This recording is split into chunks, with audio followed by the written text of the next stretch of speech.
os chamados novos arranjos produtivos? Será que a nova geração, as novas gerações sabem o que é a consolidação das leis do trabalho, a CLT? Nessa entrevista, você vai entender as regras que regem as relações de trabalho em nosso país, a história do nosso direito trabalhista e os mitos e verdades sobre esse tema. Direito do trabalho é assunto de cidadania. E é sobre isso que eu converso agora com o vice-presidente do Tribunal Superior do Trabalho, o ministro Maurício Godinho Delgado. Senhor ministro, muito obrigado pela sua presença em nosso programa. Seja bem-vindo ao estúdio da TV Senado. Muito obrigado, Marcelo. Eu que agradeço pelo convite e por essa oportunidade para falar com a comunidade brasileira, com brasileiros e brasileiras de todas as áreas do nosso querido país. Bom, então vamos começar falando um pouco da gênese, né, do início dos nossos direitos trabalhistas. A gente tem a consolidação das leis do trabalho, que ainda é a principal legislação que rege essas relações de trabalho, que tem sido bastante questionado, como eu falei aqui já no começo da entrevista. Em 1943, queria que o senhor falasse um pouco sobre esse contexto político, como que surgiu essa legislação trabalhista no Brasil e a participação social que culminou com a consolidação das leis do trabalho. A consolidação das leis do trabalho, é claro que ela foi aprovada em um determinado governo, que é o governo Vargas, em 1943. Entretanto, ela é produto de múltiplos fatores. Em primeiro lugar, a organização dos trabalhadores e trabalhadoras, que já era bastante clara no período da escravidão, quando a população negra se revoltava contra a exploração, a violência, a indignidade da própria escravatura. Vamos chamar a atenção para o fato de que em todas as Américas, Norte, Centro e Sul, o Brasil foi o país que teve o maior número de quilombos.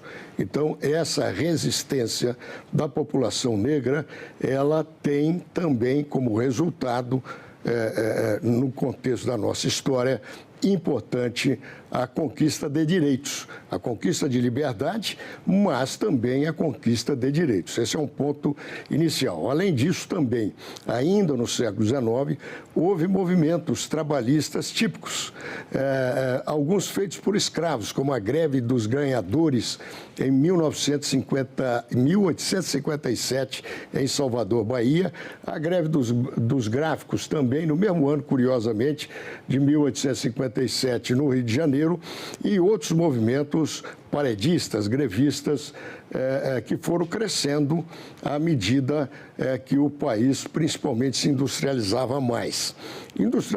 Industrialização essa que iniciou-se muito timidamente apenas na segunda metade do século XIX, mas que iria se acelerar com a chegada do século XX. O movimento trabalhista, o movimento sindical, foi forte, tornou-se mais forte com a proclamação da República e a abolição da escravatura, e também o desenvolvimento da urbanização no país, da industrialização, da urbanização. Tivemos categorias bastante importantes desde o século XIX, como o setor portuário, onde, aliás, tinha uma forte participação da população negra, também o setor bancário, o setor do comércio, o setor do transporte ferroviário, etc., etc., etc.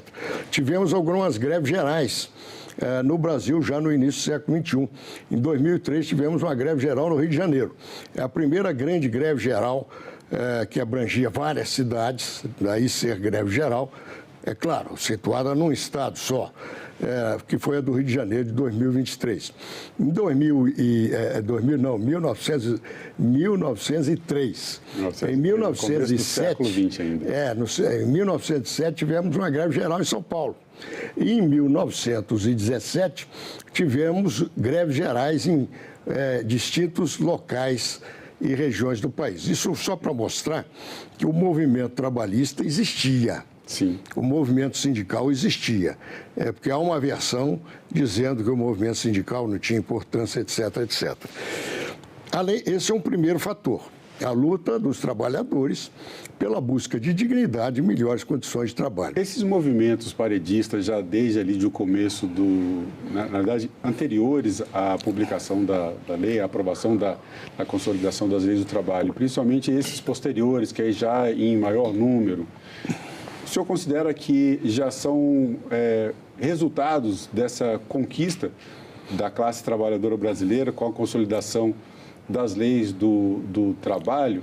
E mais, naquele momento, 1943, os trabalhadores e trabalhadoras brasileiros, toda a classe trabalhadora recebeu essa nova legislação com euforia, com muita festa. Isso foi passando ao longo do tempo e é o que a gente vai tratar aqui sobre esses mitos e verdades. Então, voltando à pergunta, né, se esses movimentos já de reivindicação por melhores condições de trabalho, por melhores salários, por, enfim, todos os direitos envolvidos, já são, então, um primeiro resultado dessa proteção garantida pela legislação trabalhista? Já são um primeiro fator que iria dar origem ao surgimento no Brasil de uma política trabalhista mais ampla, mais abrangente, mais significativa, que resultaria na CLT de 43. É importante colocar esse fator, porque muitos autores não colocam.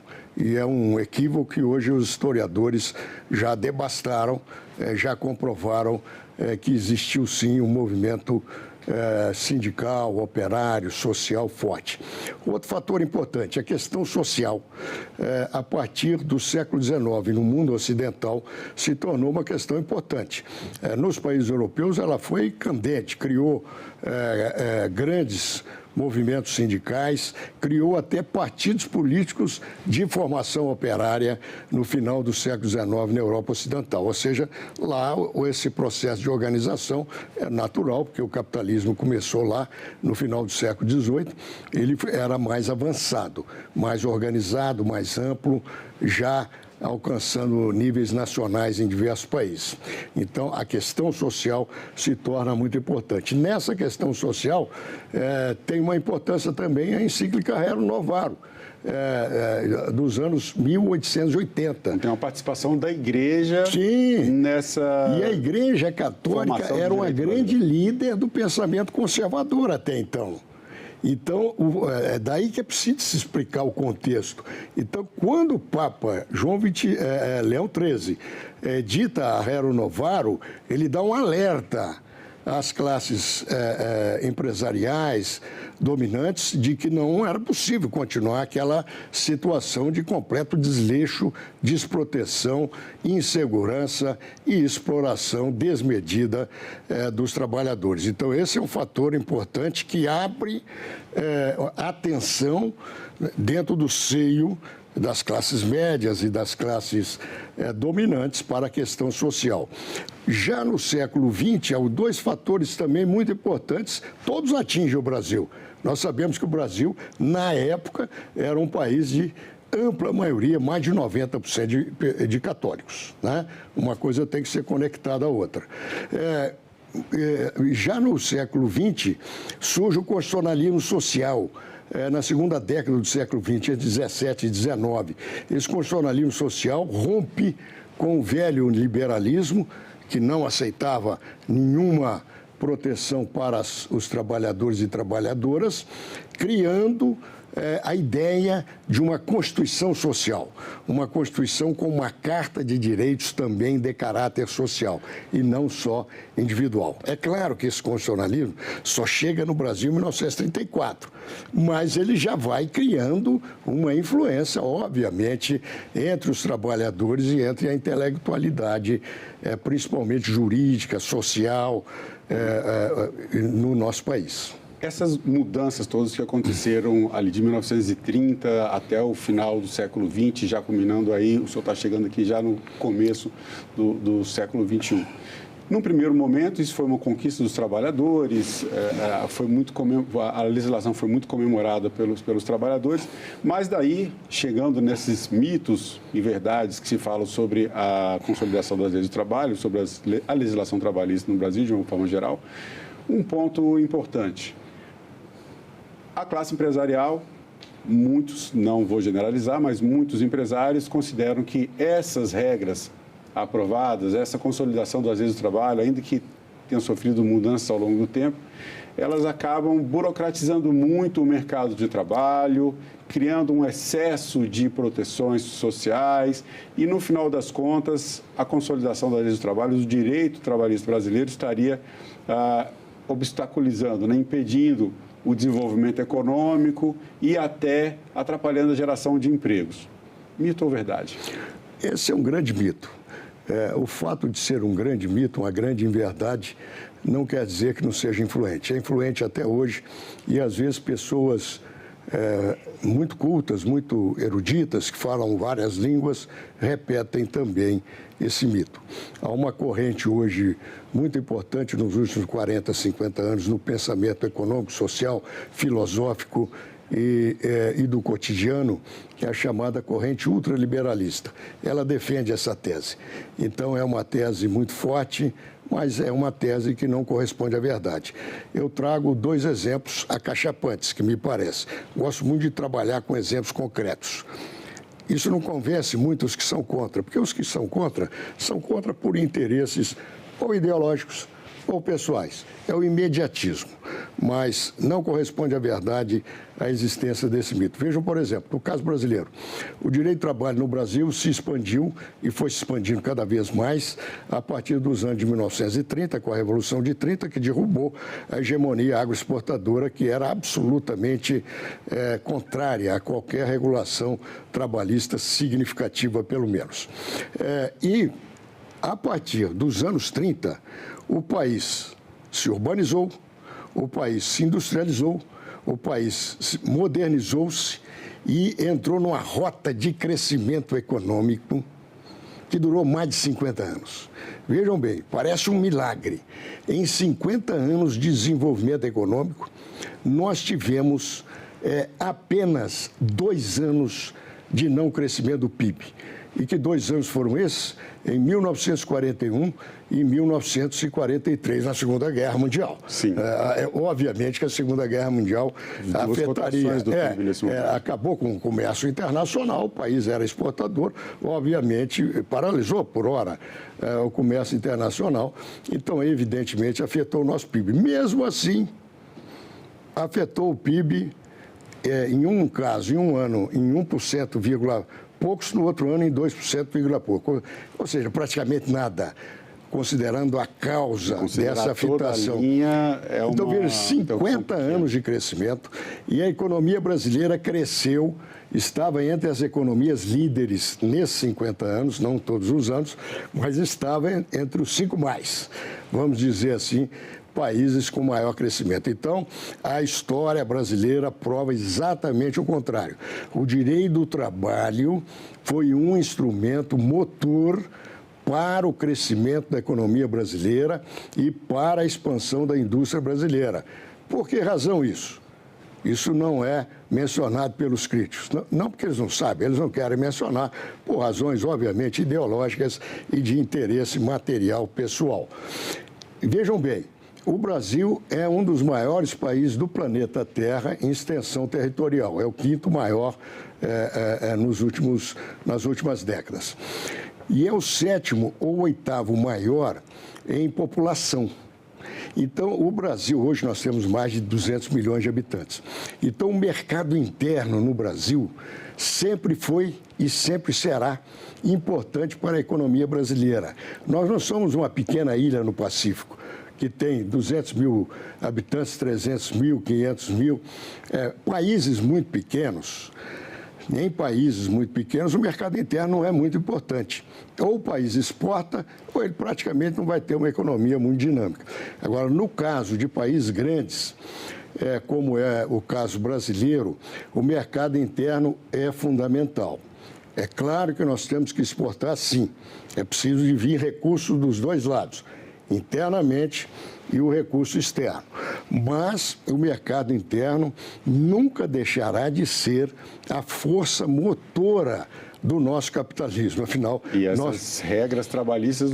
essas regras trabalhistas criam um mercado interno forte, porque os trabalhadores são seres humanos, é bom lembrar isso também, que serão também consumidores, serão pais e mães de família, serão pessoas que vão adquirir imóveis para a sua residência.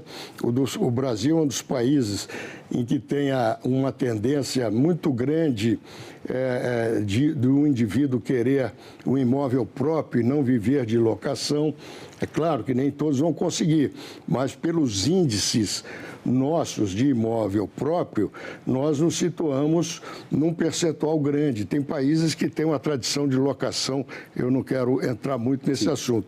Mas então, vejam, a pessoa ter uma renda razoável faz ela ser um motor do crescimento do sistema capitalista. É a história da multiplicação. Da multiplicação, da exatamente. Agora, ministro, a gente passa por esse período de pujança econômica do país, regido por regras trabalhistas que sempre foram valorizadas nas gerações que viveram, especialmente, né, até o começo, até o final do século XX.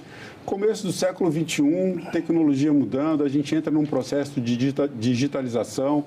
As gerações mais novas que já nasceram com a internet vêm bastante integradas a esse processo de digitalização, e o mercado de trabalho, com toda a evolução mundial, vai mudando também. Como é que o senhor enxerga esse momento em que se discute tanto pejotização, os trabalhadores muitos plataformizados, as novas gerações muitos em teletrabalho, começam a ter um olhar negativo sobre essa legislação trabalhista, associando a forma de trabalho antiga, a pouca liberdade, a baixa capacidade de empreendedorismo. Como é que essa mudança tem acontecido no ponto de vista do senhor e qual seria o caminho para mostrar para a população a importância da preservação desses direitos? Perfeito. Sem dúvida nenhuma, esse é um processo essencialmente, não vou dizer unicamente, eu estou dizendo essencialmente, ideológico. São os velhos mitos que são renovados. Precisa de renovar, é igual propaganda. Se nós pegarmos as propagandas dos anos 70, que hoje aparecem muito na internet, mais como curiosidade, obviamente que não vão nos convencer. É preciso dar uma nova roupagem à propaganda. Então, esses mitos hoje dão uma nova roupagem à velha estratégia de defender concentração de renda, desigualdade social, que é uma estratégia de uma corrente que acha que o capitalismo tem que funcionar dessa maneira. Defendemos sempre um capitalismo predador. Existem exemplos no mundo em que o capitalismo não precisa ser predador, não precisa ser selvagem. Um exemplo é a Europa Ocidental. A Europa Ocidental são cerca de 20 países de amostra, 200 milhões de habitantes no total. É o local em que mais se desenvolveu o direito do trabalho e os direitos também previdenciários. E é o local mais desenvolvido do planeta Terra, né? O conjunto da Europa Ocidental praticamente empata com o PIB norte-americano. Então, essas regras trabalhistas, então, também não são um exotismo brasileiro, não é uma jabuticaba, como se fala, que tem muita... A não ser que haja jabuticaba na Europa, que não seja importada. Isso é propaganda, isso é ideologia, é a falsificação da realidade para convencer as pessoas. Infelizmente, as pessoas se convencem com ideias inóspitas.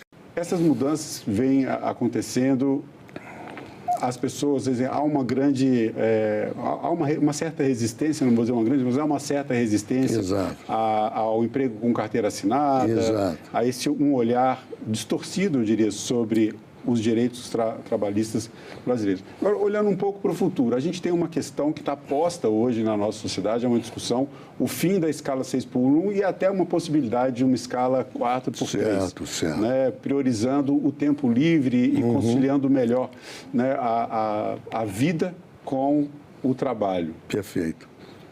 Isso fica um pouco até contraditório para uma geração que, né, não quer saber das leis, e daí é por meio de lei que podem ser alteradas essas regras. É verdade. O fim da escala 6x1, o que o senhor pensa sobre essa possibilidade e como a legislação trabalhista pode, de fato, interferir e tornar isso uma realidade, acabando com essa possibilidade de trabalho que a pessoa só pode descansar um dia da semana? Perfeitamente. Vejam bem, nós temos uma outra situação. Em 2015, os trabalhadores com carteira assinada, sem contar os funcionários públicos, que são em torno de 2 milhões, contando federais, estaduais e municipais, nosso país é um continente. Sim. Né? Esses trabalhadores chegaram a quase 50 milhões de pessoas. E, na época, a nossa população economicamente ativa era 93%, ou seja, foi um belo índice. Depois, com o advento das reformas ultraliberais, as quais visam aumentar o desemprego, que é outra doença do sistema capitalista, mas que pode ser, sim, combatida. Hoje, a nossa população que tem carteira assinada são apenas 38 milhões de pessoas. Eu acho que o avanço dos direitos trabalhistas, feito esse avanço com moderação, com bom senso, com racionalidade, ele só traz vantagens, não só para as pessoas humanas que vivem do trabalho, que afinal são cidadãos, sim, do nosso país, como também para os próprios empresários. Nós tivemos um grande avanço, e são vários avanços da Constituição de 88, a nossa duração semanal do trabalho era 48 horas. A Constituição trouxe um avanço, sim. É muito importante nós entendermos o contexto histórico. Os avanços não podem ser exagerados, porque aí sim vai dar resistência e vai dar um impacto também no sistema econômico. Eu dou um exemplo. Em 1952 ou 53, o então ministro de Estado do Trabalho, João Goulart, no governo Vargas, aumentou o salário mínimo irresponsavelmente em 100%. Aquilo praticamente liquidou o governo Vargas, em primeiro lugar, e, obviamente, para qualquer pessoa acima de 10 anos de idade, sabe que se você der um aumento de 100%, obviamente que a economia não vai absorver. Não pode se tomar uma medida que seja desproporcional, exacerbada. Mas a Constituição diminuiu 4 horas por semana, ótimo.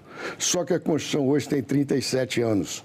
Já é o momento de dar um passo adicional, sim, porque a duração do trabalho semanal nos países europeus, que é um bom parâmetro para todos nós, ela já está no máximo em 40 horas ou em 36 horas. E aí tem os países que estão em 39, 38, 37 até 36. Então, essa proposta de uma duração do trabalho de 36, ela é meritória, sim. Eu creio que a economia absorve, mas é um avanço grande. Na pior das hipóteses, aí nós já estamos muito atrasados, 40 horas por semana é imperativo. Se reduzirmos a duração do trabalho, ou para 36 horas, como é um dos projetos, ou para 40 horas semanais, nós vamos dar um segundo dia de folga para pais e mães de família. Como que nós queremos ter uma juventude educada, preparada, emocionalmente adequada, menos aprisionada hoje pelo desafio da internet, que é algo destruidor. Se não houver a presença do pai e da mãe em casa, não importa se a família é família solo, hoje em torno de 25% das famílias são presididas pelas mulheres, dirigidas pelas mulheres, são as chamadas famílias solo como padrão. Sempre tem um caso ou outro também que o homem tem a família solo, fica com a guarda dos seus filhos. Mas o padrão geral são as mulheres. Não importa o tipo de família, mas a presença efetiva dos pais, ou da mãe ou do pai, em casa, faz toda há diferença numa boa educação da criança e do adolescente, do próprio jovem, né? Todos nós sabemos disso. Então, essa contribuição o legislador pode dar para brasileiros e brasileiras. Se não quer reduzir para 36 horas, porque o salto vai ser muito grande, de fato vai ser uma redução de quase 20%, mas, puxa vida, uma redução de menos de 10%, que 40%, 44 horas para 40 é menos de 10% de redução, a economia absorve sim, e os ganhos sociais, ambientais, econômicos, porque esse indivíduo vai ser consumidor também. Vem os ganhos. Vem os ganhos mudança, né? indiretos. Eu acho que é uma medida muito importante, sim, e não há mais nenhuma razão. Quase 40 anos após a aprovação da Constituição de 88, que trouxe um grande avanço nessa área, nós não podemos dar um passo a mais. Bom, senhor ministro Maurício Godinho Delgado, eu quero agradecer mais uma vez pelo seu tempo e por essa entrevista. É um prazer muito grande, uma satisfação muito grande. Estou inteiramente à disposição. Da mesma forma, nós na TV Senado estamos sempre à disposição do senhor. Muito obrigado, muito obrigado. E eu agradeço também a você que acompanha a programação da TV Senado. Assine o canal da TV Senado no YouTube, ative as notificações e acompanhe toda a produção do Poder Legislativo diretamente da fonte. Na TV Senado, democracia é todo dia.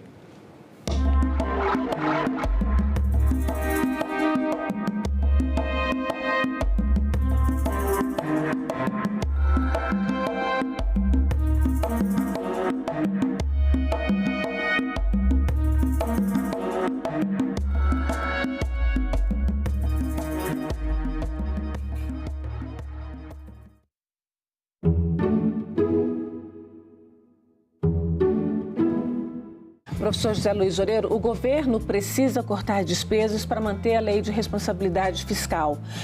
Onde pode ser feito isso? Olha, a única maneira que eu vejo do governo conseguir esses 20 bilhões adicionais é o Congresso Nacional reduzir as emendas parlamentares em 20 bilhões de reais. Com isso, a gente consegue cumprir a meta fiscal de 2025. Agenda Econômica. Hoje, 8 horas da noite, aqui na TV Senado.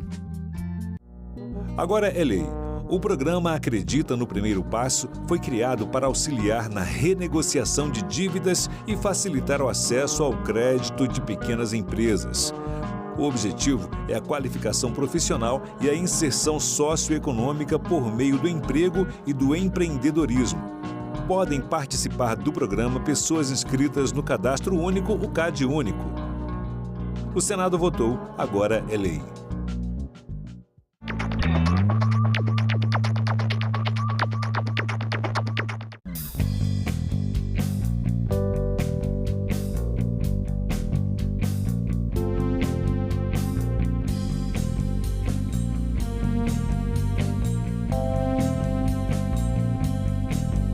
Naquela época, a luta armada era um erro.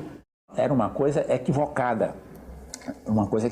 Inclusive pelo seguinte, porque o senso comum indica que você não deve travar a luta no terreno em que o inimigo é mais forte, não é verdade? Agora, onde o exército perdia de nós? Exatamente na luta pela liberdade democrática, porque ele representava e apoiava um governo antidemocrático. Em 13 de dezembro de 68, se deu um golpe dentro do golpe. Houve o AI-5.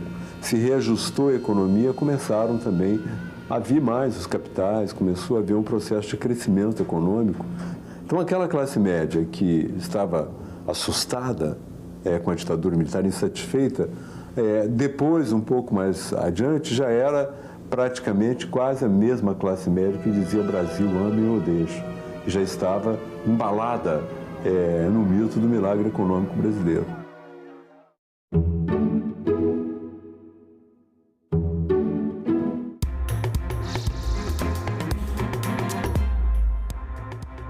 Olá, bom dia. Terça-feira, 8 de julho. O Senado Notícias está no ar. A autorização para o funcionamento de cassinos e bingos pode ser votada pelos senadores hoje no plenário. O projeto de lei já passou pela Câmara dos Deputados e foi aprovado na Comissão de Constituição e Justiça do Senado em junho do ano passado.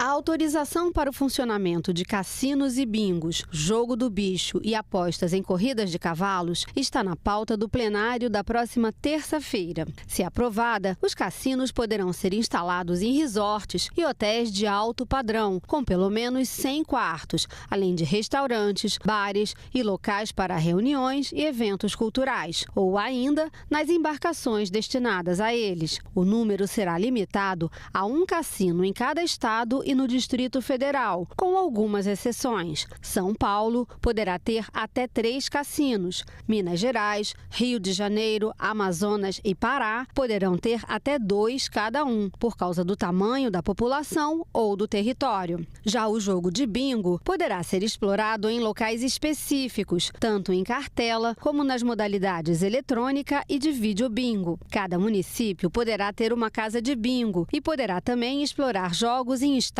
com capacidade mínima de 15 mil torcedores. Cidades maiores terão autorização de um estabelecimento para cada 150 mil habitantes. Em relação ao jogo do bicho, os estados e o Distrito Federal poderão credenciar uma empresa a cada 700 mil habitantes. As casas de bingo e jogos de bicho serão autorizadas a funcionar por 25 anos, renováveis pelo mesmo período. Precisarão comprovar capital social mínimo de 10 milhões de reais. Já as apostas em corridas de cavalo deverão ter credenciamento do Ministério da Agricultura. O projeto regulamenta também o aluguel de máquinas caça-níqueis. Todas deverão ser registradas e passarão por auditorias periódicas. Numa entrevista feita pelo Data Senado, a maioria dos entrevistados disse que é a favor da legalização dos jogos, desde que haja prevenção contra atividades ilegais, como a lavagem de dinheiro, além de medidas para evitar o vício e o endividamento. 60% dos entrevistados foram favoráveis à aprovação do texto e 34% contrários. 6% não sabem ou não quiseram responder. 50% dos entrevistados acreditam que proibir os jogos impacta pouco ou nada na oferta, contra 45% que acreditam que a proibição impacta moderadamente ou muito na oferta de jogos. A maior parte dos entrevistados, 58%, disse que a legalização de jogos e cassinos ajudaria a aumentar a arrecadação. 44 deles opinaram que haveria aumento no número de empregos, mas 36% disseram que não haveria diferença com a legalização de jogos. A Comissão de Assuntos Sociais do Senado debate nesta terça a criação da Semana Nacional de Conscientização sobre os cuidados com gestantes e mães. Uma proposta que busca garantir informação e respeito em todas as fases da maternidade. Cada gesto de cuidado com a gestante é um passo para garantir que o começo de uma vida seja seguro, digno e cheio de afeto. Pensando nisso, a Comissão de Assuntos Sociais vai debater o projeto de lei que cria a Semana Nacional de Conscientização sobre os Cuidados com as Gestantes e as Mães, que deve ser comemorada anualmente em agosto. Durante a Semana Nacional serão divulgados os direitos e os cuidados relacionados à saúde das gestantes, das mães e dos bebês, incluindo assistência à mulher desde a preparação para a gestação, passando pelo pré-parto, o parto e o puerpério, que é o período de até 8 semanas após o parto. A programação também terá atenção especial à conscientização sobre os direitos das gestantes e mães de crianças com deficiência, de comunidades tradicionais, adolescentes e mulheres em situação de alta vulnerabilidade. O texto de autoria da deputada Sâmia Bonfim já foi aprovado na Câmara dos Deputados. Com a participação de representantes e especialistas em saúde da mulher, a audiência no Senado tem como relatora a senadora Jussara Lima, com apoio da senadora doutora Eudócia. 10 reuniões de comissões, sessão deliberativa no plenário do Senado. Confira a agenda prevista para esta terça-feira. Daqui a pouco, às 9 horas, a Comissão de Infraestrutura deve se reunir em audiência pública para debater a situação orçamentária das agências reguladoras federais, bem como os reflexos dessa conjuntura sobre a capacidade regulatória do Estado e a prestação de serviços públicos essenciais. Também às 9, a Comissão de Relações Exteriores tem reunião marcada. Senadores devem examinar, entre outros, o texto do acordo para a eliminação da cobrança de encargos de roaming internacional aos usuários finais do Mercosul, firmado pelos países do bloco em 2019. A ideia é baratear os custos com o uso de celular para os cidadãos do Mercosul quando em visita a países do bloco. A comissão também deve indicar um membro para compor a Comissão Mista de Controle das Atividades de Inteligência, SECAI. No mesmo horário, a Comissão de Meio Ambiente tem reunião prevista. Na pauta, projeto que prevê a responsabilização penal das consultorias ambientais e a declaração de inidoneidade como sanção administrativa. Às 9h30, a Comissão de Desenvolvimento Regional deve receber em audiência pública o ministro da Integração e do Desenvolvimento Regional. Valdez Góes deve falar sobre políticas de desenvolvimento regional e turismo, ações estratégicas do Ministério para promover o desenvolvimento sustentável e o fortalecimento do turismo nas diversas regiões do país. Às 10 horas, outra audiência está prevista, dessa vez conjunta das Comissões de Assuntos Econômicos e de Assuntos Sociais, para discutir projeto que regulamenta a aposentadoria especial dos agentes comunitários de saúde e dos agentes de combate às endemias. Também às 10, a Comissão de Educação tem reunião marcada e ela terá duas partes. Na primeira, exame de projetos, como o que fixa diretrizes para as instituições de ensino privadas na prestação de serviços educacionais a estudantes bolsistas. Na segunda parte, uma audiência pública debaterá o novo Plano Nacional de Educação. Às 11 horas, reunião prevista na Comissão de Segurança Pública. Um dos projetos em exame tipifica o crime de obstrução de via pública pelo uso de barricadas para fins de cometimento ou ocultação de crimes. E logo mais às 14h, a Comissão de Transparência, Governança, Fiscalização e Controle tem reunião marcada. Uma audiência pública para debater a desestatização ou privatização da Companhia de Tecnologia da Informação e Comunicação do Paraná, Celepar. No mesmo horário, a Comissão de Assuntos Sociais, como vimos, deve se reunir em audiência pública para debater projeto que institui a Semana Nacional de Conscientização sobre os cuidados com as gestantes e as mães. E como vimos, também às 14 horas, o plenário do Senado deve se reunir em sessão deliberativa. Na ordem do dia, o projeto que regulamenta a exploração de jogos e apostas em todo o território nacional. Às 2h30, a Comissão Mista da Medida Provisória 1293 tem reunião marcada para examinar o relatório. A MP reajustou a remuneração dos militares das Forças Armadas. O novo Código Eleitoral vai regular o uso da inteligência artificial nas campanhas eleitorais. Essa é uma das propostas previstas no relatório a ser votado pela Comissão de Constituição e Justiça, que tem reunião amanhã. O relatório apresentado pelo senador Marcelo Castro unifica 7 legislações em uma única lei para mudar o Código Eleitoral atual, criado há 60 anos. O relatório, que será votado na Comissão de Constituição e Justiça, já recebeu mais de 350 emendas. Entre as mudanças está a unificação do prazo de desincompatibilização, que será de 6 meses para todos os cargos, mas para carreiras como juízes, procuradores, delegados e militares, haverá uma quarentena de 2 anos. O prazo de inelegibilidade previsto na Lei da Ficha Limpa foi mantido em 8 anos e o prazo começará a ser contado no dia 1º de janeiro do ano subsequente à decisão. Uma das mudanças acolhidas no relatório é a que garante uma reserva de 20% das vagas para mulheres nos parlamentos. Isso representa um avanço muito grande na participação feminina, porque você imagina hoje, nós temos mais de 700 municípios do Brasil que não tem uma mulher vereadora. Nós temos mais de 1.600 municípios no Brasil que só tem uma mulher vereadora. Nós de uma hora para outra, nós não teríamos nenhum parlamento do Brasil que não tivesse 20% de mulher. Ou seja, a menor cidade do Brasil teria, no mínimo, 2 mulheres como vereadoras.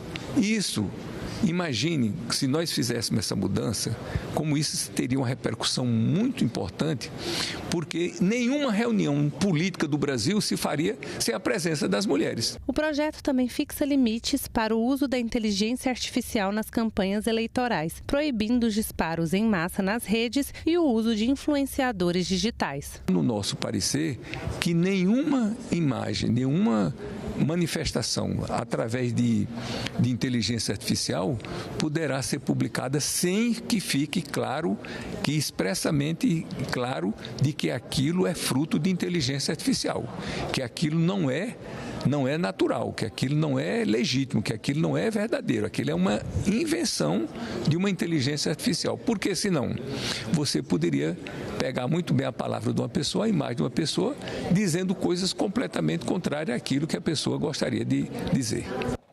As comemorações pelos 200 anos da Confederação do Equador continuaram nesta segunda-feira com uma sessão especial no plenário do Senado. Representantes de missões diplomáticas, parlamentares e outros convidados participaram da sessão em homenagem aos 200 anos da Confederação do Equador. No vídeo produzido pela TV Senado e exibido na sessão, um pouco da história do movimento revolucionário que questionava o autoritarismo do Império e defendia a implantação de um regime republicano. Paraíba e Ceará, também Rio Grande do Norte, se uniram ao movimento, o tornando ainda mais forte no ideal libertário, não temiu a própria morte. O movimento começou em Pernambuco e rapidamente se espalhou para províncias vizinhas, como Paraíba, Rio Grande do Norte e Ceará, mas durou menos de 5 meses. Foi reprimido com violência pelas tropas imperiais. 31 pessoas foram executadas, entre elas o Frei Joaquim do Amor Divino, conhecido como Frei Caneca, que se tornou um ícone revolucionário. Na sessão especial no plenário do Senado, parlamentares e convidados relembraram fatos e personagens que marcaram a história do movimento. Foi um movimento muito importante que nos orgulha a todos, que mostra esse caráter libertário do Nordeste e de Pernambuco e que precisa ser cada vez mais conhecido. É a primeira revolução constitucionalista brasileira, volto a dizer, e a primeira revolução federalista. Ou seja, os temas em que se baseou a Confederação são presentes ainda hoje: o Pacto Federativo, a defesa da Constituição. A versão historiográfica oficial realça o apoio da elite piauiense ao governo imperial. No entanto, há inúmeros estudos que evidenciam a participação de figuras de relevo do Piauí no movimento confederado. De um modo geral, os proprietários de terra alinharam-se com o governo de Dom Pedro I, ao passo que os comerciantes penderam para o movimento republicano. A Confederação do Equador contribuiu decisivamente para a integração dos estados do Nordeste e para a consolidação do espírito democrático. Que não sejam esquecidos jamais também os anônimos paraibanos e muitos paraibanos e paraibanas que lutaram para construir uma Paraíba e um Brasil mais democrático e mais justo. A senadora Tereza Leitão, presidente da Comissão Temporária Interna, que coordena as atividades comemorativas dos 200 anos da Confederação do Equador, ressaltou a importância de relembrar uma das maiores revoltas populares da nossa história. Federalismo, mais descentralização, mais autonomia local, mais liberdade ao parlamento. Por essas ideias, homens e mulheres lutaram, deram suas vidas e nos deixaram um legado de esperança e certeza de que outro Brasil, mais democrático e mais federalista, é possível sim de ser sonhado. As despesas da União com a saúde precisam crescer 10 bilhões de reais ao ano para atender às necessidades de financiamento do setor. Os dados são da IFE, Instituição Fiscal Independente, em um estudo lançado nesta segunda-feira. As saúde no Brasil é subfinanciada e, se não forem alocados mais recursos, haverá uma queda nos padrões de acesso, qualidade e integralidade do SUS, Sistema Único de Saúde. Isso vai impactar negativamente o atendimento a 76,5% da população que depende do SUS. É o que revela o estudo Cenários de Longo Prazo para a Necessidade de Financiamento da Saúde, elaborado pela IFE, Instituição Fiscal Independente. Esses estudos, eles corroboram um fato. A gente precisa olhar para o sistema e entender que esse subfinanciamento crônico, se ele ficar atrelado às necessidades fiscais, quem está em risco é o SUS. E sério risco. Porque aí a gente vai fazer escolhas, daqui a pouco, nem de pensar o futuro, é de tentar sobreviver no presente. Quem sabe aumentar 1 ponto, ou 2%, ou 2 pontos do PIB, para a gente, a médio prazo, dobrar o orçamento do Ministério da Saúde e, de fato, conseguir atingir um patamar que não é o patamar ideal, mas que com certeza faz isso. A IFE aponta que será preciso um aumento médio de 3,9% ao ano no aporte de recursos para financiar a saúde nos próximos 45 anos, o que equivale a 10 bilhões de reais anuais. O que a gente tem à frente é realmente uma incerteza, né? E além disso, o estudo procurou também colocar essa visão de longo prazo para ver, olha, mas a gente consegue resolver isso agora? A resposta é não, né? Ou seja, a questão da saúde ela vai representar, para quem pensa em sustentabilidade fiscal, uma pressão não só daqui a 5 anos, 10 anos, mas nas próximas décadas. Ficamos por aqui. Você pode rever as reportagens desta edição na nossa página na internet, senado.leg.br/TV. Obrigado pela companhia. Já voltamos com outras informações ou com a primeira atividade do dia. Enquanto isso, continue sintonizado aqui na TV Senado.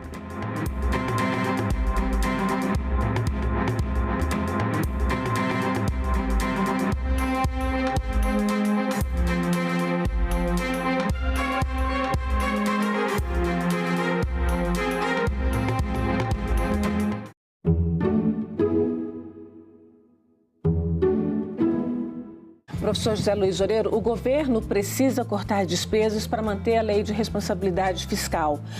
Onde pode ser feito isso? Olha, a única maneira que eu vejo do governo conseguir esses 20 bilhões adicionais é o Congresso Nacional reduzir as emendas parlamentares em 20 bilhões de reais. Com isso, a gente consegue cumprir a meta fiscal de 2025. Agenda Econômica. Hoje, 8 horas da noite, aqui na TV Senado. Eram povos caçadores-coletores que viviam aqui. Tudo indica que eles vieram da África, porque há cerca de 130 mil anos a África passou por um período de seca muito grande e as pessoas saíam para o mar para procurar comida. E os ventos e as correntes trazem aqui para o norte, para a região de Parnaíba. Isso daí gera uma polêmica muito grande, porque a princípio se acreditava que a ocupação da América era uma ocupação muito recente, no máximo há 20 mil anos, quando formou uma ponte de gelo lá na Beríngia, no Estreito de Bering, unindo, né, a região da Ásia com a região da América. Quando a doutora Nied encontra datações mais antigas que isso, começa a ser questionada, né, a teoria de povoamento da América, que seria uma região que teria sido povoada pelos grupos humanos em épocas muito recentes. Agora é lei. A reforma tributária promete simplificar o pagamento de impostos no Brasil. A nova lei detalha reduções e isenções de tributos, além de regras para a devolução de impostos para famílias de baixa renda. O mecanismo de devolução deverá valer para contas de energia, água, saneamento, gás e telefonia, e as mudanças serão implementadas de forma gradativa. O Senado votou, agora é lei.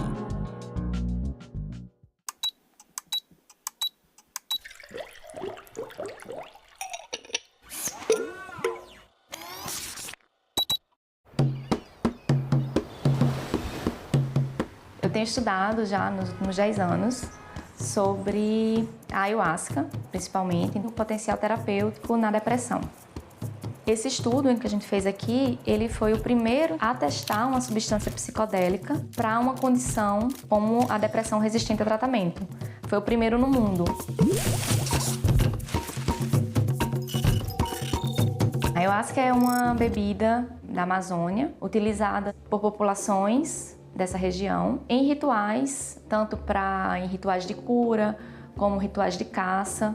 E desde os anos 30, com a expansão da borracha, foram criadas religiões cristãs que usam a ayahuasca como sacramento, que misturam então elementos da cultura indígena com elementos do cristianismo e com elementos de algumas religiões de matrizes africanas também. A maneira mais conhecida que a gente tem da ayahuasca, ela é feita a partir da mistura de duas plantas, que é as folhas da chacruna, ou chacrona, com um cipó, que é chamado de mariri ou jagube.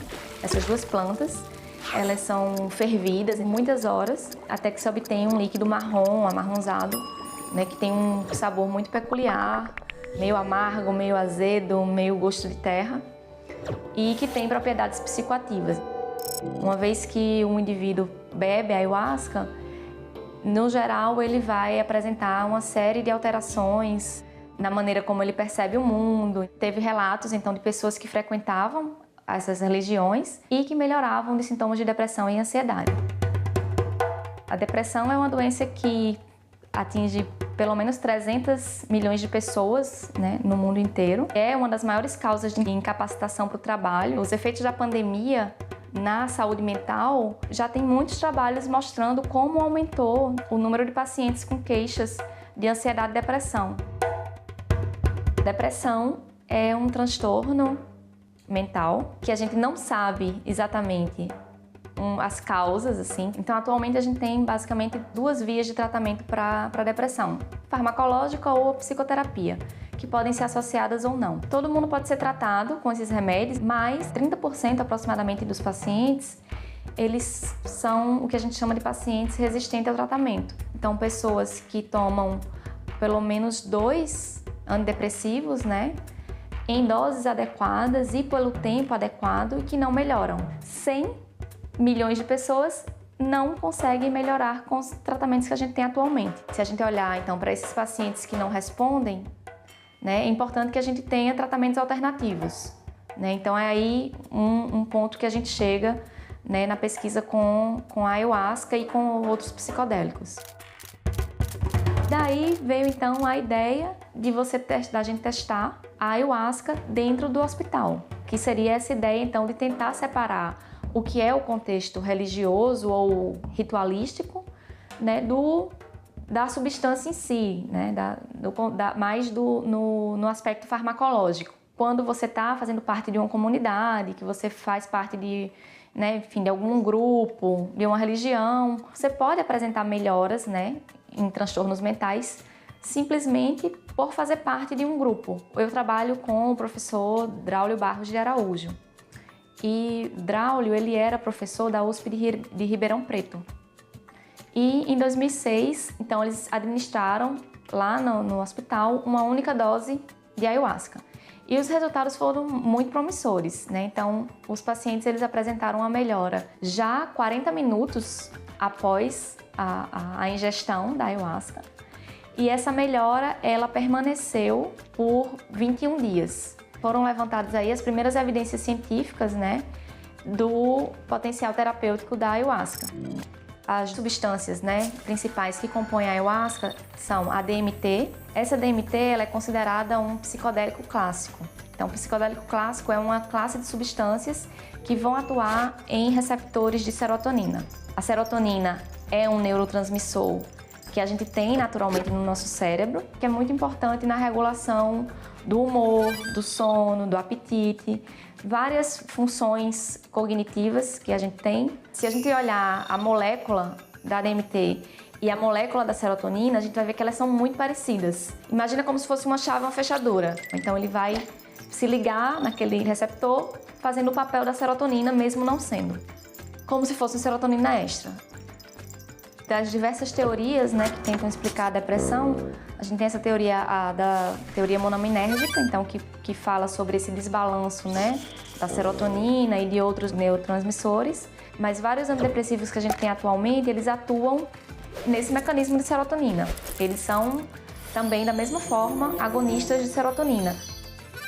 Para você ter uma substância aprovada como uma medicação, ela vai passar por várias fases. Então tem fase 1, fase 2, fase 3, fase 4. Então a gente pode considerar que esses estudos que foram feitos lá em Ribeirão Preto eram fase 1, em que você quer mais garantir a segurança, testar a dose. E uma vez que você sabe então que os pacientes vão suportar aquele tratamento, você passa para essa segunda fase, que é a fase em que você vai pegar um grupo de pacientes, vai dividir de maneira aleatória, isso quer dizer randomizado. Então você vai separar, né? Uma parte vai para um grupo que vai receber o tratamento ativo que você quer testar e o outro vai receber o placebo. Então, no nosso caso, o que a gente fez? A gente teve, então, pacientes que iam beber ayahuasca e outros pacientes que iam beber uma substância que a gente desenvolveu aqui em parceria com o Departamento de Farmácia, que ia simular, de certa forma, propriedades da ayahuasca, mas não as propriedades psicoativas.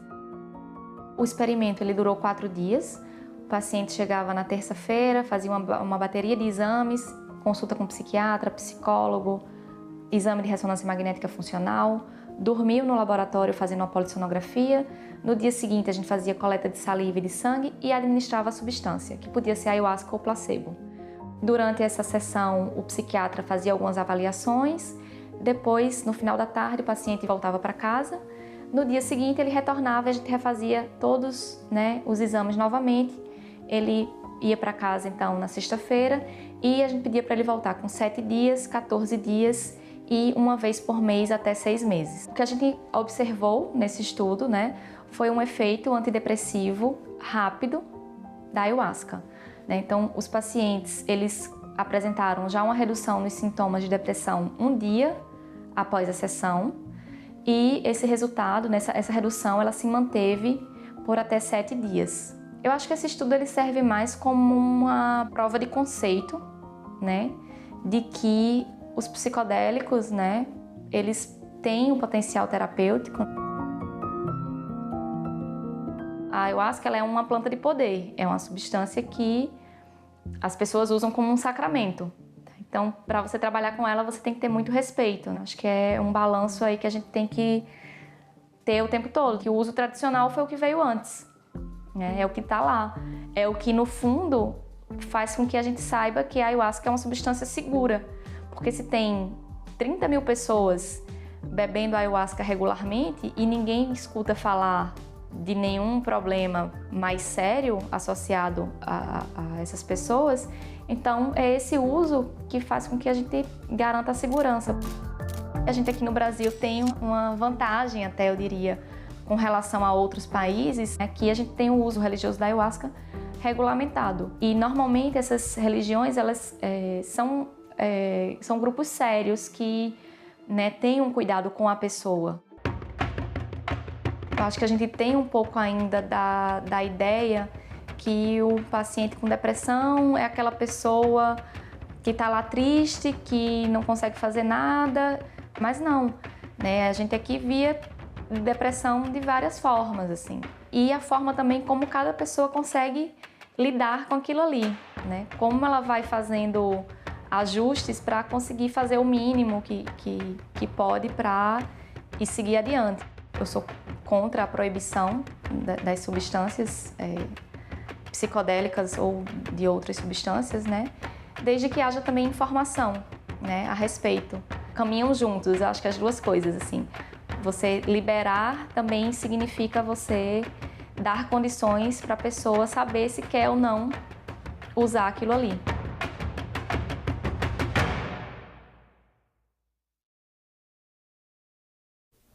Eu sou nascido em Porto Alegre, mas com 6 anos de idade já estava aqui no Rio de Janeiro. Por exemplo, fui educado na terra carioca. Minha mãe, minhas irmãs, era um ambiente doméstico em que vivi. Aprendi a ler e escrever com a minha própria mãe.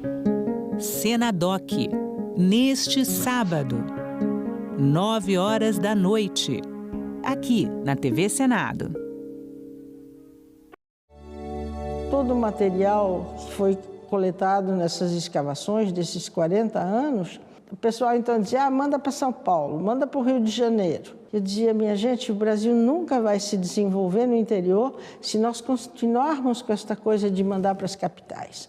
Nós precisamos guardar isto aqui, porque é aqui que viveram esses povos e isso tem que servir para ajudar a população que mora aqui hoje, né? Antigamente, os pesquisadores vinham todos de São Paulo, de Pernambuco, de outros estados. Agora nós temos aqui a Universidade Federal do Vale do São Francisco, que está formando pessoas. Hoje, a maior parte da população enxerga o Parque Nacional Serra da Capivara, a Fundação Museu do Homem Americano, como instituições, né, extremamente importantes para as pessoas, para a região, né, do semiárido do Piauí.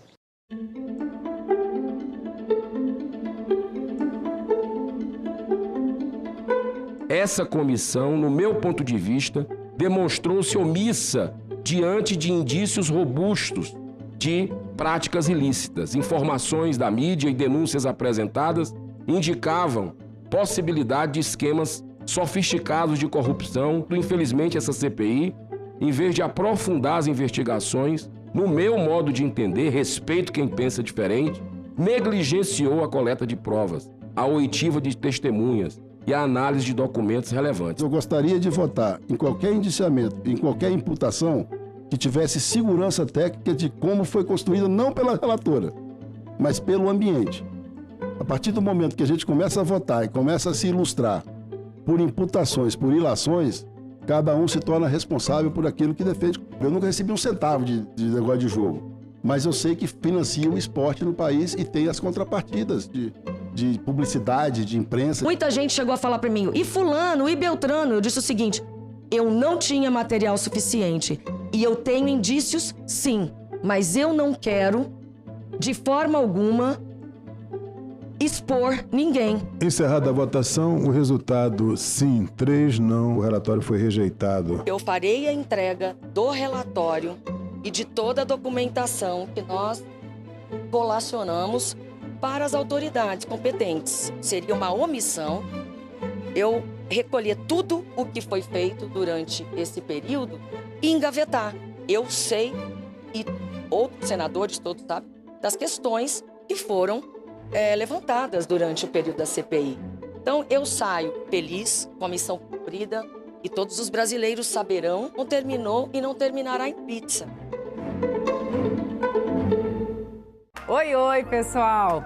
Você já ouviu falar em captação ilícita de sufrágio? É a chamada compra de votos, que é crime eleitoral, aquele favorzinho em troca do seu voto, tipo dinheiro, emprego, cesta básica.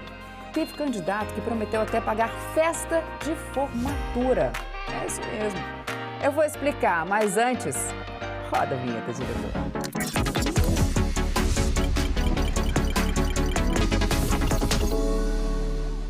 Então, é isso. Tá lá no Código Eleitoral, também na Lei das Eleições. Candidatas e candidatos não podem oferecer qualquer tipo de vantagem em troca de voto e nem precisa entregar. Se prometeu, já é crime.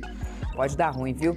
A pena vai de multa à perda do mandato. E não importa se é numa capital ou numa cidade pequena.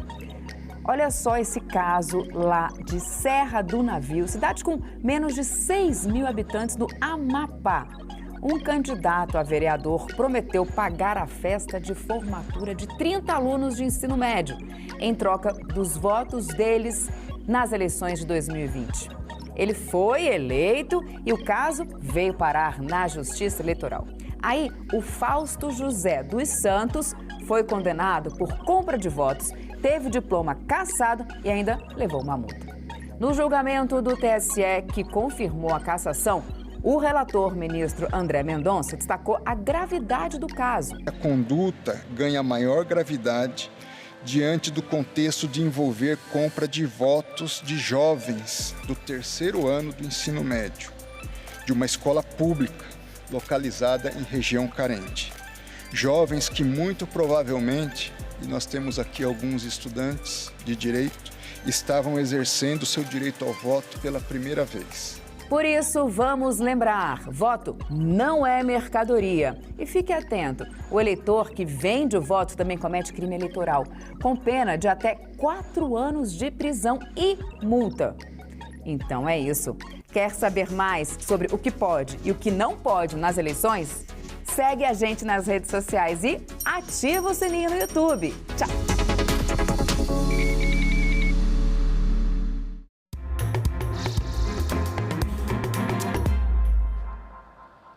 Olá, estamos de volta, são 9h05. Nós vamos ao vivo com a repórter Dinalva Ferreira, que tem mais informações para a gente. Está lá no Túnel do Tempo.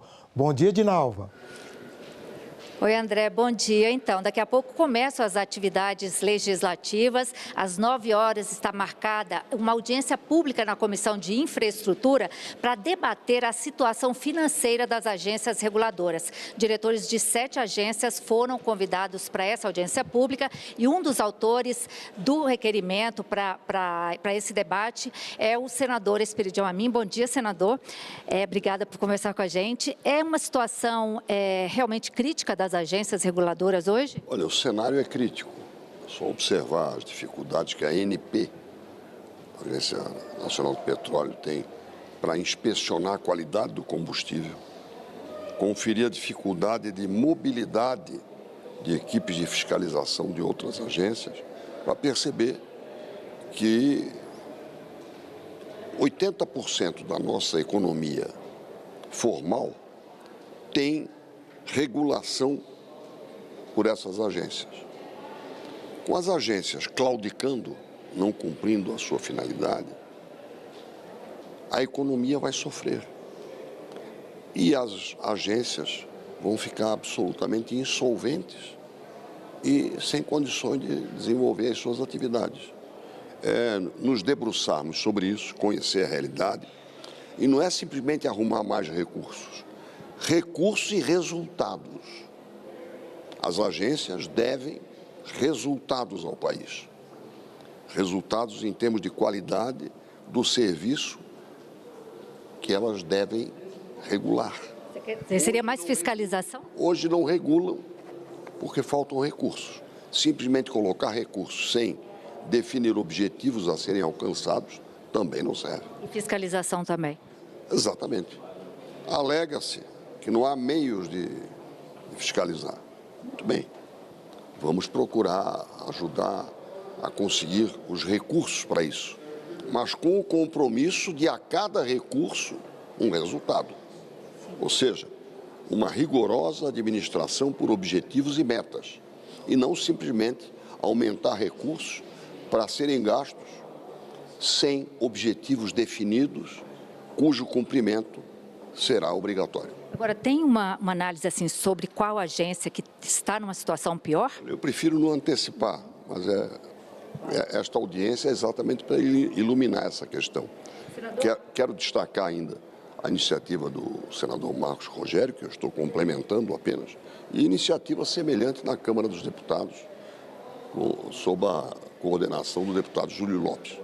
Senador, tem outro assunto importante hoje no plenário do Senado, né, que o Senado hoje deve votar aquele projeto polêmico que legaliza, né, autoriza o funcionamento de bingos, de cassinos, de apostas em corridas de cavalos. Como é que o senhor vê essa votação? É um tema polêmico, foi votado na CCJ no ano passado e só agora está indo para plenário. É um assunto muito que não é difícil um consenso, né, senador? Não, é difícil saber que prioridade é esta. Depois de uma CPI das bets, que fracassou porque não pôde relatar o que apurou, eu acho que é uma agenda mal preparada. Acha que pode... Passa? Mal preparada. O senhor como é que o senhor se posiciona com relação a esse assunto? Votar contra. Com absoluta convicção. Até preceitos que atribuem ao Maomé. Quando dois apostam, um é ladrão e outro é tolo. Senador, agora outro assunto, essa questão do IOF, como é que o senhor acha que vai se encaminhar isso? Olha, eu acho que nós estamos realmente vendo uma exorbitância de todos. O ministro Alexandre de Moraes fez muito bem, honra o seu conhecimento, o conhecimento que ele tem, considerando que o governo fraudou ao decretar majoração de arrecadação, utilizando-se de um imposto regulatório. Isso é uma fraude. Se alguém já fez, pouco importa. No momento que vai para a Justiça, cabe à Justiça dizer isto é inconstitucional desde a Magna Carta de 1215. Mas o ministro foi além. Resolveu também sobre os decretos, sobre o decreto legislativo, cujo objeto já tinha sido perdido. Com a anulação do decreto do presidente, não existe mais o objeto do decreto legislativo. Mas ele fez questão de dizer que também está errado. E pior, montou uma mesa de conciliação. Isso não é papel de quem tem que julgar a constitucionalidade de um decreto ou de um decreto legislativo. Realmente, a decisão do ministro indica que não há limite para o ativismo que está graçando na Corte Suprema do nosso país, que é o nosso último arrimo do direito e da justiça. Tá certo, senador, vamos aguardar então o que vai acontecer. Muito obrigada. Um pouco de bom senso faria bem. Certo, muito obrigada. E a gente continua aqui aguardando o início dessa audiência pública da Comissão de Infraestrutura. Voltamos aí com vocês. Obrigado. Obrigado, Dinalva. E dentro de mais alguns instantes deve começar, então, a reunião na Comissão de Infraestrutura. Enquanto isso, continue com a nossa programação.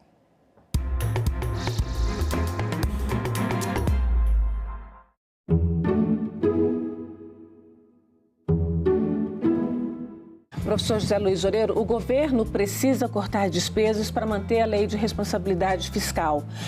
Onde pode ser feito isso? Olha, a única maneira que eu vejo do governo conseguir esses 20 bilhões adicionais é o Congresso Nacional reduzir as emendas parlamentares em 20 bilhões de reais. Com isso, a gente consegue cumprir a meta fiscal de 2025.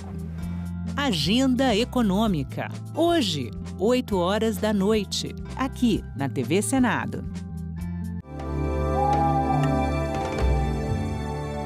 Eram povos caçadores-coletores que viviam aqui.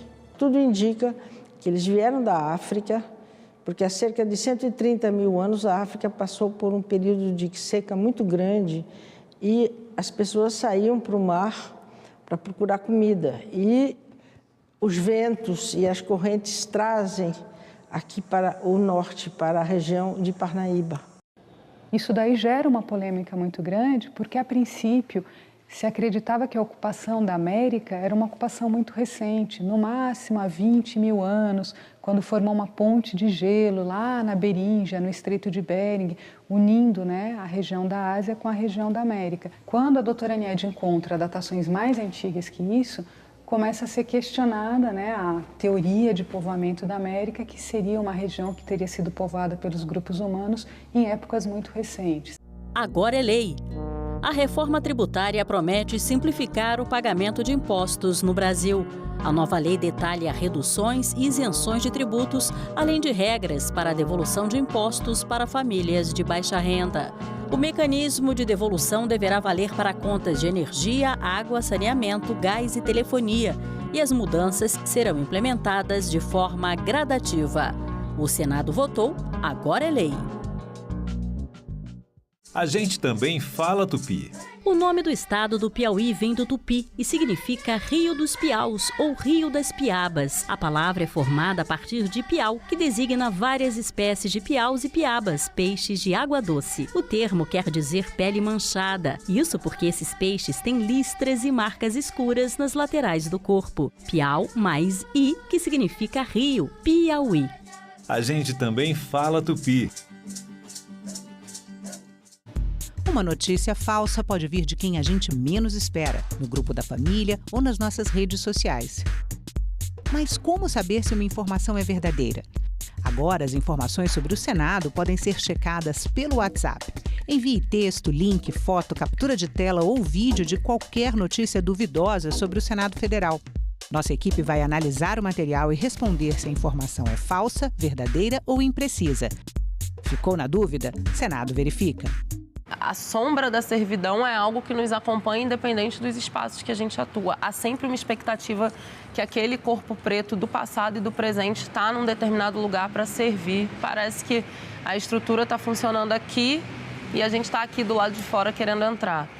Só que não, a gente está dentro da estrutura, inclusive o centro dessa estrutura só funciona porque a gente está na margem. Tem sido um projeto político intencional. Se você circula por escolas públicas em comunidades periféricas, você vai ouvir de meninas de 5, 6 anos que o sonho delas é serem empregadas domésticas. São lógicas naturalizadas pelas políticas do Estado brasileiro, que são feitas na sua grande maioria por homens brancos, e aí a gente vive num estado do patriarcado, que dão sentido também ao que a gente discute na historiografia do passado presente. Uma servidão institucionalizada foi sendo recriado no tempo da liberdade. O site do Senado agora mostra projetos de lei em linguagem simplificada. É o Senado Explica, uma ferramenta de inteligência artificial combinada com revisão humana que torna mais fácil entender e acompanhar as leis em debate aqui no Senado. Na página de tramitação das matérias e no portal E-Cidadania, Senado Explica. Oi, pessoal! Você já ouviu falar em captação ilícita de sufrágio? É a chamada compra de votos, que é crime eleitoral, aquele favorzinho em troca do seu voto, tipo dinheiro, emprego, cesta básica. Teve candidato que prometeu até pagar festa de formatura. É isso mesmo. Eu vou explicar, mas antes, roda a vinheta, diretor.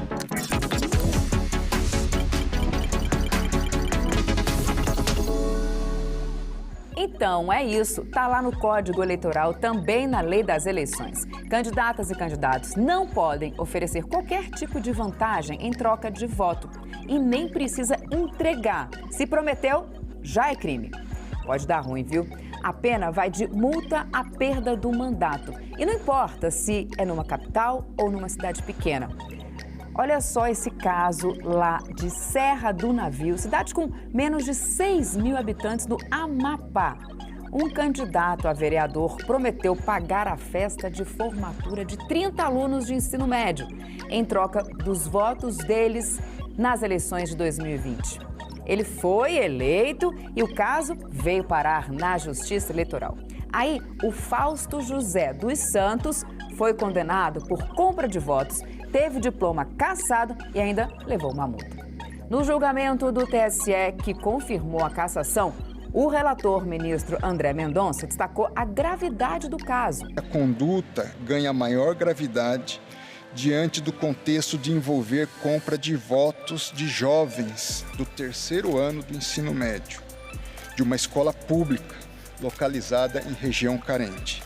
Jovens que muito provavelmente, e nós temos aqui alguns estudantes de direito, estavam exercendo seu direito ao voto pela primeira vez. Por isso, vamos lembrar, voto não é mercadoria. E fique atento, o eleitor que vende o voto também comete crime eleitoral, com pena de até 4 anos de prisão e multa. Então é isso. Quer saber mais sobre o que pode e o que não pode nas eleições? Segue a gente nas redes sociais e ativa o sininho no YouTube. Tchau!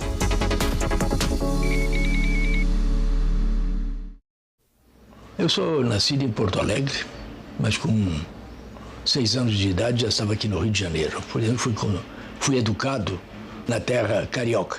Minha mãe, minhas irmãs, era um ambiente doméstico em que vivi. Aprendi a ler e escrever com a minha própria mãe. Senadoc, neste sábado, 21h, aqui na TV Senado. Todo o material que foi coletado nessas escavações desses 40 anos, o pessoal então dizia, manda para São Paulo, manda para o Rio de Janeiro. Eu dizia, minha gente, o Brasil nunca vai se desenvolver no interior se nós continuarmos com esta coisa de mandar para as capitais. Nós precisamos guardar isto aqui, porque é aqui que viveram esses povos e isso tem que servir para ajudar a população que mora aqui hoje, né? Antigamente, os pesquisadores vinham todos de São Paulo, de Pernambuco, de outros estados. Agora nós temos aqui a Universidade Federal do Vale do São Francisco, que está formando pessoas. Hoje, a maior parte da população enxerga o Parque Nacional Serra da Capivara, a Fundação Museu do Homem Americano, como instituições, né, extremamente importantes para as pessoas, para a região, né, do semiárido do Piauí.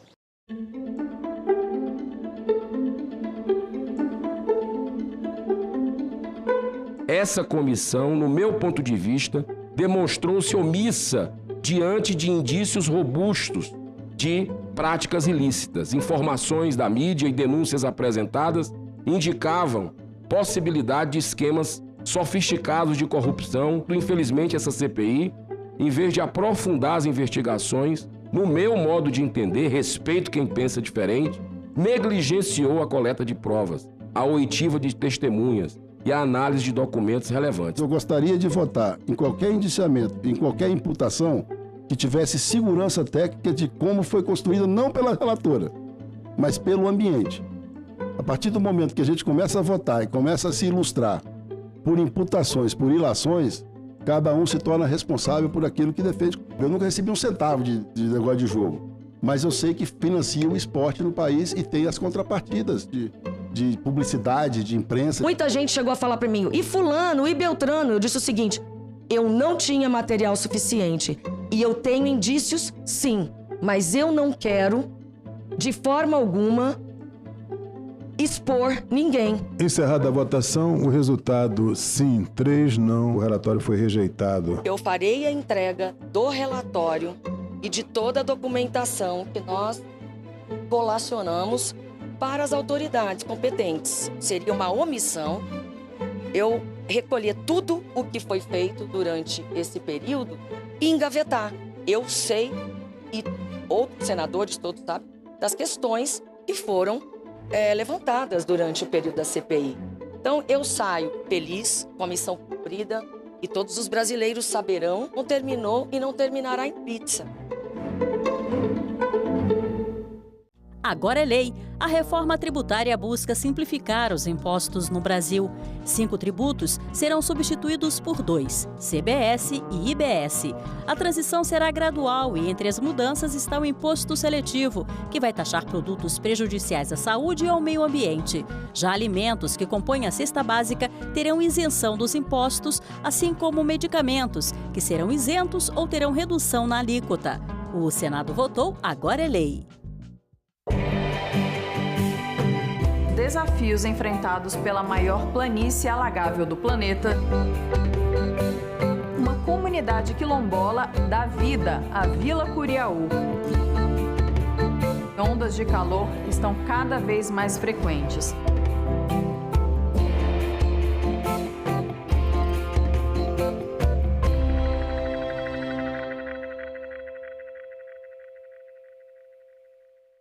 Como é que tem traficantes sem acerto? Como é que tem o pessoal que está na rua vendendo ambulante sem acerto? A origem da UPP é fazer controle territorial. Quando ela crescia e quando ela não crescia. Para onde que ela ia e para onde que ela não ia. Essa falácia da guerra é para manter controle da favela. Isso é uma sofisticação do século XXI para você ter o domínio. Aqui no Brasil é o único país do mundo em que aquilo que se atribui ao crime organizado foi criado dentro de instituições do Estado. Todas essas formas de lidar com conflitos e com o próprio crime, elas levaram a essa situação de hoje, né? Então, acho que, como a gente vê, apostar na continuidade disso ou é burrice ou tem alguém que lucra com todo esse cenário. A gente também fala tupi. Tocantins é uma palavra tupi que identifica uma etnia indígena e significa bico de tucano. Vem de tucã, como o pássaro é chamado em tupi, mais ti, que pode significar bico ou nariz. Já o nome tucano é formado por tu ou ti, que quer dizer bico, mais canga, termo para osso. Seria então a ave do bico feito de osso. A gente também fala tupi. Vai votar? Passou no concurso público? Vai tirar o passaporte? Então você precisa ter o título de eleitor. Ainda não tem o seu? Calma, vem comigo no passo a passo. Você vai acessar o site do TSE.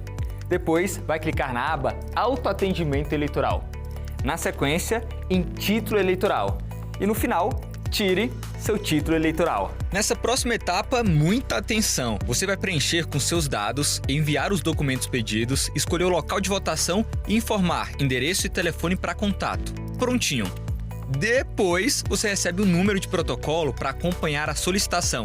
E para isso, é só acessar o site, ir em Autoatendimento Eleitoral e depois clicar na aba Acompanhe uma solicitação. Importante, antes de receber a primeira via do título, você tem 30 dias para ir ao cartório eleitoral cadastrar a biometria.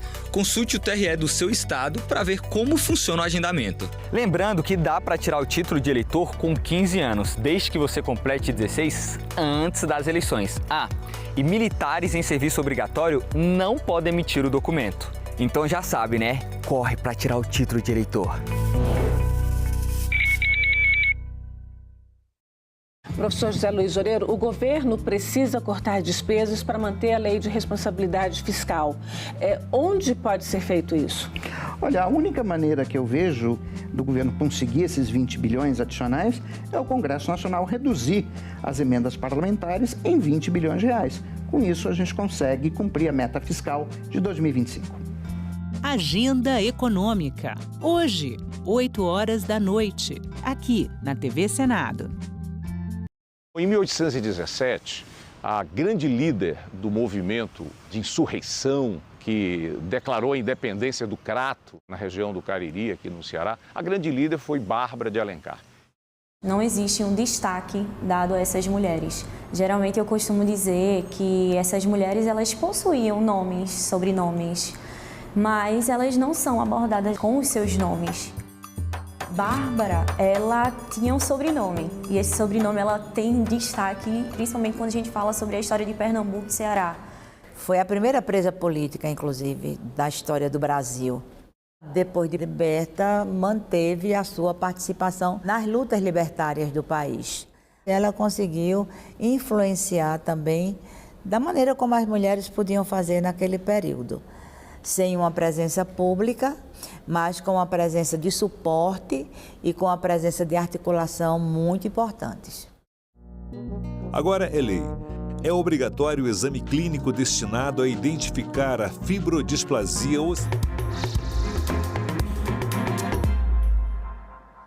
Olá, estamos de volta, são 9h27.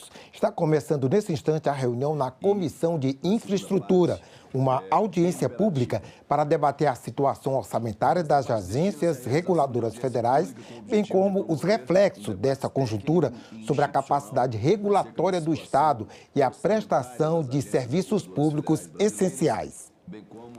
Acompanhe. Sobre a capacidade regulatória do Estado e a prestação de serviços públicos essenciais, em atenção aos requerimentos número 55 de 2025 da CI, de autoria dos senadores Marcos Rogério Esperidião Amin, e requerimento número 60 de 2025, de autoria do senador Marcos Rogério. Eu registro, desde logo, a presença dos seguintes convidados: Mauro Henrique Moreira Souza, diretor-geral da Agência Nacional de Mineração, muito bem-vindo. Cristiana Camarati, conselheira substituta do Conselho Diretor da Anatel, muito bem-vinda. Roberto José Siqueira Honorato, diretor substituto da ANAC, da onde? Aqui, muito bem-vindo. Bruno Conde Caselli, diretor-geral substituto da ANP, muito bem-vindo. Agnes Maria de Aragão da Costa, diretora-geral substituta da ANEEL, muito bem-vinda. Flávia Takafashi, diretora-geral substituta da ANTAC, muito bem-vinda. Alexandre Carlos Leite de Figueiredo, secretário da SESEX, Energia do Tribunal de Contas da União, TCU. Muito bem-vindo a essa audiência pública. Felipe Fernandes Queiroz, diretor-geral substituto da ANT, também muito bem-vindo. ANTT, muito bem-vindo. Antes de passar a palavra aos nossos convidados, eu comunico que esta reunião será interativa, transmitida ao vivo e aberta à participação dos interessados por meio do portal E-Cidadania, na internet, no endereço senado.leg.br/e-cidadania ou pelo telefone 0800 061 2211. O relatório completo com todas as manifestações estará disponível no portal, assim como as apresentações que forem utilizadas eventualmente pelos expositores. Na exposição inicial, cada convidado poderá fazer uso da palavra, e aí nós estamos estabelecendo um tempo, porque nós estamos honrados hoje com o número de convidados, são pelo menos 8 falas das agências e ainda a representação do Tribunal de Contas da União. Então nós teremos um volume de falas um pouco mais extenso, mas eu queria deixar um tempo que desse para cada um expor a situação de cada uma das agências. Então, estabelecer aqui um tempo de 7 minutos para cada fala. Se tiver que acrescentar um pouco mais ou reduzir um pouco menos, estarão à vontade também nesse ambiente. Antes de fazer uma fala introdutória sobre o tema e a gravidade desse cenário vivido, especialmente no âmbito das agências, eu queria assegurar a palavra ao também autor desse requerimento, e já fiz na sessão anterior da Comissão de Infraestrutura e o faço novamente, do contato que me fez o senador Espiridião a mim, no primeiro momento, logo após os anúncios dos cortes e a repercussão da extensão de eventuais danos relacionados a esses cortes.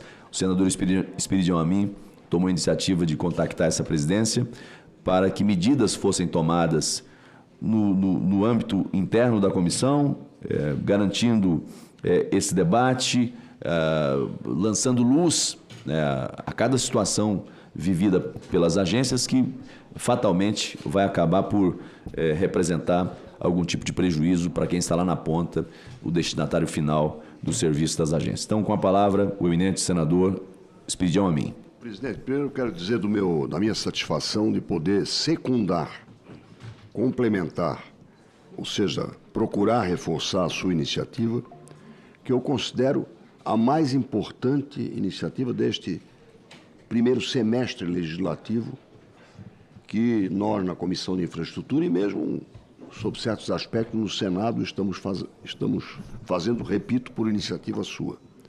Quero ainda assinalar que na Câmara dos Deputados, o deputado Júlio Lopes, que foi nosso colega na Câmara, está desenvolvendo hoje também um encontro neste sentido de detectar o problema e considerar possíveis soluções. Mas eu gostaria de sugerir que nesses 7 minutos iniciais, todos os que vão trazer aqui o testemunho, o caso da agência respectiva, meditassem sobre o seguinte e incluíssem este tópico no roteiro. Não menos do que 80% da nossa economia formal, a informal eu não sei, mas a formal, 80% dependem, todos os agentes da economia formal dependem de alguma forma das agências reguladoras, especialmente as vinculadas, quando da designação de seus membros, à Comissão de Serviços de Infraestrutura presidida por Vossa Excelência. Claudicar uma agência reguladora, 2, 3 ou mais, significa deixar de oferecer para este segmento da economia formal tanto a regulação quanto a atividade de aprimorar os serviços que é prestado à comunidade. Então, é o desserviço. Tão ruim quanto o claudicar da agência a deterioração do serviço que ela deve fiscalizar e regular. Então, daí é que, em todas as exposições, certamente, os senhores devem apresentar o quantitativo financeiro que está faltando para o bom cumprimento das obrigações. Mas eu gostaria que, a cada exposição de necessidade, fosse também alinhado o objetivo que seria alcançado caso isto se concretize. Ou seja, não é para gastar mais, não é para ter folga orçamentária, é para entregar o serviço de fiscalização, de aprimoramento da atividade, que é o que interessa à sociedade, ao usuário, ao cliente, que nome tenha, ao cidadão, enfim. Então, eu gostaria que dentro da exposição de cada um fosse dito o seguinte: olha, nós precisamos obter tal arrecadação, temos como fazê-lo, estamos arrecadando, mas o destino da arrecadação está sendo suprir necessidades do Tesouro. Então eu preciso de mais R$1 para fazer o quê? Por exemplo, para poder ampliar a fiscalização da qualidade do combustível de 70% para 100%. Me valendo aqui do exemplo mais próximo, que já foi aqui mencionado nessa comissão, como sendo um dos pontos críticos, é a fiscalização da qualidade do combustível para o consumidor. Não preciso explicar o que é isso. Então, a cada X de recursos que eu possa alcançar desta ou daquela forma, com apoio político da Comissão de Serviços de Infraestrutura do Senado Federal, nós conseguiremos tal ganho em termos do serviço que é da nossa responsabilidade. Essa é a minha sugestão, presidente, que eu acho que deveria ser incorporada a cada uma das exposições. Muito obrigado. Agradeço a Vossa Excelência, nobre senador Espiridião Amin. Eu faria uma fala inicial, trazendo aqui algumas abordagens em relação a esses cortes todos, mas até para evitar de repente, fazer uma fala que vai antecipar aquilo que os diretores o farão no âmbito de suas falas, eu vou deixar para fazer uma abordagem mais ao final em relação a esse cenário que, para mim, realmente é preocupante, porque quando se fala de agência reguladora, e especialmente no campo da infraestrutura, como disse o eminente senador Espiridião Amin, né, assim, os grandes investimentos estruturantes da infraestrutura passam pelo crivo das agências reguladoras. Então, sem o papel das agências reguladoras, né, todo esse grande desafio que é construir uma infraestrutura adequada para o Brasil fica comprometido, né? E a máxima de que a agência ela é independente, ela tem o seu papel de autonomia, me parece ser escancaradamente desmentido quando diante de uma situação como essa que a gente está agora. Não existe autonomia, não existe independência quando você tem o atrelamento do orçamento dessa agência a um outro poder. Então, eu penso que talvez o debate de hoje nos faça lançar luz sobre esse aspecto e, ao mesmo tempo, da mesma forma que como a Câmara também está discutindo nesse momento lá, e eu já homenageio o presidente da Comissão de Minas e Energia por isso, é discutir alternativas. Quais são as alternativas a isso, né? As agências, boa parte delas, se não todas, elas, dentro das suas prerrogativas, dentro do seu papel institucional, elas arrecadam, e arrecadam muito. Arrecadam muito. Fala-se em 200 bilhões de reais, né, de recursos que são auferidos através do papel das agências reguladoras. Seja numa modelagem, seja em outra, seja através de medidas administrativas, sejam através de processos nos certames que são startados pelas agências.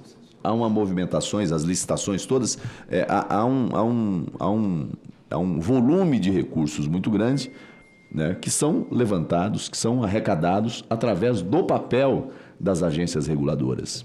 Mas elas não dispõem de um orçamento desvinculado. O orçamento está vinculado e, normalmente, quando se vai aprovar o Orçamento Geral da União, aquilo que se projeta não é o que se aprova, né, em razão das contingências todas, e quando da execução do orçamento, né, você tem contingenciamentos numa extensão, como foi a última, que tira, me parece que aí 1/3, né, dos recursos discricionários das agências estariam nesse momento comprometidos em razão dos contingenciamentos feitos. O que representa isso? Em que extensão isso compromete o regular funcionamento das agências?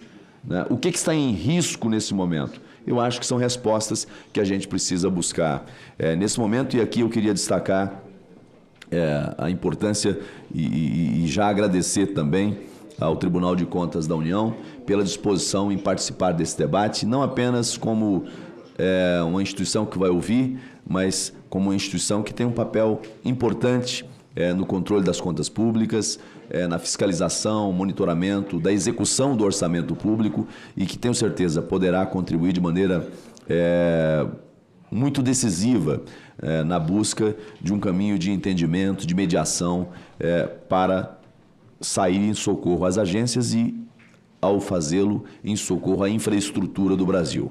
Eu registro que essa comissão foi procurada, inclusive, por outras agências que não são, senador Espírito Amin, do crivo de sabatinas da própria Comissão de Infraestrutura, em razão do vínculo temático, e aí reporto aqui o caso da Agência Nacional de Águas, a ANA, que se colocou, inclusive, com o desejo de estar aqui, e ainda trazendo o argumento, olha, a ANA, embora não esteja subordinada, não esteja vinculada à Comissão de Infraestrutura, mas trata de temas da infraestrutura, e falou sobre a questão do saneamento, que é um tema tratado aqui na Comissão de Infraestrutura, mas em respeito à comissão, que é a comissão legitimada a fazer, acabamos não fazendo o convite formalmente a essa agência.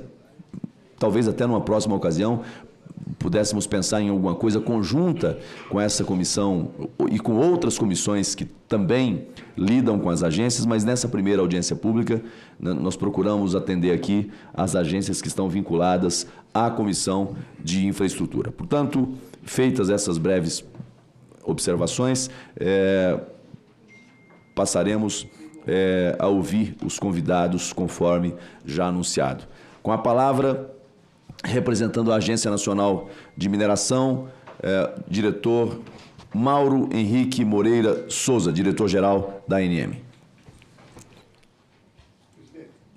Cada um poderia dizer também a situação, como é que está a respectiva agência em termos de cargos preenchidos e não.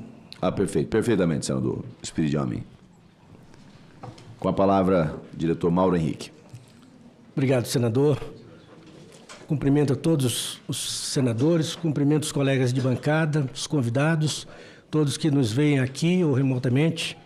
E agradeço o convite e parabenizo pela iniciativa. Acho que o papel do Senado, como uma casa de onde emanam normas, e tem um papel fundamental, e particularmente aqui a comissão também tem como dentro das suas atribuições também promover, né, a melhoria do ambiente de negócios do país, e o que é papel das agências, especialmente as agências de infraestrutura.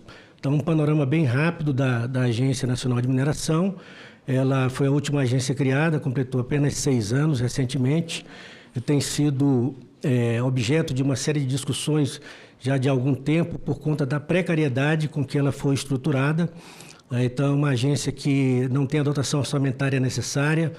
Hoje nós trabalhamos com apenas 30% do número de servidores que deveríamos ter pela lei, embora o governo tenha reconhecido, depois de de reiterados pedidos, o último de 1.073 vagas, foram aprovadas 220. Nós concluímos o concurso, estamos na fase final de apreciação de títulos para que eles possam ser chamados, 220 servidores. Mais recentemente, a UMGI autorizou 80 vagas para um concurso unificado, isso para nível médio. Então, nós devemos ter aí em torno de 300 e poucos servidores. Em contrapartida, nós temos 200 servidores que já estão em abono de permanência e com uma perspectiva de aposentadoria. Então, essa é uma questão bastante sensível, não só o orçamento em si, mas nós temos também uma defasagem expressiva com relação à tecnologia. Nós temos um portfólio de projetos bem ambicioso de transformação digital. Para lhes dar um exemplo, uma das atribuições nossas, que é de arrecadar os royalties e fazer a sua distribuição, ele opera com um sistema baseado em Excel que já está há 20 anos e hoje até os técnicos não conseguem que ele converse com as novas tecnologias e a gente tem que fazer remendos e nós não conseguimos. Então, todo o nosso projeto, os nossos projetos de transformação digital agora estão relativamente paralisados por conta disso. Então, assim, exato, herdado do NPM. Então, a situação é bem complicada e temos um cargo em aberto hoje, com a indicação que já foi feita pelo governo, mas ainda não foi submetido à sabatina, e devem com certeza, abrem mais 2 cargos em dezembro deste ano. Tá? Então, tem 2 em perspectiva de conclusão este ano ainda. Portanto, assim, de modo geral e bem en passant, a situação da agência é uma situação realmente complicada. Aliás, eu usei uma expressão quando eu tomei posse em 2022, de que a agência vivia o que eu chamei de indigência institucional por conta dessas várias mazelas que tem. Estamos tentando corrigir. Os cargos para a estrutura também tivemos um aporte agora do MGI que não atende às necessidades, mas é o que foi possível. Ontem mesmo ficamos até meia-noite trabalhando o novo regimento interno. Então, assim, temos trabalhado, temos buscado parcerias com outras instituições para minorar essas dificuldades, especialmente orçamentárias. Nós somos a agência que, no ranking, é a que mais arrecada em segundo lugar, depois da ANP. A ANP é campeã disparada, né? Mas a ANM, no ano passado, só em royalties, nós batemos aí a casa de 3 bi e 200 milhões de reais. Com os nossos projetos, a gente estima que em 3, 4 anos a gente consegue dobrar. Tá? Aqui está o representante do TCU, e o TCU, no ano passado, soltou um documento em que fez análise por algum tempo sobre a nossa capacidade de administrar a arrecadação de receitas e indicou que entre 2017 e 2022, cerca de 20 bilhões de reais deixaram de ser arrecadados. Nós temos hoje um passivo, por exemplo, em contencioso de arrecadação do que está inscrito em dívida ativa e outras situações que também beiram a ordem de 20 bilhões de reais. Na arrecadação, senador, por exemplo, nós temos apenas 4 servidores para atuar no Brasil como um todo, para promover a arrecadação e a distribuição dos royalties, o que é um absurdo. Nós temos mais ou menos 40 mil frentes de lavra no país, né, e praticamente todos os municípios têm mineração. Então, é uma situação realmente difícil que a gente está buscando, né, equacionar. E temos os riscos inerentes à falta de orçamento, né? Nós temos toda uma programação para fiscalização em loco, e nós temos que fazê-la, tanto a fiscalização do desenvolvimento da atividade na lavra, mas também na fase de pesquisa. Precisamos também ir a campo para identificar se a pesquisa está sendo feita conforme está preconizado pelo plano de pesquisa. E nós não conseguimos fazer isso, porque não temos, e agora temos a tendência de diminuir ou até suspender determinadas vistorias, determinadas fiscalizações, porque não vamos ter recursos suficientes. Isso também tem reflexo da própria capacitação, porque a gente está falando de agência reguladora que tem que conhecer o mercado, tem que conhecer as boas práticas, tem que fazer benchmarking, e nós ficamos inibidos e tolhidos em relação a esse aspecto também. Portanto, a situação é difícil, e só para completar, nós temos ainda a situação que é sempre trazida, né? A mineração ela já tem uma percepção da sociedade uma percepção negativa. E, normalmente, quando a gente vê na televisão, na imprensa, as chamadas e as imagens são as imagens que trazem aspectos negativos. Mais recentemente, a questão humanitária e ambiental com os Yanomami, mas tivemos há 10 anos o caso de Mariana, e nós precisamos mudar essa realidade, tá? E aí sempre vai se chamar a atenção para menos recursos para o dia a dia, significa menos fiscalização, significa um incremento de risco, porque não temos a capacidade necessária para acompanhar tudo o que está acontecendo. Hoje nós temos 980 barragens de rejeitos, né? Então você tem 2 formas de disposição de rejeitos da mineração: os estéreis e os rejeitos propriamente ditos. Então nós temos aí, em termos de pilhas mistas, né, que reúnem estéreo e rejeito, nós temos 768 no país, e pilha de estéreo temos aí 2.603. Então nós temos aí um universo de mais de 3.000 que precisamos dar conta delas. E barragens 980. Esse é o primeiro item que chama atenção quando se deixa de ter a capacidade necessária, até de instrumentação, por isso que eu falo também na necessidade... 15 segundos.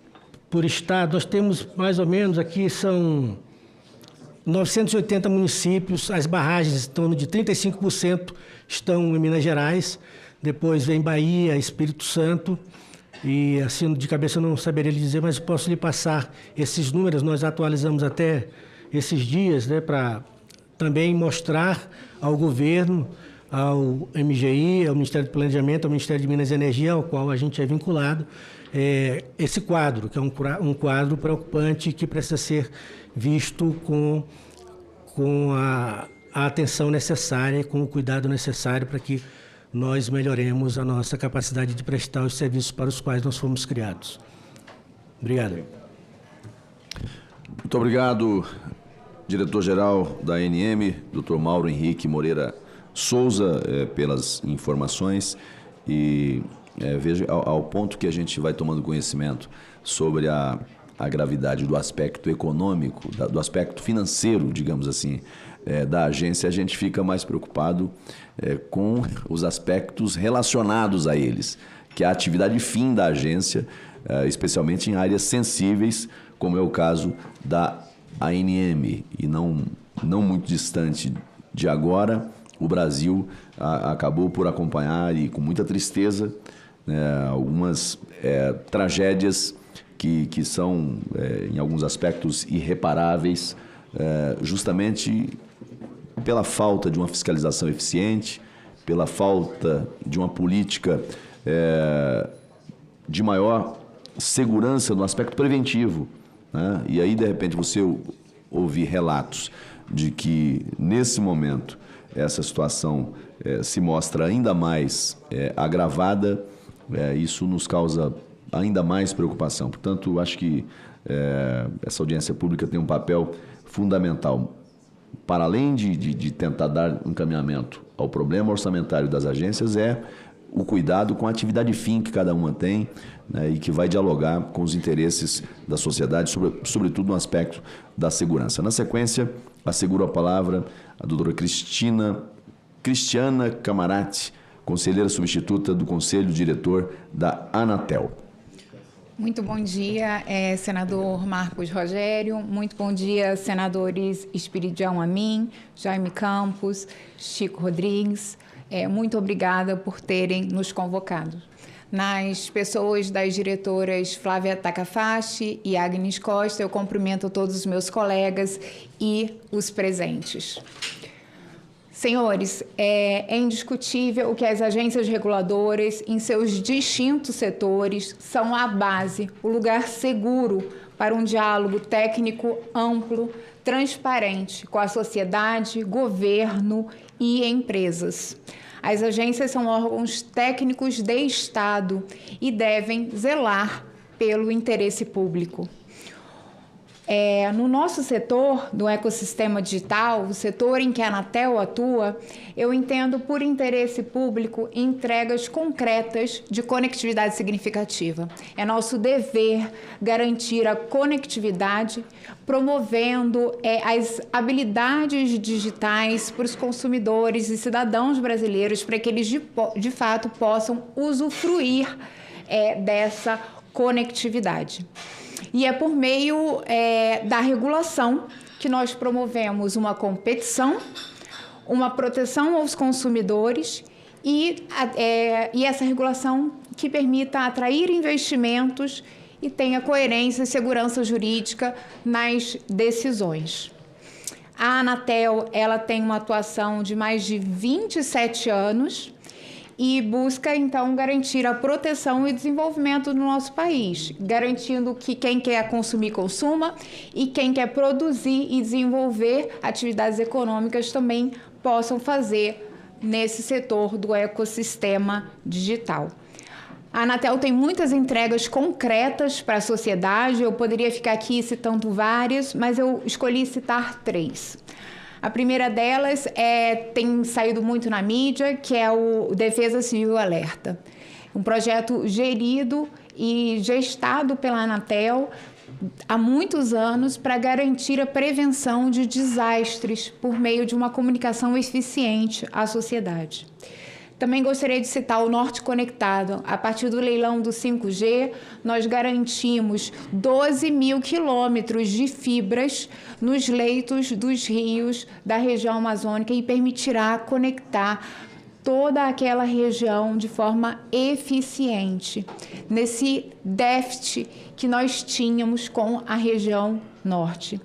E um outro exemplo muito simpático a mim, eu queria dividir com os senhores. Ontem nós ganhamos um prêmio internacional na cúpula da Sociedade Mundial da Informação com um teatro que nós desenvolvemos. O teatro chama-se Vida de Influencer. Nós ensinamos as crianças de escolas públicas sobre a importância da internet e como se proteger. Algumas crianças foram ao teatro pela primeira vez e a gente vai continuar expandindo esse teatro para o resto do Brasil. De novo, conectividade significativa. E é claro que os cortes orçamentários impactam e muito nos nossos projetos, excelências. E aí eu gostaria de citar muito rapidamente, a pedido inclusive do senador Espiridião Amin, o que isso representa, né? O que esse corte de 25% do nosso orçamento representa. Então, nós tínhamos um projeto, temos ainda, né? Foi postergado, um projeto de um novo data center para a nossa agência, e isso é fundamental, porque nós temos diversos sistemas críticos na agência.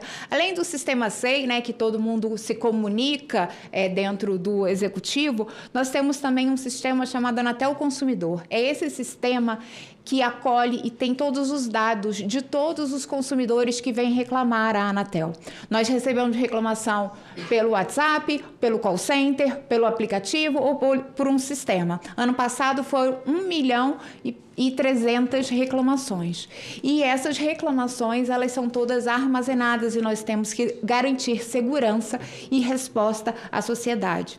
Além disso, o data center também vai auxiliar em outro sistema crítico, que é o de licenciamento de estações. Não podemos falar em conectividade se nós não damos as estações e licenciamos as estações. Isso impacta cerca de 15 mil empresas. Então, foi postergado esse projeto do novo data center. Nossas fiscalizações também e projetos de fiscalizações também sofreram um impacto direto com esse corte. O que exatamente de projetos de fiscalização sofreram impacto?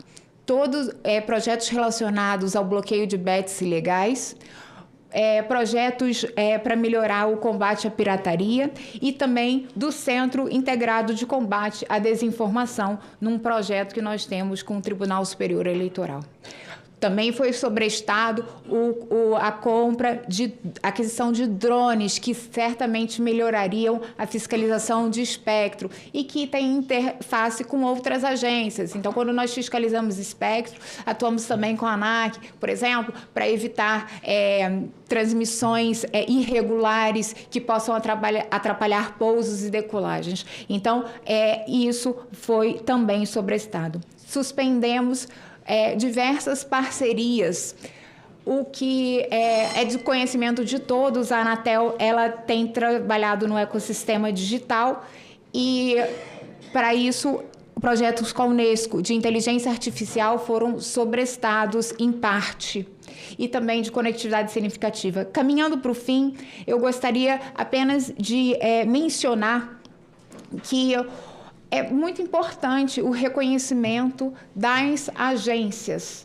É fundamental. Como disse o senador Espiridião Amin, somos responsáveis por 80% de regular dos setores que geram o maior PIB, né? São responsáveis por gerar um PIB do nosso país. E aí é importante dizer que hoje nós temos 570 servidores especialistas ativos, sendo 76 já em abono de permanência, ou seja, 13% do quadro. Temos vagas, 508 funções. E a felicidade, eu tenho de dizer para os senhores, é que tivemos um concurso público, tivemos aprovado, chamaremos 49 servidores, mas temos um cadastro de reserva de 170 aprovados. Temos conversado com o governo acerca da possibilidade de chamar os 100% do cadastro reserva e conto muito com o apoio dos senhores para que, de fato, seja possível repor parcialmente o quadro. Também uma notícia positiva é que teremos um novo concurso para 50 técnicos, e aí seria nível médio. Mas temos aí nas mãos a possibilidade de chamar esse cadastro reserva, o que auxiliaria muito na atuação da agência. Muito obrigada, senador Marco Rogério. Muito obrigado à diretora Cristiana Camarati, que representa nessa audiência pública a Anatel, trazendo as informações e as perspectivas da agência em face desse novo orçamento. E veja como que é contraditório, né? A gente debateu recentemente, e esse tema está o tempo todo em debate no âmbito do Congresso Nacional, a pauta dos jogos. Aliás, hoje no plenário do Senado deve, de novo, uma matéria dessa natureza está no centro do debate. Dessa vez não mais os jogos online, mas os cassinos e resorts integrados e outras coisas do gênero. Agora, o online que foi aprovado lá atrás, não com o meu voto a favor, votei contra essa matéria, mas não é essa a questão aqui. A questão você tem uma modalidade de jogos que movimenta bilhões e bilhões de reais no Brasil, numa CPI que recentemente discutiu esse tema no âmbito do Senado Federal, verificou-se o quanto há de operadores ilegais atuando no Brasil, criando um cenário de vícios, de ludopatia nunca antes visto na história do Brasil, problemas de saúde, problemas de segurança, problemas financeiros de toda sorte. E aí você tem uma agência que existe e que tem o papel de fiscalizar, inclusive, esses operadores ilegais, e a agência fica impedida de fazer o seu papel porque não tem orçamento.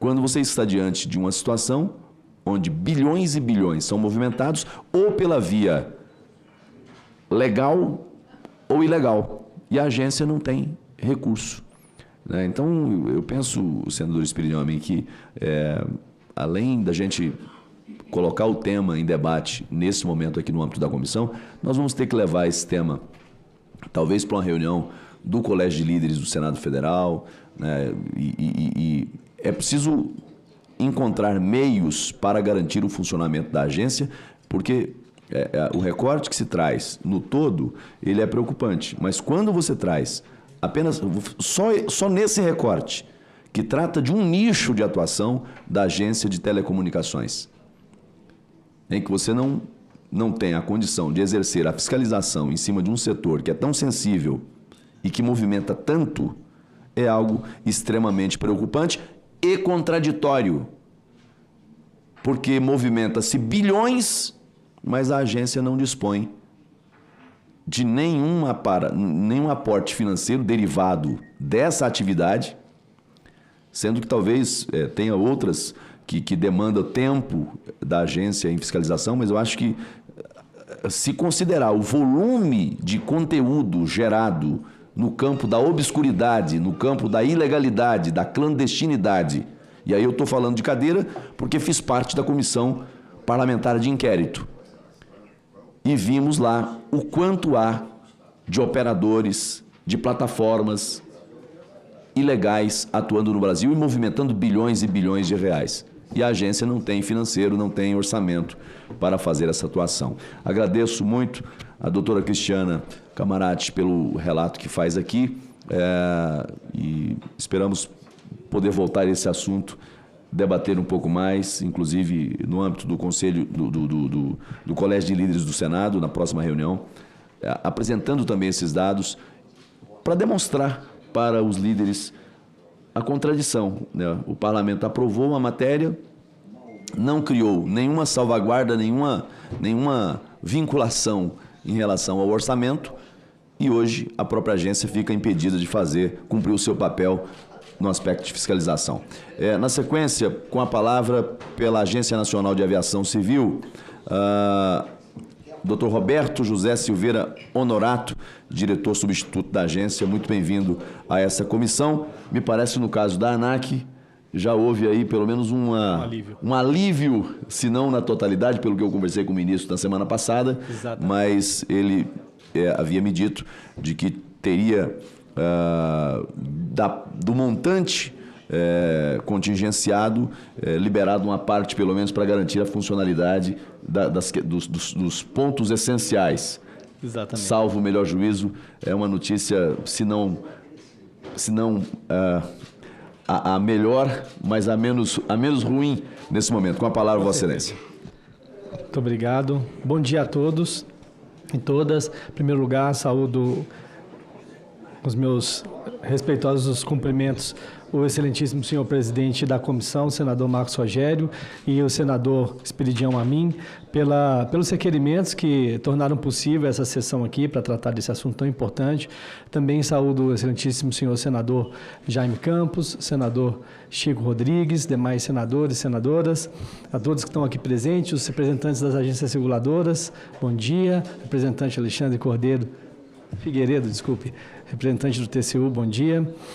É muito importante esse assunto estar sendo tratado aqui no Senado Federal e, de fato, a situação das agências, em especial da ANAC, é realmente preocupante. Eu tenho alguns slides que eu vou passar aqui para vocês, mas quando nós tivemos notícia do corte orçamentário, palavras do superintendente Alberto Romero, que está aqui, inclusive, é um shutdown aqui na agência. Então, realmente, nos assustou bastante.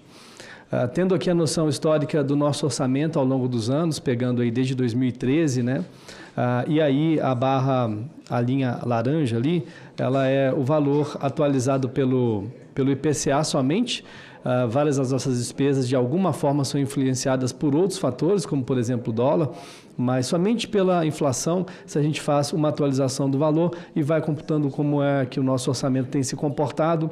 Esse ano nós chegamos ao menor patamar nessa série histórica aqui que nós temos, e com certeza, desde a criação da agência, que foi em 2006, é o menor patamar de orçamento que nós já tivemos.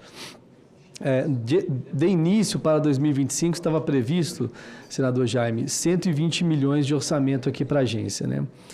E já é um valor menor do que aquele que foi calculado pela agência como necessário para desenvolver todas as suas atividades na potencialidade, na melhor potencialidade, com a maior eficiência, dado também o efetivo que nós temos, enfim, outras características que também impõem limitações à plena atividade, né? Então, senador, o Marcos Aurélio estava a série histórica aqui, né, menor patamar, e eu estava dizendo que em 2025 o valor que foi pactuado aqui para a ANAC era de 120 milhões. Com o corte, a primeira notícia, esse valor caiu para 90 milhões de reais. E aí, com o trabalho que, né, o ministro Silvio, o ministro de Portos e Aeroportos, a ministra Simone Tebet também, no Ministério do Planejamento, se sensibilizaram com a nossa situação e realmente não é meramente assim, uma cifra que caiu, mas quando nós falamos dos projetos ou das iniciativas que foram impactadas diretamente, né, houve uma sensibilização e houve um aporte que foi a metade do corte foi aliviado com esse repasse do Ministério de Portos e Aeroportos aqui para a agência, né? O que seria, né, necessário, a pergunta do senador Espiridião a mim, né? O que seria necessário para a agência, né? A prospecção inicial da agência é que 172 milhões seria o valor necessário para a gente efetuar todas as nossas atividades na melhor forma, né? Então, observem bem que a gente está falando aqui a gente não está, não é desejável, não é requerido nesse momento 100% do valor atualizado à inflação que foi em 2013. 48% do valor de 2013 já seria suficiente para a agência tocar todas as suas atividades. Esses 172 milhões não eram possíveis à época, 120 milhões foram no início do ano, né, sinalizados para a agência, 90 com corte, agora 105, ou seja, de 172 para 105 é a diferença do que a gente precisa para tocar todas as atividades dentro das outras, como eu disse, outras limitações, pessoal e infraestrutura, etc. Quando nós recebemos a figura, né, por que a gente precisa de 48% e não de 100% ou de um valor maior, né? Várias medidas para reduzir os custos da agência, para buscar eficiência, foram tomadas nesse período, aí, principalmente de 2018 a 2025. Então, redução de custos com aluguel, entrega de prédios e andares, né? A gente tem um percentual do nosso efetivo em trabalho remoto nesse momento. Então, estações de trabalho rotativas, dado que a ocupação não é constante, né? Chegamos a figurar em alguns índices que medem a eficiência da instituição, com destaque em alguns, entre os top 3, top 5 ali. E também revisão de contratos e serviços de todas as montas que forem possível imaginar, mas tecnologia de informação, de terceirizados, limpeza e etc. Né? Então, assim, essas medidas fizeram com que fosse possível que a gente não precisasse do valor total, ou do valor de 100% do passado, né? Um valor significativamente menor do que o que foi no passado. Em termos de arrecadação, acho que é importante a gente citar, a arrecadação da agência, ela figura no fundo aeroviário, que consta como as TEFACs, as taxas de fiscalização, as multas e também uma contribuição social das empresas do setor, né? Então, esse aqui é o histórico de arrecadação dos valores que vão para esse fundo. Então, nesses últimos 10 anos, foram 3,65 bilhões, né? Então, é um valor bastante próximo, aí, ou melhor, se a gente for tirar a média desses 10 anos, aí, a gente está falando de um valor, pelo menos, o dobro daquilo que a gente precisa para tocar as nossas atividades. Mas não é só isso. Se a gente pegar as arrecadações em termos de outorga, aí é um pouco, em 10 anos não é exatamente o mesmo período, porque os dados...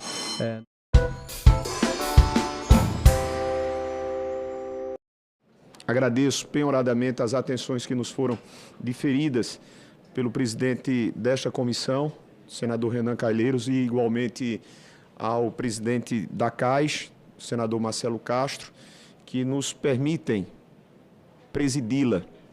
Nós estamos aguardando a chegada do nosso senador Wellington Fagundes, que foi designado para conduzir a relatoria desta proposta legislativa, mas eu penso que nem estarei sendo deselegante, nem também haverá prejuízos ao debate e a sua instrução se nós começarmos, tendo em vista, inclusive, que temos um bom número de senhoras e senhores que exporão as fundamentações do projeto de lei complementar, que tem como autor o senador que vos fala e outros tantos subscritores.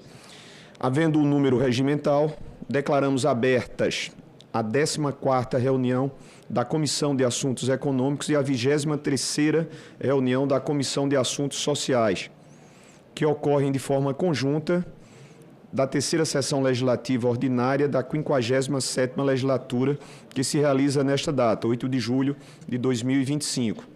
Os objetivos. A presente reunião destina-se à realização de audiência pública com o objetivo de instruir o projeto de lei complementar 185 do ano de 2024, que regulamenta a aposentadoria especial dos agentes comunitários de saúde e dos agentes de combate às endemias, estabelecida pelo parágrafo 10 do artigo 198 da nossa Constituição, em atenção aos requerimentos 42 da CAI, que teve como seu autor o senador Wellington Fagundes, e o requerimento 42 também da CAIS, de autoria dos senadores Wellington Fagundes e da senhora senadora Damares Alves. Convidamos para que tomem lugar à mesa os seguintes convidados: a senhora presidente da Confederação Nacional dos Agentes Comunitários de Saúde, CONAX, querida e estimada amiga, senhora Hilda Angélica dos Santos Corrêa. Por gentileza, Hilda. Convido, a mim me parece que ainda não presente está, o senhor Domingos Antunes, mas que confirmou presença e fará a sua exposição entre nós. Domingos Antunes, presidente do Sindicato dos Agentes Comunitários de Saúde e Agentes de Combate às Endemias da região sul de Mato... Já chegou? Domingos? O senhor? Seja bem-vindo. Eu ainda não tinha tido a oportunidade de conhecer. Seja bem-vindo. Fique à vontade. E os demais outros convidados que farão as suas exposições de forma remota, correto? A senhora Evelyn Bezerra da Silva, diretora do Departamento Estratégico e Políticas de Saúde Comunitária do Ministério da Saúde. A senhora Cláudia Item, coordenadora geral de normatização e acompanhamento legal do Departamento dos Regimes Próprios. E a senhora Márcia Valéria Morosini, vice-diretora de ensino da Escola Politécnica de Saúde Joaquim Venâncio da Fiocruz. Informamos também que foi convidada a senhora Ana Valéria Machado Mendonça, professora da Universidade de Brasília, que não pôde comparecer a esta audiência, que foi convidado o representante do Ministério do Planejamento e Orçamento, mas não foi indicado o representante. Antes de passarmos a palavra aos nossos convidados, comunicamos que esta reunião será interativa, transmitida ao vivo e aberta às participações dos interessados por meio do portal e-Cidadania na internet, endereço que fica à disposição das senhoras e dos senhores. O relatório completo com todas as manifestações estará disponível no portal, assim como as apresentações que forem utilizadas pelos senhores e senhoras expositores. Na exposição inicial, senhor Domingo, senhora Hilda, presidente e demais outros convidados, nós estaremos a reservar um período de 10 minutos para as suas exposições. Ao fim das exposições, a palavra será concedida a parlamentares que, porventura, desejarem fazer os seus respectivos questionamentos, inscritos para fazer as suas perguntas ou comentários. Vamos passar a palavra, até por força da sua condição, à minha querida presidente Hilda Angélica. Hilda, mais uma vez, seja muito bem-vinda. Para nós é muito gratificante, honra-nos poder recepcioná-los nesse ambiente que é tão afeito a vocês ao longo desses últimos anos, anos de conquistas, sem que antes, de muitas lutas, de muitas ansiedades, sofreguidões, mas que ao cabo permitiram ser vitoriosos e foram várias as oportunidades que vocês puderam comemorar conjuntamente com aqueles que participaram e acolheram através das sugestões parlamentares debatidas nas duas casas do nosso Congresso. Então, para a gente é motivo de alegria e satisfação poder recepcioná-los e recepcioná-las a todos. Gostaríamos, inclusive, de ter podido realizar essa sessão num ambiente maior,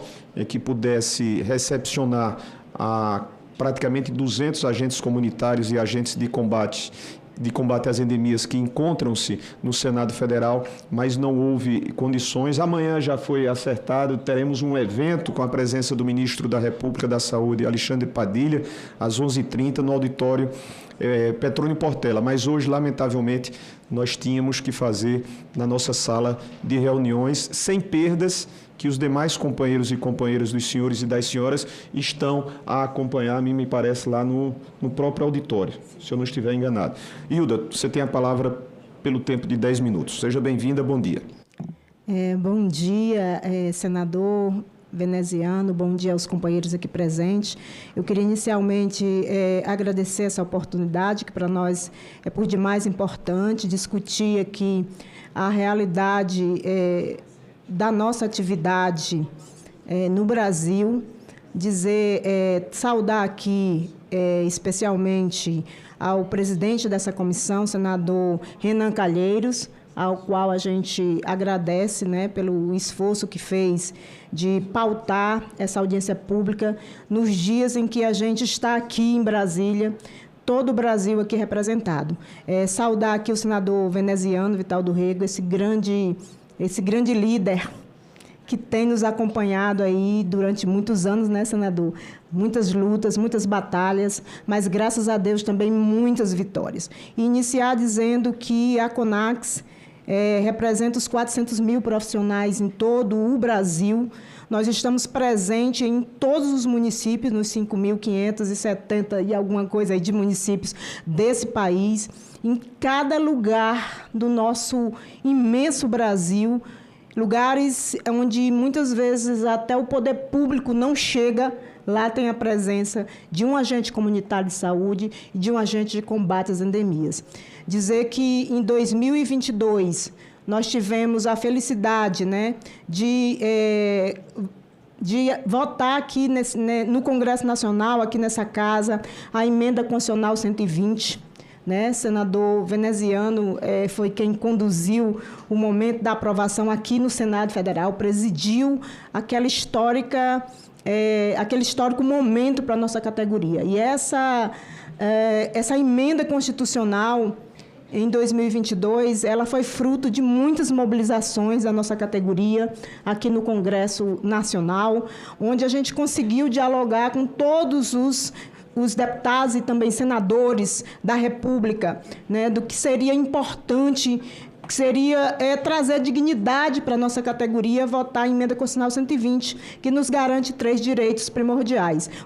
O piso salarial nacional, senador veneziano, que nós colocamos aqui no Congresso Nacional, que seria de aplicabilidade imediata, e de fato o governo federal recambia esse recurso, são 2 salários mínimos por cada agente comunitário de saúde, recurso da União, que garante o piso nacional dos agentes de saúde em endemias. Mas nós temos outros 2 direitos, que é a insalubridade, que a gente está aí por também regulamentar, porque aí carece regulamentação, e a aposentadoria especial. Então, nós entendemos que é urgente a matéria da aposentadoria, haja vista que nós somos um profissional que a maioria de nós hoje, do quantitativo dos 400 mil, boa parte, já tem mais de 25 anos de trabalho dedicado, exclusivo à população brasileira, levando aí a promoção da saúde, evitando adoecimento, evitando que as doenças se tornem crônicas, evitando que pacientes seja necessário ir para os grandes hospitais para atenção secundária e atenção terciária, que é um problema sério no nosso país. Muitas vezes um paciente necessita de um exame mais complexo, ele passa 6 meses, 1 ano, 2 anos e às vezes até morre sem ter esse atendimento. Então, diante dessa realidade, que a nossa categoria já tem esse tempo de serviço dedicado, exclusivo à população brasileira, que nos é cobrado 40 horas semanais de trabalho, mas, de fato, nós estamos disponíveis 24 horas por dia e todos os dias da semana para dar o atendimento à nossa população, é que a gente, de fato, já se encontra, muitos de nós, em condição de se aposentar. Porém, mesmo nós tendo conquistado um piso salarial nacional, se nós buscarmos a nossa aposentadoria hoje, nós cairemos para o valor de um salário mínimo. E isso, para nós, não é justiça. E o que nós queremos aqui é a justiça para esse trabalhador que se dedica tanto à saúde pública do nosso país. O senador veneziano é o autor desse PLP 185. Nós buscamos o senador veneziano porque entendemos que é um senador sensível, comprometido com as causas, né, e principalmente com os trabalhadores. Então, te agradeço por ter aceitado esse desafio junto com a CONAX, de apresentar esse projeto e a gente tramitar aqui no Senado Federal. Eu trouxe algumas apresentações, eu não vou me ater a elas, mas é importante que a gente registre aqui aos senadores, à comissão, a nossa realidade. Essas fotos, esses registros, eles são atuais, muito atuais. Nós apresentamos numa atividade do Ministério da Saúde, onde a gente estava tratando das mudanças climáticas, senador. E aí a gente expõe para vocês como é o nosso trabalho. Vocês podem ver em fotos e observar. Nós trabalhamos expostos, totalmente expostos, né? Expostos a tudo, às intempéries da natureza, à insegurança do nosso país. Tá? A gente anda aí de pé, de bicicleta, de barco, depende da região em que o nosso agente esteja atuando. E aí vocês podem ver, essa aí é a região norte, né, bastante alagada, e o nosso povo aí no dia a dia aí da labuta, né, trabalhando para levar a educação em saúde, a promoção em saúde e, como eu disse no início, a todos os lugares do nosso país, daqueles lugares mais urbanos, dos lugares mais rurais também. Então, já dá para observar a dificuldade, observar que nós estamos aí totalmente desprovidos de equipamentos de proteção individual, né, de equipamentos coletivos, e a gente trouxe aí para demonstrar, né, o enfrentamento das barreiras, a falta de pontos de apoio para o nosso povo poder sequer tomar uma água, sequer se planejar para fazer as suas atividades. Mas mesmo com essas dificuldades, garanto aos senhores, nenhum agente de saúde, nenhum agente de endemia se furta ao trabalho de levar essa promoção em saúde. Tá? E aí eu vou passando, tem uns videozinhos, mas vocês podem observar nossos companheiros fazendo aí a vacinação antirrábica de forma muito sem proteção nenhuma, os agentes de saúde enfrentando aí as áreas alagadas, e aí sem botas, sem nenhuma proteção, mesmo com a roupa que tem, com calçado inadequado, ali até pegando aí uma cobra, vocês estão observando. Esse é o nosso trabalho. Tá? Esse é o nosso trabalho todos os dias que Deus nos dá. E aí apresento colegas ainda utilizando, senador veneziano, cavalos para se deslocar, porque a região é tão difícil que não dá para ir de bicicleta, não dá para ir a pé, então se utiliza o que tem, mas não se deixa de fazer o trabalho, né? E aí é a nossa realidade. Com as mudanças climáticas, nós estamos vivendo no mundo todo, e o Brasil é parte disso, mais dificuldades ainda, né? Vocês podem observar, nós estamos hoje enfrentando temperaturas elevadíssimas no nosso Nordeste, senador, sol causticante, né? E a gente lá, sem um protetor solar, sem uma blusa de proteção. É desse jeito que aí está. Repito, essas fotografias, esses registros são atuais, totalmente atuais, tá? Para vocês observarem o que a gente enfrenta e o que a gente tem enfrentado durante mais de 25 anos. Região Sul hoje temperaturas abaixo de zero, e o nosso povo está lá. Lá no Amazonas, no Pará, tem um companheiro aqui do Pará, o Edson ali, está vendo ali os barquinhos. Esses barcos, os nossos agentes de saúde, eles entram nesses barcos numa segunda-feira, né, Edson? Percorre toda a região ribeirinha, visitando todas essas famílias que moram na região ribeirinha e só retornam, senador, na sexta ou no sábado para casa, né? Tamanhas são as distâncias que se percorrem. Eita, já estamos terminando no meu tempo, né? Mas eu queria dizer que nós passamos por esses perigos ocupacionais. Depois da Covid-19, nós sofremos por demais, senador. Nós fomos linha de frente do Covid-19, sem nenhum preparo, né? Sem nenhuma proteção, e nós estávamos lá. Nós se reinventamos na Covid-19 para falar com o povo, porque a ordem era ficar em casa, né? Ninguém podia sair, mas o agente de saúde tinha que sair, porque ele tinha que dar acalento às famílias que estavam sofrendo horrores. E aí a gente faz a pergunta, e quem cuida do cuidador? Como é que está o profissional hoje, depois de tudo que passou, né? Ok, vou passando.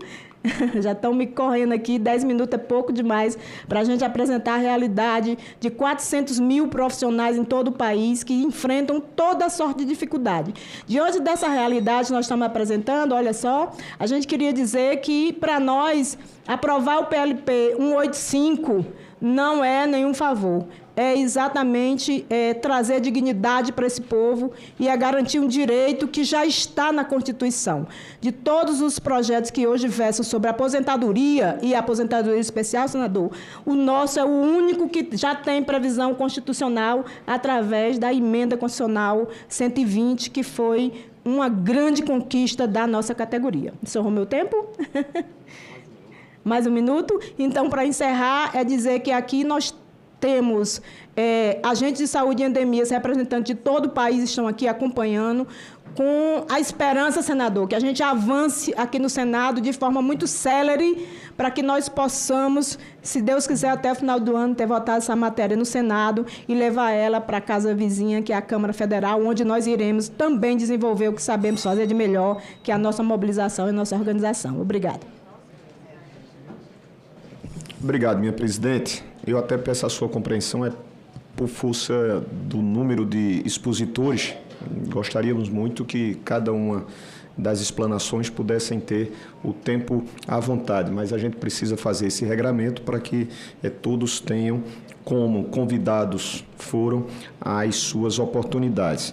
A gente faz um chamamento a um presente entre nós e também pela atenção devida, até porque já estão linkados conosco desde a hora aprazada, 10 horas, nós convidamos a senhora Cláudia Item, coordenadora geral de normatização e acompanhamento legal do Departamento dos Regimes Próprios de Previdência Social. Seja bem-vinda, senhora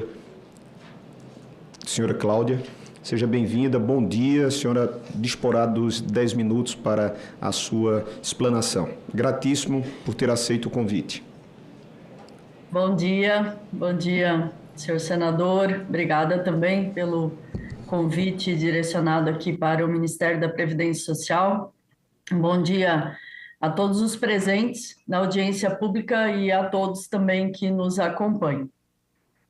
Sou Cláudia Fernanda Item, eu estou na Coordenação Geral de Normatização e Acompanhamento Legal do Departamento dos Regimes Próprios de Previdência Social. Ainda não fomos instados a nos manifestarmos formalmente sobre o projeto e vamos contribuir aqui com o debate no tempo que nos foi dado. Reforço que a nossa manifestação aqui é com base estritamente legal, nas normas vigentes, né, em especial a Constituição Federal, destacando, né, o reconhecimento e a valorização por essa categoria que se dedica à saúde pública do país. Alguns comentários, então, acerca do projeto em si, dos dispositivos, né, o artigo 1º, por exemplo, que nos chama a atenção é que o projeto não menciona diretamente os regimes previdenciários a que se aplica, mas ele visa assegurar a aposentadoria especial a ocupantes de cargos, né? Cita cargos, além de prever que assegura a integralidade e paridade, que são institutos aplicáveis aos regimes próprios, né? Então, entende-se que a aplicação do projeto restringe-se à aposentadoria de servidores titulares a cargo efetivo. Por outro lado, a emenda constitucional 103, de novembro de 2019, ela alterou a redação do artigo 40 e ela deu autonomia para os entes federativos estabelecerem seu plano de benefícios, suas próprias regras de benefício. Então, entendemos que, dada essa competência que foi concedida pela emenda 103 aos entes, dispor em lei, né, sobre requisitos e critérios de concessão de aposentadoria dos segurados, entende-se que um projeto de lei em âmbito da União poderia usurpar a competência dos demais entes federativos.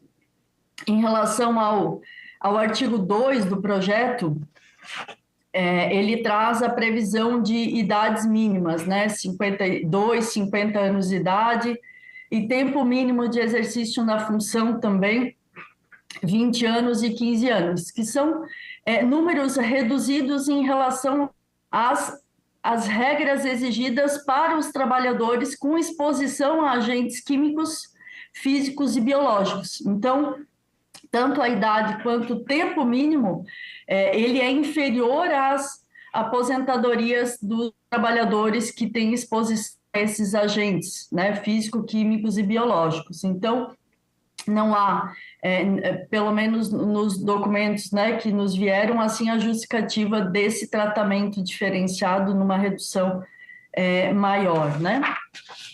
Ainda em relação ao parágrafo 2º também,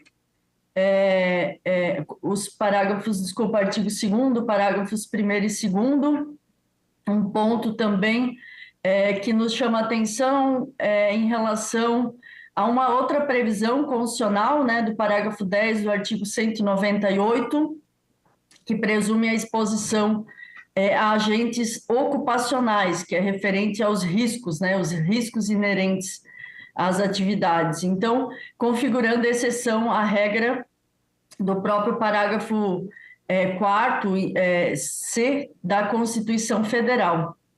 Mas a lei, né, deve tratar ou exigir um regulamento para disciplinar as atividades do agente nos quais haverá o risco inerente à saúde do trabalhador. Então, entendemos que o projeto está omisso quanto à definição das funções efetivamente desempenhadas, né, em que há o efetivo risco inerente à saúde do trabalhador. E ainda prevê também uma regra especial de que os trabalhadores afastados do exercício das atividades do cargo, eles continuam com uma contagem diferenciada. Então, está prevendo, né, o mesmo tratamento afastados, né? E entendemos que quebra a isonomia dos demais servidores que efetivamente possuem o direito, né? Dando essa amplitude, né, para todos, inclusive para os afastados. Em relação ao parágrafo 5º também, que assegura a aposentadoria especial mesmo ao trabalhador em readaptação, também há uma previsão, uma nova redação trazida pela emenda constitucional 103, né, em que a readaptação ela pode ocorrer, inclusive, em outro cargo, né? Então, pelo projeto mantém-se, né, todas as regras e todos os benefícios, mesmo em caso de readaptação. Mas a readaptação, então, esse instituto legal previsto na Constituição que autoriza, inclusive, a alteração do cargo, né? Então, a garantia de contagem de tempo para aposentadoria especial a agentes em readaptação, o nosso entendimento contraria a previsão, né, de que ele pretende disciplinar. E o parágrafo, né, 10 do artigo 198, porque a readaptação pode se dar em outras atividades, né, e, como dito, inclusive em até um outro cargo. Em relação ao parágrafo 7º, que trata da conversão do tempo, né, especial em comum. A conversão do tempo especial em comum também foi vedada como regra, né, depois da emenda constitucional 103, e a sua concessão ela depende da edição de uma lei complementar em cada ente federativo, né? Esse tema já é um tema que foi apreciado e julgado pelo STF, é o tema 942, né? Então, entendemos o risco ali de uma invasão de competência dos demais entes federativos à garantia estabelecida no projeto. E lembrando, assim, que todos os estados, todas as capitais e aproximadamente 40% dos municípios do país têm regimes próprios de previdência social, né? Aproximadamente 2.140 entes federativos que têm regime próprio. Então, esses entes federativos receberam, né, após a promulgação da emenda constitucional 103, essa competência legislativa para disciplinar sobre os benefícios previdenciários dos seus servidores, dos servidores que estão vinculados ao regime próprio local.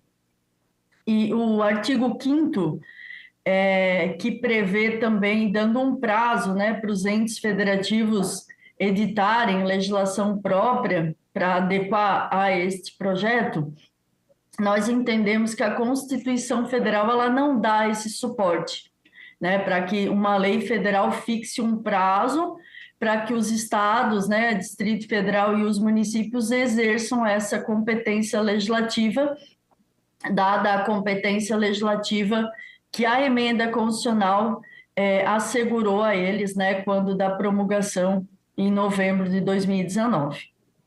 Então, a aprovação da proposta, né, e reforço aqui o que dito no início da explanação, né, é estritamente legal, né, com a observância do caráter normativo, especialmente da Constituição Federal, reconhecendo, né, todo o trabalho da categoria. Então, entendemos que o projeto, da forma como está, ele contraria a Constituição Federal em diversos aspectos, né, além de afetar o alcance e a preservação do equilíbrio financeiro e atuarial dos regimes previdenciários, né? E também o ponto de destaque é a questão da competência também dos entes federativos, né? O alcance desse projeto, alcance limitado e essas colocações que nós colocamos que, no nosso entendimento, afronta essa competência dos entes federativos.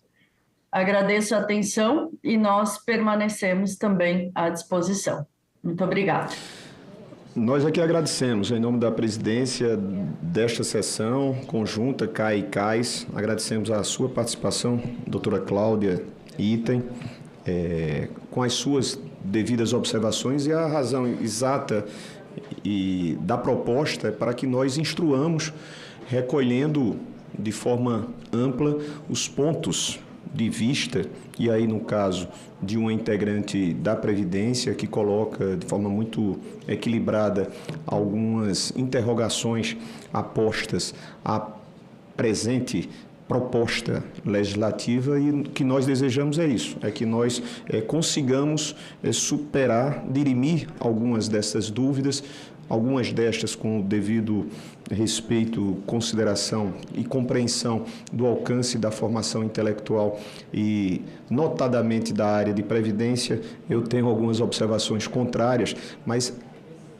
a partir do momento em que nós produzimos instantes desse debate, a gente vai fazer com que o projeto possa ir ganhando uma conformidade, porque se toda e qualquer iniciativa já viesse de maneira acabada, de maneira ideal, sem que se permitissem algumas sugestões, alguns questionamentos, algumas interrogações ou mesmo contestações, não precisaríamos ter absolutamente quaisquer debates, não precisaríamos ter audiências públicas, mas, enfim, o desejo nosso do requerente, senador Wellington Fagundes, é de que nós aprimoremos a iniciativa. Gratíssimo à senhora Cláudia Item pela participação e quaisquer dúvidas que houver da parte dos integrantes que aqui presentes estão, a senhora de forma tão gentil e tão solícita se coloca ainda à disposição. Ato contínuo, o senhor Domingos Antunes, que está presente ao nosso lado, presidente do Sindicato dos Agentes Comunitários de Saúde, de combate às endemias da região do sul do Mato Grosso. Seja bem-vindo, senhor Domingos,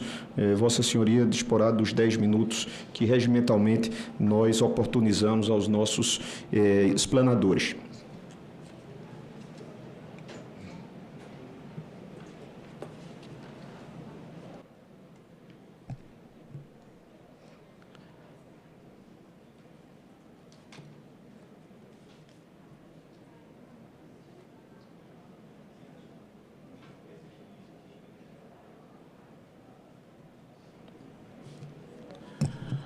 Neste momento, recebendo aí uma convocatória de todos os agentes de saúde a nível de Brasil, né, de todos os estados, está aqui hoje. Cumprimento aí ao senador Vinícius Vital, pela PLP 185/2024. A nossa liderança, né, presidente da CONAX, Hilda Angélica, cumprimento todos os agentes comunitários de saúde e agentes de combate às endemias do Brasil, sindicatos, associações e todos que formam aí a representação aqui no Senado Federal. Em nome de todos os senadores e senadoras aqui do Senado, através do presidente da Comissão de Assuntos Econômicos, cumprimento a todos os senadores e senadoras, ao senador Renan Calheiros.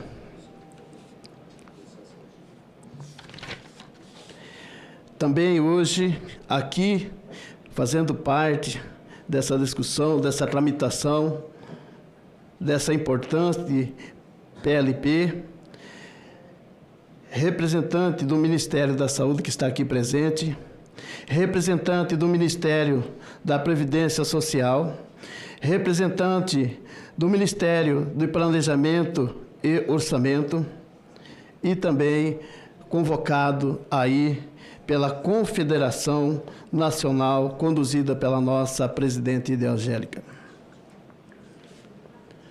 Senhoras e senhores, estamos aqui nessa igreja Casa de Lei, onde é que acontecem as leis.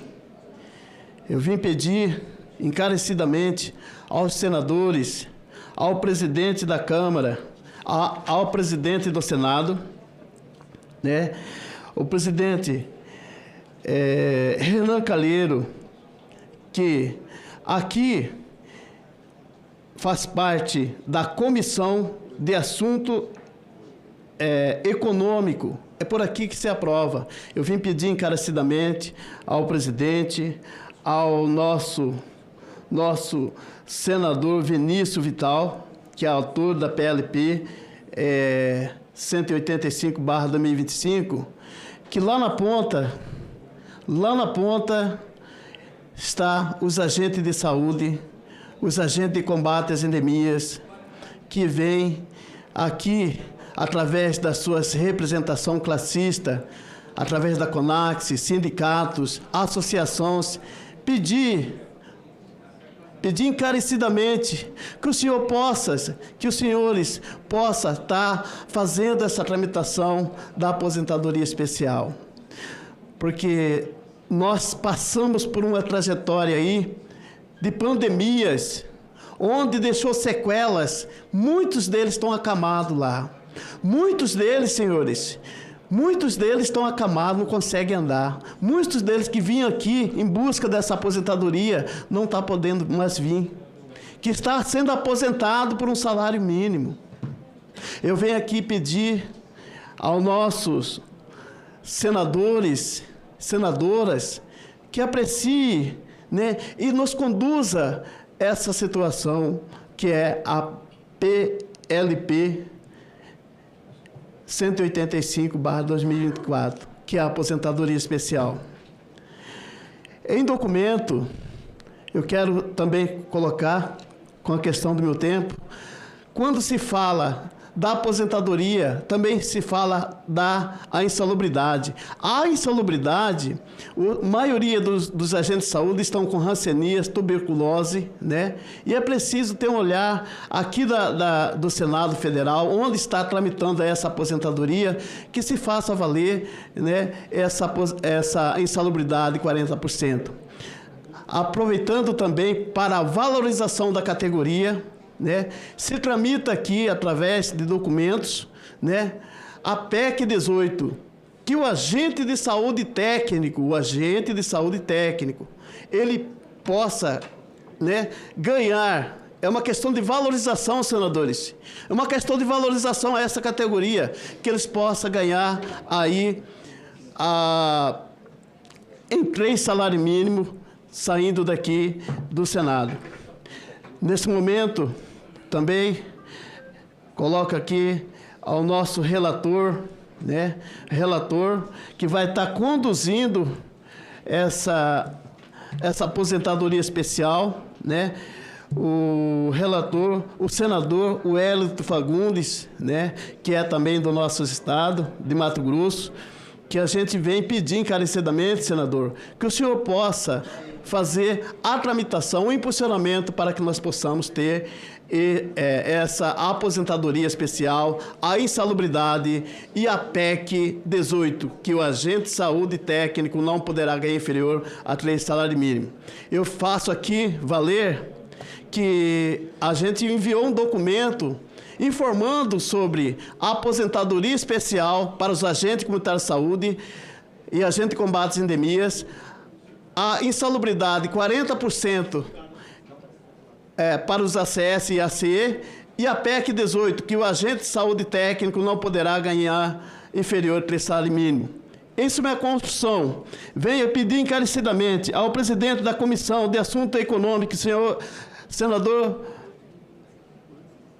Renan Calheiros, que o senhor possa, através do relator aqui, o Wellington Fagundes, através do senador Vinícius Vital, possamos aí construir a aposentadoria especial, a insalubridade grau máximo e a PEC 18, que o agente de saúde técnico e o agente de combate às endemias técnico não poderá ganhar inferior a 3 salários mínimos. Deixa aqui, eu passarei um protocolo aqui no Senado para que seja apreciado a esta Casa de Lei, porque é aqui que se faz lei. E aqui nós precisamos. Eu venho agradecer impulsionamento a nossa presidente, que incansavelmente está aqui lutando juntamente com a nossa representante do Estado do Mato Grosso, Marina, que está aqui diretamente. Eu fui convidado hoje aqui, né, recebi para a gente estar aqui. Então, hoje eu estou colocando, graças a Deus, eu tenho que pedir muito a Deus para que nós possamos aqui unir força. Associação, sindicato, frente parlamentar, câmaras de deputado e Senado. Então, eu faço aqui entregar a esse documento ao presidente,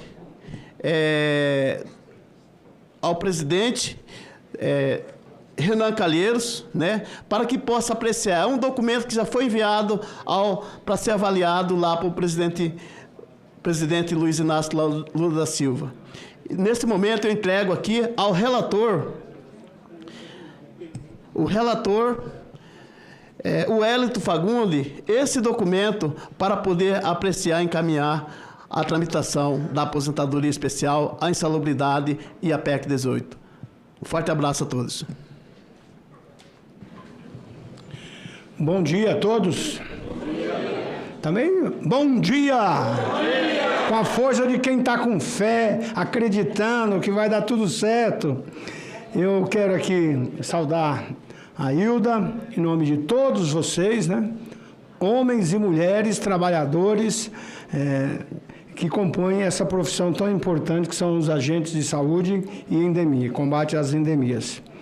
Eu sei que agora está tendo um outro plenário lá, muita gente está nos assistindo agora, então eu cumprimento agora o plenário, aí que está lá longe, mas que está presente aqui com a gente. Longe, só aqui para quem está na televisão assistindo, é uns 200 metros. Eles estão no auditório porque não cabia aqui nessa sala, tem que reservar alguns espaços aqui para os parlamentares. Bom, vamos agora chamar a senhora Evelyn Bezerra da Silva, que é diretora do Departamento Estratégico e Políticas de Saúde Comunitária do Ministério da Saúde. Com a palavra, Evelyn. Olá, bom dia. Eu quero fazer uma saudação especial a todos os presentes, aí a todas as trabalhadoras e trabalhadores que... Foi bom que a câmera virou, aí eu pude ver como que está a organização do plenário, fazer uma saudação ao senador Wellington Fagundes, ao senador veneziano que estava conosco até pouco tempo, a Hilda, uma querida, uma parceira com quem eu tive o privilégio de encontrar algumas vezes nessa minha estada no Ministério da Saúde, e com quem eu tenho aprendido muito em todas as oportunidades. Saudar também o Domingos, que falou aí representando o Sindicato dos ACS e com uma fala bem importante e sensível. Eu queria só fazer um adendo, eu estive ocupando este cargo que o senador acabou de fazer a descrição, que é, né, do Departamento de Estratégias e Políticas Comunitárias até muito pouco tempo, mas nesse momento, efetivamente, no Ministério da Saúde, eu ocupo um lugar de direção do Departamento de Gestão do Trabalho e Regulação na Saúde, e é desse lugar que eu gostaria de inicialmente começar a falar, para que todos compreendam um pouco dentro, né, dessa grande agenda qual é a importância da nossa participação nessa matéria especificamente. Fazer a descrição do que é a grande discussão da gestão do trabalho dentro do Sistema Único de Saúde. Então, tudo que diz respeito a proposições de políticas de gestão e de planejamento do trabalho é feito por nós, de incentivo, de acompanhamento, de elaboração de tudo que trata das relações de trabalho, dos processos, né, da discussão dos processos de trabalho, das condições e dos vínculos de trabalho. Então, toda a discussão e incentivo dos planos de cargos e carreiras e vencimentos, né, tanto por parte do Ministério da Saúde quanto na relação interfederativa com estados e municípios, é matéria nossa. Toda a parte da discussão especificamente da desprecarização dos vínculos de trabalho, dos espaços de implantação das mesas de negociação permanente, que é uma ferramenta tão importante dentro do Sistema Único de Saúde. Então, toda a discussão da regulamentação de novas profissões na área de saúde é o nosso grande espaço. Então, dizer da nossa satisfação de estar presente, mesmo que virtualmente, com vocês hoje, né, nesse assunto, nessa tratativa, porque todas as agendas que fazem parte da discussão da valorização do trabalhador, né, dentro do Sistema Único de Saúde, ela é importante e é relevante para nós. Então, dizer, né, da nossa relação com essa pauta e do como a gente enxerga que essa discussão faz bojo de discussão da valorização das nossas profissões, dos nossos trabalhadores no Sistema Único de Saúde. O papel dos agentes comunitários de saúde, de agentes de combate à endemia, eu não quero me deter muito no ponto, porque penso que isso é algo que é compreensível por parte de todos que estão aqui nesse momento, mas dizer da importância de a gente fez um movimento e ele vai ser, né, matéria de amanhã, e da satisfação de poder estar junto com vocês para celebrar esse momento, que é da discussão das diretrizes nacionais comunitários de saúde e dos agentes de endemias. Dizer da importância dessa agenda, porque ela materializa uma discussão que é o quanto que esses dois trabalhadores que papéis muito importantes dentro do Sistema Único de Saúde têm uma atuação que é integrada. Então, eles desempenham um papel que é estratégico e fundamental na identificação de riscos, no momento das condições de saúde e implementação de ações preventivas nas comunidades, garantindo uma abordagem territorializada e que fortalece o vínculo com a população e que promove um cuidado integral. Então, é indiscutível a necessidade de pensar em estratégias de potencialização potencializar a ação em conjunta desses 2 trabalhadores, na ideia de que eles possuem uma atribuição que é ligada à vigilância e identificação de riscos à saúde, no monitoramento de condições e de agravos de saúde ambiental e comunitária. A Hilda também aqui apresentou para nós muito dessa situação atual, da importância desses trabalhadores, né, nessas condições de agravos à saúde ambiental, inclusive. A discussão da promoção da saúde, da educação comunitária e de mobilização social é uma grande agenda, e da mitigação de riscos de ações preventivas. Então, essa é muito das atribuições que a gente gostaria de valorar e que vai ser celebrado nesse momento do lançamento das diretrizes amanhã com o ministro Padilha. Mas dizer que da nossa parte, né, que foi uma produção em conjunta de várias secretarias dentro do Ministério da Saúde, a defesa do trabalho seguro dos agentes é uma matéria nossa, é uma matéria que defesa cotidiana nossa dentro do espaço que ocupamos dentro do Ministério da Saúde. Dizer que é imprescindível que a atenção integral à saúde das trabalhadoras e dos trabalhadores, tanto dos agentes de combate à endemia quanto dos agentes comunitários, tanto no âmbito estadual e municipal, seja garantida por esses entes, e que essa atenção deve abranger ações de vigilância, de promoção, proteção, assistência e de reabilitação, tanto no âmbito coletivo quanto individual, e que a gente consiga assegurar as condições adequadas de saúde e de segurança do exercício de suas atividades, para que a gente não veja mais registro como tantos que Hilda nos apresentou nesta manhã. Então, isso é uma agenda importantíssima para nós. A gente conta, inclusive, com a CONAX, enfim, com outros parceiros, né, tanto dos agentes comunitários de saúde e quanto de combate às endemias, para que a gente, de fato, consiga fazer essa discussão dentro dos nossos territórios, com os entes federativos, que é onde, de fato, o trabalho acontece, principalmente no espaço dos municípios. Especificamente em relação à PLP 185, eu queria dizer aqui qual tem sido a condução do Ministério da Saúde a partir dessa discussão específica. Então, foi criado um grupo de trabalho que é composto hoje pelas Secretarias de Atenção Primária à Saúde, pela Secretaria Executiva, pela Conjur do nosso Ministério, pela nossa Secretaria de Gestão do Trabalho e Educação na Saúde e pela Secretaria de Vigilância à Saúde e Ambiente. Então, todas essas secretarias compõem esse grupo de trabalho, que é liderado e organizado pela nossa assessoria parlamentar hoje, e pela importância que a gente vê dessa matéria e de toda a discussão que faz, né, parte especificamente de todas essas secretarias dentro do Ministério da Saúde. Foi criado esse grupo para discutir essa matéria, para discutir todas as demais assuntos que dizem respeito às várias outras solicitações por outros PLs, enfim, e por outras PLPs que também estão aqui ainda circulando no âmbito do Ministério da Saúde. Isso sinalizando para vocês, né, do nosso compromisso e do nosso interesse de que a gente consiga aprofundar dentro do Ministério da Saúde a partir da interlocução com todas essas secretarias, das experiências que dizem respeito a cada uma dessas secretarias, para que a gente consiga fazer uma sinalização a contento e que, de fato, sinalize do nosso compromisso com né, o trabalho dos agentes comunitários de saúde e dos combates às endemias. Então, permaneço à disposição nesse momento aqui no plenário, e com a proposição de que a gente vai continuar debatendo sobre isso internamente no Ministério da Saúde e emitir, né, enquanto posicionamento do Ministério da Saúde, o quão breve for possível, em relação a essa matéria específica do PLP 185. Então, obrigada e permaneço à disposição.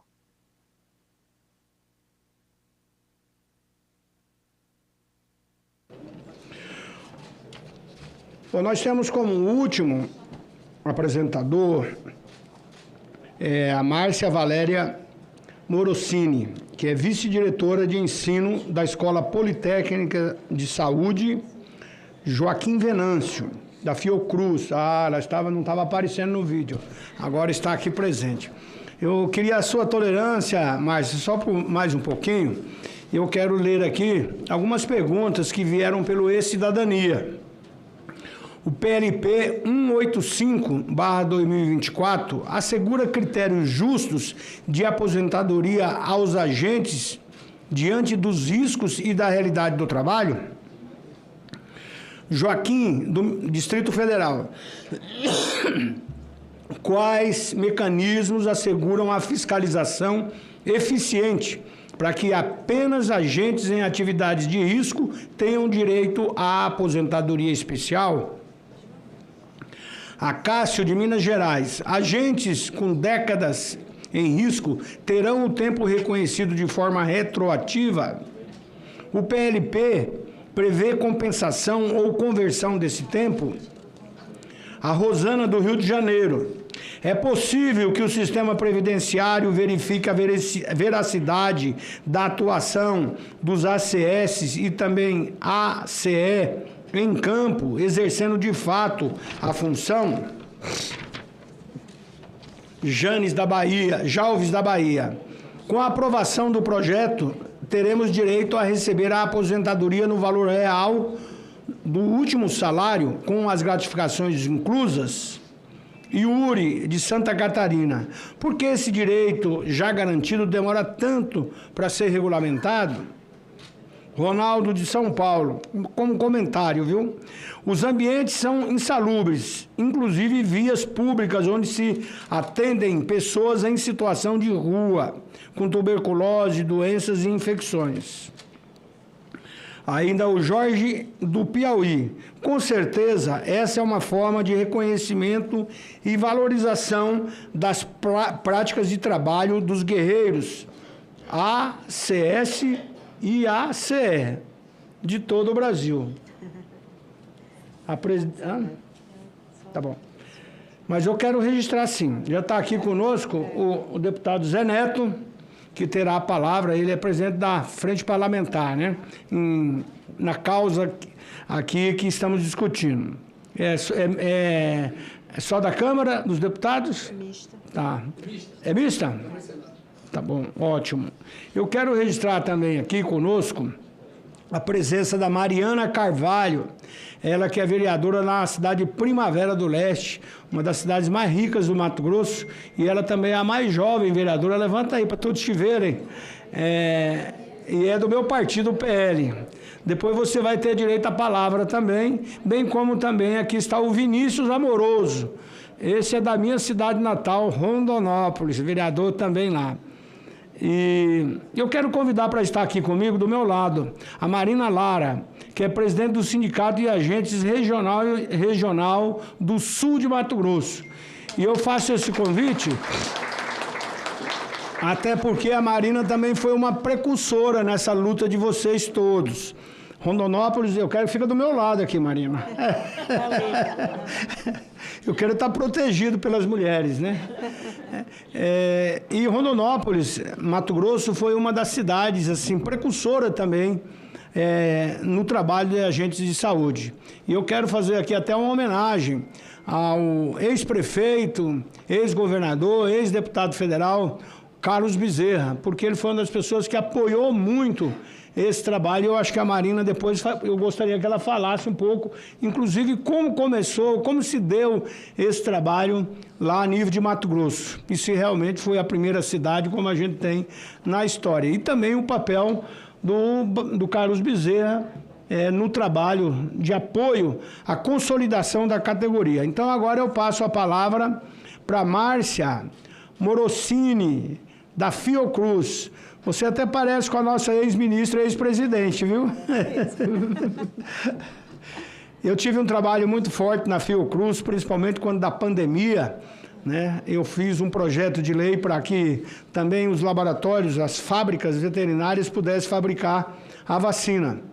Foi aprovado, inclusive, por unanimidade, mas a Fiocruz e o Butantan acabou dando conta do trabalho, né? Então, com a palavra, a Márcia.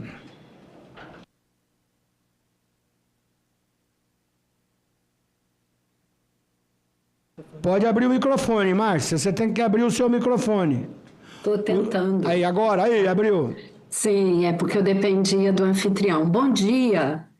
Em primeiro lugar, queria saudar a todas e a todos os presentes, agradecer o convite, né, que veio pelo senador Renan Calheiros, agradecer também o Wellington Fagundes, que está então aqui presidindo, né, esse momento, e ao senador veneziano, que até pouco tempo estava aqui conosco, que é autor, né, do projeto. Vocês estão me ouvindo bem?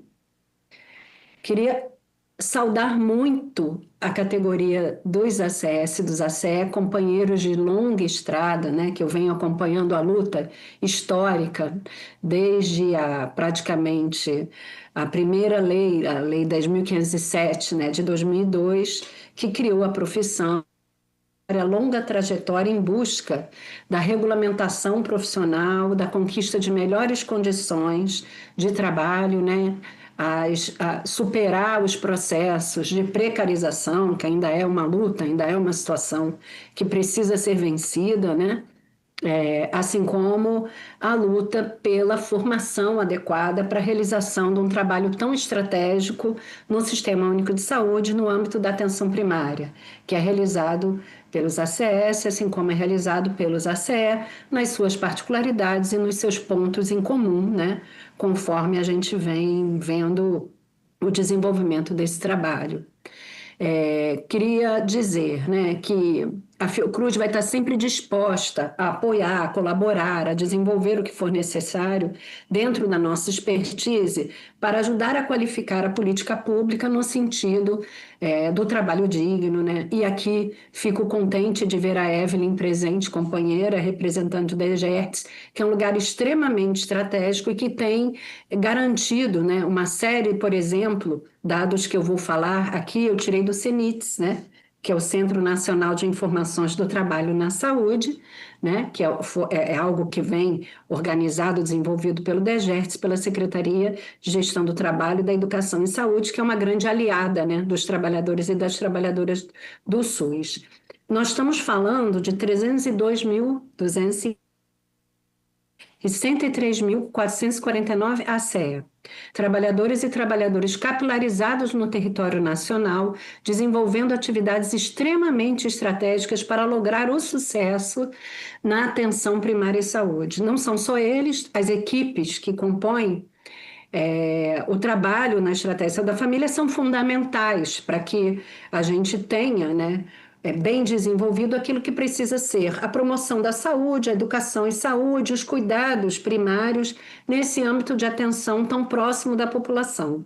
Mas é impossível não reconhecer quão estratégico são esses trabalhadores no campo da vigilância e no campo da atenção particularmente, e eu que acompanho há muitos anos, né, como pesquisadora e professora, o trabalho, aí eu vou usar o feminino porque são a maioria, das agentes comunitárias de saúde, posso falar mais a respeito delas, né?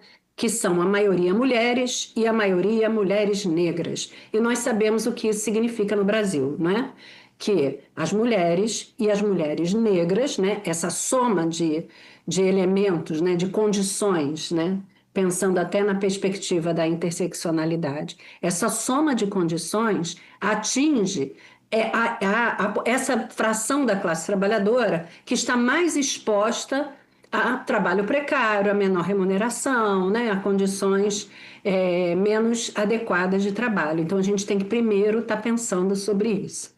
Segundo, sinalizar que nas pesquisas que nós temos feito, e particularmente na última pesquisa que está em curso agora, no município do Rio de Agente, foi acionado pelo Sindicato dos Agentes Comunitários de Saúde do município com a seguinte questão.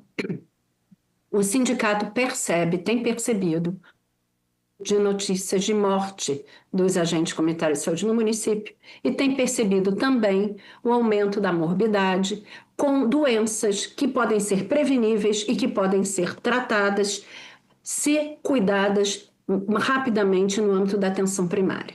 Então, a gente realizou uma espécie de inquérito online respondido de modo muito significativo pela categoria no município do Rio de Janeiro e que, por isso, ele representa o universo de agentes desse município.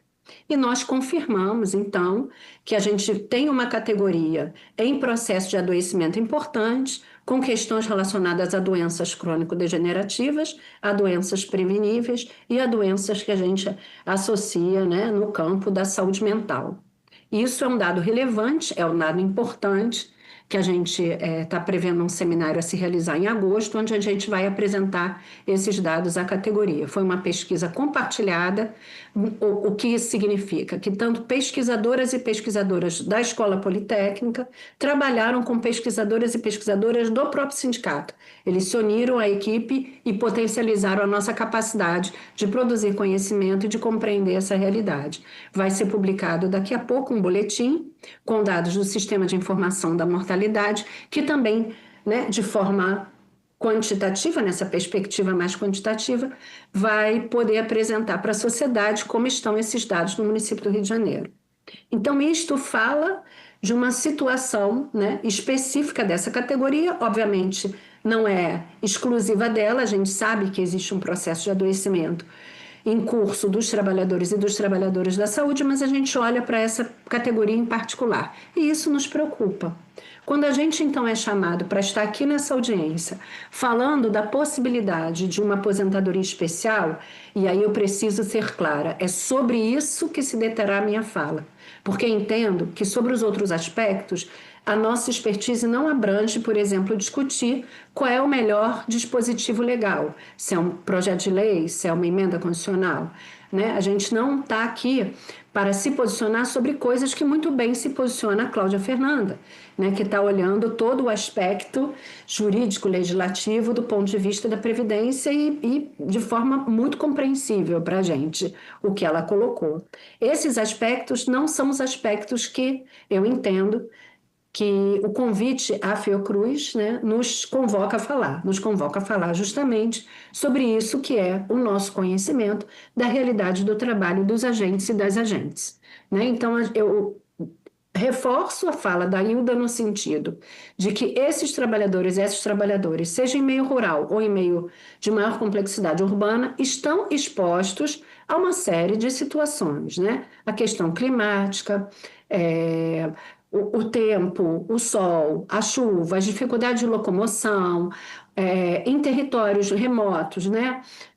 A caminhada em longos trajetos, o tempo de deslocamento, em espaços de conflito urbano, né? De violência, a exposição a situações de risco, né? A atuação dentro de domicílios em situações insalubres. Essas são lidar com, no seu papel de educador em saúde, daquele que chega mais perto no trabalho intersubjetivo de ouvir e acolher o sofrimento da população brasileira nos territórios, a questão também da mobilização dos afetos e da saúde mental desses trabalhadoras, dessas trabalhadoras e desses trabalhadores. É isso que a gente tem ouvido nos relatos em pesquisas nacionais anteriores e é isso que a gente está verificando numa metodologia muito específica nesse questionário online preenchido, aplicado junto à categoria de agentes comunitários de saúde no Rio de Janeiro. Eu peço desculpas por falar menos sobre os ACE, porque eles não são os sujeitos que eu acompanho como pesquisadora, mas na própria Escola Politécnica há outros grupos de trabalho mais próximos dessa categoria e que sinalizam também dos riscos, né, e dos problemas, inclusive, de acesso a EPIs para esses trabalhadores, né, de treinamento, de lugar para descanso. Isso tudo é narrado, é falado sobre a respeito dos ACS. Agora, eu também queria sinalizar que, de forma alguma, nós entendemos que esse dispositivo da aposentadoria especial diminui a responsabilidade daqueles que precisam prover a essas trabalhadoras e esses trabalhadores as condições de segurança, né? Acesso à EPI é uma questão fundamental, né? Isso significa, no caso dos ACE principalmente, um calçado adequado, no caso da ACE e do ACS, a vestimenta que os identifica como trabalhadores da saúde, que é quase uma questão de segurança, não só contra o clima, mas também pelos territórios que estão ali conflitados pela questão de violência, eles precisam ser bem identificados 15 como trabalhadores segundos. do SUS. Então, salientar isso, né, essa necessidade que seja necessário que esses trabalhadores tenham acesso a esses equipamentos e dizer que, do ponto de vista da Fiocruz, a aposentadoria especial está justificada. E também queria agradecer a menção que o Wellington fez da minha semelhança com a nossa querida ex-ministra Nízia, o que só me dá orgulho, quisera eu ser, de fato, parecida com ela. Obrigada por estar aqui com vocês, viu? E tomara que a gente possa contribuir para essa questão tão importante aí no histórico de luta pela regulamentação e pelo trabalho digno dos ACS e das ACS e dos ACE, tá bom? Entendo que meu tempo... Muito obrigado, a Márcia e a Fiocruz como modo geral, viu? Eu agradeço aqui, sei a importância e o papel da Fiocruz. Eu me lembro quando fui fazer uma visita aí, doutora Márcia, eu falei com a presidente, que ela me mostrou o castelinho, né? Falei, então a senhora é a rainha? Ela falou, vivo aqui como rainha, mas trabalho como uma escrava. Fica aqui as nossas saudações a todos os trabalhadores da Fiocruz, viu? Eu quero passar então aqui a Marina Lara.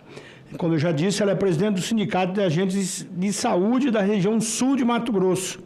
E eu pedi para que ela falasse aqui um pouco, contextualizasse como começou o trabalho dos agentes de saúde e até depois foi acoplado o de endemias, não é isso? Porque nós tínhamos lá, era bom você explicar esse detalhe que a população às vezes não sabe, né? E é muito bom também, porque vocês podem imaginar que os parlamentares aqui, todos conhecem a vida e o dia a dia de vocês, e não é verdade, né? Cada profissão tem a sua especificidade lá, a luta, e é muito importante nessa audiência pública aqui, porque isso aqui também, claro, as assessorias de todos os gabinetes pegam tudo isso aqui está tudo registrado nos anais, por isso que não pode falar nenhuma besteira, tá? Porque fica tudo registrado, mas é muito importante, porque cada gabinete depois vai instruir o seu parlamentar disso que aqui estamos vivendo. Então, Marina, sua palavra. Bom dia a todos. Quero aqui cumprimentar muito honrosamente o nosso relator, senador Wellington Fagundes. Cumprimentar também, em nome da minha cidade, o vereador Vinícius Amoroso, que hoje é o presidente da Frente Parlamentar em defesa dos agentes de saúde em endemias da nossa cidade. Obrigada pela sua presença. E cumprimentar todos os agentes de saúde do nosso país. Em nome da nossa presidente, Hilda Angélica, eu cumprimento a todos. E um abraço muito especial, eu não poderia deixar ao meu Mato Grosso, né? Sou apaixonada por aquele estado, não podia deixar. E fazer aqui apenas uma correção. Nós somos hoje a fundadora, presidente do CIRAX, Sindicato Regional, Sindicato da Região Sul de Mato Grosso, que muito nos honra, senador. Eu tive o prazer, talvez o senhor não se lembra, né, mas na minha primeira eleição, o senhor está presente lá na Urambi, tá? Foi um registro que nós temos até hoje. Por que estou citando isso? Da importância desse parlamentar. Eu me lembro tanto que a Urambi, né, tem uma sede, uma área de 10 mil metros quadrados, inclusive lá construímos a sede da Urambi com recursos que aloquei, e também um centro de capacitação, que leva o nome do meu pai, João Antônio Fagundes, João Baiano, que é aqui o deputado Zé Neto da Bahia, né, deputado Zé Neto, que vai falar depois, e meu pai saiu da Bahia para Mato Grosso a pé, perto de Bom Jesus da Lapa, que é mais conhecido, e chegou a Pochorel. Saíram em 40 homens e chegaram em 2. E, portanto, isso é mais um registro do meu vínculo com a categoria de vocês, porque eu sei o quanto é o brasileiro enfrentar intempéries, né? E a Bahia, nós temos ainda ali Santa Maria, uma outra cidade que eu tive lá com o vice-governador, uma cidade assim muito forte ainda era a questão da doença de Chagas, né? O combate ao barbeiro. É Maria, né? Continue falando, eu me lembro sim. Eu não esqueço nenhum detalhe dos meus eleitores, viu? Então. E dizer sobre o agente de saúde, né? Vamos agora à questão de onde realmente começou. Em Mato Grosso, sim, foi Rondonópolis. Rondonópolis foi a primeira cidade, né, onde foi implantado o agente de saúde, que nós chamávamos o agente do postinho, né? Porque eles tinham uma unidade, inclusive, na época, prefeito Carlos Bezerra, ele mandou alguns agentes, Hilda, para o Ceará, onde já existia a figura do agente comunitário, e ele teve no Ceará e viu esse trabalho, e ele colocou uma equipe para estar no Ceará durante 30 dias, conhecendo como era o trabalho. Ele falou, não, eu quero isso aqui na minha cidade. E, em seguida, ele construiu as unidades dos postinhos, né, nos bairros, e ali iniciou o agente comunitário de saúde. Tá? Então, assim, foi um trabalho e que nós tínhamos ali uma média de, acredito, que de 26 agentes de saúde nessa época, e hoje estamos aí com mais de 8.000 agentes no estado. Então, isso prova a valorização desse profissional, como que se deu o início de todo esse trabalho dessa categoria, e aonde estamos hoje aí com quase 400.000 agentes de saúde em endemias em todo o país. E dizer também um pouco mais, o senador estava me perguntando um pouquinho mais do nosso trabalho hoje.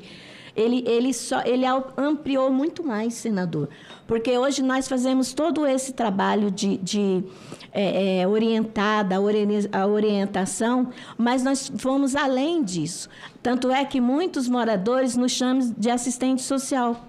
Né? Nós somos chamados, muitas vezes, de assistente social, porque nós olhamos a necessidade de cada um dos nossos moradores, nós encaminhamos para o CRAS, se for necessário, nós cuidamos de várias mulheres hoje, né, que sofrem violências doméstica, e nós temos uma parceria muito grande com o Conselho na cidade, onde nós temos ali as pessoas a qual nós vamos encaminhar essas pessoas.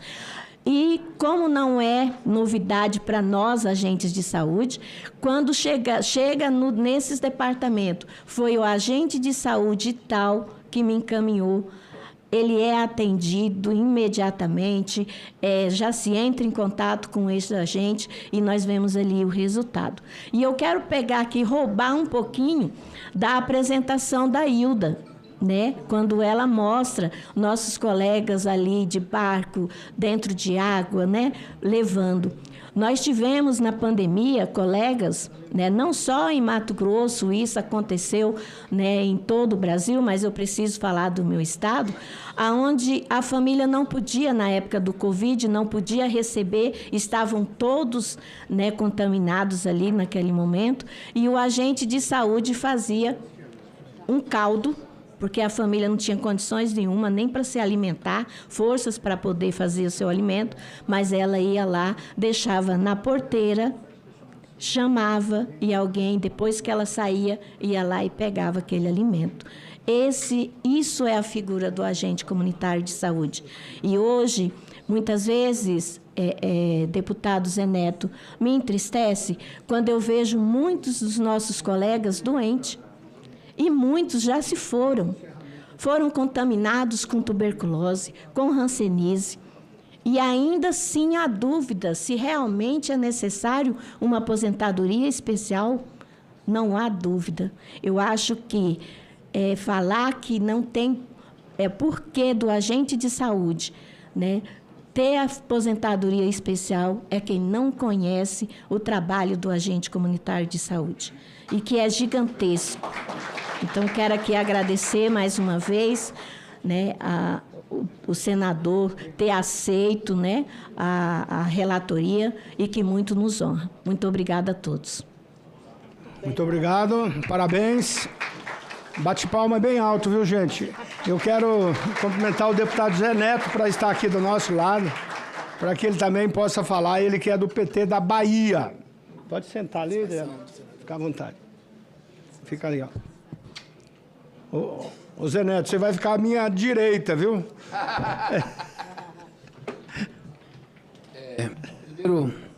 Primeiro, bom dia. É um um prazer imenso estar com vocês aqui, satisfação grande. Essa categoria que eu acompanho desde quando começou, há mais de 32 anos. Queria saudar a todos os homens e mulheres que aqui estão presentes, em nome do senador Wellington Fagundes, em nome da querida Hilda Angélica, e dizer, senador, que às vezes a gente não se dá conta do tamanho que é essa tarefa dos agentes comunitários de saúde de Edemias. Na minha cidade, Feira de Santana, e eu falo aqui não só como político, presidente da Frente Parlamentar Mista dos Agentes Comunitários de Saúde de Edemias do Brasil, mas falo como cidadão, como alguém que vive no dia a dia as arguras todas de um processo que a gente vai enxergando. Todos os dias eu vou aprimorando isso. Inclusive, quero saudar aqui as falas que foram feitas pela doutora Márcia da Fiocruz, uma pesquisadora. Eu conheço o trabalho de Márcia e muito importante o trabalho dela, porque a gente tem que entender, gente, minha cidade, Feira de Santana, como eu ia dizendo, tem um hospital chamado Hospital, conhecido como, não, o nome do Hospital Clériston Andrade, que é o maior hospital do interior da Bahia. Nós estamos com quase 130% de sobrecarga lá. Mais de 30% de carga a mais do que o hospital suporta. A UPA da minha cidade, também na mesma toada. E a gente vai perguntando por que é que nós não estamos conseguindo.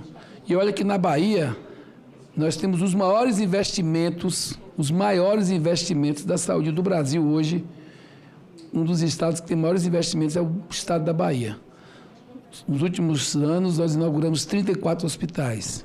Na nossa cidade, agora, recentemente, nós fizemos um trabalho consistente com o hospital que nós conhecemos lá também, o Hospital Dom Pedro de Alcântara. Mas sabe por que está tudo lotado? Porque nós estamos com uma deficiência ainda grande e em função da atenção básica de saúde. Os agentes comunitários são a porta de entrada da atenção básica de saúde. Entender isso, entender que os municípios têm um papel fundamental. O Estado da Bahia tem investido muito na alta complexidade e avançado também em busca das parcerias da situação que a gente vive com relação aos agentes comunitários de saúde e atenção básica. Mas, senador, nós temos uma defasagem hoje. Eu estava conversando com o Hilda outro dia, a gente fazendo pesquisa de números por Estado, não tem isso sendo fechado, mas seguramente, inclusive peço a Fiocruz que avance nisso, se for possível, porque uma pesquisa que tem que ser feita vai mostrar o seguinte: há uma defasagem de mais de 20% em termos de necessidades, defasagem por falta de agentes na ponta. Em tese, cada agente deveria cuidar de 750 famílias. Está acontecendo isso? Quantos agentes de Edemias faltam no Brasil? Nós tivemos um delay grande aí de quase 6 anos, sem contratação, e foi difícil. E a gente hoje precisa reestruturar o quadro, porque nós não podemos mais suportar, os agentes não têm mais como suportar a sobrecarga que existe.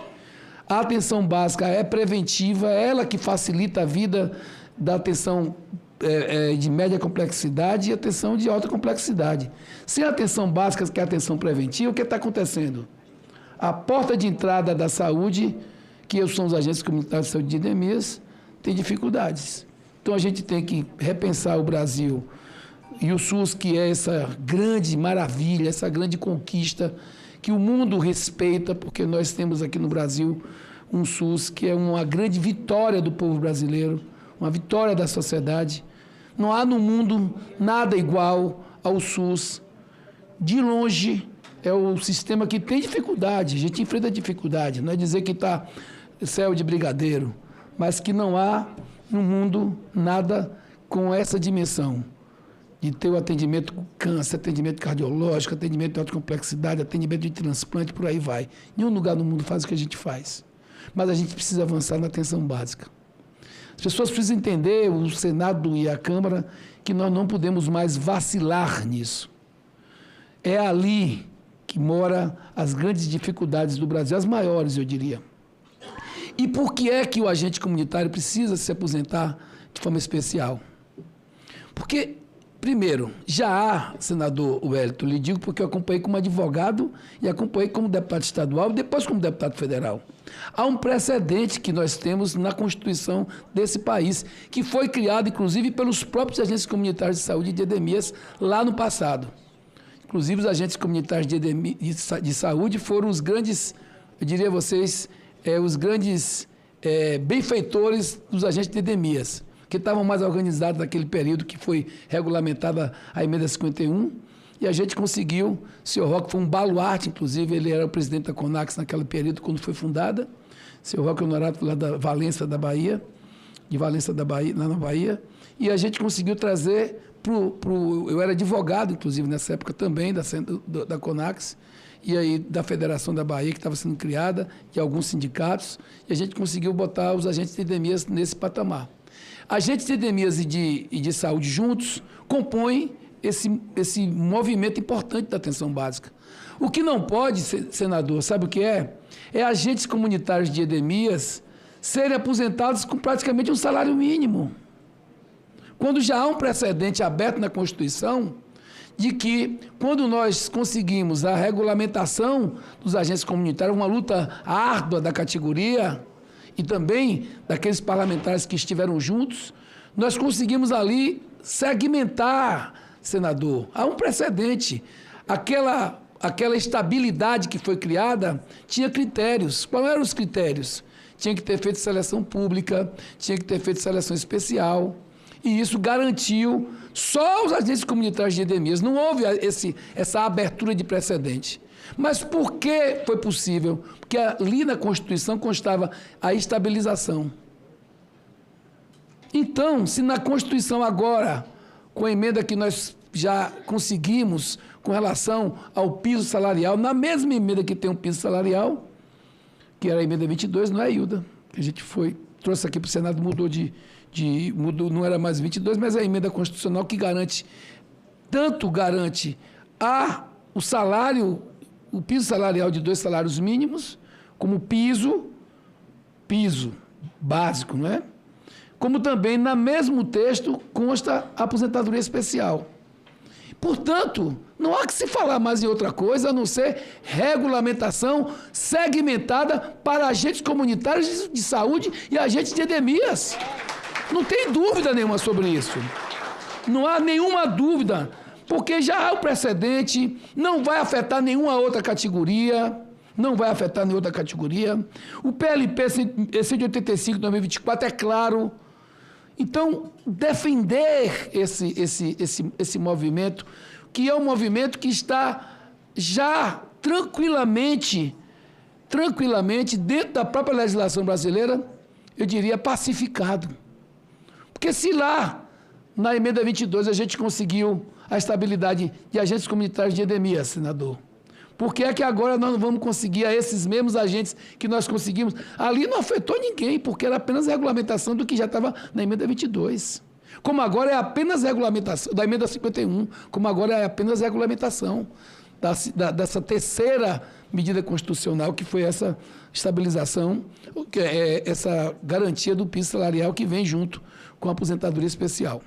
Portanto, eu queria agradecer muito, senador, essa audiência pública, como presidente da Frente Parlamentar mista, Senado e Câmara, que defende essa categoria, saudar aqui o trabalho que é realizado pela CONAX, trabalho consistente, de conteúdo, o trabalho que você comanda é um trabalho feito com pé no chão, com clareza do que temos que fazer.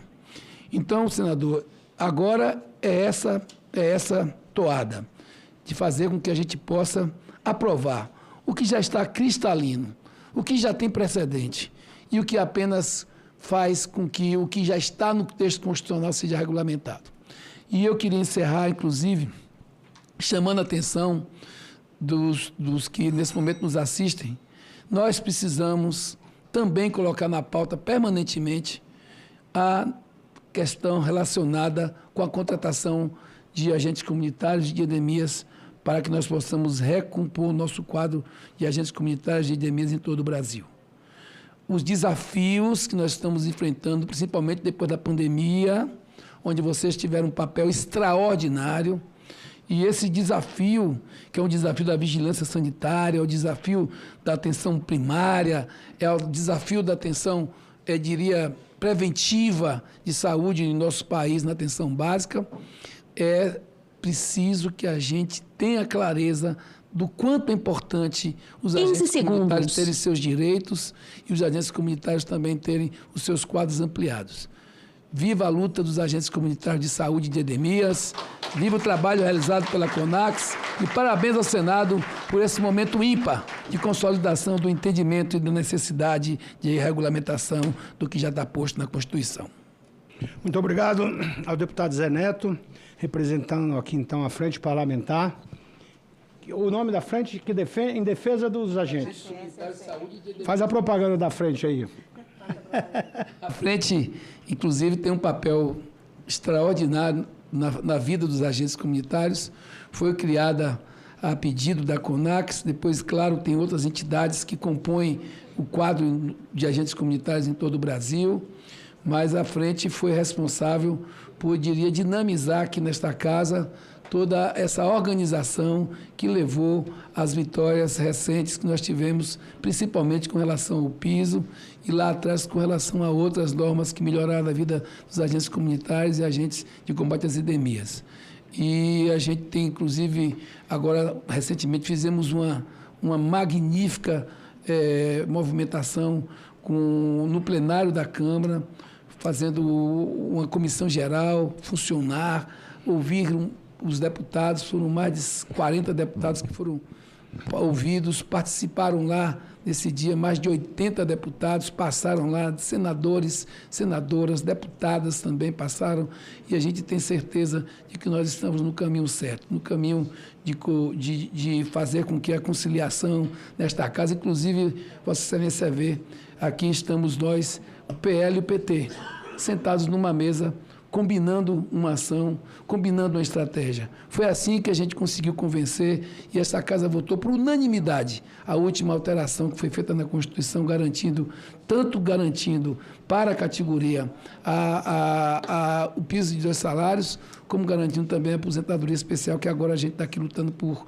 regulamentação. Então, é uma ferramenta importante, é uma ferramenta da categoria, é uma ferramenta desta casa, é uma ferramenta da Casa Legislativa dos Deputados Federais, é uma ferramenta que, com certeza, vem contribuindo, presidente, que agora, senador Wellington Fagundes, que agora preside esta importante sessão, que vem contribuindo para a evolução da classe trabalhadora, da saúde do nosso país, muito especialmente a saúde básica, que tem na porta, na entrada, esses queridos agentes comunitários de saúde e de combate às endemias.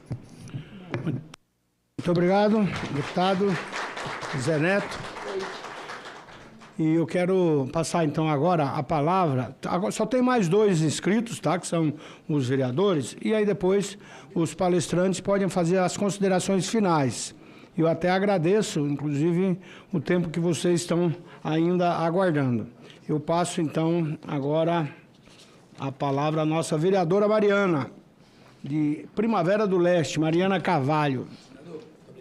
Olha, o deputado Zé Neto falou que é tanto que o PL e PT aqui juntos, ele aceitou ficar até à minha direita.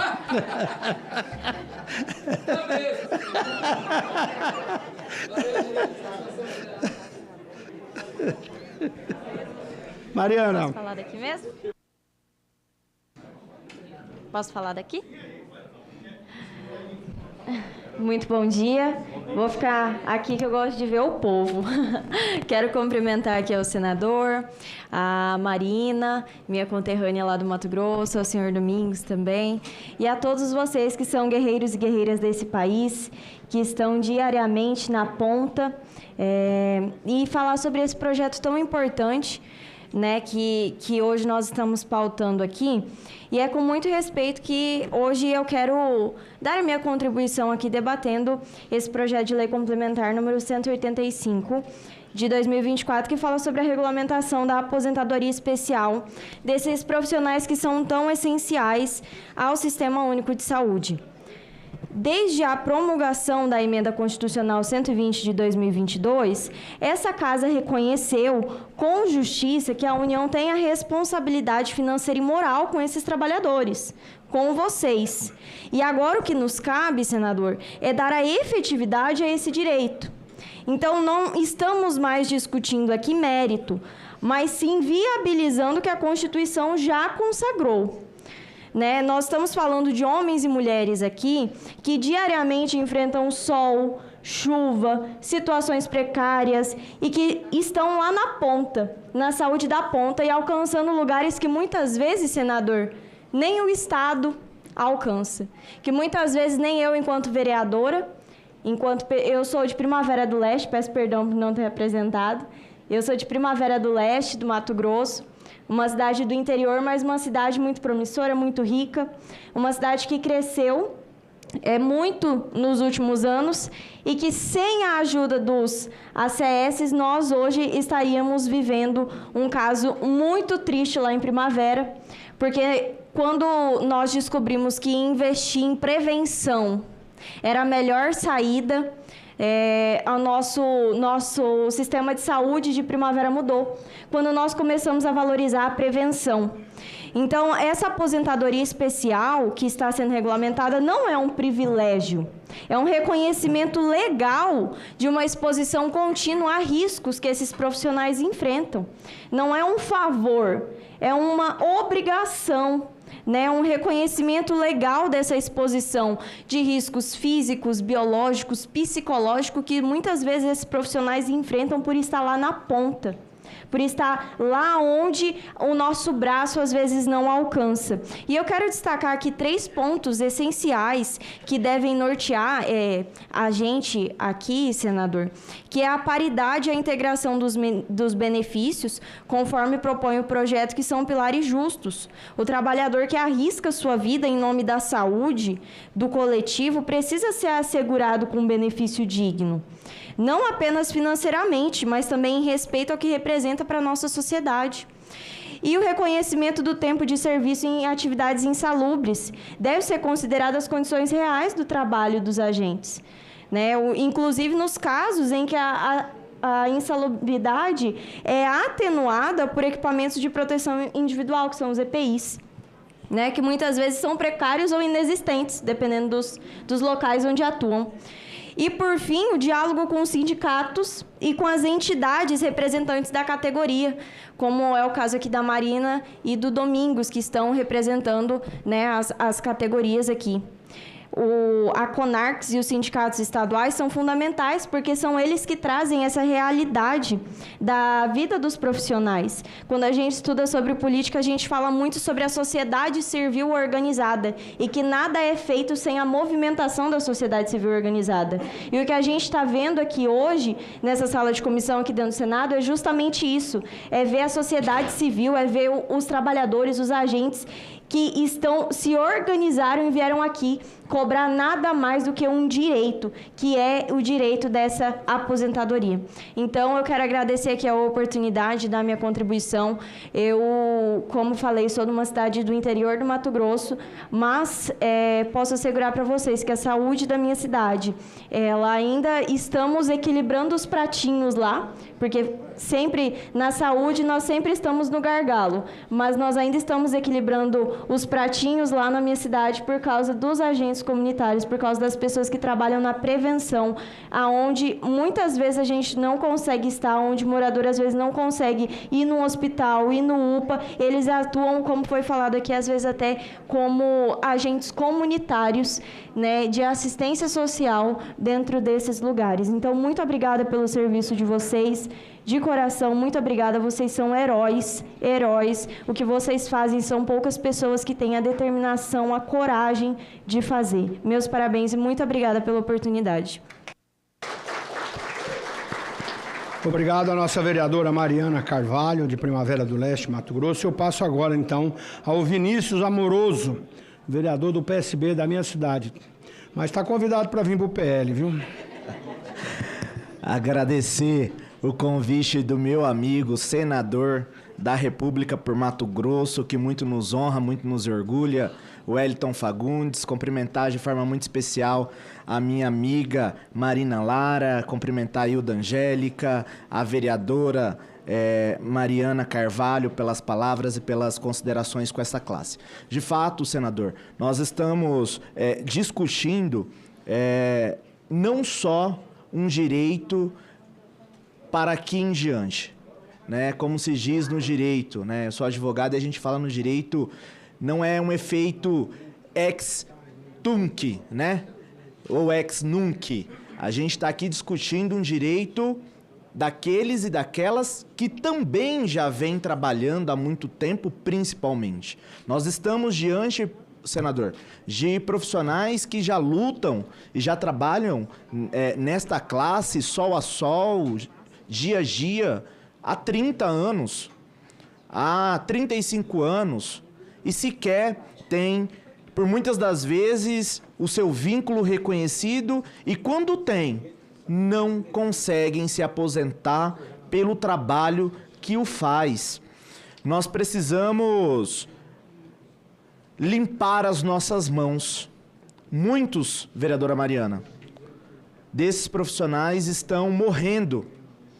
Estão morrendo com chagas, estão morrendo com hanseníase, estão morrendo com leishmaniose e também estão morrendo de depressão, porque não suportam a carga exaustiva, porque não suportam a ausência de EPI, porque não suportam mais não serem respeitados e respeitadas. E nós queremos aqui, senador Wellington, e Vossa Excelência, como relator desse PL, fazer justiça social e dar a César o que é de César e a Deus o que é de Deus. Dar a esses profissionais aquilo que eles merecem, que é respeito e dignidade. Para além disso, foi dito ainda muito aqui sobre o papel desses profissionais, que muitos exercem atividades de assistência social, de psicologia, de enfermagem, tantas profissões bonitas, reconhecidas, estáveis, mas esses que exercem essas atividades sequer conseguem se aposentar. Nós precisamos resistir, precisamos ser luta e com certeza sairemos daqui com esse PL aprovado e seremos orgulho para o Brasil. Mais uma vez essa casa vai fazer história e reconhecerá o trabalho de vossas senhorias, o trabalho de cada um, dando a vocês a oportunidade de ter os seus vínculos reconhecidos e, principalmente, ter a oportunidade de ter a sua aposentadoria especial. Muito obrigado ao senador Wellington e a cada um dos senhores pela oportunidade.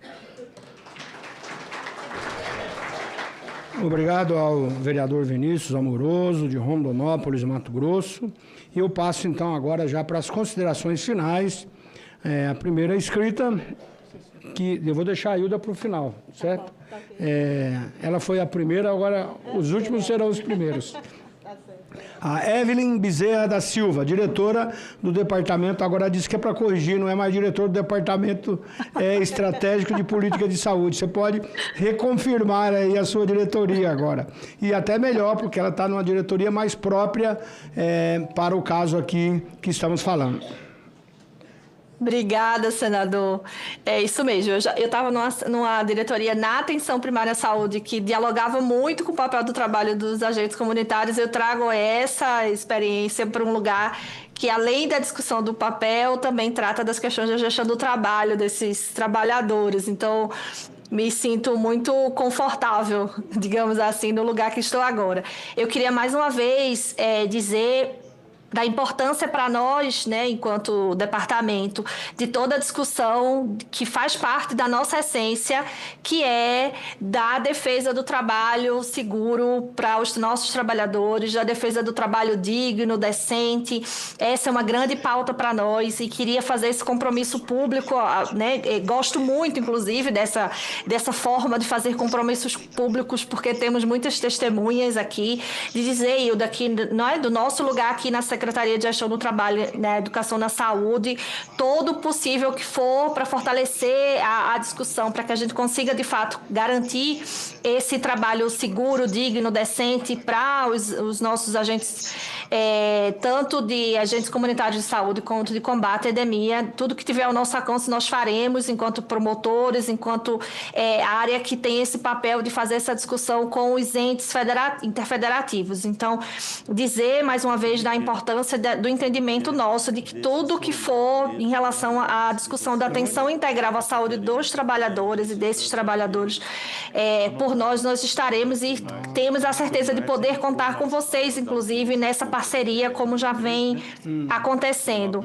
E, além disso, dizer para vocês, enquanto Ministério da Saúde, do nosso compromisso, né, nesse grande grupo de trabalho que está tratando dessa matéria em específico, e falo isso aqui com o compromisso de fazer essa fala das outras secretarias do Ministério da Saúde, que temos feito essa reunião e essa conversa, de conseguir fazer essa resposta e né, em relação a essa matéria específica, o tão quanto for possível de nossa parte, e isso é um compromisso que eu gostaria de assumir nesse momento. Mais uma vez, agradecer a oportunidade de estar com vocês aqui, agradecer a professora Márcia, que foi tão gentil, né, de sinalizar, inclusive, o nosso lugar nesse momento, nessa discussão e em tantas outras.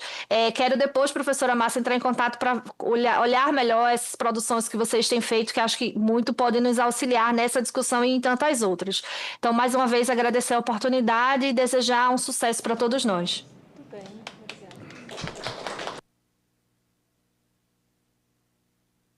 Mais uma vez, obrigado a Evelyn Bezerra da Silva. Eu convido agora a senhora Cláudia Item, que é coordenadora geral de normatização e acompanhamento legal no Departamento de Regimes Próprios da Previdência Social.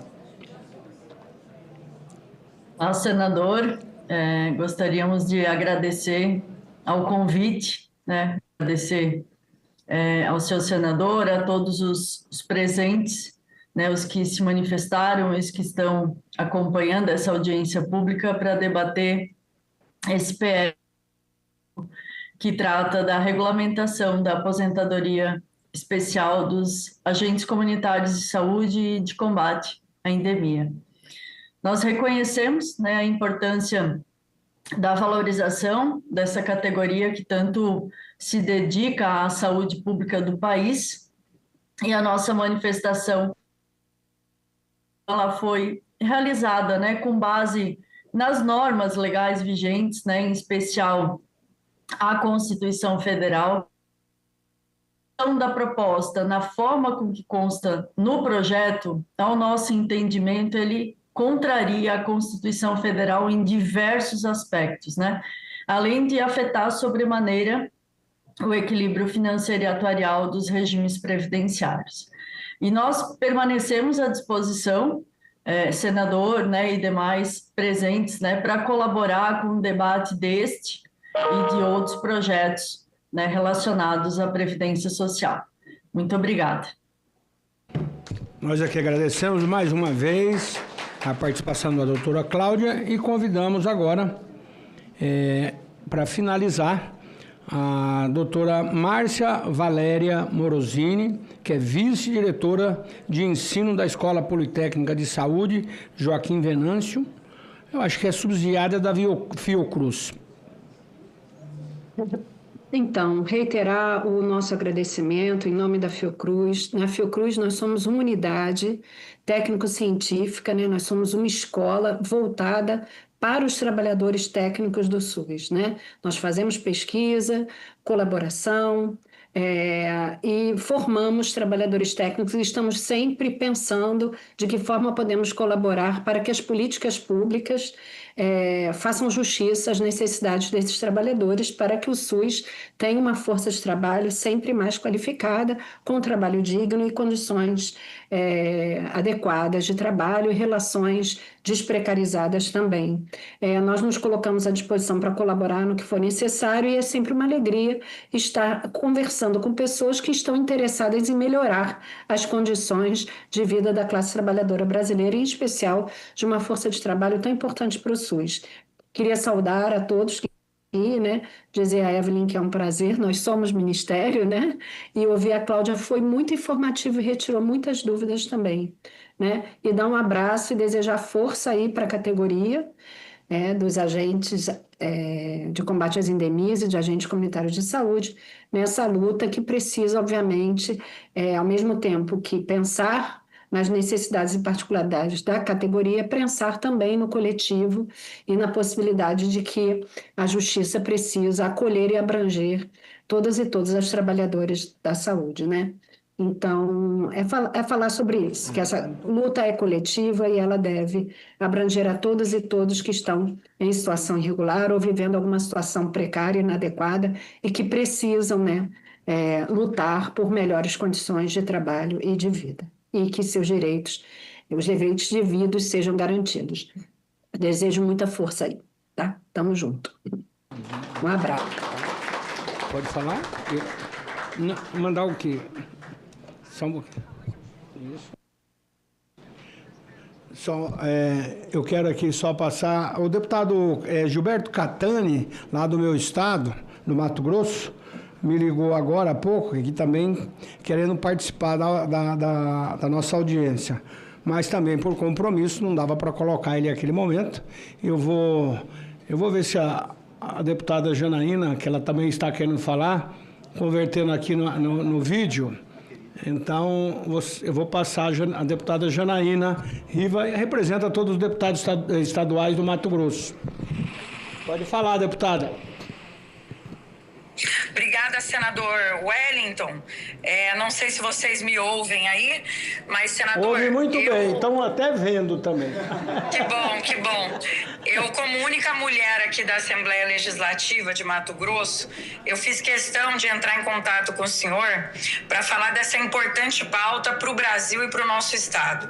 Uma pauta que vai fazer justiça aos agentes de saúde, aos agentes de endemia do estado de Mato Grosso e do Brasil. Porque são as pessoas que estão lá na ponta, estão dentro da casa do cidadão, são quem fazem a saúde dentro das comunidades de maior vulnerabilidade e que merecem, sem dúvida, ter o seu direito à aposentadoria respaldado pelo Congresso Nacional. E nós, enquanto deputados estaduais de Mato Grosso, nós não só aprovamos, como incentivamos e estamos aqui na torcida para que seja aprovado o quanto antes a aposentadoria, garantindo um futuro de mais dignidade para esses tão importantes servidores do Brasil. Então, senador, parabéns por relatar essa pauta de grande repercussão nacional e, em nome da Assembleia Legislativa também, eu sei que daqui a pouco vai falar o meu colega Catani, do presidente Max, quero registrar aqui o nosso apoio incondicional aos agentes de saúde e de endemia de Mato Grosso e do Brasil. Obrigada, senador. Ok, deputada, uma palma aí também, né? Muito obrigado. Obrigado. Bom, gente, acho que agora já vamos partindo para o final. Eu também gostaria de fazer aqui algum registro na qualidade de relator. Temos uma longa jornada ainda pela frente, né? Eu acho que é importante que todos vocês tenham conhecimento. E eu sempre falo que o bom projeto é aquele que a gente consegue aprovar, né? Eu tenho certeza que esse projeto ele tem um apoio, como já foi falado aqui pelo deputado, de toda, independente de corrente partidária, né? Então não vejo tanta dificuldade, a não ser algumas posições da área econômica, que pode fazer algum questionamento. Eu estou aqui procurando a minha fala. E algum questionamento sobre o impacto. Mas eu acho que a justificativa mais impactante é o que o preventivo pode fazer. E aí eu sempre tenho dito, agora há pouco eu dava uma entrevista ali na TV Senado, quando uma pessoa vai para o hospital, vai para uma UTI, não só o risco de vida, como o impacto no custo da saúde é muito grande. Então, quando está lá o agente acompanhando a família no dia a dia, orientando desde a área de higiene, as vacinações que devem ser tomadas, enfim, toda a explicação e o cuidado, e como eu conversava aqui com as minhas duas parceiras, né? Às vezes até a questão social da família, né?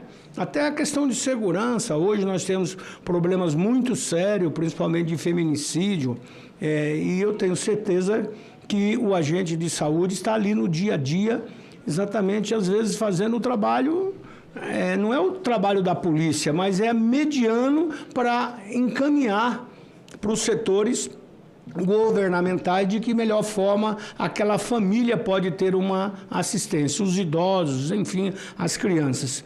Então, eu quero dizer que aqui hoje nós estamos, então, para defender uma causa que ela vai além de partidos, a dignidade de quem cuida da saúde do povo brasileiro, lá na ponta, lá na base, né? E como relator do PL 185/2024, eu quero dizer aqui com toda firmeza, esse projeto é um ato de justiça. Muitos aqui... E falamos, claro, de homens, de mulheres, de pais, de mães, né, que estão na linha de frente, enfrentando sol, chuva, riscos e distâncias, muitas vezes também até a indiferença, né, dos setores que não conhecem a realidade da profissão. São profissionais que levam prevenção, orientação e cuidado até os lugares mais vulneráveis do nosso país. Imagina, né, fazer esse trabalho em regiões tão longínquas, que eu diria, por exemplo, no nosso Pantanal Mato-Grossense, na Amazônia e outras tantas regiões do Brasil, o nosso Nordeste também, que tem todas as suas dificuldades, e foi bom que foi falado aqui, começou lá no Ceará, e nós de Mato Grosso fomos aprender com vocês, olha que bom, e eu quero aqui mais uma vez reconhecer o papel do deputado Carlos Bezerra, quando do início da profissão dos agentes de saúde lá no meu estado. Só em Mato Grosso são aproximadamente 8.000 agentes, mas parece que é mais, não? É por aí, 8.000 agentes trabalhando em todas as regiões do estado, inclusive, como eu disse, nas mais remotas. E no Brasil são aproximadamente 370.000 profissionais. São gente que faz a diferença na vida das famílias brasileiras. E o que eles recebem em troca, infelizmente, ainda é a invisibilidade de muitos que não reconhecem a importância desse trabalho. Mas isso, claro, eu espero que a gente mude com o nosso relatório e principalmente com a aprovação desse projeto tão importante que é a regulamentação. E muitos perguntaram aqui, até teve uma pergunta, por que regulamentar? Essa é a legislação, é a regra. A partir da regulamentação, então, a gente tem aí a firmeza daquele projeto e a definição corroborada também por todos nós congressistas. E eu quero aqui, então, mais uma vez também parabenizar o projeto do senador Veneziano, que agora há pouco esteve aqui conosco, presidindo. Ele é uma das pessoas de mais prestígio aqui na casa. Eu só vou pedir licença aqui um pouquinho. Ministro, eu estou aqui presidindo uma sessão, 2 minutos eu te ligo, tá? Tá, eu que liguei, obrigado.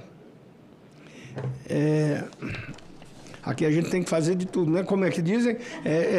Chutar e ir lá chutar pro gol e depois ainda ir lá defender, né? Então, eu quero aqui, mais uma vez, registrar o papel do senador Veneziano, que é um senador de muito prestígio e que, com certeza, vai ser extremamente importante para que a gente possa aprovar esse projeto. E eu quero dizer que todos nós reconhecemos, então, as condições especiais desse trabalho.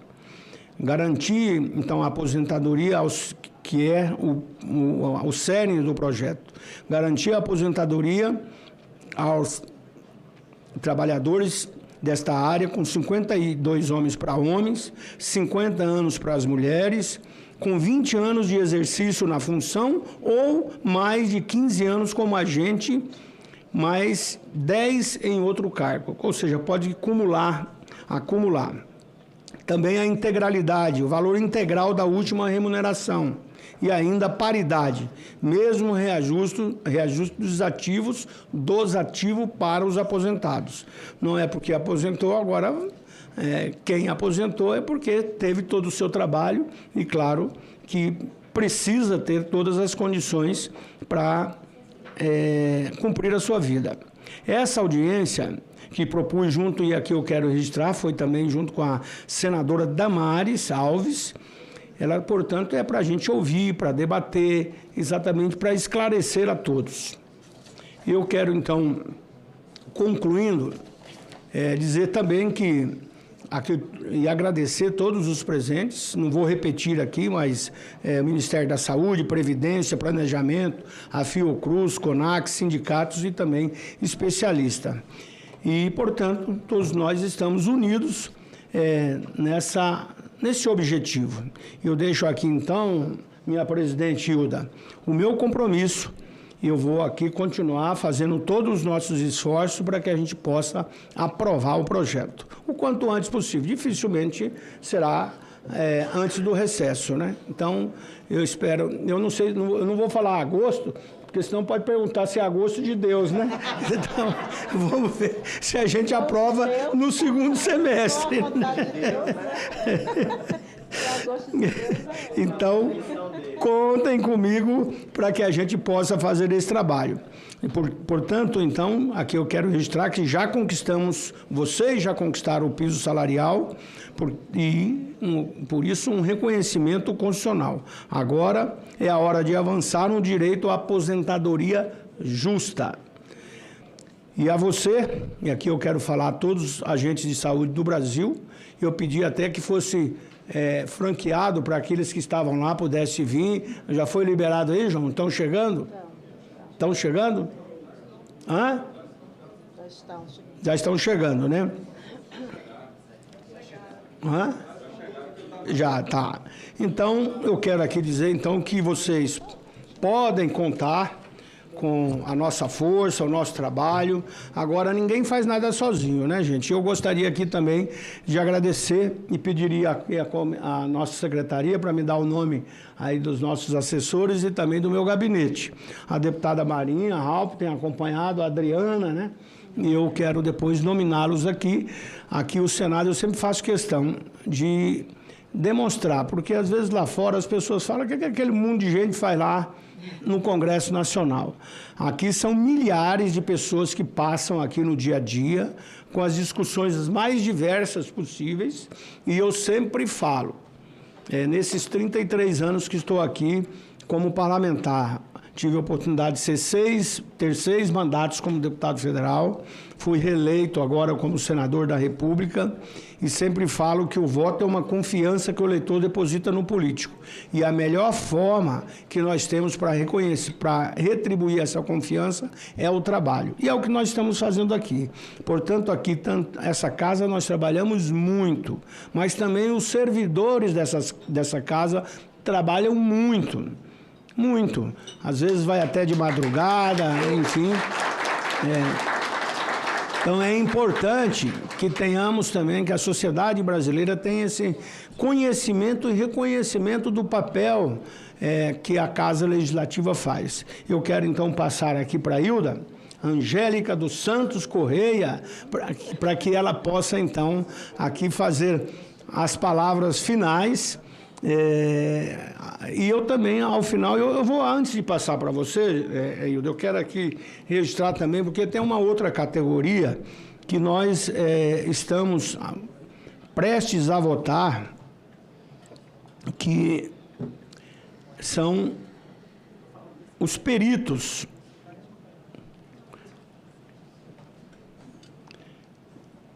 E esta semana também, o Senado Federal, então, vai iniciar a votação de uma proposta que pode transformar a forma como o Brasil trata as investigações criminais.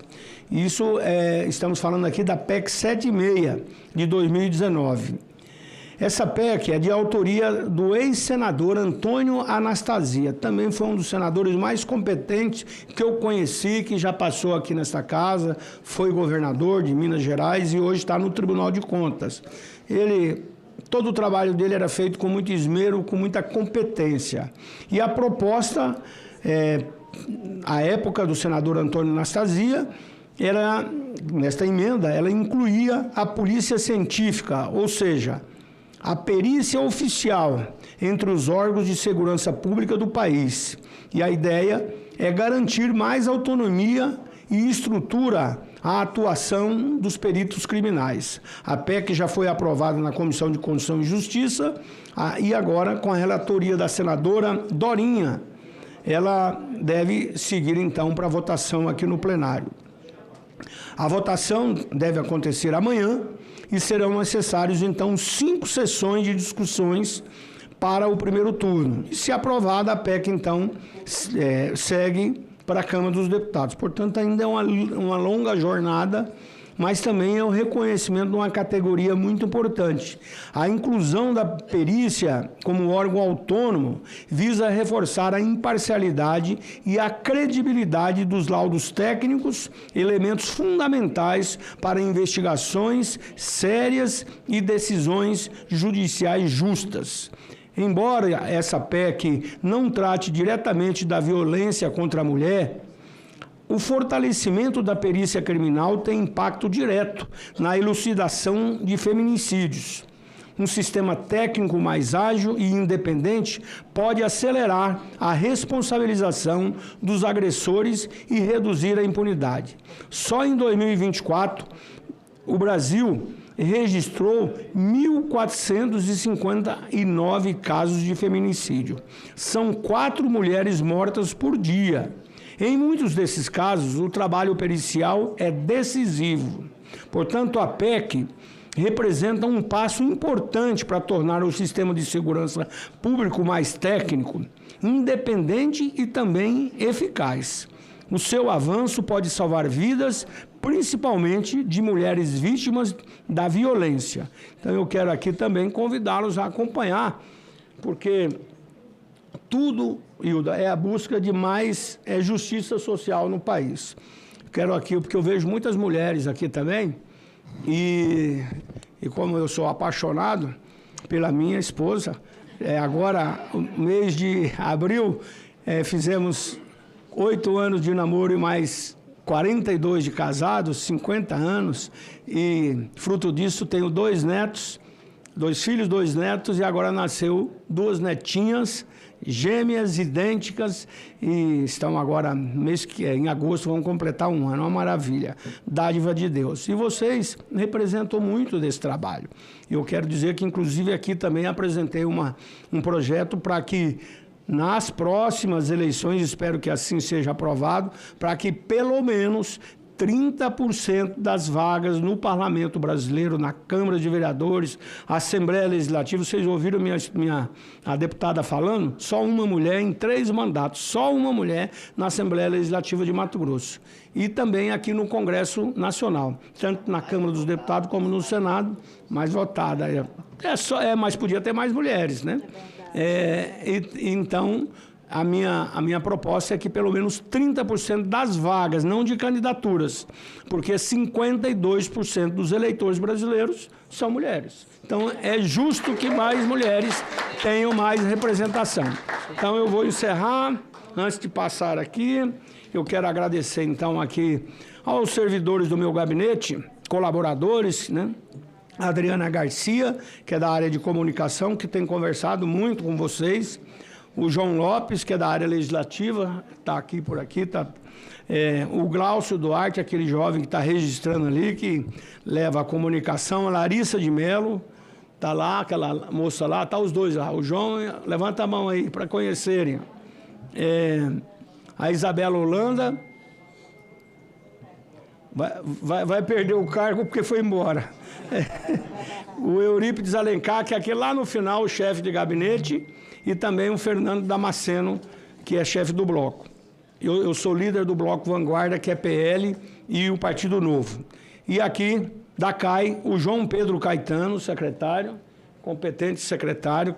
Vocês viram que ele dificilmente dá uma risada, né, gente? O homem é concentrado, né? O Daniel Andrade, adjunto, tá lá. Também a Thalita Medeiros, tá ali. Luiz Lavor, tá ali. Vanessa Medeiros, tá ali. A Érica Barbacena e a Juliana Morim. Então, em nome deles, eu agradeço todas as assessorias das duas comissões que estão aqui presentes nessa audiência pública. E agora, finalmente, a Hilda, cearense. Bom, pessoal, eu tô sem som? Ok. Bom, primeiramente, eu queria agradecer muito a Deus, né, ter nos oportunizado esse momento tão rico, onde a gente aqui começa aí a debater o PL 185 e começa a debater com a certeza plena que Deus está no comando e que já já nós estaremos aqui votando e aprovando ela na sua totalidade, se Deus quiser. E aí agradeço aqui a participação da doutora Márcia, essa aqui é uma parceira nossa, né, aí na Escola Politécnica Joaquim Venâncio, representando a Fiocruz, que tanto pesquisa a nossa categoria e sabe inteiramente qual é o nosso dia a dia e o que de fato a gente necessita para ter um pouco de qualidade de vida aí no nosso trabalho. Agradecer a Evelyn, também parceira aí no Ministério da Saúde, em várias secretarias por onde passou, sempre esteve debatendo e construindo junto conosco. A doutora Cláudia, que a gente conhece aqui, representando o Ministério da Previdência, também agradeço aqui a participação dela, né? Apesar de estar colocando aí as observações em relação à Constituição, deixar claro aqui ao Ministério da Previdência que essa questão de querer invadir a competência do município, a gente faz um paralelo com a 120, né? Nós colocando dentro da 120 o valor do piso nacional dos agentes comunitários de saúde e endemia, sendo que nós somos funcionários das prefeituras. E nem por isso ninguém levou aí a consideração de que a União estava invadindo, né, a competência do município. Né? Nesse momento, a gente esqueceu, já que a União está bancando, né, o salário dos agentes de saúde e agentes de combate às endemias. Então, a gente não vê, né, por esse ângulo, mas nós não somos jurídicos e, com certeza, esse debate vai se aprofundar e nós vamos tirar todas as dúvidas em relação a essa questão. Mas agradecer aqui a doutora Cláudia, né, enquanto Ministério da Previdência. Fazer um agradecimento muito especial, viu, senador Wellington, ao senador Renan Calheiros, presidente dessa comissão, parceiro dessa categoria ao longo dos anos, desde quando deputado, lá no estado de Alagoas, em todos os espaços que ocupou politicamente, sempre teve um carinho muito especial pela nossa categoria, e eu quero fazer esse registro aqui na comissão da qual ele está presidente, é um parceiro da categoria, e nós, a nossa vida, ela tem muitos avanços, e muitos deles ao lado do senador Renan Calheiros. Então, deixar o nosso registro de agradecimento ao nosso senador. Agradecer também ao senador veneziano Vital do Rego, também muito parceiro dessa categoria, já constrói conosco os nossos avanços durante muitos anos. Agradecer aqui os companheiros que estiveram aqui comigo na mesa, a Marina e o Domingos, e a todos os nossos companheiros que estão do Brasil inteiro hoje, aqui presencialmente e virtualmente. Dizer que é só um começo, mas nós vamos avançar em longos passos. E, claro, dar um abraço e agradecer muito o nosso relator, o senador Wellington Fagundes, né, por ter assumido essa responsabilidade e esse compromisso, está se dedicando integralmente a realmente entregar um relatório que vai ao encontro da justiça a essa categoria que, ao longo dos anos, tem se dedicado integralmente à vida, à saúde do povo brasileiro. Fazendo esses agradecimentos, senador. 15 segundos. Antes de encerrar, eu quero aqui também, até por justiça também, lembrar a todos que o deputado Valtenir Pereira, que é do meu estado, Mato Grosso, ele foi o autor da PEC 22 do ano de 2022. Pena que ele não é do PL, que é o 22, né? Os números deveriam fazê-lo estar no PL. E eu quero fazer esse registro aqui também, porque ele foi deputado comigo, da minha região de Jucimeira, e eu sei que ele lutou muito por essa PEC. Então... Senador Marcelo Castro. Marcelo Castro, agora, né? Agora. Queremos agradecer muito também ao Marcelo Castro, até achei que ele poderia estar aqui hoje, mas não foi impedido, mas então fica aqui também o nosso agradecimento ao senador Marcelo Castro, que é uma das pessoas hoje mais influentes aqui no Senado da República. Ele é médico, mas uma pessoa que tem uma capacidade de transitar em todas as áreas e um experiente, então, senador da República. Então, fica aqui também o nosso agradecimento ao senador Marcelo Castro. Quero uma salva de palmas para ele também.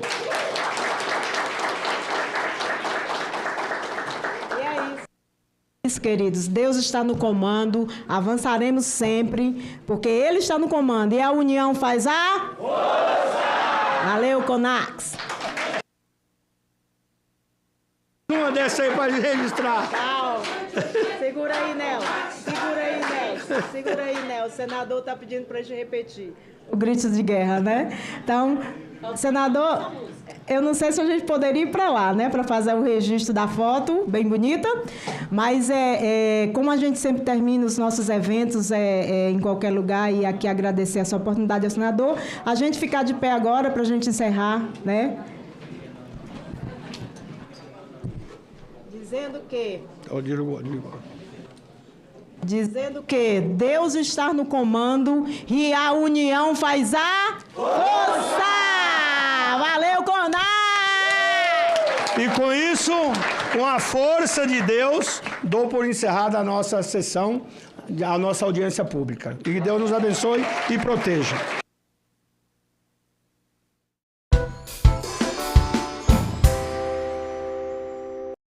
Queremos escutar os prefeitos e os engenheiros locais para enxergar o melhor modelo para cada região. É isso. Obrigado, senadora. Obrigado, ministro. Tocantins é candidato piloto, viu? Para testar. Eu quero só sugerir, em relação a essa questão das cidades intermediadoras, na CMO já existe uma exceção para a região metropolitana. Em muitos estados, a metropolitana está limitada à capital, mas não é o caso. Se houver trabalhar nesse conceito, por exemplo, Araguaína é uma região metropolitana.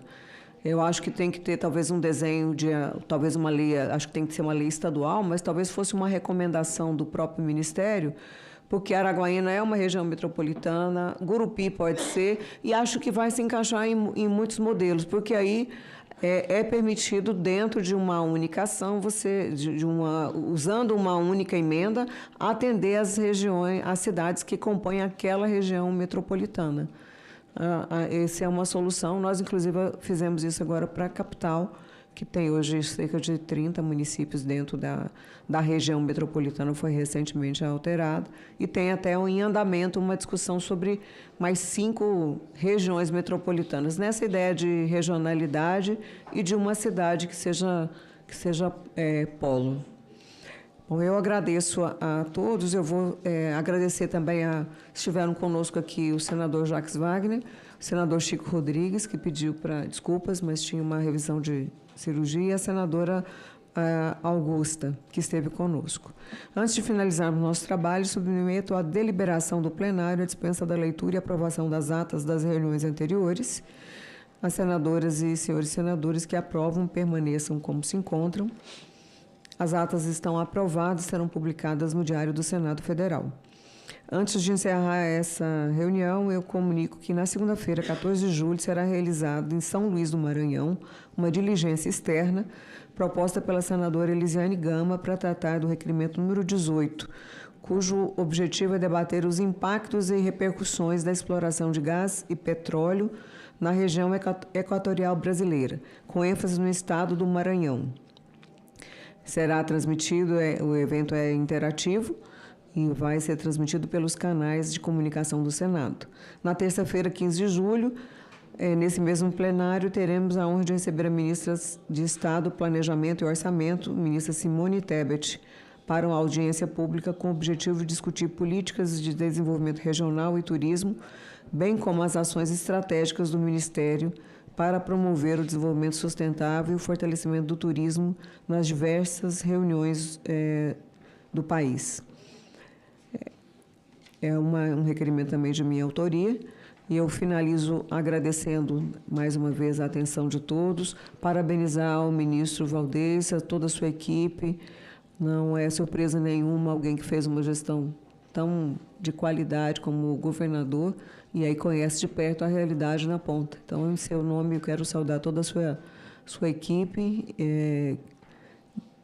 de um dos ministérios que eu considero extremamente importante, e, ao mesmo tempo, a disposição que a sua equipe demonstra, né, todos com muita atenção a todos do Congresso Nacional.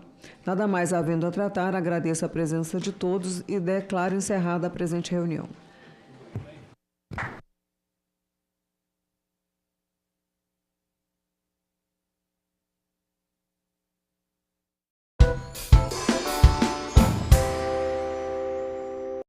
Que compareceram aqui, como já registrado pela doutora Cristiana, em grande número, né, em sinal de prestígio às agências reguladoras e de preocupação, acima de tudo, com esse tema, que é um tema que tem repercutido não só nessa casa, mas a Câmara dos Deputados está fazendo o mesmo debate lá, e eu quero cumprimentar os deputados que propuseram esse debate, especialmente o presidente, qual é o nome dele? O Júlio Lopes, né, que puxou esse debate também no âmbito da Câmara dos Deputados. Mais uma vez, minha gratidão a todos os senhores e as senhoras diretores convidados e aqui o representante do TCU. Portanto, eu declaro... O senhor só permite? Pois não, senador Espírito Amém. Entre outros efeitos práticos, pois não. Eu acho que a reunião foi muito rica e enriquecedora. Entre outros efeitos práticos, mais uma mutuca tirou o boi do mato. O autor do projeto já fisgou o presidente e nos colocou como cúmplice, no melhor sentido da palavra, para fazer andar aquilo que está parado. Da coerção irresistível ao senador Davi Alcolumbre. Muito bem, muito obrigado. E Vossa Excelência foi lá no Poderoso Chefão buscar a inspiração para a solução. Muito boa e oportuna. Obrigado mais uma vez. Portanto, declaro encerrada a audiência pública que foi convocada para discutir o tema relacionado ao orçamento das agências e já na sequência... Posso fazer uma sugestão? Pois não. Uma foto com a tropa. Vamos fazer uma foto. Então vou suspender a sessão por 1 minuto, porque na sequência apenas 2 temas para deliberar. Um é a aprovação de um requerimento ad referendo nessa sessão e uma complementação de voto do senador Espírito Amém.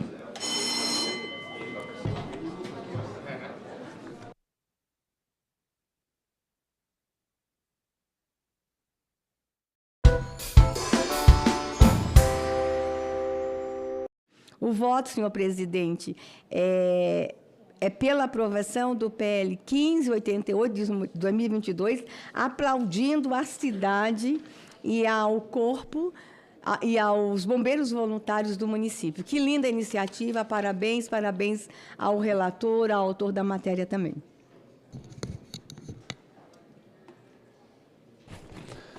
Obrigado, senadora Damares. Em discussão, não havendo mais quem queira discutir, encerro a discussão. A votação será nominal. Em votação, o projeto nos termos do relatório apresentado. Os senadores que votam com o relator votam sim. Está aberto aí o painel para votação. Peço a todos que estão nos acompanhando aí virtualmente que votem pelo aplicativo ou, se estiverem aqui próximos à Comissão de Segurança Pública, que deem o seu voto aqui no plenário. Aguardando dar ali o quórum de 10 senadores votando.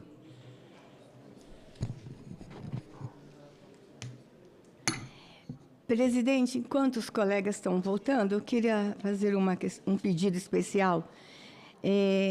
O requerimento 1 de 2024 dessa comissão é uma realização de uma audiência pública para a gente discutir a questão do plantio e tráfico de drogas ilícitas nas comunidades indígenas. Eu estou aguardando desde o comecinho de 2024 essa audiência pública. Eu queria pedir, presidente, que fosse dada uma prioridade na marcação dessa audiência. Já foi aprovado o requerimento? Foi aprovado em 24, porque tem sido constantes denúncias. No ano passado ainda? Tem sido constantes as denúncias, presidente, de plantio de maconha e tráfico de droga em área indígena. A gente queria fazer uma discussão sobre isso. Então, se possível, priorizar a marcação dessa audiência, secretaria. Eu sou uma companheira, uma boa senadora, então, por favor, me ajudem, tá bom? Senadora Damares, com certeza, Vossa Excelência tem toda a prioridade aqui. Vamos só combinar com peço a sua assessoria nossa só para ver a data, a primeira data que estiver disponível aí para viabilizar o convite às pessoas e tal para a realização da audiência pública. Chama a assessoria dela, vai ver.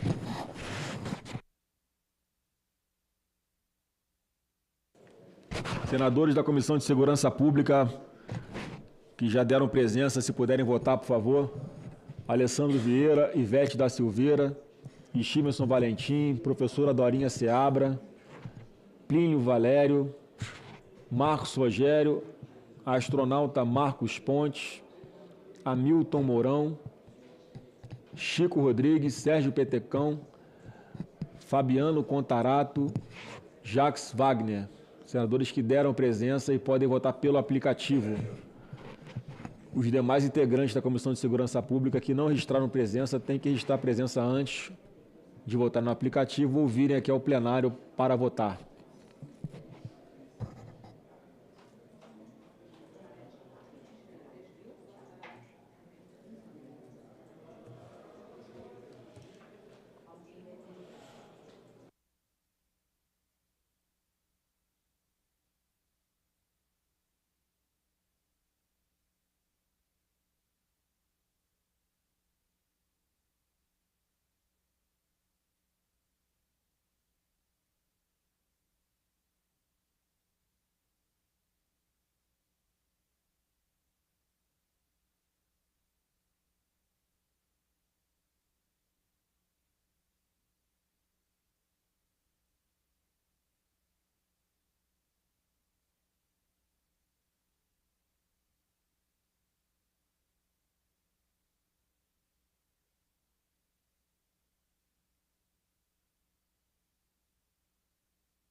Bom, já com o quórum atingido, eu vou encerrar a votação. Mais algum senador quer votar? Está encerrada a votação.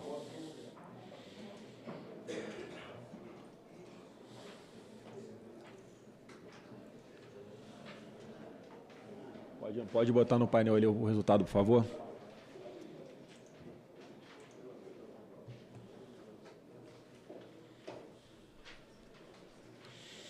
Sim, 10, não 0, abstenção 0.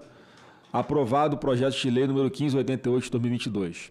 A decisão da comissão será comunicada ao presidente do Senado Federal para a ciência do plenário e publicação. Nada mais havendo a tratar, agradeço a todos pela presença e tenham um ótimo dia.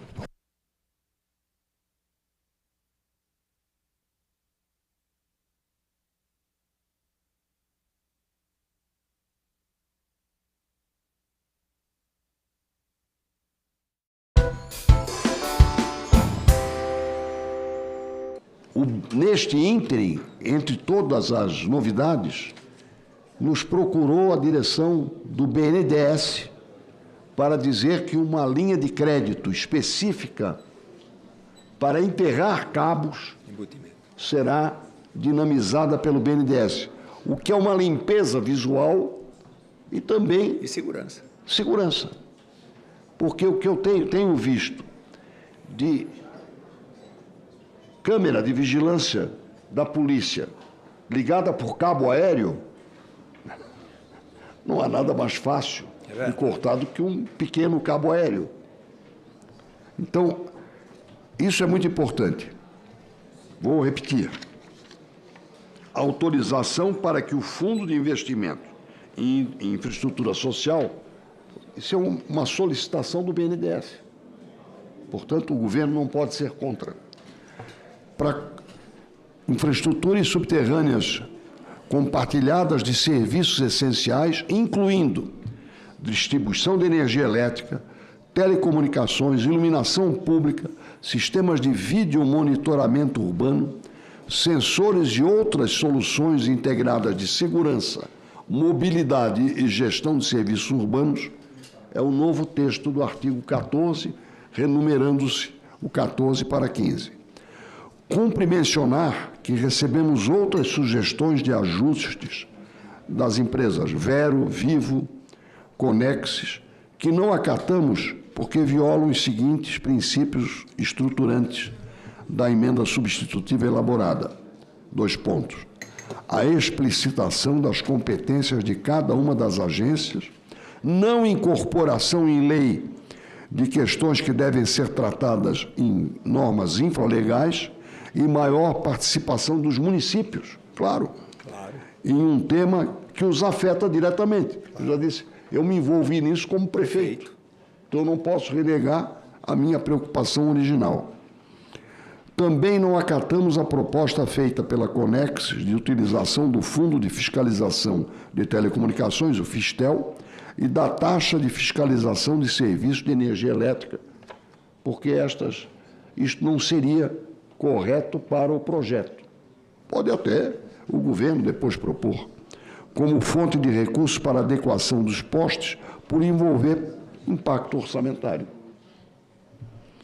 Finalmente, diante do exposto, votamos pela aprovação do PL 3.220, de 2019, na forma da emenda substitutiva, que já foi apresentada com estas modificações, e eu apenas ressalto o inciso 5 do artigo 14, que diz: infraestrutura de redes aéreas e subterrâneas compartilhadas de serviços essenciais, incluindo distribuição, quer dizer, pode ser subterrânea e pode ser aérea, incluindo distribuição de energia elétrica, telecomunicações, iluminação pública, sistemas de vídeo monitoramento urbano, sensores e outras soluções integradas de segurança, mobilidade e gestão de serviços urbanos. Considero, senhor presidente, um projeto dessa natureza sempre poderá e deverá ser aperfeiçoado, mas acho que chegamos não ao estado da arte, mas ao estado de razoabilidade em relação ao que temos assistido. Por exemplo, com as fotos que trouxe aqui o nosso senador Fernando Dueire, mostrando os monstrengos que a atual gestão, entre aspas, de cabos e fios que, lamentavelmente, estorvam, até do ponto de vista visual, os postes no Brasil. Obrigado.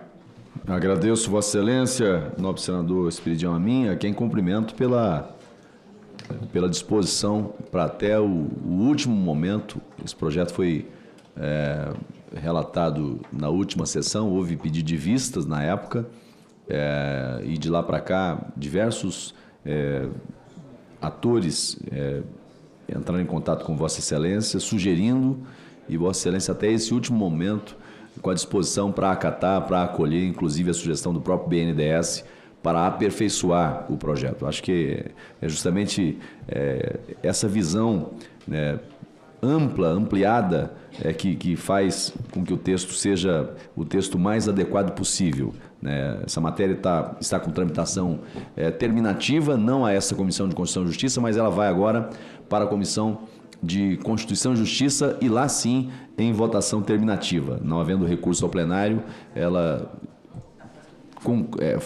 exaure o seu andamento no âmbito do Senado Federal na Comissão de Infraestrutura. Então, cumprimento Vossa Excelência, parabenizo por isso e, portanto, fica feita a complementação de voto por parte de Vossa Excelência. Indago o senador Fernando Dueire, quer fazer uso da palavra, tem a palavra. Agradeço, presidente. É uma palavra rápida, mas para registrar o que Vossa Excelência agora há pouco fez. O senador Esperidião Amin, com sua sabedoria e com sua experiência de ex-prefeito, ex-governador, senador algumas vezes, ele foi a pessoa certa para pegar essa relatoria. Ele não se bastou nas informações que estavam no projeto, ele provocou uma audiência pública aqui, onde ouviu, escutou, fez uma ampla escuta. Estava pronto para votar na semana passada, relatório conciso, objetivo, mas cedeu mais uma vez para que nós pudéssemos ter mais uma semana e valeu. Valeu, senador.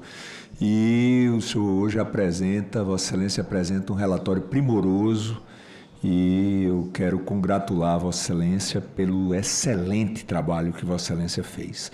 Eu acompanho, não é, essa disfuncionalidade que nós temos hoje nas grandes e médias cidades, com riscos de toda a natureza e trazendo, inclusive, a afronta plástica, como o senhor colocou, do ponto de vista visual. Muito obrigado, presidente.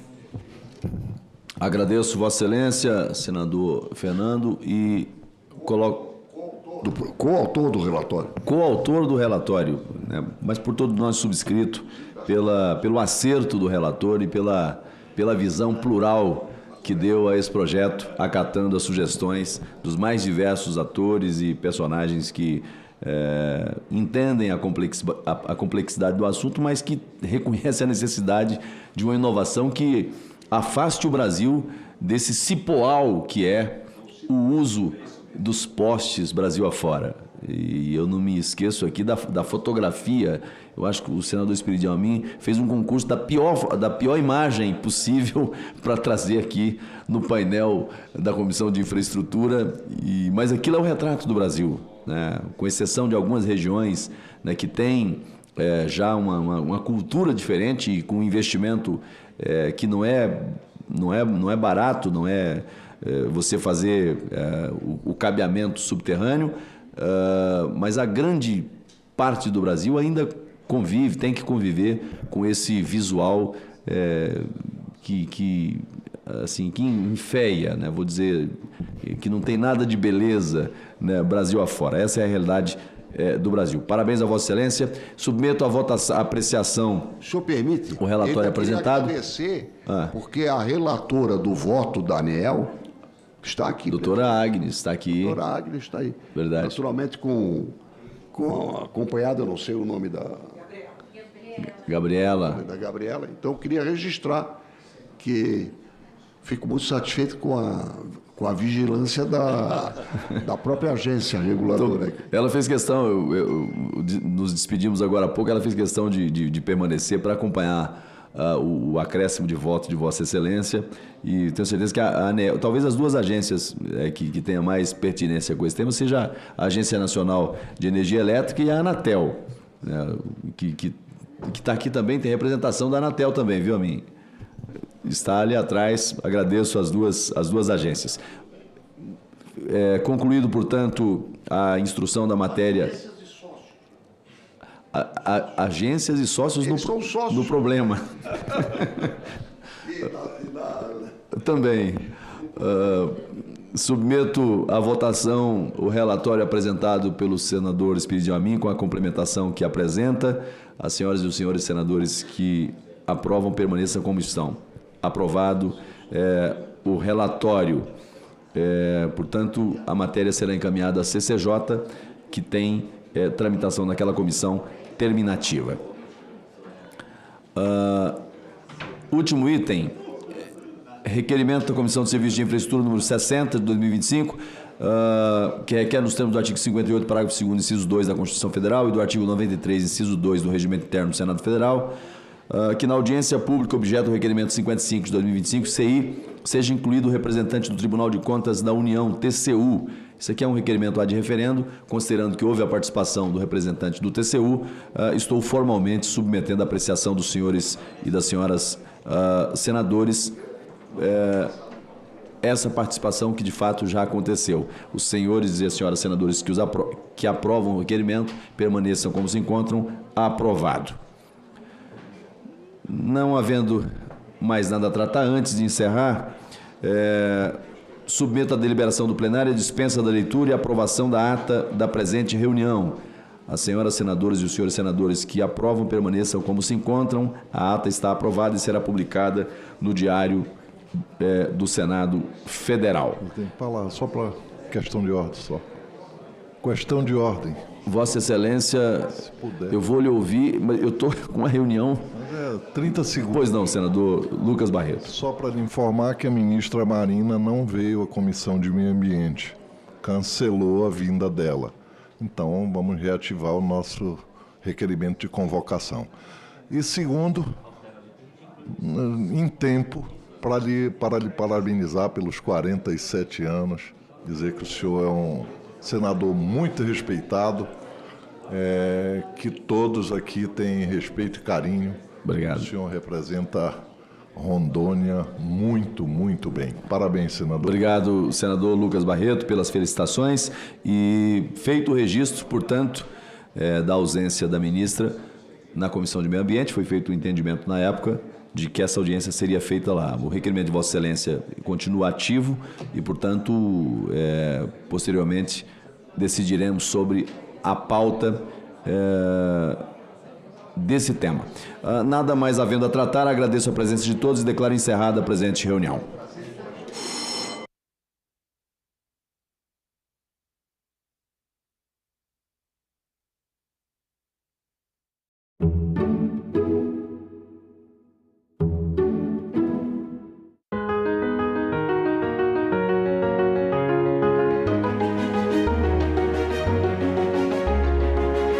Sessão plenária, nesta quarta, 4h, aqui na TV Senado. Como é que tem traficantes sem acerto? Como é que tem o pessoal que está na rua vendendo ambulante sem acerto? A origem da UPP é fazer controle territorial. Quando ela crescia e quando ela não crescia. Para onde que ela ia e para onde que ela não ia. Essa falácia da guerra é para manter controle da favela. Isso é uma sofisticação do século XXI para você ter o domínio. Aqui no Brasil é o único país do mundo em que aquilo que se atribui ao crime organizado foi criado dentro de instituições do Estado. Todas essas formas de lidar com conflitos e com o próprio crime elas levaram a essa situação de hoje, né? Então, acho que, como a gente vê, apostar na continuidade disso ou é burrice ou tem alguém que lucra com todo esse cenário. A gente também fala tupi. Tocantins é uma palavra tupi que identifica uma etnia indígena e significa bico de tucano. Vem de tucã, como o pássaro é chamado em tupi, mais ti, que pode significar bico ou nariz. Já o nome tucano é formado por tu ou ti, que quer dizer bico, mais canga, termo para osso. Seria então a ave do bico feito de osso. A gente também fala tupi. Agora é lei. A reforma tributária busca simplificar os impostos no Brasil. 5 tributos serão substituídos por 2, CBS e IBS. A transição será gradual e entre as mudanças está o imposto seletivo, que vai taxar produtos prejudiciais à saúde e ao meio ambiente. Já alimentos que compõem a cesta básica terão isenção dos impostos, assim como medicamentos, que serão isentos ou terão redução na alíquota. O Senado votou, agora é lei. Oi, pessoal! Você já ouviu falar em captação ilícita de sufrágio? É a chamada compra de votos, que é crime eleitoral. Aquele favorzinho em troca do seu voto, tipo dinheiro, emprego, cesta básica. Teve candidato que prometeu até pagar festa de formatura. É isso mesmo. Eu vou explicar, mas antes, roda a vinheta, diretor.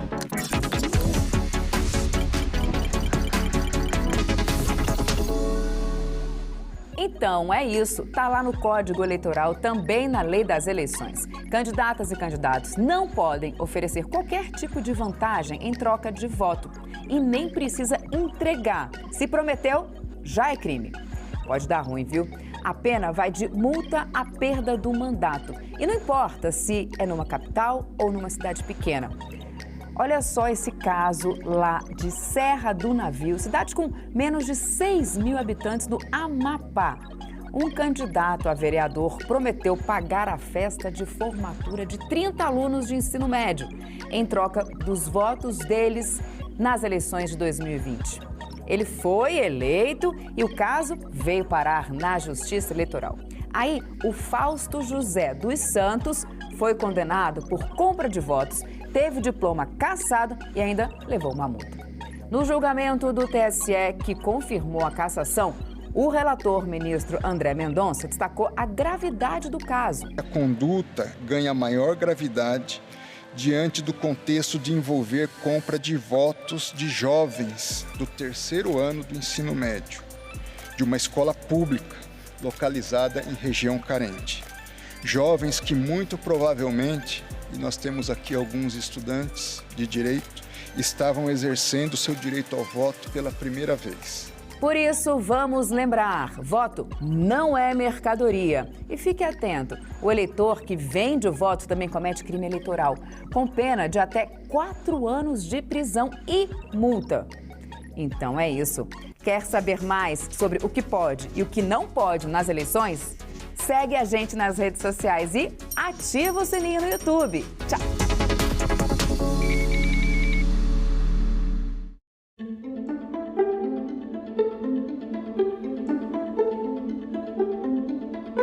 Essa comissão, no meu ponto de vista, demonstrou-se omissa diante de indícios robustos de práticas ilícitas. Informações da mídia e denúncias apresentadas indicavam possibilidade de esquemas sofisticados de corrupção. Infelizmente, essa CPI, em vez de aprofundar as investigações, no meu modo de entender, respeito quem pensa diferente, negligenciou a coleta de provas, a oitiva de testemunhas e a análise de documentos relevantes. Eu gostaria de votar em qualquer indiciamento, em qualquer imputação, que tivesse segurança técnica de como foi construída, não pela relatora, mas pelo ambiente.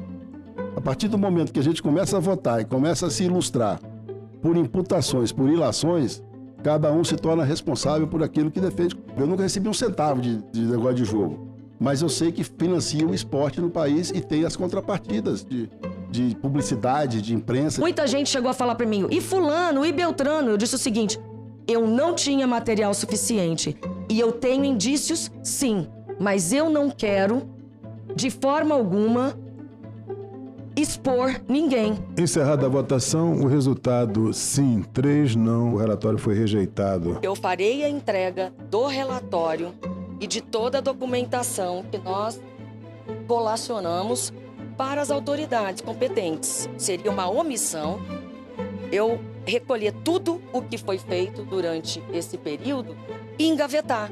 Eu sei, e outros senadores todos sabem, das questões que foram levantadas durante o período da CPI. Então, eu saio feliz, com a missão cumprida, e todos os brasileiros saberão, não terminou e não terminará em pizza. Uma notícia falsa pode vir de quem a gente menos espera, no grupo da família ou nas nossas redes sociais. Mas como saber se uma informação é verdadeira? Agora, as informações sobre o Senado podem ser checadas pelo WhatsApp. Envie texto, link, foto, captura de tela ou vídeo de qualquer notícia duvidosa sobre o Senado Federal. Nossa equipe vai analisar o material e responder se a informação é falsa, verdadeira ou imprecisa. Ficou na dúvida? Senado verifica. A compreensão sobre a participação dos povos indígenas na Confederação do Equador está inserida num debate mais amplo sobre como reinterpretar a presença dos povos indígenas na própria formação do Brasil.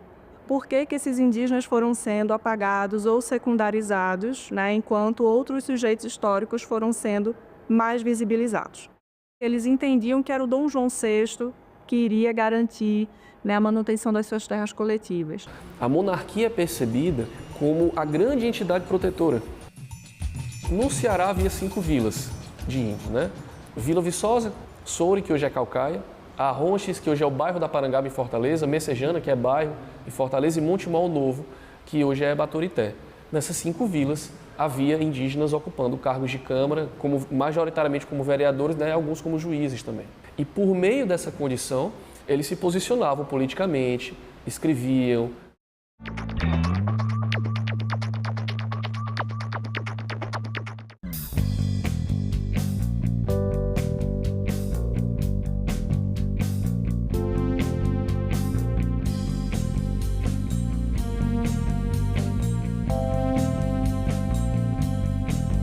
A gente também fala tupi.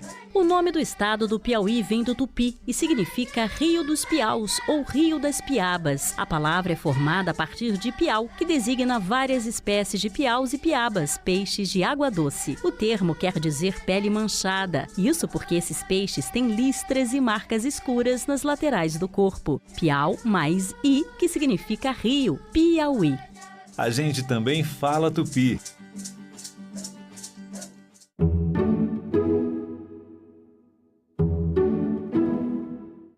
O programa a seguir é livre para todos os públicos.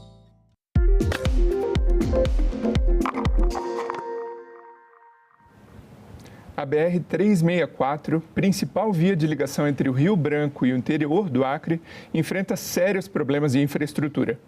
Buracos, trechos intransitáveis e o aumento no tempo de viagem têm comprometido o transporte na região. Começa agora mais um assunto de Estado e hoje a gente vai falar aqui no programa sobre soluções para essa rodovia, além de agricultura, educação, entre outros temas. E para conversar comigo, nosso convidado de hoje é o senador Sérgio Petecão, do PSD do Acre. Bem-vindo, senador. Tudo bem? Prazer, Sérgio. Primeiramente, te agradecer pela oportunidade de estar aqui participando desse programa maravilhoso, que tem uma audiência maravilhosa. Obrigado. Senador, para a gente começar então, falando dessa rodovia, o senhor participou recentemente de uma caravana para buscar soluções para a rodovia BR-364, que liga Rio Branco até Cruzeiro do Sul. As condições são críticas na região e têm causado prejuízos a quem trafega. Quais seriam as soluções mais de curto prazo e as soluções definitivas, na opinião do senhor, para essa rodovia? Sérgio, primeiramente, parabenizar o presidente da Assembleia, o presidente Nicolau, que organizou essa caravana com deputados estaduais, deputados federais e políticos, autoridades do nosso estado. Daí a importância dessa estrada para todos nós. A BR-364 que liga Rio Branco a Cruzeiro do Sul, mas não liga só Rio Branco a Cruzeiro do Sul. No trecho aí nós temos Sena Madureira, nós temos Mané Urbano, nós temos Feijó, temos Tarauacá, né? Cruzeiro do Sul, aí temos Rodrigues Alves, Manso Lima, Porto Walter e Marechal do Amaturgo. Então, essa BR, ela liga ao Vale do Juruá. Então, hoje é a BR mais importante do nosso estado. E hoje a BR encontra-se numa situação muito ruim. E se nós não fizermos nada agora, né, no curto prazo, né, nós corremos o risco que lá no Acre, agora nós estamos no verão. Né? Chegou o engenheiro que resolve tudo, que é o verão. Se nós não aproveitarmos agora, nós corremos o risco de, no inverno, essa estrada ficar intrafegável. O senhor se reuniu recentemente com o ministro da Saúde para tratar da retomada da fábrica de Chapuri, que é uma fábrica que costumava ter suas ações até a pandemia, e na pandemia as ações foram suspensas, uma fábrica de preservativos, que apoia não só a economia local, mas também programas de prevenção a DSTs do Ministério da Saúde. Como que o senhor vem atuado para a retomada dessa fábrica? Nós tivemos, sim, com o ministro Padilha, existe um movimento lá no meu estado de retomarmos os trabalhos lá nessa fábrica de camisinha, e ela está numa área estratégica, não sei se você está acompanhando, mas nós estamos com um problema ali na reserva Chico Mendes, e muitos pais de famílias no passado sobreviviam de empregos nessa fábrica. Pra você ter uma ideia, essa fábrica ali no município de Chapuri, ela gerava mais de 150 empregos. Então, ouvindo liderança lá da região, diante desse problema que nós estamos hoje lá, por conta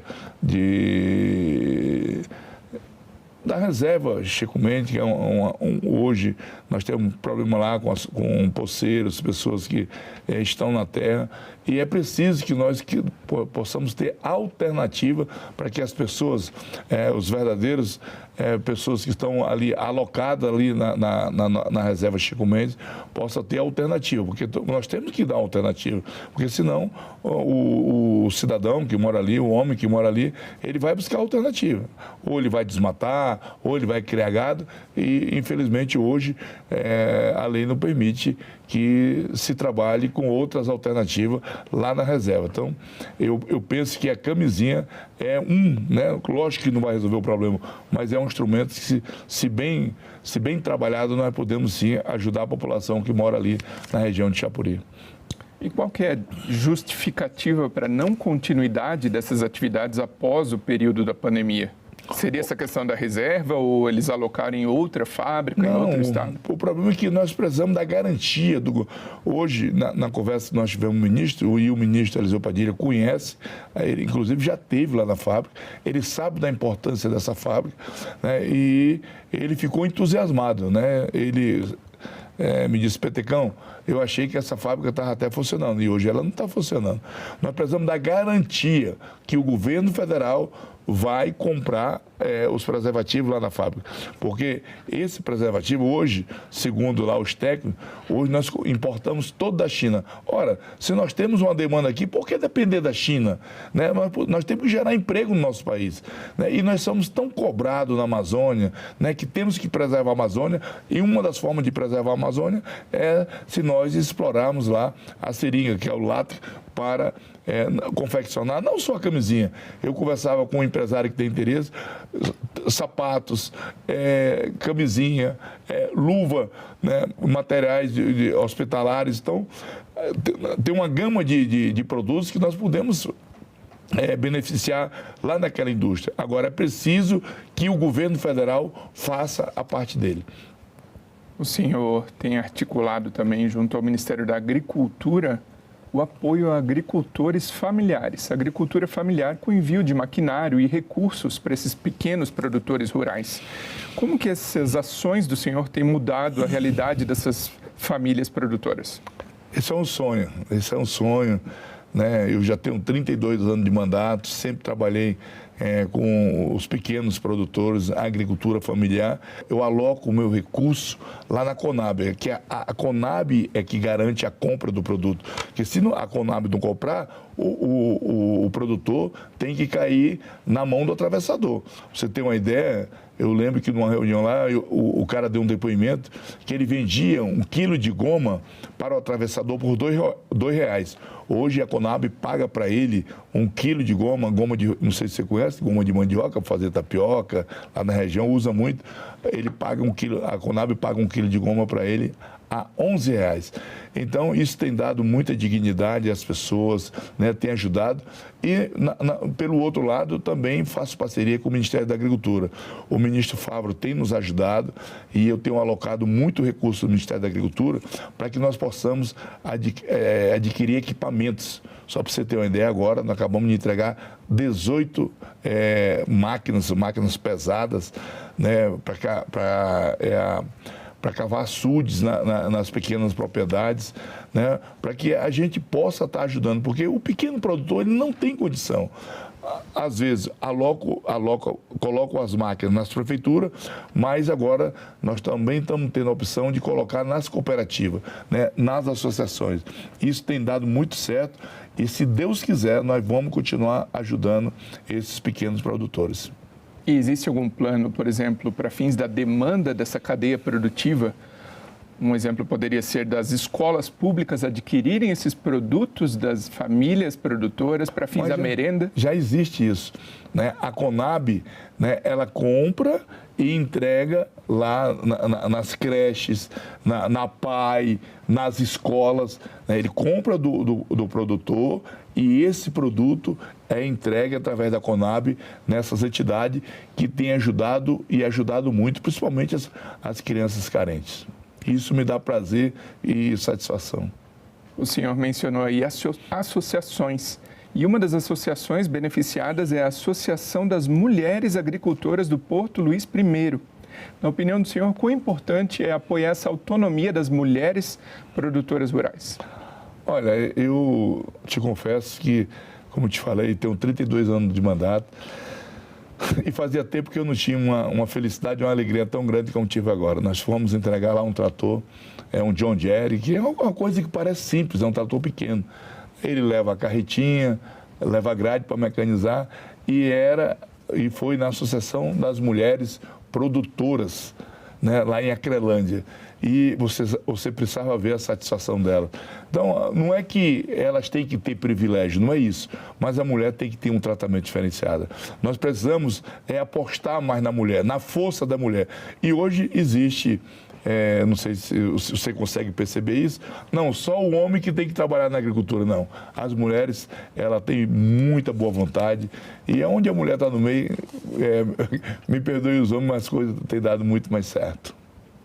Senador, agora a gente vai falar sobre uma das obras do novo PAC, que é a Rota Quadrante Rondon, que pretende ligar o seu estado até os portos do Oceano Pacífico, para aumentar justamente exportações, focando mais no mercado asiático. A gente tem uma arte aqui na tela.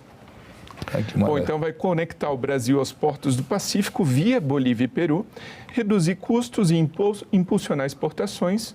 E os benefícios para o seu estado, para o Acre, é a geração de empregos, valorização do extrativismo e acesso facilitado a mercados internacionais. O que o senhor pode falar a respeito dessa obra e do potencial dela para o seu estado? Sérgio, eu tive com a ministra Simone Tebet, uma reunião com toda a bancada do Acre, quando ela falou dessa rota. Essa rota é fantástica. Lá no Acre, na verdade, nós já temos a Transoceânica, que é a BR-317, que vem até a CIR Brasil, e aí adentra no território peruano. Né? Eu não sei se você sabe, agora o Peru acabou de inaugurar o Porto de Xangai, né? E é um dos maiores portos da América Latina. Então, o nosso objetivo é que agora a novidade que ela nos passou é que, paralelo a essa BR que já existe, né, nós já temos a estrada lá, né, poderá, né, ter uma parceria do governo brasileiro com o governo chinês para que se faça uma ferrovia. Eu acho que aí, com certeza, vai ajudar e ajudar muito, porque os chineses fizeram um mega posto ali no Peru. E chinês não faz nada de graça. As informações que nós temos é que eles querem importar os grãos ali do Mato Grosso, né, de Rondônia e do Acre também. Nós precisamos avançar na produção de grãos. E isso será de fundamental importância para o nosso Estado. Se essa ferrovia que vem cortando o Mato Grosso, Rondônia, passar pelo Acre, com certeza vai nos ajudar e ajudar muito. O senhor mencionou que seria uma parceria do governo brasileiro com o chinês para que haja essa ferrovia também, certo? Foi a informação que nós recebemos da ministra Simone Tebet, que o governo chinês tem interesse nessa ferrovia, até porque lá no porto que foi construído no Peru, 60% do capital é chinês. Então, eles têm interesse em fazer uma parceria com o governo brasileiro, que dentro do território brasileiro eles possam estar nos ajudando, né, com o capital, para que a gente dê maior celeridade possível nessa obra. É muito importante para o Brasil, principalmente para o meu estado. E para o povo acreano que nos assiste, o que o senhor pode passar em termos de expectativa para aquele empreendedor, pequeno empreendedor, que vai ver o seu negócio aquecendo com a economia local? Olha, Sérgio, nós lá no Acre, né, e aí eu estou falando porque nasci e me criei no Acre, quando fizeram essa BR, criou-se uma expectativa muito grande que ia resolver todos os problemas, né? E não foi isso que aconteceu. Ultimamente eu falei com o ministro Fávaro, porque nós temos uma alfândega ali na fronteira com o Peru. Para você ter uma ideia, a nossa alfândega não funciona. E o governo brasileiro agora abriu um concurso para que vá servidores para lá, porque como é que eu posso falar de desenvolvimento se eu não tenho uma alfândega? Do lado peruano, a alfândega funciona 24 horas. Do lado brasileiro, quando é 5 horas da tarde, fecha. Isso é inadmissível. Ali é o cartão postal do nosso país. Ali é a entrada do país. Ali nós temos que ter a melhor estrada, que nós não temos, que é a BR-317. Ali nós não temos uma alfândega funcionando à altura de um país como o nosso, né, o Brasil. Então, nós precisamos avançar. Demos passos, mas tem muita coisa para ser feita ainda. E os principais obstáculos nessas muitas coisas a serem feitas, qual que o senhor enxerga como principal obstáculo e entrave para a evolução e desenvolvimento dessa questão de fronteira do Acre? Olha, Sérgio, na verdade é porque no passado nos foi prometido muita coisa, né? Isso cria uma expectativa na população, né? Como eu te falei, dizia-se que se fizesse a BR-317, a transoceânica, o Acre ia estourar, e o Acre não estourou. Hoje nós passamos por um momento difícil lá no nosso estado. Essa estrada, ela cumpre um papel do turismo, né? As pessoas que vão ali a Cusco, não sei se você conhece, né? Eles usam muito essa estrada. Cusco é uma das cidades mais visitadas do mundo, né? Mas isso é pouco, Nós precisamos fazer dessa estrada, dessa rodovia e dessa ferrovia, que se Deus quiser vai vir em seguida, né, que melhore a economia do meu estado, na geração de emprego. Nós precisamos que aquelas áreas ali no entorno da BR-317, da BR-364, elas sejam áreas produtivas. E aí sim, aí eu penso que dessa forma nós podemos sim aquecer a economia do estado do Acre e consequentemente, gerar emprego. O que nós precisamos hoje nós dependemos todos, 90% da população do Acre depende dos órgãos, dos empregos municipais, das prefeituras, ou então do emprego do Estado, o emprego federal. Nós precisamos aquecer a empresa privada. Isso é que tem dado certo no Brasil e no mundo todo. E vai ao encontro de investimentos como esse do novo PAC, claro, e também da remodelação da BR-364, que a gente falou no início do programa. Pelo menos isso que foi dito pela a ministra Simone Tebet, que o objetivo dessa obra é exatamente esse. Senador, agora a gente tem uma pergunta que vem lá da Assembleia do seu estado. Vamos à tela. Senador, levando em consideração os problemas que professores e estudantes enfrentam nas escolas públicas do Acre, principalmente nas zonas rurais e as de difícil acesso, o que tem sido feito no Senado para mudar a realidade nessas regiões? Mircleia, né? Mircleia. Não sei se você sabe, eu fui 4 vezes presidente da Assembleia Legislativa do Estado do Acre. Nos meus 3 mandatos de deputado estadual, eu fui 4 vezes presidente da Assembleia do Estado. Então, eu tenho uma história aí nessa Assembleia, né, ajudamos a reconstruir e tenho um carinho muito grande pela Assembleia. O que a Merclé quer saber, semana passada, semana retrasada, teve uma reportagem no Fantástico, não sei se você chegou a ver, que os alunos do Acre estavam estudando dentro de um curral. Uma pessoa, isso é inadmissível, né? Que no Brasil hoje ainda esteja aluno estudando dentro de um curral. Não estou aqui de forma alguma, estou só repassando o que eu vi na reportagem. O problema não é recurso, nós temos muito recurso na educação. Agora, é preciso que os municípios também possam fazer a parte deles, que ele recebe também um percentual grande de recursos para investir na educação. Então, é inadmissível que nós ainda tenhamos escola funcionando dentro de curral. Isso pegou muito mal para o nosso estado. O secretário veio a público, se manifestou, foi lá, visitou, já fez uma reforma, construiu uma escola, mas eu acho que nada justifica. Eu tenho dado uma atenção especial através do nosso mandato na educação. Eu não sei se você sabe, mas eu fui o relator setorial da educação e nós alocamos muito recurso na nossa Universidade Federal do Acre, no nosso IFAC. Eu tenho dedicado uma boa parte do meu mandato, né, da minha atenção para a educação. Eu sou daqueles que entendo que nós só podemos fazer a transformação que esse país precisa se for através da educação. Você tem uma ideia, nós temos um município chamado Santa Rosa do Purus. É um município isolado, 90% da população é indígena. E eu tive lá numa reunião com a reitora, na época, minha querida Rosana, e nós queríamos saber qual era o curso. Não, primeiro fizemos uma reunião, eu queria saber quem tinha terminado o 2º grau. 90% dos jovens que estavam ali terminaram o 2º grau. Sim, e qual é a perspectiva de futuro? Parou de estudar. Isso não existe. Né? Nós tínhamos que dar uma alternativa. Aí aloquei recursos e nós criamos, o IFAC criou um curso de agroecologia de nível superior, que tem tudo a ver, que lá nós temos muitas reservas florestais, então o curso de agroecologia é o curso que se identifica com a região. E nós alocamos recursos e hoje esse curso de nível superior funciona em Santa Rosa do Purus. E depois nós também alocamos recursos também no município de Plasticasta e Acrelândia. E hoje nós tocamos lá, numa parceria do meu mandato com a Universidade Federal do Acre, um curso de agronomia, porque essa região tem tudo a ver com a agricultura, com a pecuária do nosso estado. Então, hoje, quando eu chego naquela região, eu ouço depoimento de jovens muito grato, né? Se manifestando, assim, que chega até a emocionar. O cara diz assim: ó, Petecão, tudo que eu tenho na vida foi você que me deu, que você me deu uma oportunidade de estudar. Isso é muito legal.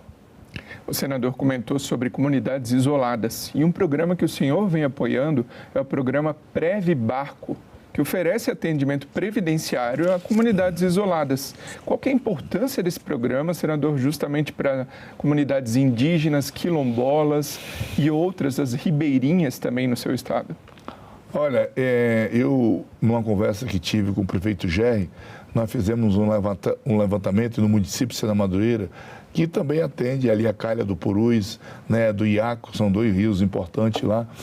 E nós fizemos um levantamento, muita gente, muitas pessoas, muitos senhores e senhoras que têm direito a esse benefício e não acessavam porque não tem como acessar, né?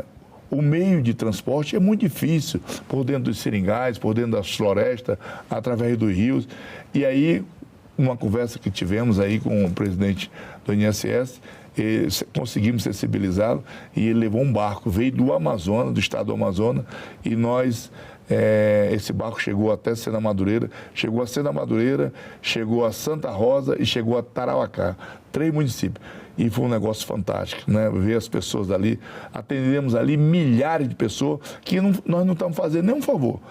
estavam apenas dando o direito que eles já tinham. Né? Que muitas pessoas, coitados, aí não tem como chegar na capital, vir até... e Sena Madureira, que é a cidade, que é um município grande do meu estado, você tem uma ideia, lá não tinha estrutura, não tem estrutura do INSS. E com a chegada do Previbarco, atendemos, eu diria que, se não atendemos todo mundo, mas atendemos a maioria das pessoas ali. E se Deus quiser, vou continuar lutando para que o Previbarco volte mais vezes lá no meu estado. Não só essa questão previdenciária, o senhor mencionou a da educação e também de saúde, né? Que anda paralelamente, digamos, com o previdenciário. É uma coisa casada com a outra, né? Se um senhor que tem ali o direito, e se ele não puder acessar esse direito, com certeza ele não vai poder acessar a saúde, né? Os seus filhos não vão poder acessar a educação. Então, para mim é muito gratificante quando eu estou lá em Sena Madureira, quando eu chego lá em Mané Urbano, quando eu chego em Taracá, lá com o prefeito Rodrigo, né, em Mané Urbano com o prefeito Toscano, e ouço o depoimento deles, do tanto de pessoas que nós ajudamos. Isso é muito legal. O senhor é autor do projeto 4786 de 2024, que institui a Política Nacional de Revitalização e Diversificação dos Seringais. O senhor mencionou o seringal, seringais amazônicos. Conta pra gente quais os impactos dessa proposta. Na verdade, hoje nós somos muito cobrados pelo mundo todo para que nós preservamos a Amazônia. E qual é a contrapartida que o mundo dá? Qual é a contrapartida do governo brasileiro dá para esses amazônios, essas pessoas que moram na Amazônia? Então, a nossa ideia, para garantir que essas pessoas fiquem, principalmente dentro dessas reservas, onde você não pode plantar, você não pode criar gado, né? Que essas pessoas gozem da mínima estrutura. Né, infraestrutura. Qual que é a mínima infraestrutura? É você ter uma energia solar, é você ter uma casa para que você possa viver com dignidade com seus filhos. Então, você só vai manter essas pessoas nos seringais, nas colônias, como nós chamamos lá na região, se eles tiverem um mínimo de estrutura, porque senão esse pessoal vem para a cidade. Quando vem para a cidade, não tem emprego. Nós não temos hoje nós não temos como segurar essa pessoa na cidade. Né? E aí as filhas, o jovem vai para a prostituição, os filhos tomam caminhos errados. Então, é preciso ter uma política para que nós possamos garantir essas pessoas nos seringais, mas que eles tenham o mínimo de estrutura e possam ter uma vida digna, uma escola digna. É isso que eu quero, que eles possam ter energia solar, que eles possam ter uma internet. O objetivo do projeto é esse. Muito obrigado, senador Sérgio Petecam, pela participação aqui no Assunto do Estado. Sérgio, eu te agradeço pela oportunidade. Nós estamos à sua disposição. E obrigado também a você que nos prestigia com a sua audiência. Essa entrevista já está disponível para você rever ou compartilhar no nosso site senado.leg.br/TV, também no nosso canal no YouTube. Aproveita e se inscreva lá. Até o próximo Assunto do Estado.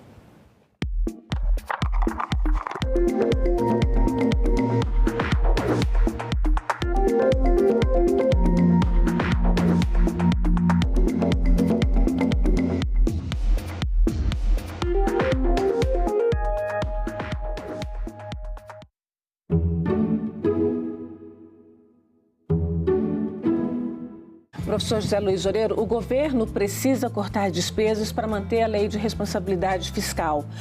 Onde pode ser feito isso? Olha, a única maneira que eu vejo do governo conseguir esses 20 bilhões adicionais é o Congresso Nacional reduzir as emendas parlamentares em 20 bilhões de reais. Com isso, a gente consegue cumprir a meta fiscal de 2025. Agenda Econômica. Hoje, 20h, aqui na TV Senado. Em 1817, a grande líder do movimento de insurreição que declarou a independência do Crato, na região do Cariri, aqui no Ceará, a grande líder foi Bárbara de Alencar. Não existe um destaque dado a essas mulheres. Geralmente eu costumo dizer que essas mulheres elas possuíam nomes, sobrenomes, mas elas não são abordadas com os seus nomes. Bárbara, ela tinha um sobrenome, e esse sobrenome ela tem destaque, principalmente quando a gente fala sobre a história de Pernambuco e Ceará. Foi a primeira presa política, inclusive, da história do Brasil. Depois de liberta, manteve a sua participação nas lutas libertárias do país. Ela conseguiu influenciar também da maneira como as mulheres podiam fazer naquele período, sem uma presença pública, mas com uma presença de suporte e com a presença de articulação muito importantes. O site do Senado agora mostra projetos de lei em linguagem simplificada. É o Senado Explica, uma ferramenta de inteligência artificial combinada com revisão humana que torna mais fácil entender e acompanhar as leis em debate aqui no Senado. Na página de tramitação das matérias e no portal E-Cidadania, Senado Explica. Eu sou nascido em Porto Alegre, mas com 6 anos de idade já estava aqui no Rio de Janeiro. Por exemplo, fui educado na terra carioca.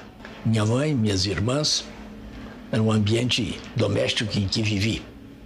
Aprendi a ler e escrever com a minha própria mãe. Senadoc, neste sábado, 21h, aqui na TV Senado. Uma notícia falsa pode vir de quem a gente menos espera, no grupo da família ou nas nossas redes sociais. Mas como saber se uma informação é verdadeira? Agora, as informações sobre o Senado podem ser checadas pelo WhatsApp. Envie texto, link, foto, captura de tela ou vídeo de qualquer notícia duvidosa sobre o Senado Federal. Nossa equipe vai analisar o material e responder se a informação é falsa, verdadeira ou imprecisa. Ficou na dúvida? Senado verifica.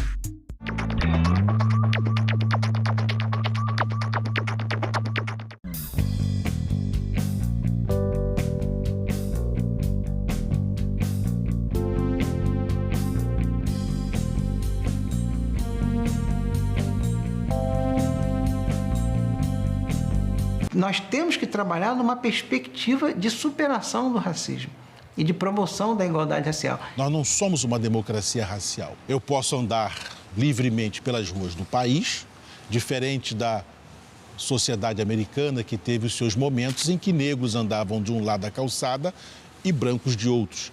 Por quê? Porque lá eles assumiram o seu racismo. Aqui nós fingimos que ele não existe.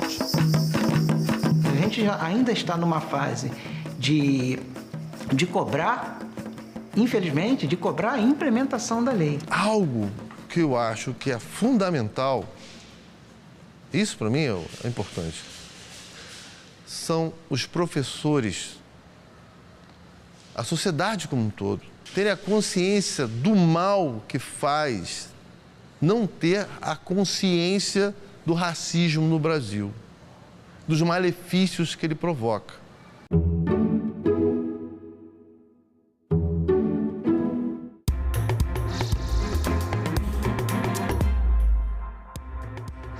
Olá, boa tarde. Em Brasília, 1h30. O Senado Notícias está no ar.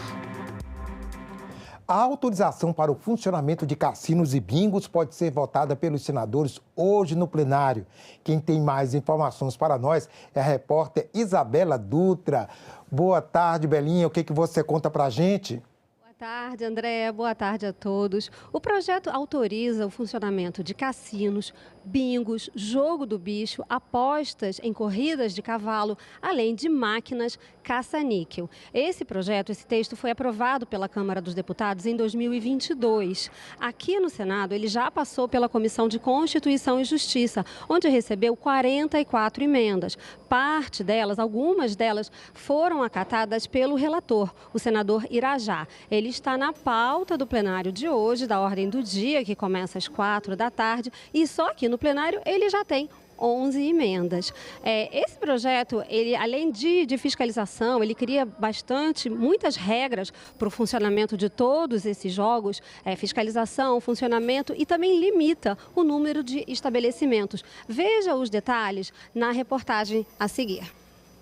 A autorização para o funcionamento de cassinos e bingos, jogo do bicho e apostas em corridas de cavalos está na pauta do plenário da próxima terça-feira. Se aprovada, os cassinos poderão ser instalados em resorts e hotéis de alto padrão, com pelo menos 100 quartos, além de restaurantes, bares e locais para reuniões e eventos culturais, ou ainda nas embarcações destinadas a eles. O número será limitado a um cassino em cada estado e no Distrito Federal, com algumas exceções. São Paulo poderá ter até 3 cassinos. Minas Gerais, Rio de Janeiro, Amazonas e Pará poderão ter até 2 cada um, por causa do tamanho da população ou do território. Já o jogo de bingo poderá ser explorado em locais específicos, tanto em cartela como nas modalidades eletrônica e de vídeo bingo. Cada município poderá ter uma casa de bingo e poderá também explorar jogos em estádios com capacidade mínima de 15 mil torcedores. Cidades maiores terão autorização de um estabelecimento para cada 150 mil habitantes. Em relação ao jogo do bicho,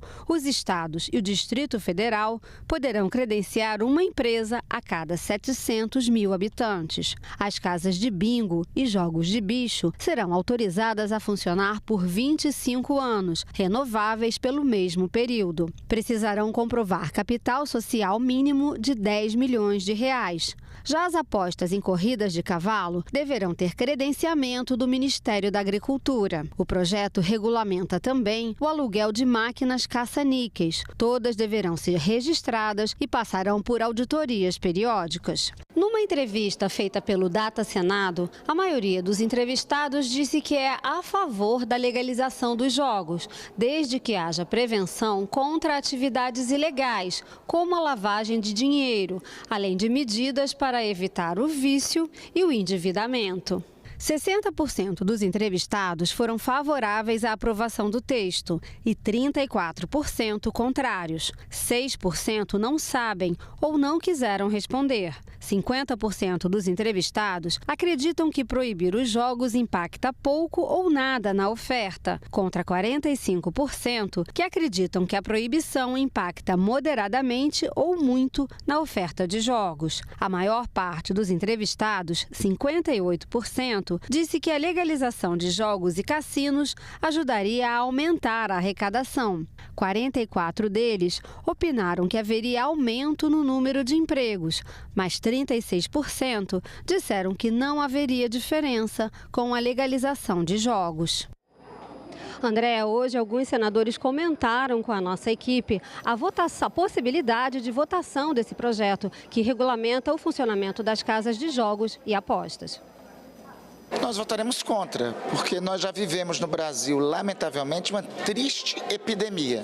A epidemia das bets, que tem penalizado milhões de brasileiros, que tem assolado famílias que recebem o Bolsa Família e têm jogado todos os seus rendimentos do Bolsa Família nesse roteiro quase que macabro de apostas. Junto com isso, nós ainda legalizarmos outros jogos que, pelo próprio nome que é dito, são jogos de azar, eu creio que não é prudente. Por que vamos arrecadar com jogos de azar se a gente pode arrecadar reduzindo as renúncias fiscais, cobrando impostos que são mais de R$500 bilhão que o Congresso aprova de renúncias fiscais dos grandes? Depois de uma CPI das bets, que fracassou porque não pôde relatar o que apurou, eu acho que é uma agenda mal preparada. Como é que o senhor se posiciona com relação a esse assunto? Votar contra, com absoluta convicção. Até preceitos que atribuem ao Maomé. Quando 2 apostam, um é ladrão e outro é tolo. Não tenho uma opinião formada. Se depender de mim, não votarei, mas nós vamos reunir o partido, o PSD, para ver qual será o encaminhamento. Eu espero que o partido libere a bancada. Nós não podemos estar queimando energia com liberação de jogos. esse é o principal assunto da pauta de hoje, que ainda tem outros projetos e também a votação de indicação de embaixadores para vários países. Mas, André, como você viu, ainda não existe consenso, é um projeto que promete ser polêmico, então a sessão de hoje deve ser bastante agitada e animada, André. Certamente, Belinha. Obrigado, viu? O projeto que regulamenta a aposentadoria especial dos agentes comunitários de saúde e agentes de combate a endemias foi o tema de audiência pública conjunta nas comissões de assuntos econômicos e de assuntos sociais. Em todo o Brasil, são mais de 400 mil agentes comunitários de saúde e agentes de combate a endemias. Eles estão presentes em cada um dos 5.570 municípios e fazem um trabalho estratégico na atenção primária à saúde. Eles desempenham um papel que é estratégico e fundamental na identificação de riscos, no momento das condições de saúde e implementação de ações preventivas nas comunidades, garantindo uma abordagem territorializada e que fortalece o vínculo com a população e que promove um cuidado integral. Uma emenda constitucional aprovada em 2022 garantiu aos agentes comunitários de saúde e agentes de combate a endemias um piso salarial de 2 salários mínimos que já está em vigor. A emenda garantiu também aposentadoria especial para esses agentes, mas para que eles tenham direito a esse benefício é preciso que ele seja regulamentado. E é isso que faz esse projeto que está em discussão.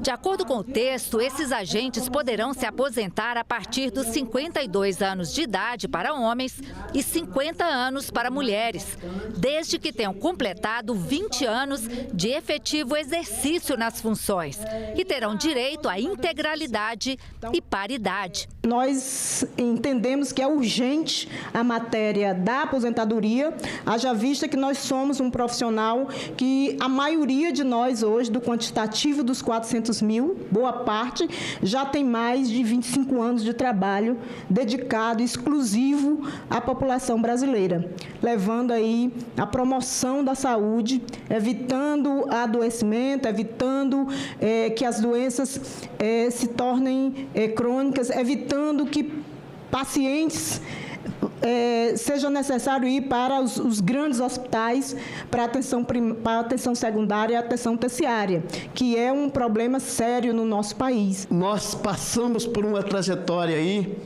de pandemias, onde deixou sequelas, muitos deles estão acamados lá. Muitos deles, senhores, estão acamados, não conseguem andar. Muitos deles que vinham aqui em busca dessa aposentadoria não estão podendo mais vir, que está sendo aposentado por um salário mínimo. Para a representante do Ministério da Previdência, o projeto contraria a Constituição em vários aspectos e a autonomia de entes federados. Ela apontou algumas preocupações com relação ao texto.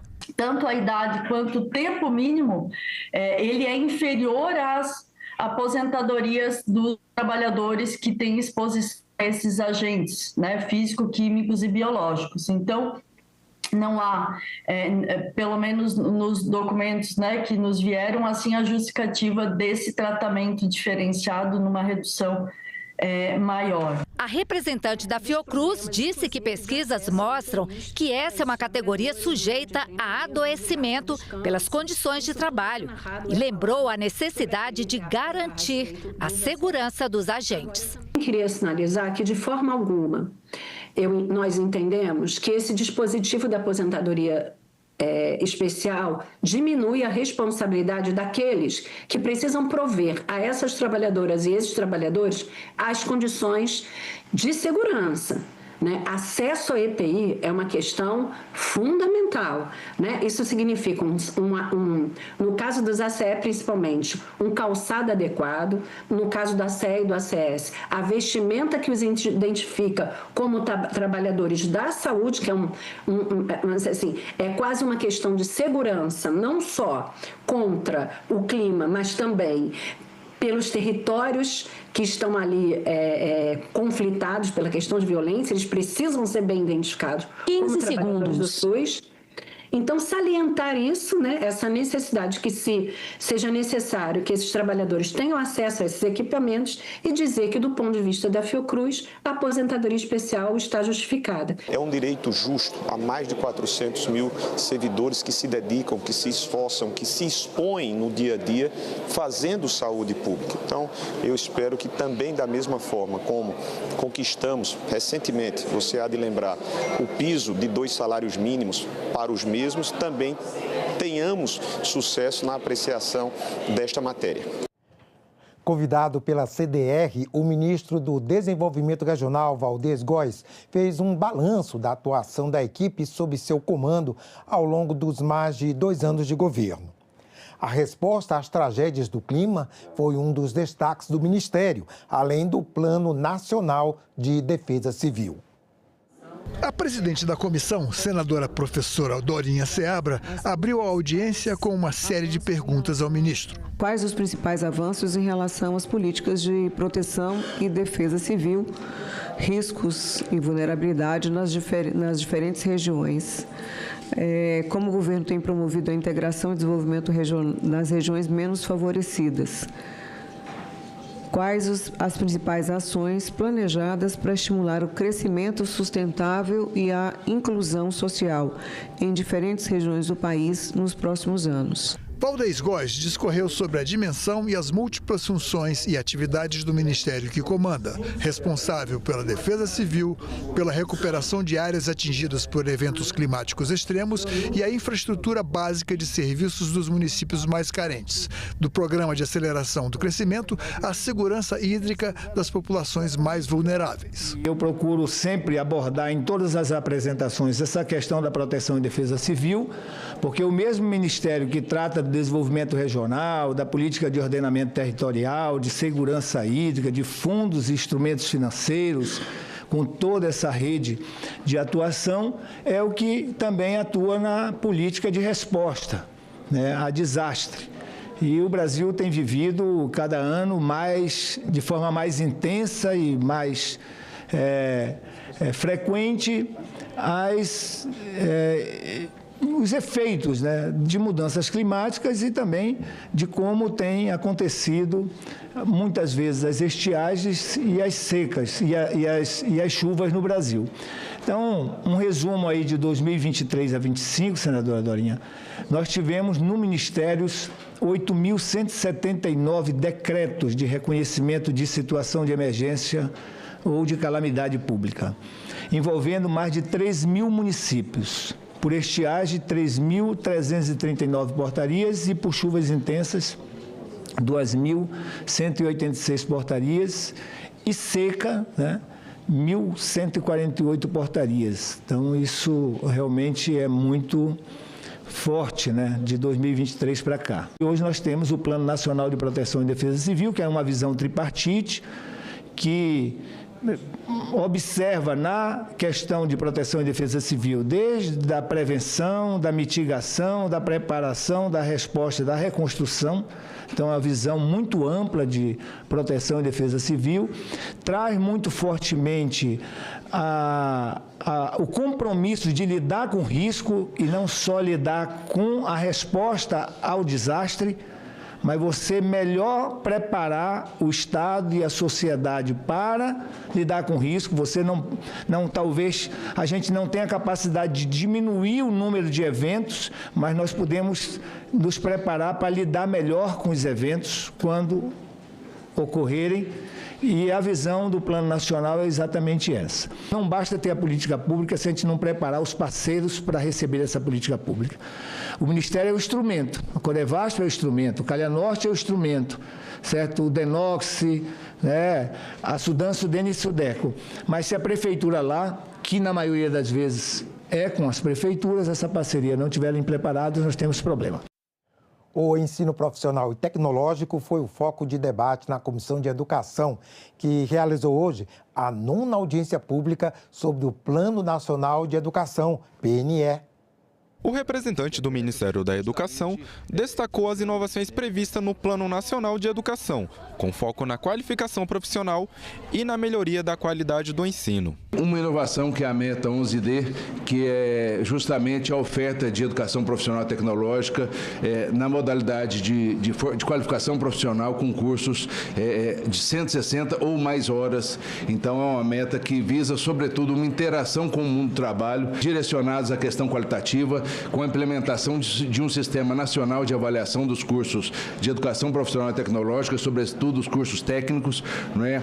De uma forma organizada, organizada aí pelo INEP como parceria. Nós temos também, dentro da Meta 12, já a previsibilidade, né, do censo, dentro de um diagnóstico, propondo justamente formas de articulação. O reitor do Instituto Federal do Triângulo Mineiro falou da importância da verticalização do ensino, com o objetivo de facilitar o acesso à educação de qualidade, além de ampliar a atuação do ensino público nas regiões periféricas. Isso é o que nós chamamos de verticalização do ensino dentro da mesma instituição. Uma verticalização que vai muito além de facilitar ou promover uma formação consolidada da educação básica para o ensino técnico, para a graduação e para a pós-graduação, mas é um compartilhamento de saberes e competências dentro de um mesmo espaço, onde um laboratório ele é compartilhado por projetos de ensino, pesquisa e extensão, envolvendo diferentes modalidades de ensino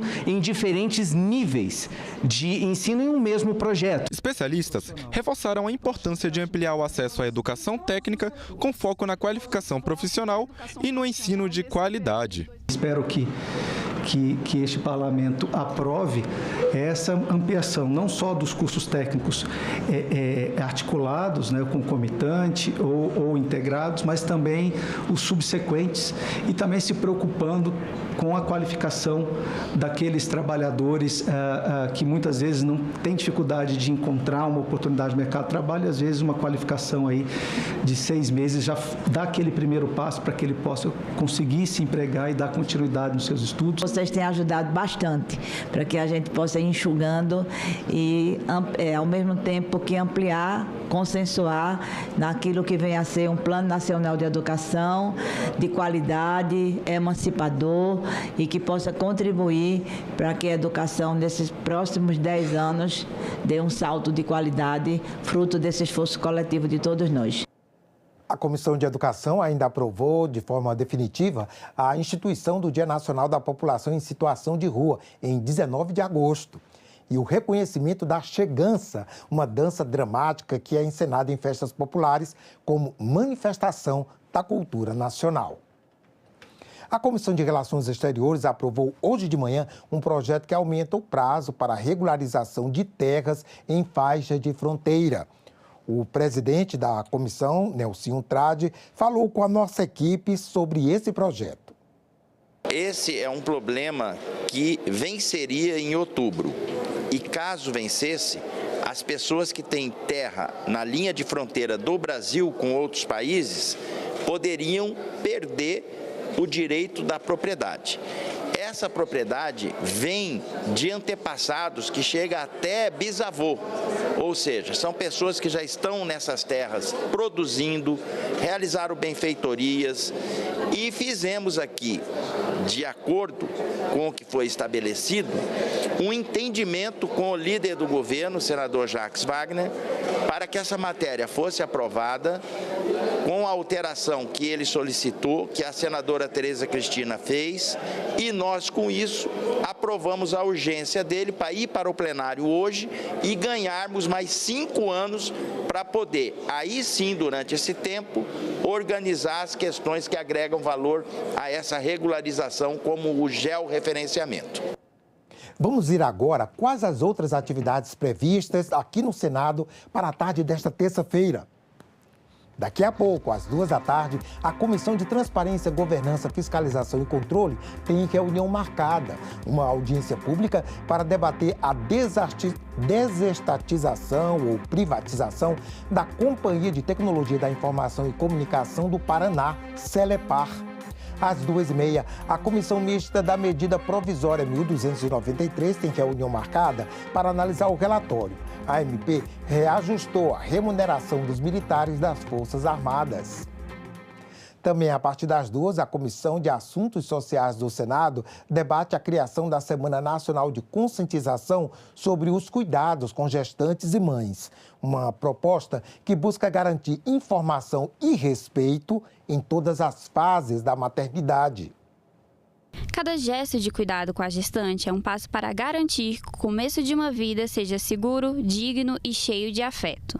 Pensando nisso, a Comissão de Assuntos Sociais vai debater o projeto de lei que cria a Semana Nacional de Conscientização sobre os Cuidados com as Gestantes e as Mães, que deve ser comemorada anualmente em agosto. Durante a Semana Nacional, serão divulgados os direitos e os cuidados relacionados à saúde das gestantes, das mães e dos bebês, incluindo assistência à mulher desde a preparação para a gestação, passando pelo pré-parto, o parto e o puerpério, que é o período de até 8 semanas após o parto. A programação também terá atenção especial à conscientização sobre os direitos das gestantes e mães de crianças com deficiência, de comunidades tradicionais, adolescentes e mulheres em situação de alta vulnerabilidade. O texto de autoria da deputada Sâmia Bonfim já foi aprovado na Câmara dos Deputados. Com a participação de representantes e especialistas em saúde da mulher, a audiência no Senado tem como relatora a senadora Jussara Lima, com apoio da senadora doutora Eudócia.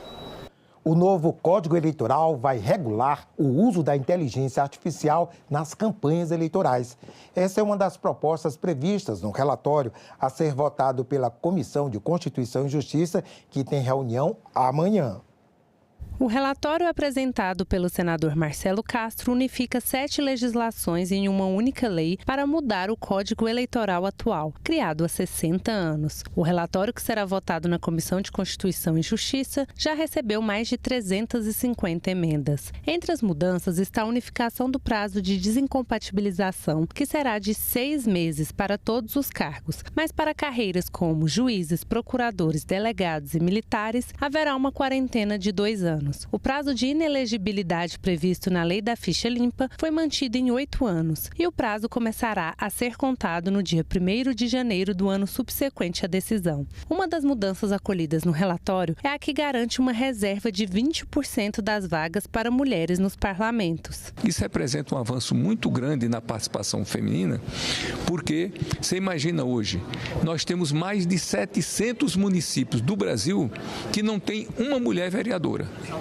Nós temos mais de 1.600 municípios no Brasil que só tem uma mulher vereadora. Nós de uma hora para outra, nós não teríamos nenhum parlamento do Brasil que não tivesse 20% de mulher. Ou seja, a menor cidade do Brasil teria, no mínimo, 2 mulheres como vereadoras. Isso, imagine se nós fizéssemos essa mudança, como isso teria uma repercussão muito importante, porque nenhuma reunião política do Brasil se faria sem a presença das mulheres. O projeto também fixa limites para o uso da inteligência artificial nas campanhas eleitorais, proibindo os disparos em massa nas redes e o uso de influenciadores digitais. No nosso parecer, que nenhuma imagem, nenhuma manifestação através de inteligência artificial poderá ser publicada sem que fique claro, que expressamente claro, de que aquilo é fruto de inteligência artificial, que aquilo não é natural, que aquilo não é legítimo, que aquilo não é verdadeiro, aquilo é uma invenção de uma inteligência artificial. Porque senão você poderia pegar muito bem a palavra de uma pessoa, a imagem de uma pessoa, dizendo coisas completamente contrárias àquilo que a pessoa gostaria de dizer. É isso, chegamos ao fim, mas você pode rever as reportagens desta edição na nossa página na internet, senado.leg.br/TV. Obrigado pela companhia, continue ligado aqui na TV Senado.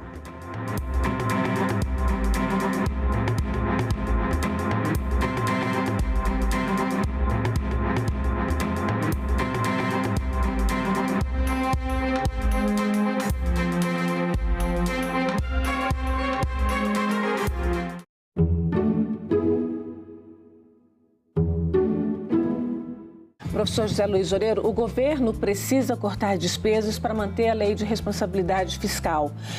Onde pode ser feito isso? Olha, a única maneira que eu vejo do governo conseguir esses 20 bilhões adicionais é o Congresso Nacional reduzir as emendas parlamentares em 20 bilhões de reais. Com isso, a gente consegue cumprir a meta fiscal de 2025. Agenda Econômica. Hoje, 20h, aqui na TV Senado.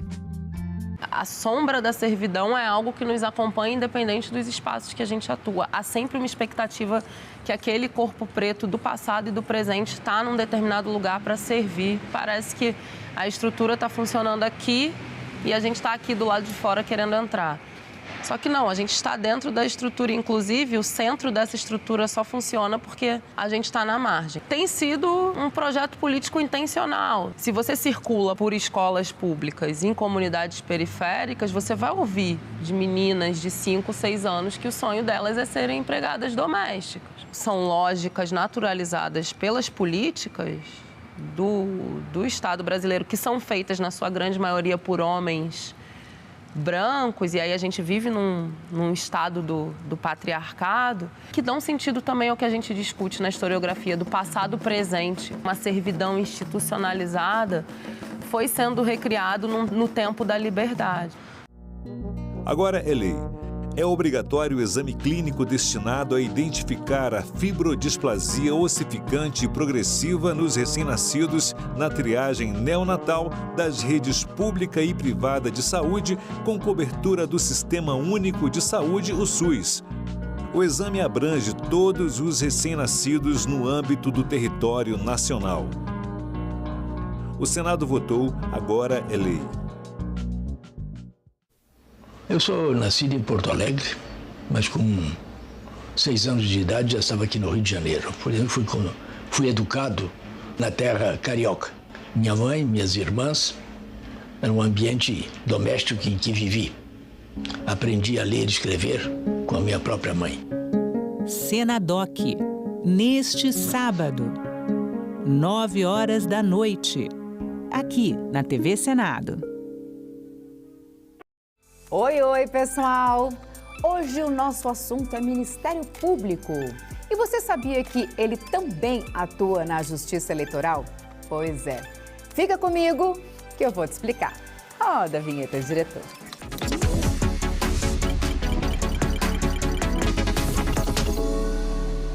Então é isso. Seguinte, o Ministério Público, ou MP, como a gente chama, é uma instituição independente que tem uma missão super importante. Ele atua como fiscal da lei, na proteção da democracia, da ordem jurídica e dos direitos da sociedade. Bom, e você pode estar se perguntando, qual o papel dele no processo eleitoral? A instituição participa das sessões presenciais e virtuais do TSE, acompanha os julgamentos e dá pareceres, que podem ser por escrito ou falados, ali mesmo no plenário. Mas ele não vota como as ministras e ministros, viu? Ele colabora, opina e orienta. E não para por aí. O MP eleitoral também entra com ações na justiça quando alguém quebra as regras das eleições, tipo compra de votos, propaganda irregular, essas coisas. Ou seja, o Ministério Público Eleitoral está em todas as etapas, do início ao fim, para garantir eleições limpas, justas e transparentes. Agora sim, dá para você dizer que já sabe o que é e o que faz o Ministério Público Eleitoral. Curtiu o conteúdo? Deixa seu like, compartilha com a galera e segue a gente nos perfis oficiais do TSE nas redes. Então é isso. Tchau! Uma notícia falsa pode vir de quem a gente menos espera, no grupo da família ou nas nossas redes sociais. Mas como saber se uma informação é verdadeira?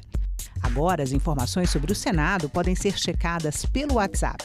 Envie texto, link, foto, captura de tela ou vídeo de qualquer notícia duvidosa sobre o Senado Federal. Nossa equipe vai analisar o material e responder se a informação é falsa, verdadeira ou imprecisa. Ficou na dúvida? Senado verifica.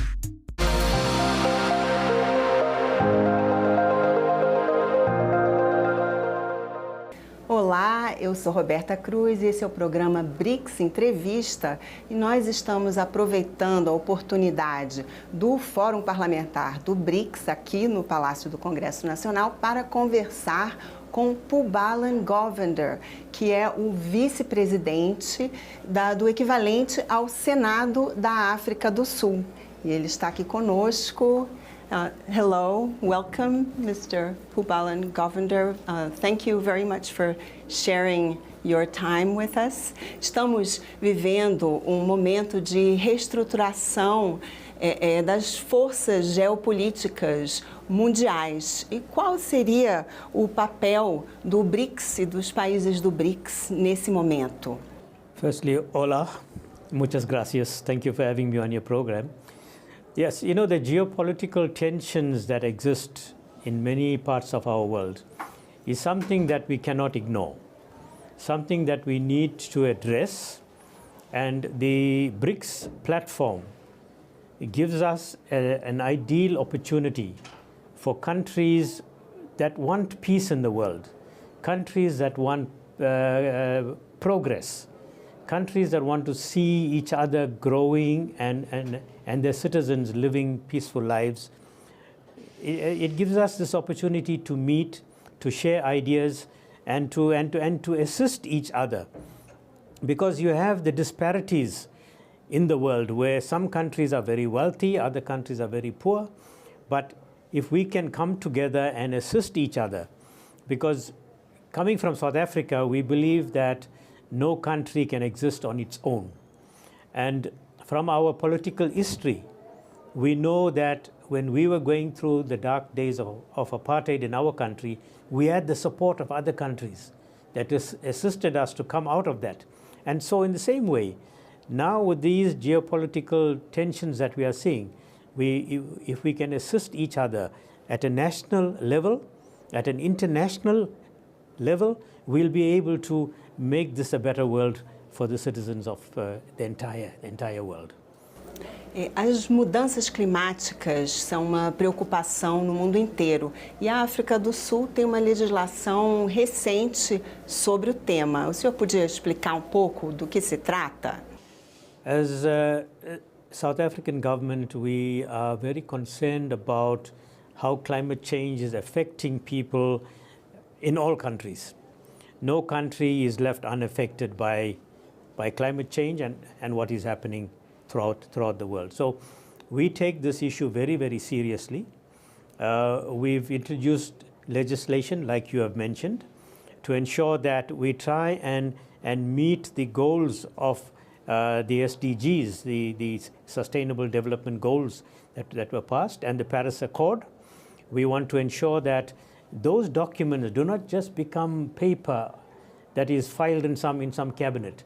We want to see that what we have agreed to in the Paris Agreement is something that finds resonance on the ground. People must benefit from that.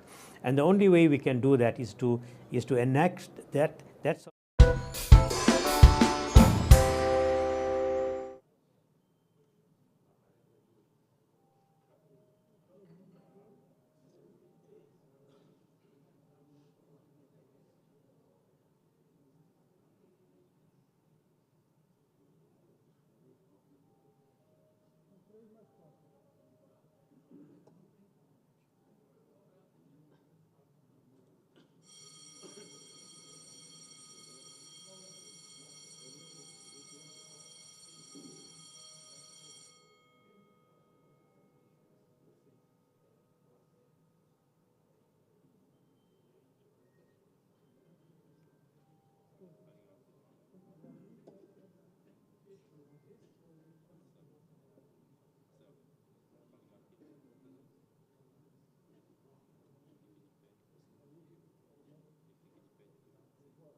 Sessão deliberativa ordinária 8/7/2025.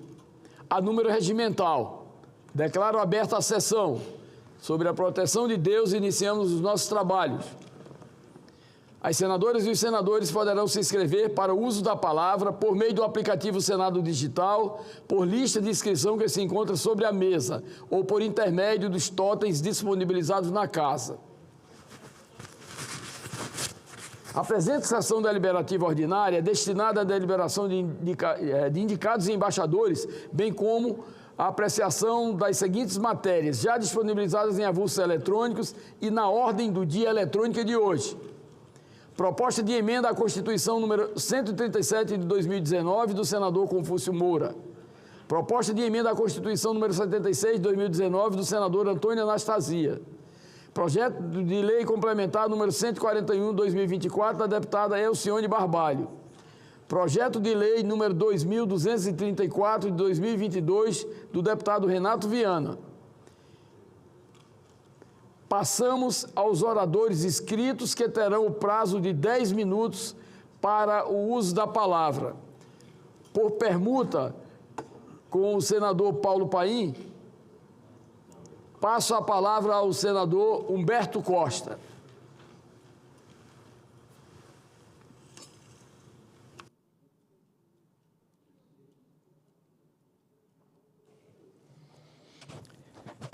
Senhor presidente, senhoras senadoras, senhores senadores, público que nos acompanha pelos serviços de comunicação do Senado e nos segue pelas redes sociais, eu venho hoje a esta tribuna com profunda inquietação pela pauta de votações que teremos logo mais aqui no Senado.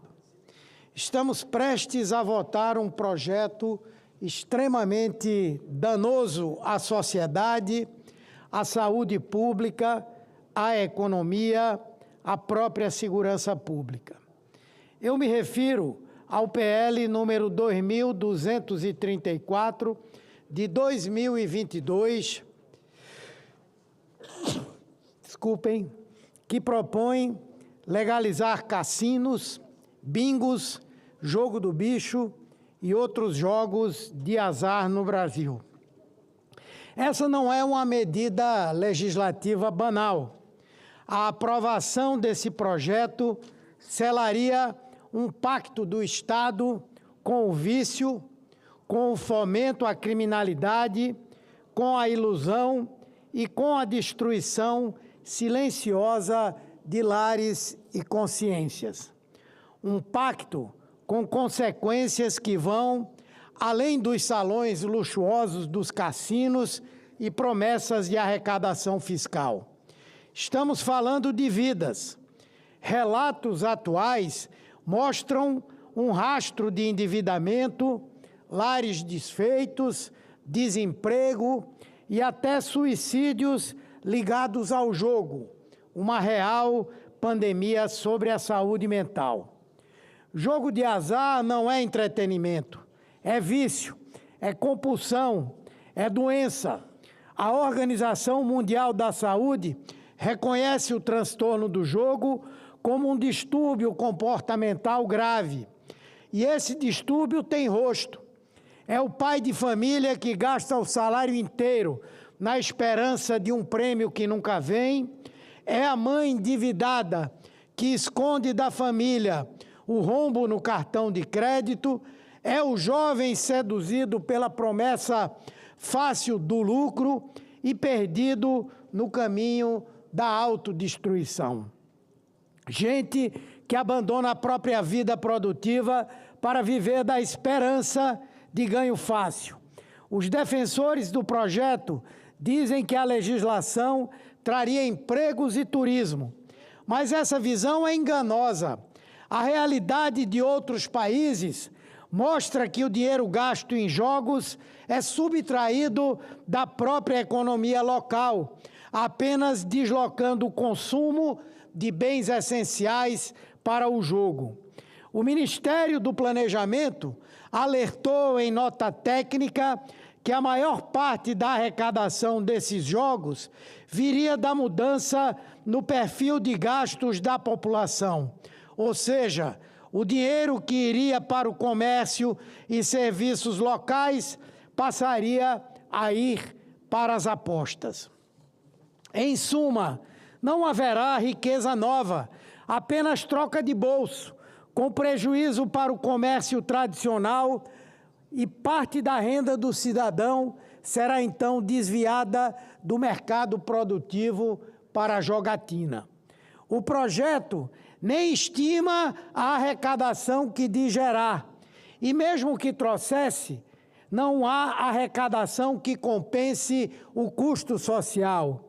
Não há investimento estrangeiro que justifique a degradação. Dados mostram que onde o jogo foi legalizado no mundo, cresceram também a dependência em fumo e álcool, o endividamento, a lavagem de dinheiro, a evasão fiscal e o crime organizado. E não estou sozinho nesta posição. Muitos colegas aqui do Senado, de campo político diferente do meu, também são contra esse projeto temerário. Da mesma forma, uma série de órgãos governamentais, instituições de Estado e entidades da sociedade civil. É o caso do Ministério da Justiça e Segurança Pública, do Ministério da Fazenda, dos Ministérios da Saúde, do Desenvolvimento Social e do Planejamento. É o caso da Polícia Federal e da Procuradoria-Geral da República. É o caso da Associação Nacional dos Auditores da Receita Federal. É um coro técnico contrário à legalização que não pode ser ignorado. Não é simplesmente uma questão de opinião. São posicionamentos técnicos fundados em dados de experiência própria e internacional, mostrando que bingos, cassinos, jogo do bicho são biombos para milícias e facções criminosas. Vamos permitir que 700 bingos e 67 cassinos se instalem no país sem controle real, sabendo que o crime organizado já bate palmas com antecipação? Não basta já a terrível experiência que o Brasil tem passado com as destrutivas bets, responsáveis por uma desgraça social em larga escala? Para alguns, parece que não. Dizem que haverá fiscalização. Ora, já não conseguimos controlar nem essas bets que invadiram o cotidiano de nossas crianças e adolescentes. Vamos agora criar um novo mercado de ilusão? Vamos criar um mercado onde o dinheiro que deveria ir para comida, para educação e saúde será jogado literalmente numa roleta para a derrocada de muitas famílias. Por que esse projeto tem endereço social? Esse projeto tem endereço social. Ele mira, sobretudo, os mais vulneráveis, porque é nas periferias, nos municípios pequenos, que esses bingos e jogos eletrônicos vão se multiplicar como erva daninha, muitas vezes inscritos nas já conhecidas figuras dos laranjas, essa personagem recorrente na história da criminalidade brasileira. O Brasil precisa de esperança, não de roletas. Precisa de trabalho digno e não de cassinos. Precisa de políticas públicas que resgatem a dignidade do povo e não de máquinas caça-níquel que sugam até o osso o que resta de futuro de um cidadão. Não podemos repetir os erros de países que abriram as portas ao jogo e agora enfrentam epidemias de vício e de crime. Se é para combater o jogo ilegal, que fortaleçamos a repressão, que aparelhemos o Estado brasileiro, que tenhamos um desenvolvimento, inclusive tecnológico, para a fiscalização adequada dessa atividade hoje ilegal. Vossa Excelência quer uma parte, concedo com todo prazer, com toda satisfação. Mas muito rápido, líder Roberto Costa, primeiro dizer da minha satisfação de ouvir o seu pronunciamento. Um pronunciamento perfeito, redondo, em defesa do povo brasileiro. Eu quero só avalizar o seu pronunciamento na íntegra, se fosse necessário. Claro que não, que Vossa Excelência o faz com muita competência. Eu espero que esse plenário não cometa esse crime contra os mais vulneráveis nesse país, porque é os mais vulneráveis, como diz muito bem Vossa Excelência, que serão prejudicados. Só quero cumprimentá-lo. Parabéns pelo pronunciamento de hoje. Tudo aquilo que Vossa Excelência disse, eu também gostaria de dizer. Parabéns. Conte com o nosso voto junto com Vossa Excelência. Agradeço a Vossa Excelência, incorporo a parte de Vossa Excelência e eu tenho muita expectativa, muita esperança que essa casa, no dia de hoje, não vai cometer esse equívoco. E fico muito feliz de saber, aliás, eu já nem precisava dizer isso aqui, que Vossa Excelência sempre esteve ao lado das melhores bandeiras do nosso povo e, com certeza, também não quer que essa tragédia se prolongue. Se é para gerar... Eu gostaria de, mesmo presidindo a sessão, dizer a Vossa Excelência, nobre senador Humberto Costa, que Vossa Excelência sempre trata de temas importantes para o Brasil.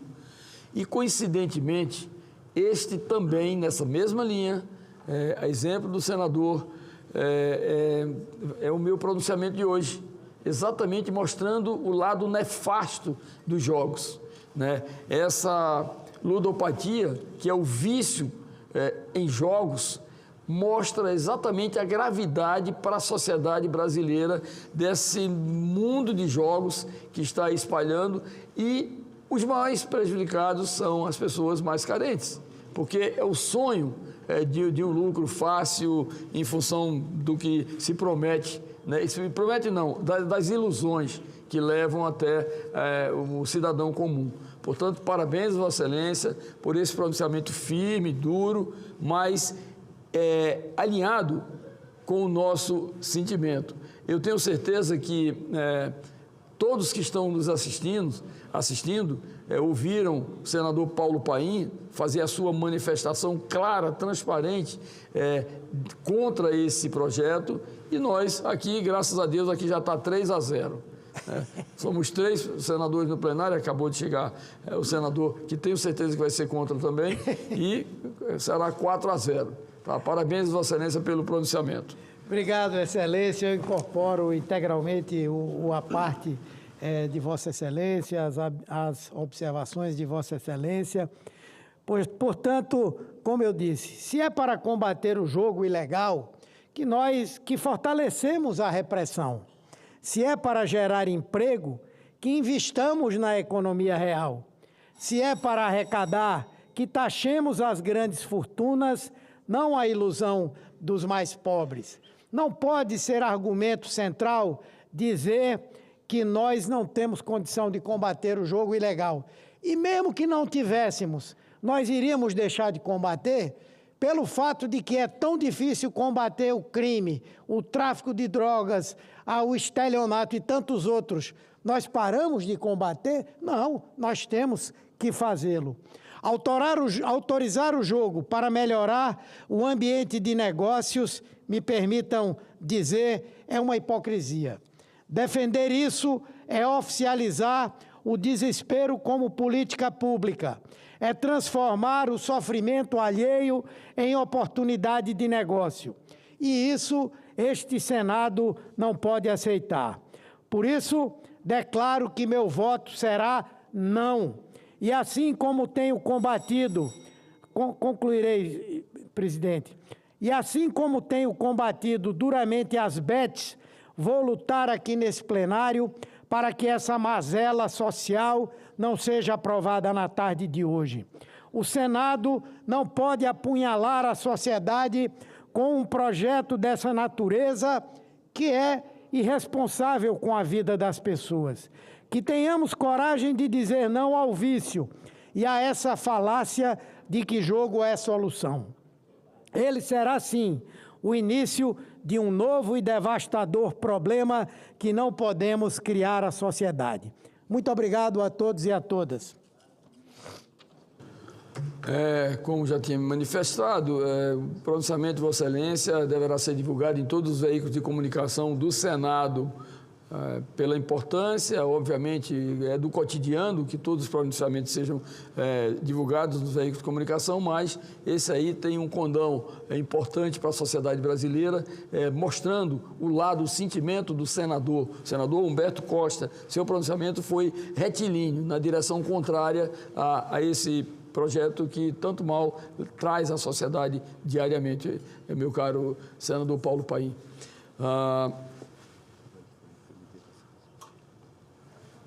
Pela liderança, passo a palavra ao senador Wellington Fagundes. Vossa Excelência tem 5 minutos, e tem 30 oradores inscritos. Senhor presidente, vou tentar ser fiel aos 5 minutos que Vossa Excelência me dá. Mas eu quero aqui também, nessa linha, deixar como lido um pronunciamento que eu falo sobre o IOF, porque realmente o Brasil hoje, em todo lugar que a gente vai, ninguém aguenta mais aumento da carga tributária. Hoje, o Brasil, nós temos a maior carga tributária dos países emergentes do mundo. Portanto, aumentar essa carga tributária é sufocar todos aqueles que estão investindo no país, quem quer gerar emprego e também para o trabalhador. Porque, claro, quem vai comprar uma motocicleta, quem vai comprar uma bicicleta, uma geladeira financiada, é um impacto imediato com o aumento do IOF. Então, eu deixo esse pronunciamento como lido. Mas também, senhor presidente, eu quero falar, hoje, nós tivemos uma audiência pública, onde eu, como relator de um projeto de lei que é o PL 185, que trata da regulamentação da aposentadoria dos agentes de saúde e endemias do Brasil.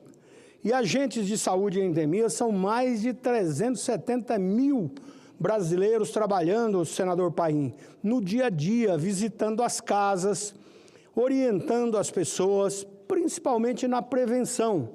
Porque o agente de saúde ele vai muito mais do que o seu papel de orientar a questão de vacinações, orientar como as pessoas, as famílias têm que cuidar da higiene para evitar exatamente contaminação de doenças.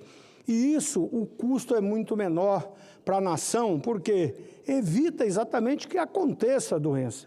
Porque quando a pessoa vai para o hospital, para uma UTI, além do risco de vida, é claro que isso impacta diretamente no custo da saúde. Por isso eu quero dizer, como relator, eu tenho a firmeza de dizer que esse projeto é um ato de justiça.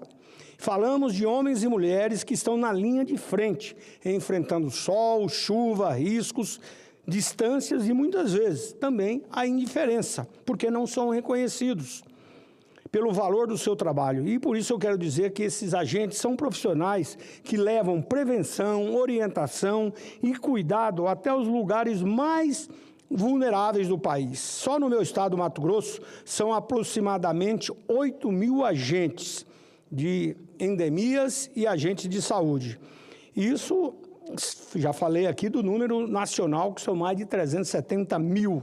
Gente que faz a diferença na vida das famílias brasileiras.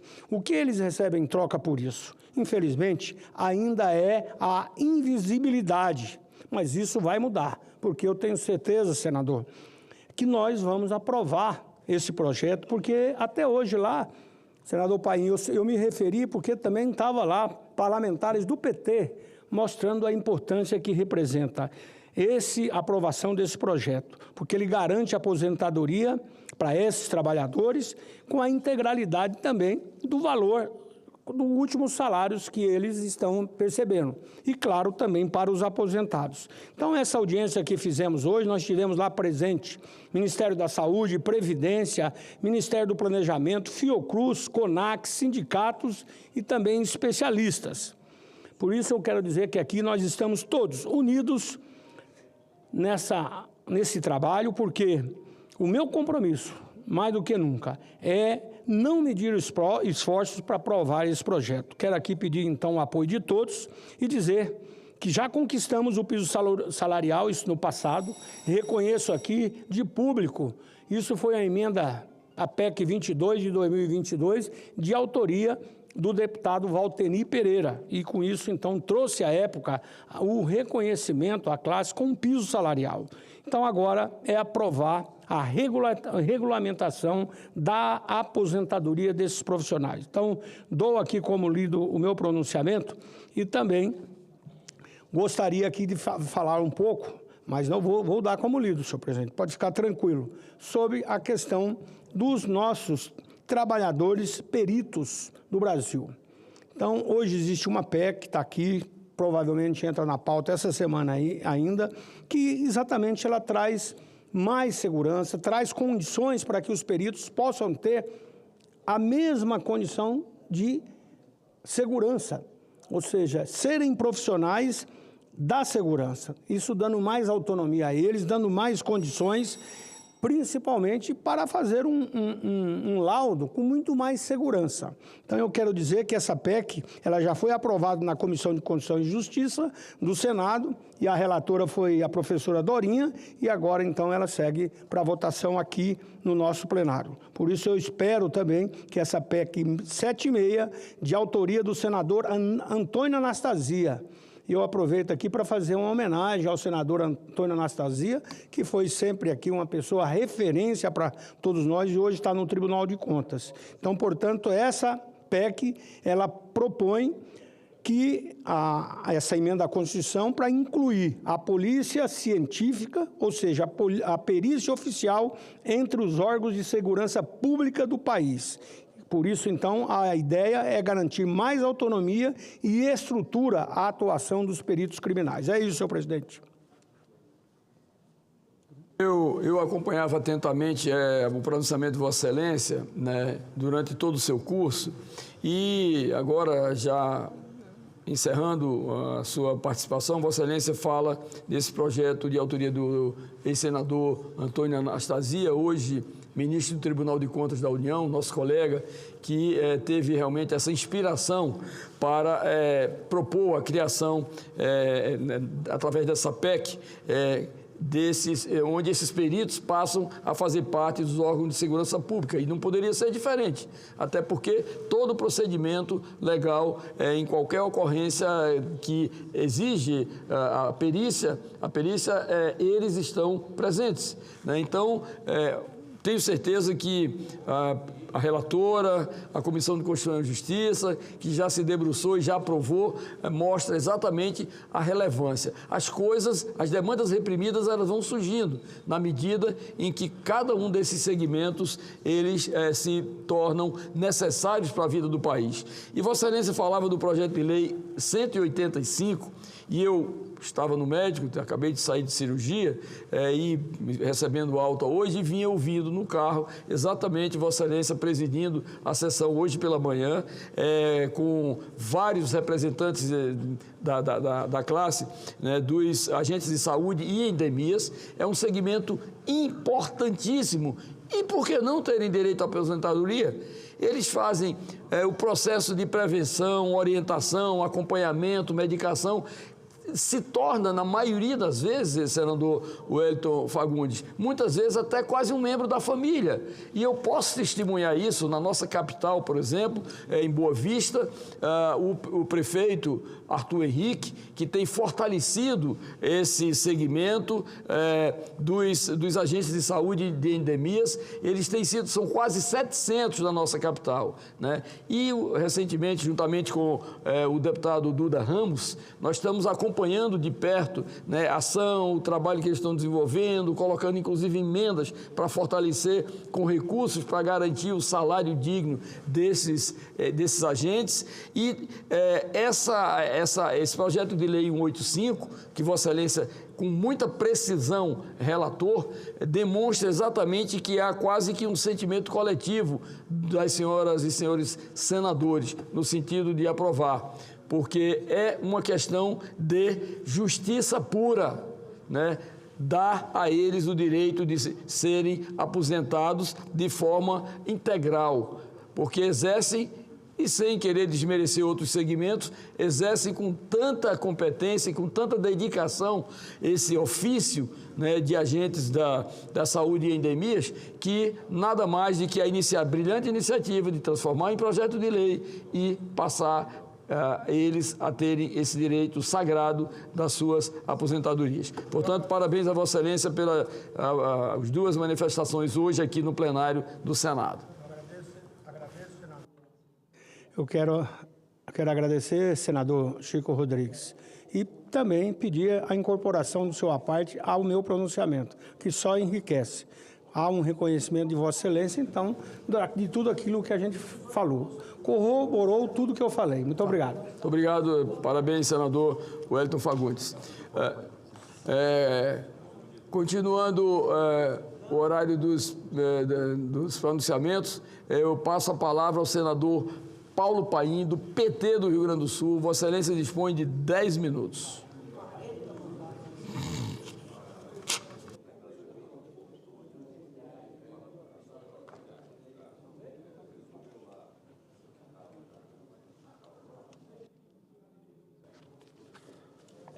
Presidente Chico Rodrigues, meus cumprimentos. Eu já antecipo a minha posição na mesma linha de Vossa Excelência, nas falas que aqui fez, principalmente nessa situação de votação dos bingos. Eu não tenho nenhuma dúvida, e como deixei claro aqui pelo brilhante pronunciamento do senador Roberto Costa. Senhor presidente, eu quero falar hoje sobre a Previdência Social, que estou preocupado. Presidente Chico Rodrigues, eu estou no Congresso Nacional desde a Assembleia Nacional Constituinte. Lá se vão quase 39 anos.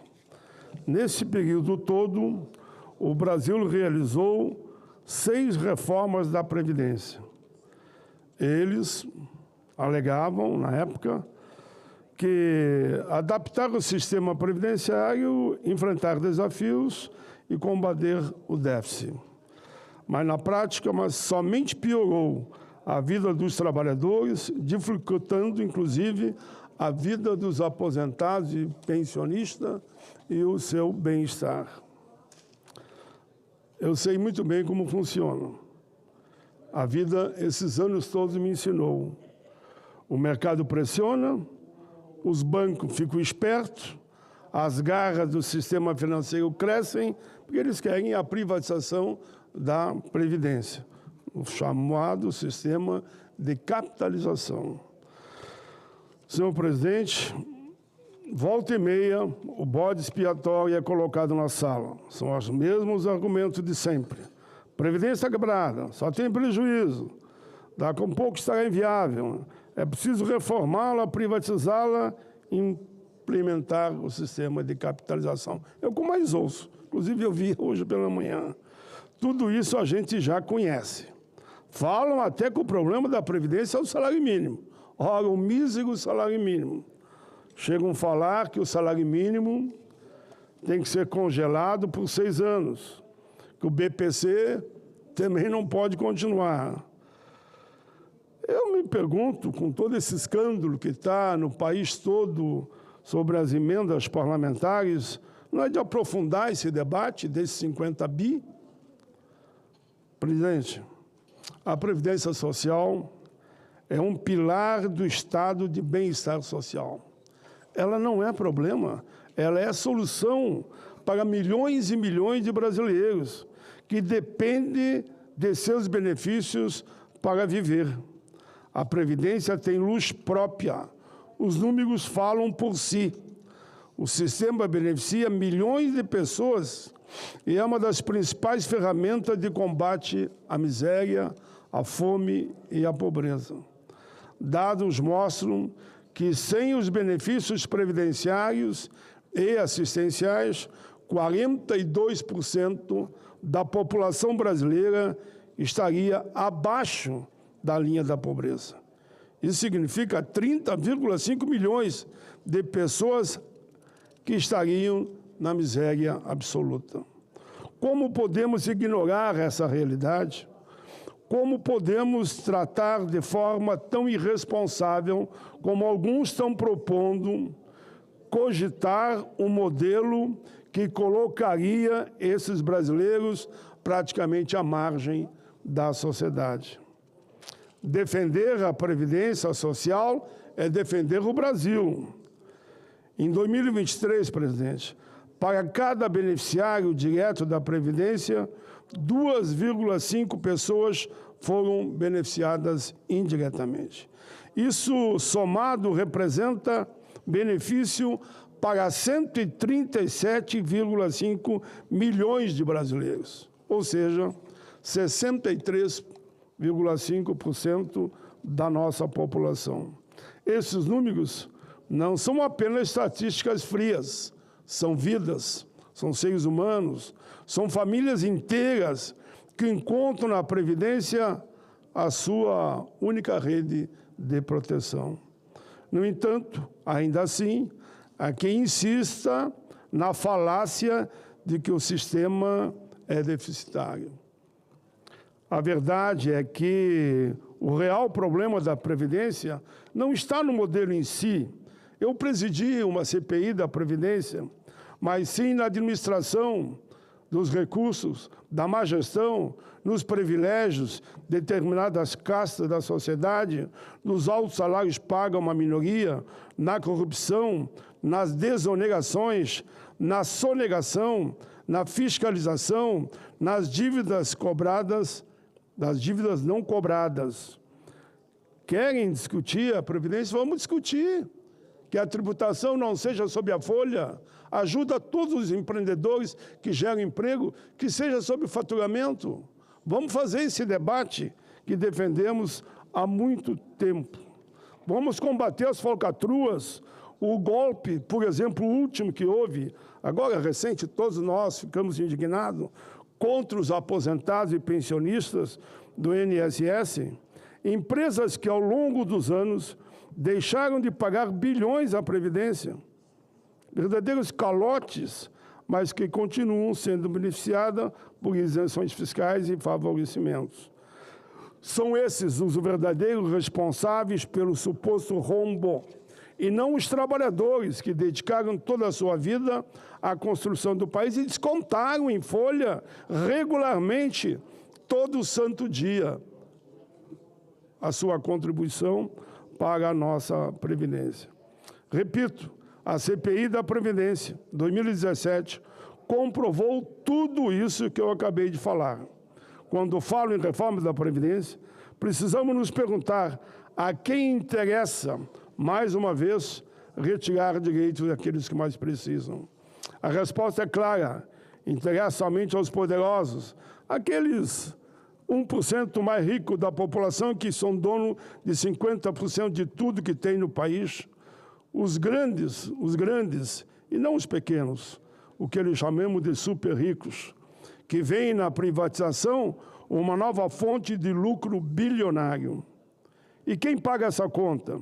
Os trabalhadores, os aposentados, os pensionistas, aqueles que mais precisam. Não podemos permitir que a Previdência Social seja transformado outra vez num grande negócio. Um negócio daqueles que são donos do mercado. Em um país tão igual, em um país tão desigual como o nosso, enfraquecer a Previdência é aumentar ainda mais o abismo social. É condenar milhões de idosos a uma velhice sem segurança, sem assistência, sem perspectivas, como aconteceu no Chile. Olhem para o Chile, a situação lá é desesperadora.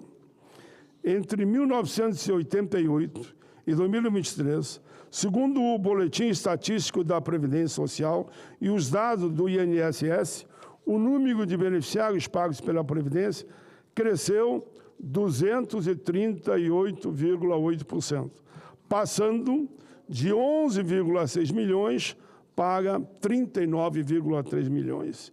Isso não pode ser visto como gasto, mas é investimento social, é investimento no nosso povo, é justiça, é política humanitária. Portanto, não podemos permitir que essa conquista seja destruída em nome da ganância.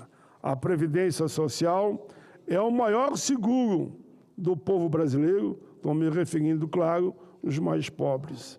Ela garante um futuro digno para aposentados e pensionistas e beneficiários de programas assistenciais. Diante disso, reafirmo o nosso compromisso inabalável na defesa da Previdência Social. Continuaremos, senhor presidente, vindo à tribuna quantas vezes for necessário. Sei que tenho o apoio de Vossa Excelência e de inúmeros parlamentares, combatendo essa intenção, que eu diria até que chega a ser covarde, que tira exatamente dos mais pobres, enquanto os super ricos continuam muito bem.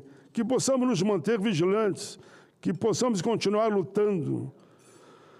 Estou pedindo, senhor presidente, sem medo de enfrentar o bom debate, uma audiência pública sobre a importância da Previdência Social que nós queremos. E ali vamos mostrar. Presidente, termino só dizendo que penso que está na hora de a contribuição dos empregadores serem revistas. Esse é um caminho.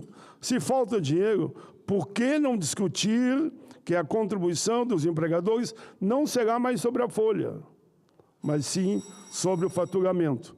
Com certeza, os empregadores que mais geram emprego gostarão dessa proposta. Eles vão pagar um percentual sobre o que eles faturam. O pequeno também pagará um percentual do que ele fatura. E aqueles que faturam muito, muito, muito, e empregam poucos, como os banqueiros, esses talvez não gostem. A nossa preocupação não é com eles, é com o povo brasileiro. Obrigado, presidente. Desculpe aí, porque passei 1 minuto aí. Parabéns a Vossa Excelência pelo pronunciamento desse tema que é extremamente atual e está mexendo com a sociedade brasileira. Os veículos de comunicação, todos eles escritos, falados, televisados, têm diariamente se referido a essa questão da Previdência Social, esse desvio absurdo, profundo, que nós, a sociedade, a população brasileira tomou conhecimento nos últimos meses e que precisa, obviamente, ser acompanhado, fiscalizado e, acima de tudo, identificado todos os culpados, porque hoje já se fala em mais de 5 bilhões de reais de desvio. De quem? De quem mais precisa, né? Vossa Excelência aqui falou com muita propriedade sobre a questão das dificuldades da Previdência, como a má administração, privilégios, desoneração, fiscalização, dívidas não cobradas, golpes recentes, como é o caso da Previdência, né, do INSS agora, dos 5 bilhões, mais de 5 bilhões. Portanto, as maiores vítimas são os trabalhadores e, em tese, os mais pobres, aqueles que dependem quase que exclusivamente da sua aposentadoria ou da sua pensão para sobreviver. Então, Vossa Excelência sempre de uma forma certeira foca num tema que é de conhecimento público e que cada vez que Vossa Excelência faz com essa precisão cirúrgica um detalhamento dos motivos pelos quais ocorre todas essas questões com a Previdência Social, dizendo que é inviável, etc., mas é um rosário de informações que demonstram, na verdade, a incompetência para poder bem gerir aqueles recursos que são fruto do suor, muitas vezes até das lágrimas dos trabalhadores que recolhe ao longo de toda a sua vida. Parabéns, Vossa Excelência, pelo pronunciamento.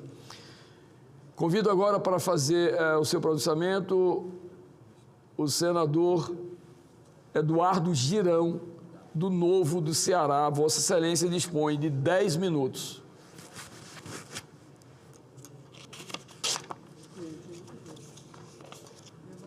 Muitíssimo obrigado, meu amigo, meu irmão, senador Chico Rodrigues, do estado de Roraima. Eu peço a atenção das colegas senadoras, colegas senadores, da população brasileira que nos acompanha também. Hoje, daqui a pouquinho, nós vamos ter uma decisão muito importante. Se é que o Senado vai insistir nessa pauta de ampliar o jogo de azar no Brasil, mesmo com o advento das casas de apostas, das bets, que mostraram que foi um erro dessa casa ter feito a sua regulamentação, né? Mas está na pauta. Item 3 hoje, que é a questão de bingos e cassinos. Esse filme a gente já viu na década de 80, década de 90, e sabe quem é que vai pagar a conta, né? A conta vai ser paga pelas pessoas idosas, pelos aposentados, pelos mais pobres.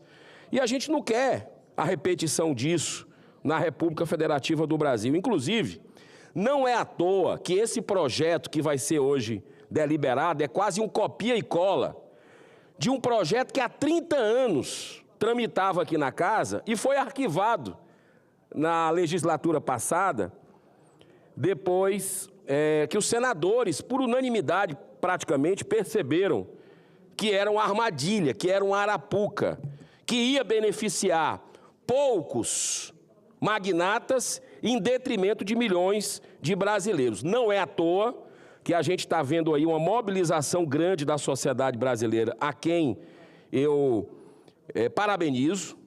Senador Plínio, hoje se tem mais viciados em apostas, jogos eletrônicos, tigrinho, esses lixos todo, do que em crack, do que em cocaína, do que em maconha. Você acredita nisso? Dados. Hoje virou uma pandemia essa questão de apoio. O Brasil está sofrendo, a economia do Brasil está sofrendo e as famílias brasileiras estão sendo despedaçadas à nossa vista, né? Na nossa cara. E o interessante disso tudo, e eu quero trazer aqui manchetes que saíram recentemente em veículos tradicionais de comunicação, que trazem aqui, olha aqui, senador Márcio Bittar, olha aqui, PCC, Comando Vermelho e bicheiros usam bets para alavar e ampliar seus lucros. O Globo, conhece? Pois é. Esse aqui, Metrópolis. Bando usava casas de apostas para lavar dinheiro do tráfico, diz Ministério Público de São Paulo. E aqui você tem a revista Piauí dessa semana, que saiu agora. Tigrinho engole políticos, juízes e celebridades.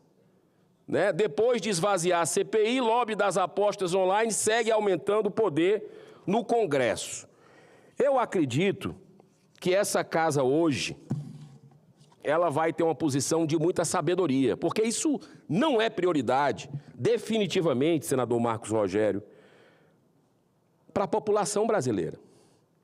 O senhor que sempre se posicionou de forma muito firme também, sabe do grande mal que a ampliação dos jogos de azar, aliás, o nome está dizendo jogo de azar, se fosse bom o nome era outro, traz para uma sociedade que deveria, que a gente tem o dever de proteger para que ela seja saudável. Então, eu acredito que nós estamos vendo aqui, por exemplo, esse projeto que hoje está na pauta ainda, é um projeto que parece ser feito sob medida para grupos internacionais, inclusive espanhóis, né? Como, por exemplo, o Grupo Ortiz, né? A coisa bem desenhada, que já tiveram problemas com CPI dos bingos, que já levou até a cassação de senador, né? E a gente sabe do poderio do dinheiro dessa turma. Eu gostaria muito de que esse projeto hoje fosse rejeitado por unanimidade. Por unanimidade. Que o Senado desse um passo para a sociedade brasileira de dizer o seguinte: a gente quer se aproximar de vocês. Não é de magnata, não é de ninguém que tem interesse em tirar já de quem não tem. Esse projeto que hoje está na pauta é um projeto que não gera emprego, já mostrei dezenas de vezes aqui dados da questão de que não gera zero de emprego, muito pelo contrário, ele tira emprego de onde tem. Vou explicar de novo, né? Nós temos atividades produtivas sendo drenados, como a Confederação Nacional do Comércio já apresentou, drenados bilhões e bilhões de reais de um setor produtivo que gera emprego para levar para a magnata, para levar para essa atividade de aposta que não emprega praticamente ninguém, né? Segundo a Associação Nacional, que é tipo o Ministério do Trabalho americano, né, lá da Universidade de Nevada, mostra que os empregos de cassinos pagam 40% menos a média de empregos da região, né? Onde tem cassino, lá nos Estados Unidos, tem mais crime, tem mais estupro, tem mais fraude. Por quê? Porque para sustentar o vício, a pessoa vai para o desespero. Então, foi feita uma comparação pelo especialista Earl Greenhouse, que é um economista americano, que publicou um livro chamado Gambling in America, que é uma sumidade nesse assunto, faz palestras no mundo todo, e ele mostra que para cada dólar arrecadado com o jogo, se gasta 3. Olha que economia burra. Se gasta 3 com custos sociais. Saúde mental, que é o vício, a ludopatia, que já é reconhecida pela OMS como uma doença grave, né? Se gasta com segurança pública, acabei de falar, amplia os crimes na região, e se gasta também, sabe com o quê? Com fiscalização. Por favor, senador Márcio Bittar, lhe concedo a parte. Senhor presidente, com a aquiescência do nosso presidente Chico, primeiro eu quero lhe parabenizar pela forma contundente, capaz, com o conteúdo que Vossa Excelência tem se posicionado ao longo desses meses, desde que se falou desse projeto de legalizar os jogos do azar. Quando eu vejo Vossa Excelência falando desse tema, eu vejo com a mesma empolgação quando eu e o meu colega de Rondônia, o Marcos Rogério, falamos sobre a Amazônia brasileira. A gente fala com convicção. E claro que a sua convicção contamina a nós, colegas de Senado. Mas nesse assunto eu quero lhe dizer que já estava convencido. Tanto que lá na CCJ, antes da votação da CCJ, eu já havia dito que por várias razões que a Vossa Excelência enumera e por outras mais, eu votaria contra lá na CCJ. Na hora da votação, eu não pude estar. Eu estava fazendo a ressonância magnética exatamente naquele horário. Pois bem, mas disse que teríamos oportunidade de votar no plenário. E por todas as razões que Vossa Excelência enumera. E mais ainda, você acha que eu vou colocar a minha digital num governo da esquerda, que é o 7º governo que o Brasil enfrenta da esquerda, que hoje setores do Estado brasileiro, territorialmente falando, não mais é comandada pelas forças nacionais, é comandada pelo narcotráfico. Parte da economia no Brasil está na mão do narcotráfico, das facções criminosas. E eu vou colocar a minha digital autorizando a legalização dos jogos de azar num país como o nosso. Claro e evidente que se não tem controle do território nacional, ele não vai ter controle sobre esses cassinos, que vão parar na mão, vão engordar mais ainda a lista de poder que hoje já é grande na mão das facções criminosas. Por isso, elogiando Vossa Excelência, que nos contamina, mas ao mesmo tempo dizendo que por todos os motivos e outros mais, eu já tinha me posicionado contra e aproveito a sua fala e agradeço a vossa permissão por lhe apartear, para mais uma vez reiterar que o meu voto é contra a legalização dos jogos de azar e a minha digital não vai estar nesse projeto que eu considero, como Vossa Excelência disse, que o Congresso fazia muito bem, o Senado, ou votar todo mundo contra ou ele sair de pauta. Muito obrigado, senhor presidente. Muito bem. Eu peço, presidente, que a parte do senador Márcio Bittar seja incorporado ao meu discurso. E quero dizer que esse é um assunto que toca profundamente, sim, a minha alma, o meu coração, e parece, como cristão que nós somos, Deus mandou um sinal muito claro para a gente com essas bets, né? Ele mandou antes, tá aí. Foi um debate que aconteceu, nós alertamos. Tudo o que está acontecendo hoje, em 2023, quando votamos contra essas casas de aposta, mas está acontecendo, está aí. A gente não pode errar de novo. Errar uma vez é compreensível, mas errar 2 vezes não. A sociedade é contra. Senhor presidente, a sociedade tem ojeriza a esse assunto. E eu aprendi aqui com alguns colegas que dizem, rapaz, quando vem um assunto e se faz assim, vixe Maria, é porque a coisa não entra, não dá para digerir. Ainda mais no momento como esse, que a gente vive uma crise humanitária. E senador Marcos Pontes, astronauta Marcos Pontes, eu digo que esse assunto, ele transcende questão política ideológica, né? É um assunto que é de humanidade. E o Senado precisa ter o mínimo de sensibilidade, todos nós juntos, e rejeitar isso. Por quê? Porque a sociedade brasileira, nós estamos aqui para servir, nós estamos aqui para proteger os menos favorecidos. E é esse o pedido que eu lhe faço com muita convicção, meu presidente, que a gente possa hoje, definitivamente, como outro projeto que tramitava há 30 anos, foi arquivado depois do discurso brilhante do senador Magno Malta, há 15 anos atrás, que hoje todos juntos possamos fazer isso, jogar para as calendas esse projeto nocivo, esse projeto que é um escárnio com a sociedade brasileira. Muito obrigado. Nobre senador, Vossa Excelência, senador Eduardo Girão, Vossa Excelência está tratando de um tema que hoje praticamente tem sido a tônica aqui do plenário. Já foi tratado pelo 4º senador, mostrando exatamente o que representa de negativo para a sociedade.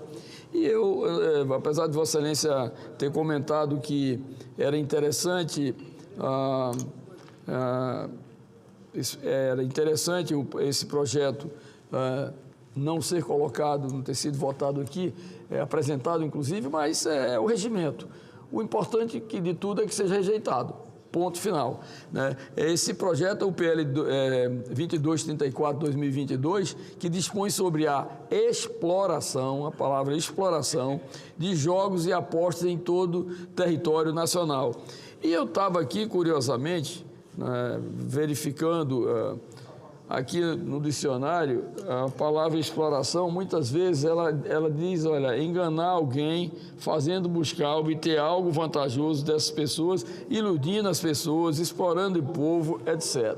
Então, obviamente que Vossa Excelência, com muita propriedade, como disse o senador que lhe aparteou, né, o senador Bittar, que Vossa Excelência está contaminando, no bom sentido, pelo discurso consistente, pelas informações que tem lhe assegurado estar permanentemente neste plenário discutindo esse tema, tem realmente feito com que haja, aqui praticamente de 2, 4, 6, 7, 8, que eu saiba, são 8-0. Todos contas. Então, vamos ver o desdobramento na sessão do plenário. Okay. Continuando o pequeno expediente, eu passo a palavra ao senador Plínio Valério, em substituição ao senador Bittar. Ok. Fazer uma intercalação aí forçada, mas isso aqui é a casa dos senadores. A casa do povo. Vossa Excelência dispõe de 10 minutos. Todo o poder emana do povo, até ontem, né? Porque depois daquela do ministro Moraes de convocar os presidentes da casa, o povo deixou de mandar. Presidente Chico Rodrigues, senadoras, senadores, o rumo da prosa é o mesmo do Humberto Costa, do senhor que está presidindo, do Girão, do Paim e de todos que virão, Márcio, Marcos Pontes, o Lucas, com certeza o Marco Rogério, o assunto primeiro é esse da votação de hoje, que nem deveria ser feita, como disse o Girão. Coloquei minha posição desde o começo na rede social, sou contra por convicção. Eu acho que o Brasil, não precisa disso, particularmente o meu estado, o Amazonas. Mandaram para mim, e eu fiquei vendo o que o Amazonas teria com a aprovação dessa lei. O Amazonas teria direito a 2 cassinos, pelo tamanho populacional e territorial. E por ser a maior cidade e capital, talvez tivesse mais 1 ou 2 cassinos. Pela regra, bingo, o Amazonas teria aí até 13 casas de bingo. E o jogo do bicho teria 2 operadores autorizados. E pelos rios navegáveis, o Amazonas, o Madeira e o Rio Negro, teríamos aí 2 cassinos fluviais no Rio Amazonas, 2 no Rio Madeira e 1 no Rio Negro. Então, eu estou aqui autorizado pela população do Amazonas, pela maioria da população, nem toda, claro, a dizer que o Amazonas não precisa disso. O Amazonas precisa, sim, que nos deixem em paz com a Zona Franca. É importante para nós que nos deixem em paz com a Zona Franca e é importante para nós cerrar os cadeados ambientais que nos aprisionam e nos acorrentam e nos condenam à pobreza, beirando a miséria. Disso a gente precisa.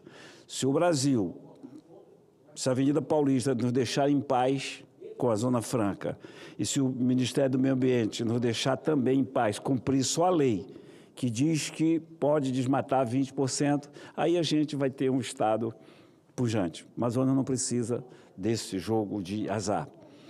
Portanto, a posição deste senador já foi dita na rede social e aqui será contra. O voto é contra, sempre será por tudo aquilo que já foi dito aqui e pelo que será dito. Eu quero só deixar essa posição bem clara do representante do Amazonas. Voto contra e faço isso em nome da população do Amazonas. Senador Márcio Bittar, senador Girão, que já devem estar não cansados pela amizade que temos, senador Lucas também e o Cleitinho, do assunto que a gente trata sempre aqui sobre as ONGs. O Estadão traz hoje um editorial muito legal. Sobra dinheiro para companheiradas. E eu sempre dizia, como presidente da CPI, autor do pedido, eu sempre dizia que o objetivo não era demonizar ONGs, era investigar ONGs, e nós fomos para as ONGs ambientalistas para provar o quanto eles nos usam, quanto usam os indígenas para enriquecer, para ganhar dinheiro e para prestar serviço a governos estrangeiros.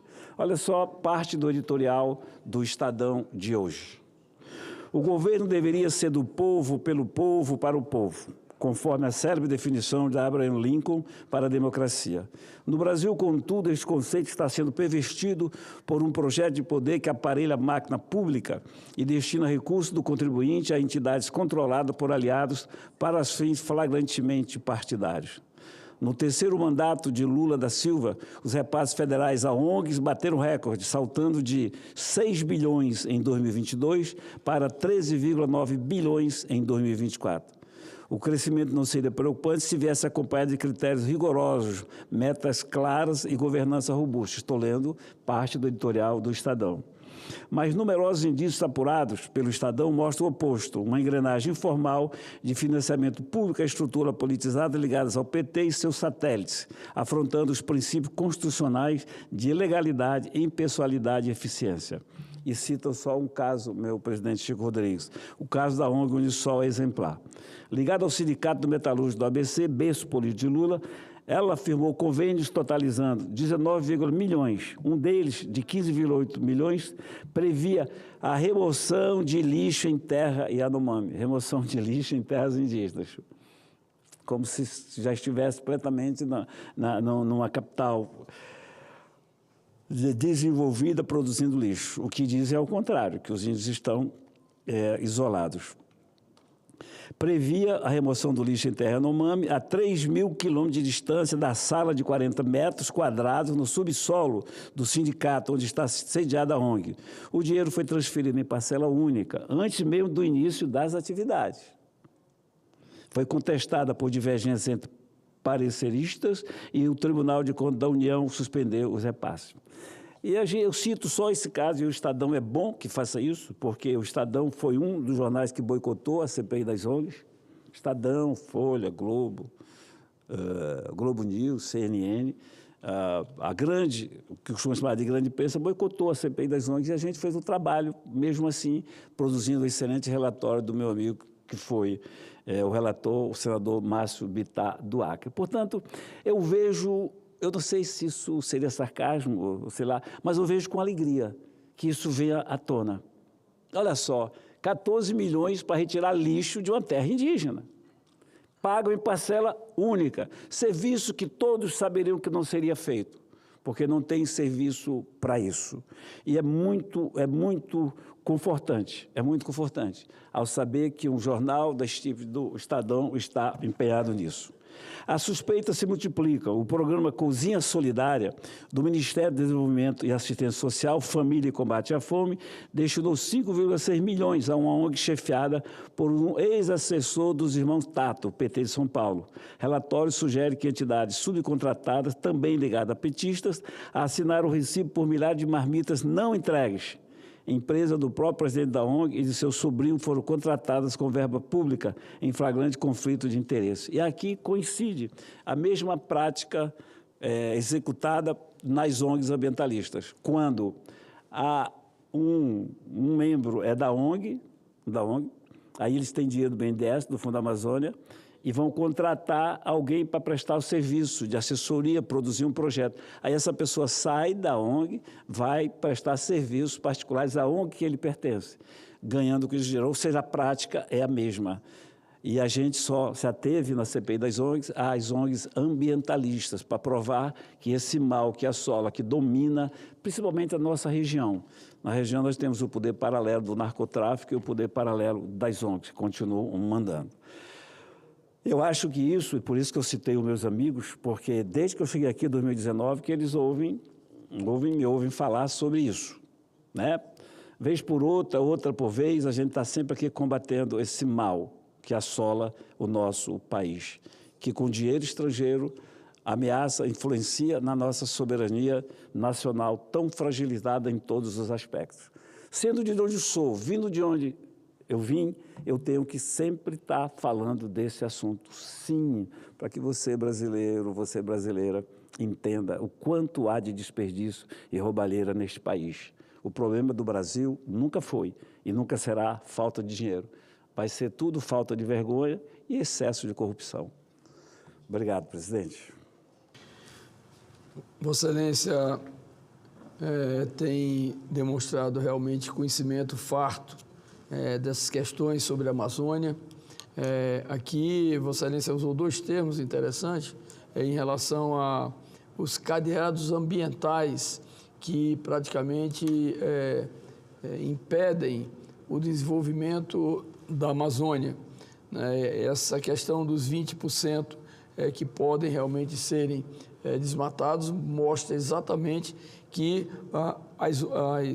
o IBAMA, principalmente o IBAMA, tem um poder sobrenatural sobre a Amazônia, né?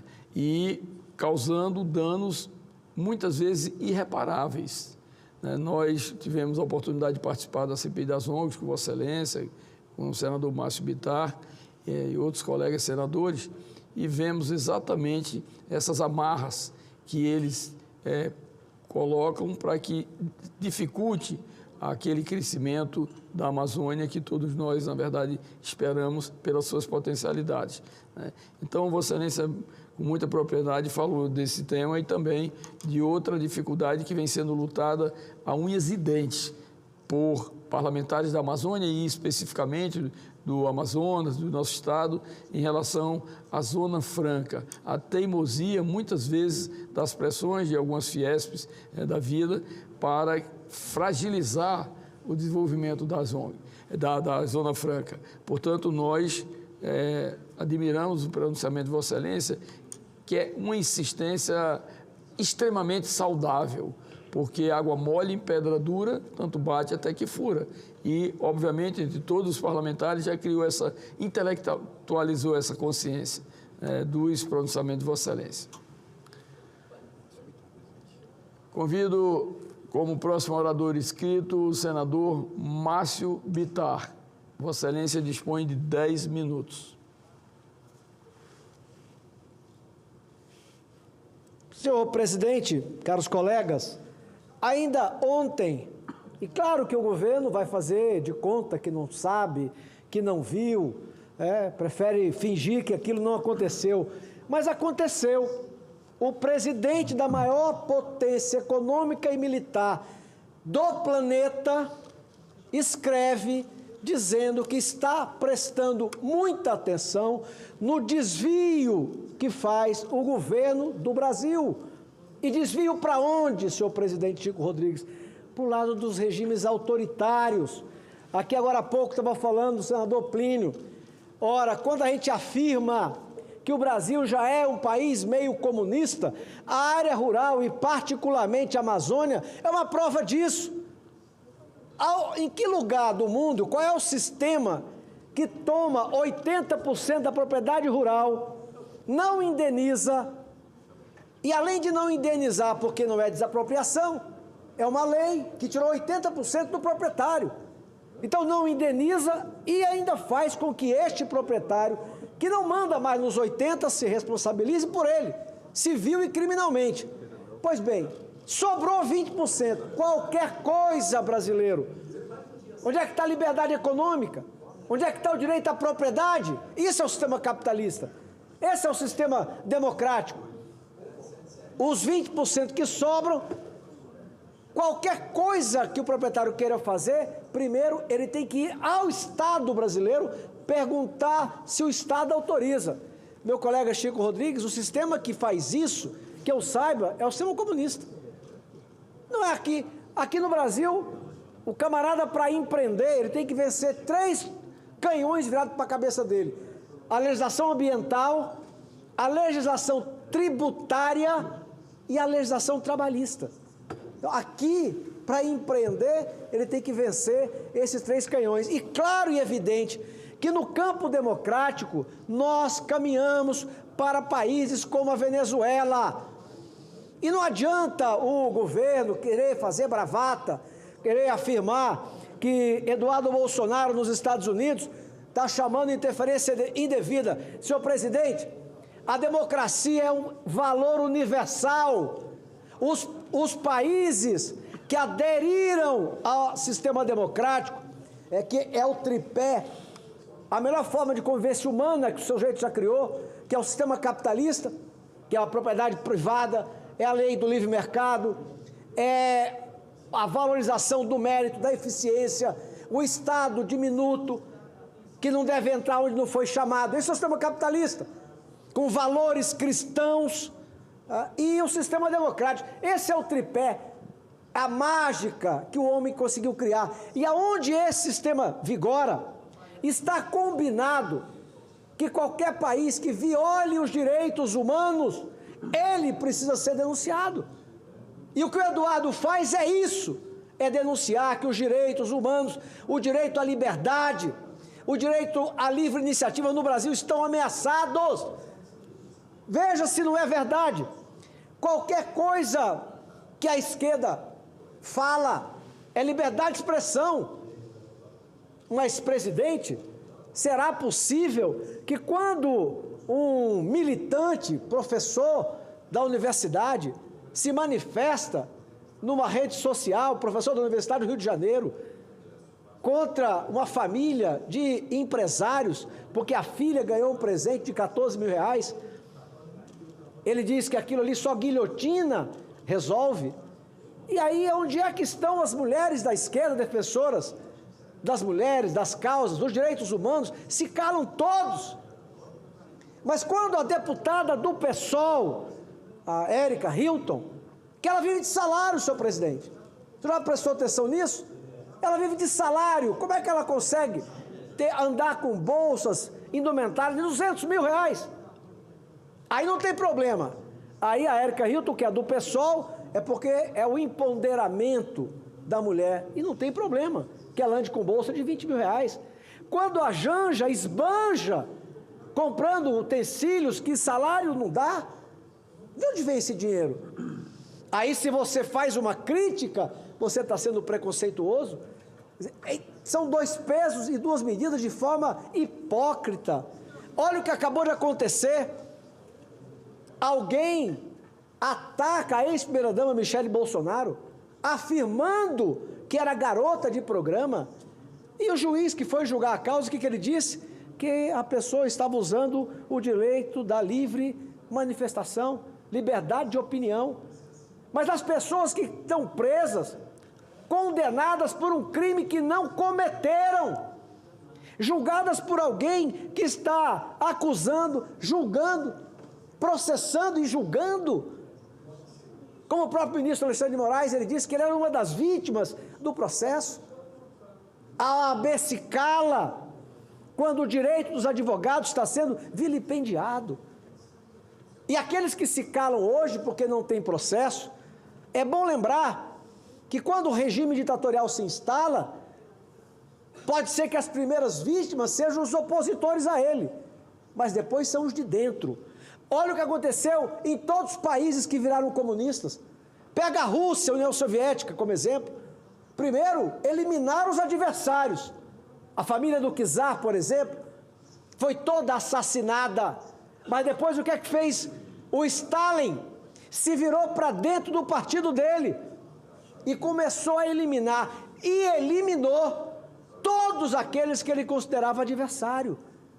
Ele mandou matar um dos mais radicais, que era o Leon Trotsky, na Bolívia. Então, aqueles hoje que acham que o que está acontecendo no Brasil não é nada, que se for de esquerda, pode acusar, caluniar a ex-primeira-dama, e aí isso é tido como um direito de livre opinião, mas se for... Imagina, presidente, calcula aí, se uma pessoa da direita, um parlamentar, uma liderança, tivesse dito isso com a Janja, o senhor acha que isso aqui estava em pé? O senhor acha que a mídia tradicional, o Brasil estava em fogo? Imagina se alguém dissesse da atual primeira-dama a calúnia que fizeram contra a ex-primeira-dama Michele Bolsonaro. Então é claro que é descaradamente um regime que protege os seus, que os seus podem falar e fazer tudo, invadir o Congresso, colocar fogo, atirar flecha em policial, pode fazer qualquer algazarra, como fizeram agora. O MTST não acabou de invadir a Faria Lima, lá o Itaú? E ali tem coordenador, tem liderança, que é o Boulos, o Stedley, todos os amiguinhos do PT, todos os eleitores do PT. O Stedley é o invasor, lidera o programa que invade a área rural, e o Boulos o programa que invade a área urbana. E nada acontece, senhor presidente. E aí no dia 8, que não tem comando, não tem liderança, são pessoas, muitas que exageraram, mas pagar por um crime que não cometeram. Então, esses absurdos, não adianta tampar o sol com a peneira, quando o presidente da maior potência econômica do planeta fala que está prestando atenção no que está acontecendo com o ex-presidente Bolsonaro, dizendo que ele não cometeu crime algum, a não ser defender o seu povo, amar o seu país, e que o que está acontecendo é tão somente a tentativa do sistema de eliminar um adversário. Mesma prática da Venezuela, de todos os países autoritários do mundo, e termina por dizer, deixe em paz o presidente Bolsonaro.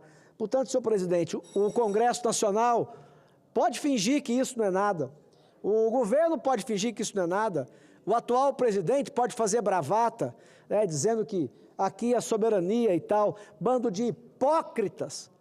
Alguém se esqueceu, eles acham que a gente esquece, que não tem memória, quando a presidente do PT foi na rede Al Jazeera,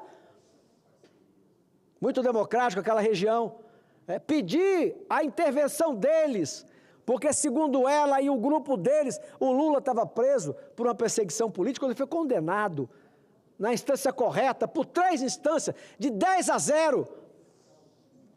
Quando eles fazem o Foro de São Paulo, acha que o Foro de São Paulo é para aperfeiçoar a democracia na América Latina? Coisa nenhuma! O Foro de São Paulo é para implantar o socialismo na América Latina, que é outro regime ao qual nós hoje pertencemos. Então o Brasil caminha sim, senhor presidente, na contramão dos regimes democráticos. E ter o presidente dos Estados Unidos, a maior potência econômica, do nosso lado, é sim motivo de orgulho para nós. Vou terminar repetindo. A democracia é um valor universal, e defendê-la e denunciar aonde um país está violando os direitos humanos é obrigação de todos nós. Não é assim que a esquerda faz. A esquerda vai no mundo pedir apoio para defender as suas ditaduras, como o Lula faz, pegando avião da FAB, envergonhando a todos nós, para trazer para cá alguém que está condenada por corrupção, pega dinheiro nosso, vai para a Argentina defender Cristina Kirchner, aí sim, presa por corrupção, como ele também foi preso por corrupção, interferindo na lei de outro país. Isso sim que é interferência indevida. Portanto, fica aqui o meu registro e o agradecimento ao presidente Chico por ter excedido o tempo e por ter tolerado. Muito obrigado, senhor presidente. Vossa Excelência, senador Márcio Bittar, Vossa Excelência que, na verdade, defende posições, postulados, com a experiência que Vossa Excelência tem, com as convicções próprias que tem. Obviamente que esses temas, eles reverberam na opinião pública brasileira.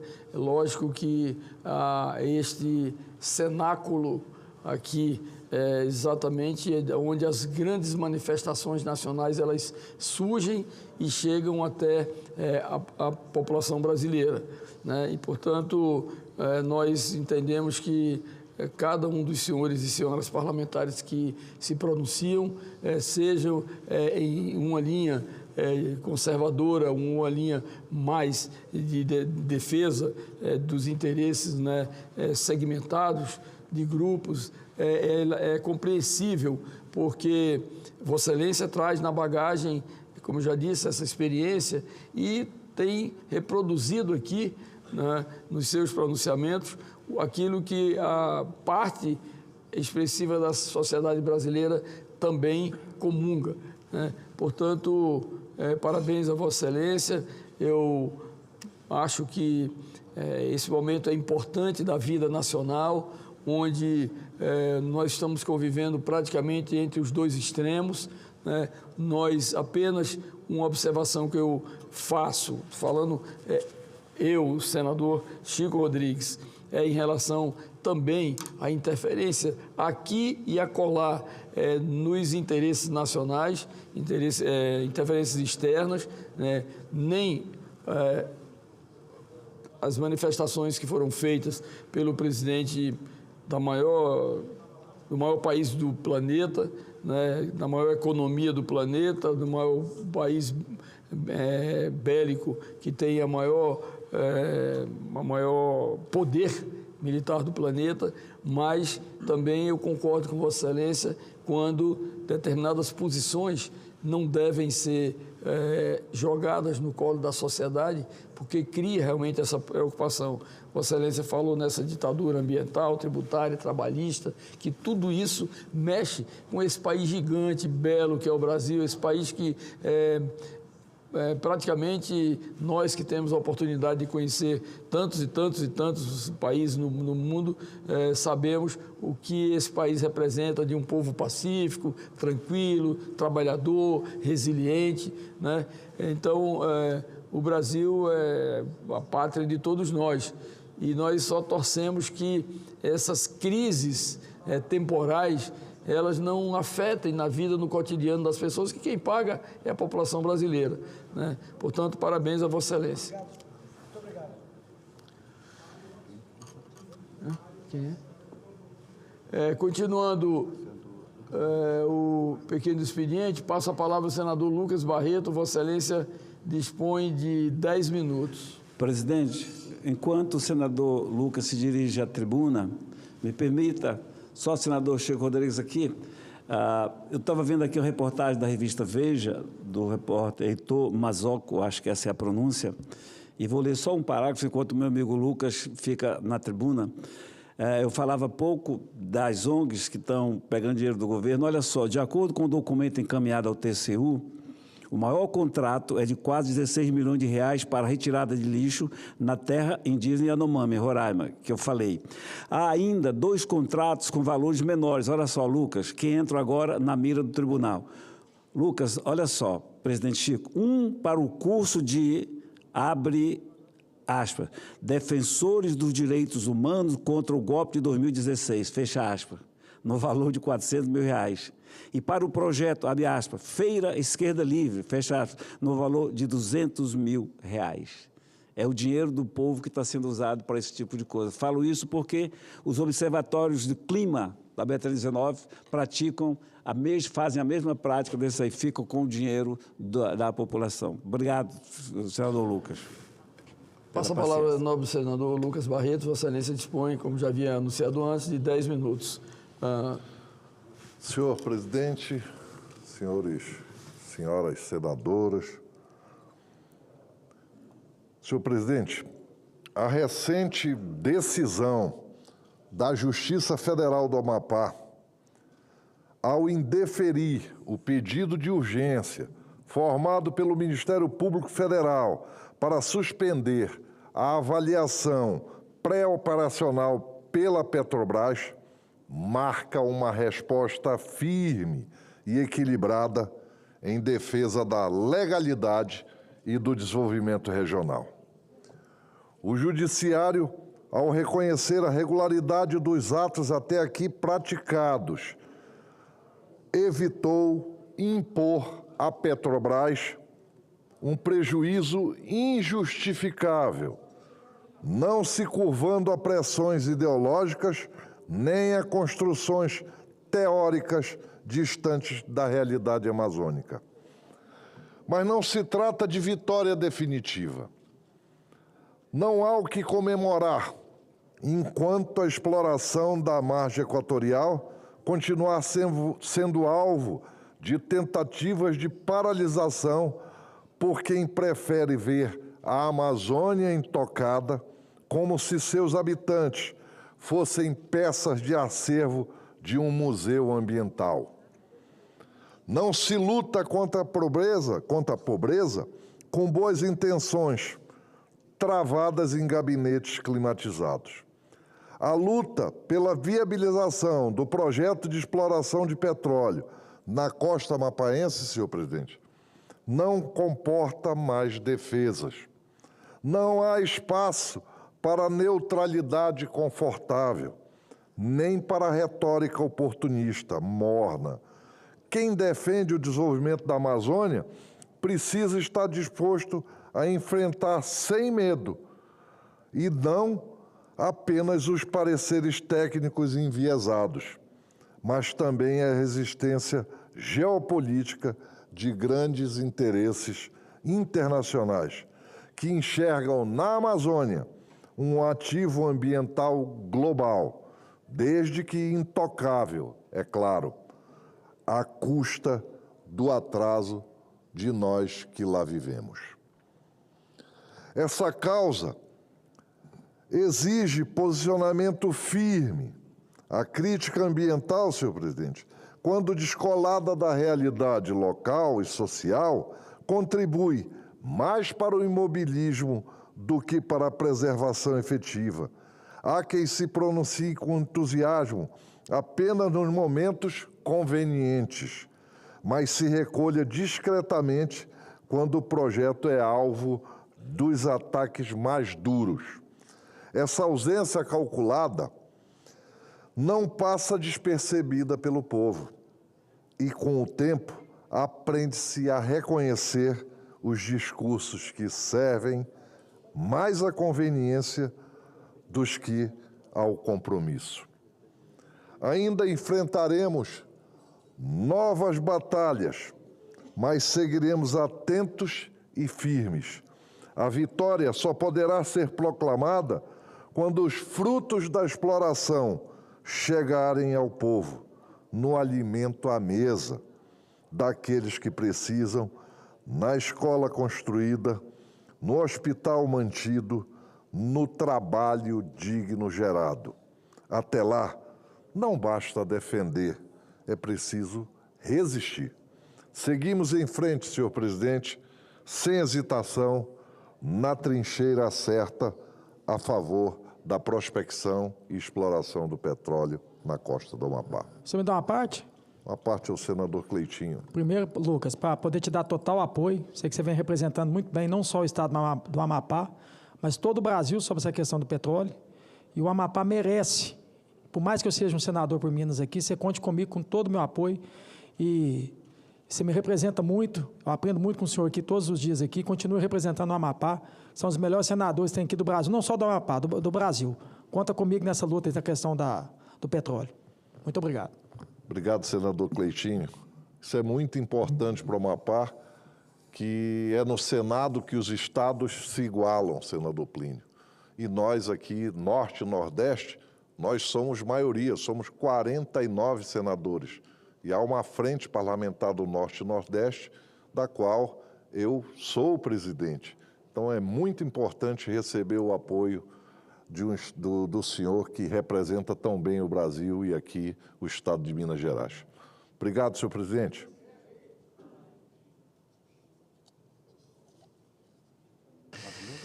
Parabéns, senador Lucas. Como sempre, realmente toda vez que o Lucas fala é uma aula de conhecimento da nossa Amazônia. Por isso que eu chamo de companheiro de lutas e infortúnios.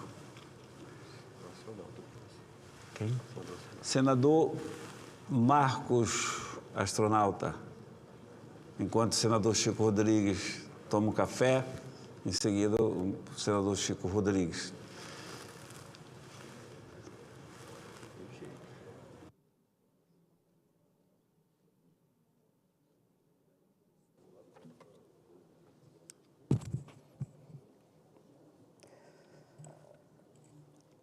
Senhoras e senhores, o Brasil está cada dia mais perto de se tornar um regime ditatorial à luz do dia. Tudo sob o pretexto de garantir a ordem constitucional.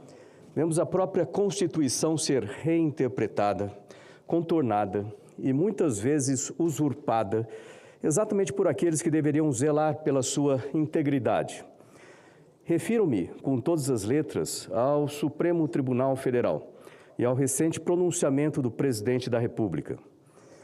Diante das câmeras, em rede nacional, o chefe do Poder Executivo afirmou, abre aspas, se não recorrer ao STF, não consigo governar. Fecha aspas. Ora, isso não é apenas um desabafo, é uma confissão de que governabilidade hoje depende não mais do parlamento eleito pelo povo, mas da chancela de 11 ministros nomeados, sem voto popular, que transformaram o Supremo em uma instância que chancela política e não jurídica.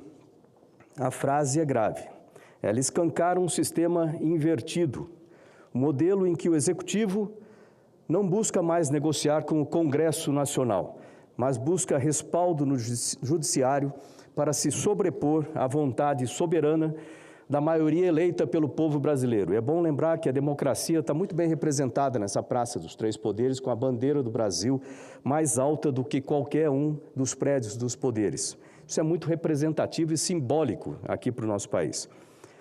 Há poucos dias, um ministro do STF declarou, com todas as letras também, que em temas sensíveis como o aumento do IOF, abre aspas, se não houver consenso entre os poderes, o Supremo decide, fecha aspas. Ora, senhoras e senhores, o que significa essa frase? Significa que o STF deixou de ser um árbitro para se tornar um protagonista, deixou de julgar a constitucionalidade para legislar pela omissão. Deixou de guardar a Constituição para interpretá-la conforme as urgências do momento. Trata-se de um atentado à independência dos poderes. Trata-se de um atalho institucional que substitui o convencimento político pelo contencioso judicial. E o STF, lamentavelmente, tem aceitado este papel. De 2019 até hoje, a Suprema Corte invadiu sucessivamente a esfera do Executivo e do Legislativo, impediu nomeações, derrubou decretos, reescreveu leis, ignorou o princípio da reserva legal e, pior, assumiu a postura de protagonismo ideológico, particularmente seletivo. No governo anterior, a Corte foi feroz, vigilante e, por vezes, persecutória. Agora, age com tolerância, fecha os olhos, ignora. Não se trata de defender um governo ou outro, mas de denunciar um desequilíbrio perigoso no nosso país. É importante que a gente tenha um sistema judiciário que possa recuperar a credibilidade, que a população possa confiar na justiça. E isso começa e precisa começar de cima para baixo. Um judiciário que governa não é judiciário, é um conselho de regência. E um executivo que governa apenas com o aval do STF não é mais um chefe de Estado, mas um operador jurídico de ocasião. Isso não é democracia, e isso é o perigo. Isso é a concentração de poder, isso é um risco institucional gravíssimo. O Congresso Nacional, essa casa, essa tribuna, esta voz coletiva da nação, não pode continuar calado, simplesmente, assistindo o que está acontecendo. O que está em jogo não é questão de vaidade, de poder, mas o que está em jogo é a essência da República. É importante mencionar também a recente decisão de um outro ministro do STF, que suspendeu os decretos conflitantes sobre o IOF e convocou os poderes da República para uma audiência de conciliação. Refrisar isso aqui, e convocou os poderes da República para uma audiência de conciliação. Ainda que o gesto aparente, né, aparece como buscar o equilíbrio institucional, o que se observa, na verdade, é uma tentativa tácita e recorrente de ampliar e legitimar o Supremo Tribunal Federal como um novo poder moderador da República, algo que não existe, nem pode existir no nosso ordenamento constitucional. Esse movimento é perigoso e é inaceitável. O poder moderador, para quem se lembra da história, ele foi extinto com a Constituição de 1891, quando o Brasil rompeu com o modelo monárquico. Desde então, não há lugar no Estado brasileiro para um poder acima do outro. O STF é um poder judiciário e não um árbitro político nacional. Tentar transformar o Supremo em um centro de validação ou correção da vontade dos outros poderes é um sério desvio institucional que ameaça diretamente a democracia representativa e o equilíbrio republicano. É preciso dar um basta nesse avanço silencioso que pretende concentrar na Corte uma autoridade que jamais lhe foi conferida pelo povo, que numa democracia, artigo 1, parágrafo único, é quem tem o poder. Senhoras e senhores, se o Legislativo não se impõe agora, estará fadado à irrelevância. Se não defendermos as nossas prerrogativas, não restará nada além de um parlamento ornamental, usado apenas para formalizar decisões já tomadas por outros. Não podemos aceitar que leis sejam reinterpretadas sem critérios, que decisões monocráticas substituam o voto de 513 deputados e 81 senadores, representantes legítimos da população, eleitos pela população, e que o STF se torne um instrumento ideológico de um projeto político. O momento exige ação, ele exige uma resposta institucional. Para isso, nós conclamamos a esta Casa a reafirmar a separação entre os poderes, prevista na Constituição e extremamente importante para que nós tenhamos um país livre de verdade. Propor limites concretos ao ativismo judicial, defender o devido processo legislativo e, acima de tudo, reestabelecer o papel do Congresso como legítima voz do povo brasileiro. Democracia não é governar com o Supremo. Democracia é respeitar os três poderes, é legislar com o parlamento, é executar com a responsabilidade e julgar com sobriedade. Se hoje um presidente diz que só governa com o STF e o STF aceita ser essa muleta, então quem governa o país? Quem governa o nosso Brasil, afinal de contas? Essa é a pergunta que devemos fazer e a nossa obrigação responder com firmeza, com urgência e com patriotismo. Obrigado, presidente. Senador Marcos Pontes, enquanto o senador Chico Rodrigues, que próximo hora se dirige à tribuna, me permita, Chico, fazer um comentário. Eu confesso o discurso, meu senador, que eu tinha preparado para hoje, é exatamente isso que o senhor falou. O tema é muito relevante. Aí essa questão do jogo, do azar, tomou conta e eu acabei indo na mesma prosa. Tudo que o senhor disse, eu não tenho nada a acrescentar, a não ser dar a minha opinião. Imagine um tribunal chamar para conciliar. Isso mostra o quanto os ministros estão enganados com as suas atribuições. Eles não estão ali para conciliar, eles estão ali para julgar a divergência.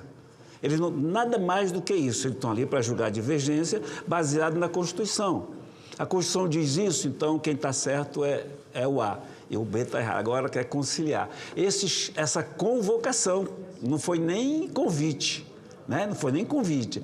E o presidente do Senado e da Câmara vão lá.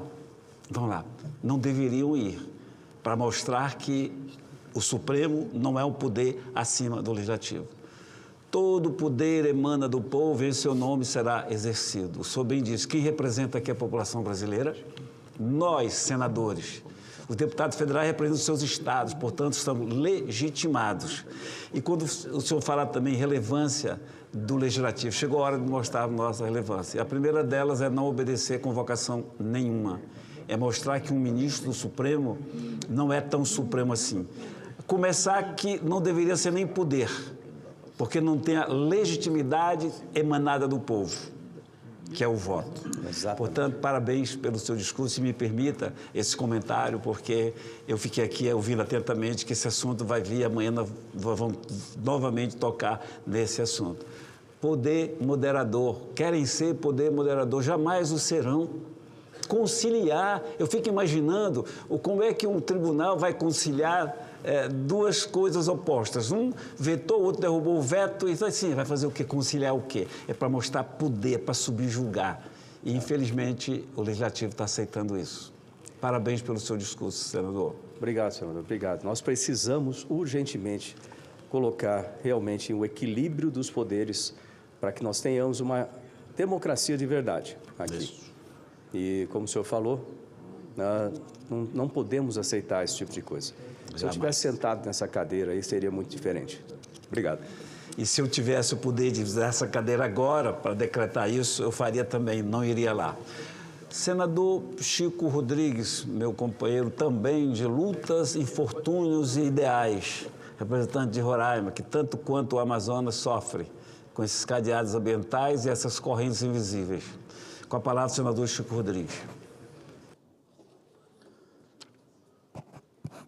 Meu caro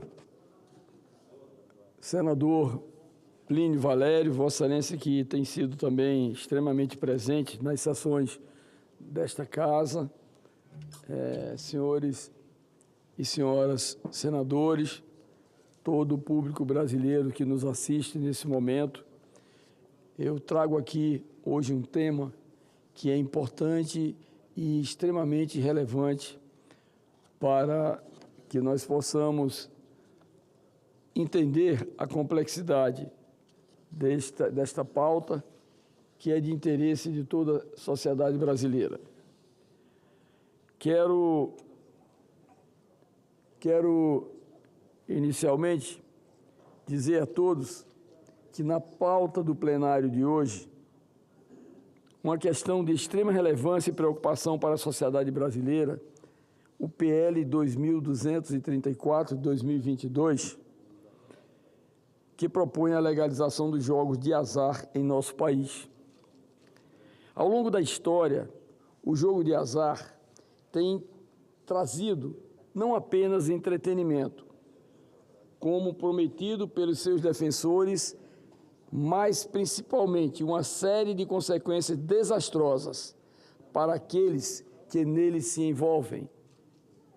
A proposta de legalizar essa prática ignora os danos sociais e psicológicos que muitas vezes emergem. Com a regularização das bets, é indubitável que o vício em jogos compromete não apenas as finanças individuais, mas também compromete famílias inteiras, levando à desestruturação de lares, ao aumento de crimes e ao endividamento e à marginalização social. Além disso, meu caro senador Plínio Valério, meu caro senador Romário, Vossa Excelência, que é defensor de tantas causas sociais importantes, esta é uma grande mazela que persiste em nossa sociedade. O Brasil é um dos países com maior desigualdade social e corremos o risco de ver os mais vulneráveis sendo alvos fáceis de promessas ilusórias e de riqueza rápida. A experiência internacional mostra que, em muitos casos, a legalização não resulta em benefícios econômicos para a sociedade, mas sim em um fenômeno de crescimento do jogo clandestino e de crimes como lavagem de dinheiro e corrupção visível através desses jogos. A experiência da legalização das bets no Brasil tem permitido estudos sobre o seu impacto nefasto na vida das pessoas, tais como o desvio de recursos escassos no orçamento das famílias para o jogo. Prova disso foi o forte comprometimento de renda de aqueles que vivem de Bolsa Família nessas jogatinas. Também o desvio de recursos do comércio e dos serviços para serem gastos nos jogos. O resultado disso é uma perda líquida de empregos para a economia brasileira, que está fragilizada.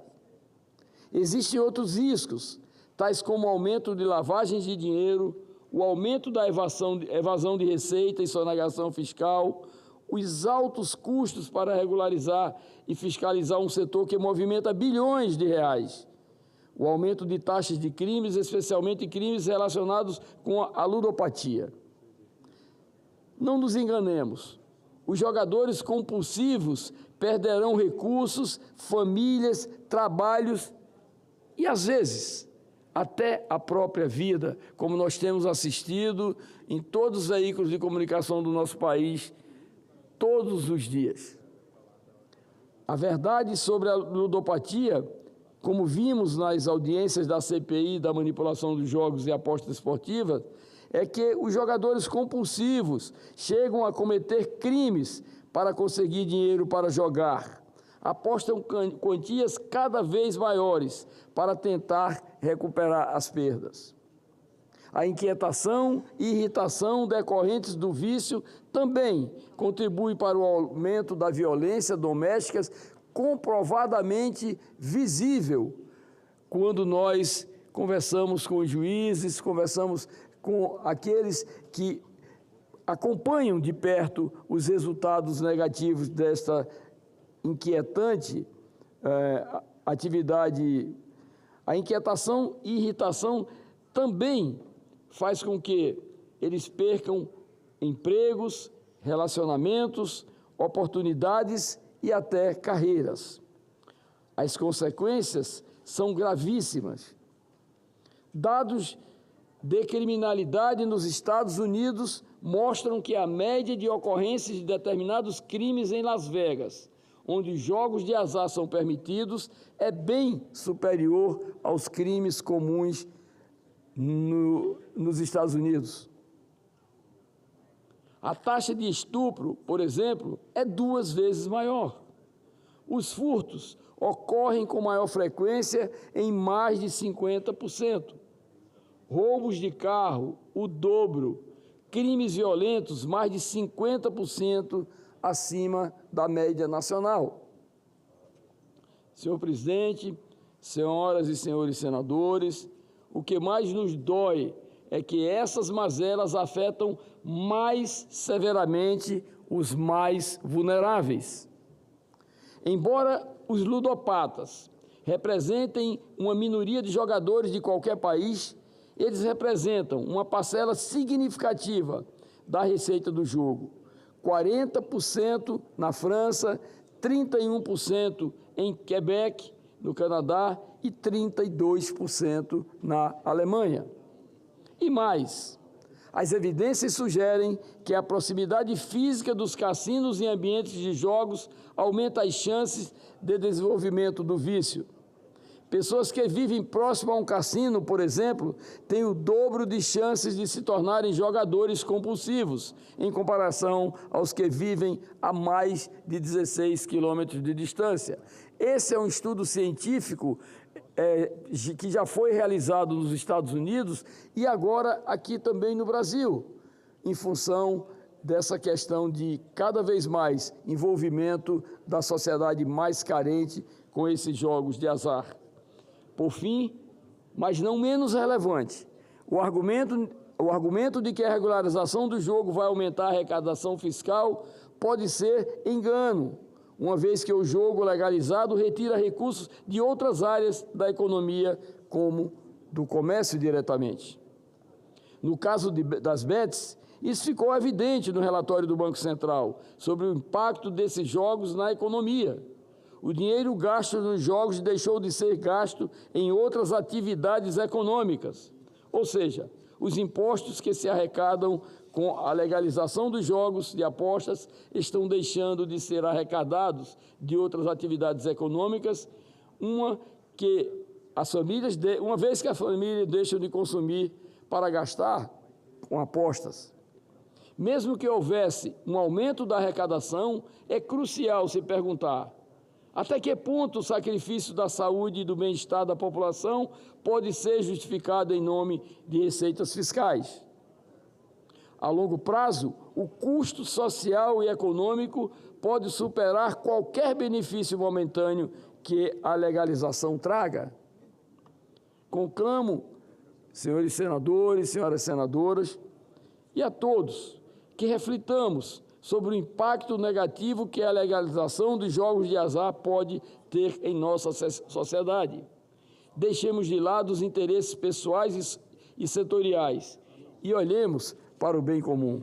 Portanto, senhor presidente Plínio Valério, senador astronauta Marcos Pontes, senador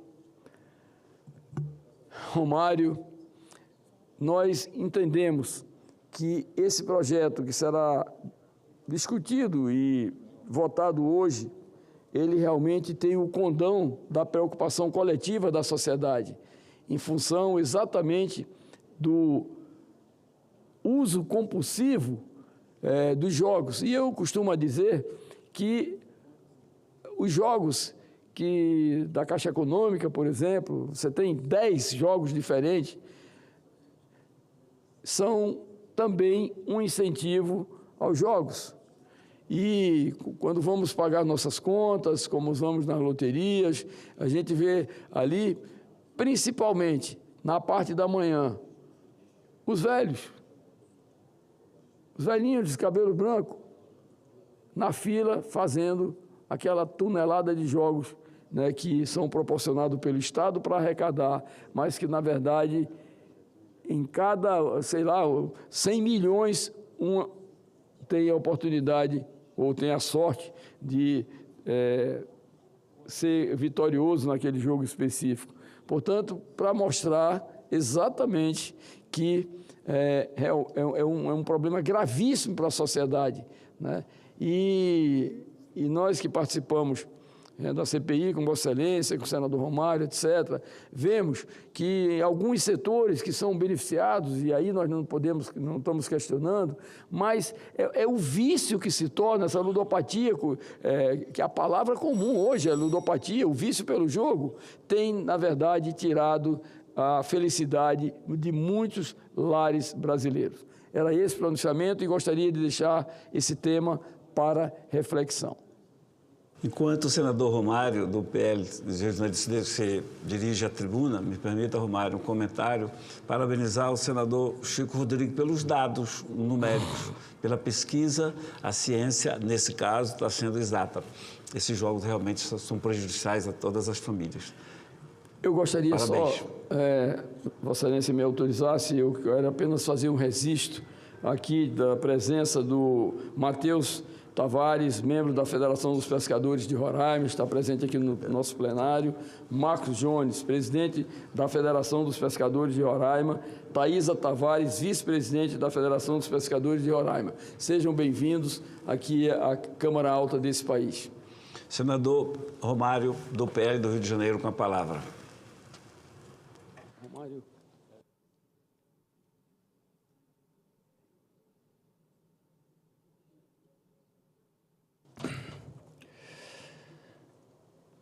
Boa tarde, senhor presidente. Boa tarde, senhoras e senhores senadores. Boa tarde a todos presentes aqui, a todos que nos ouvem, a todos que nos veem. Hoje, senhor presidente, subo à tribuna não apenas como senador, mas como pai, como homem, como brasileiro que sonha com um país justo para todos. No último dia 6 de julho, a Lei Brasileira de Inclusão completou exatamente 10 anos. Eu não consigo falar da lei brasileira sem que venha um filme na minha cabeça. Um filme que começa com a minha filha, minha princesa Ive. Foi com ela que senti na pele o que é viver um mundo que ainda não foi feito para todos. Foi por ela e por milhões de brasileiros e brasileiras com deficiência que me emocionei quando recebi a missão de relatar essa lei aqui no Senado. Chorei ao saber que teria essa responsabilidade, porque entendi, senhor presidente, que era mais do que política. Era pessoal, era humano, era necessário. Mas é importante lembrar que essa história começou muito antes de mim. A LBI não foi escrita apenas por uma pessoa. Ela foi construída por um país inteiro, por mães que lutavam e continuam lutando todos os dias para que seus filhos sejam respeitados, por pessoas que enfrentam calçadas esburacadas, portas fechadas, olhares de desconfiança, por ativistas que nunca desistiram, por especialistas que doaram seu tempo e seu saber, e por parlamentares que entenderam que era hora de transformar essa luta em política pública.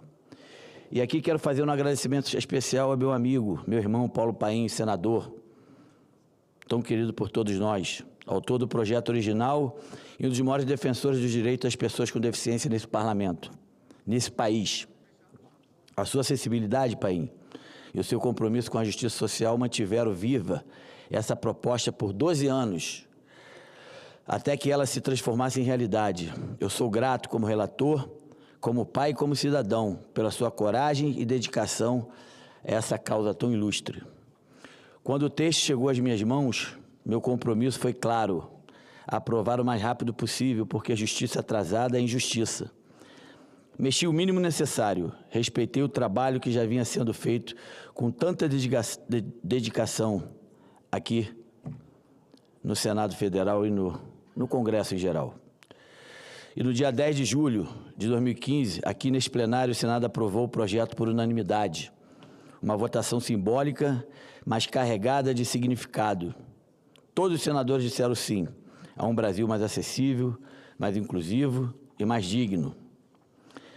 A LBI, senhor presidente, e a todos que estão me vendo, me ouvindo, trouxe avanços concretos: educação inclusiva, transporte acessível, direito ao voto assistido, curatela só quando absolutamente necessária, o reconhecimento de que todas as pessoas têm o direito de decidir sobre suas próprias vidas. Mas também sabemos, não basta estar apenas na lei, é preciso estar na vida. 10 anos depois, ainda enfrentamos barreiras físicas e principalmente atitudinais. Ainda tem muita gente que acha que inclusão é favor, que acessibilidade é luxo, que deficiência é limitação.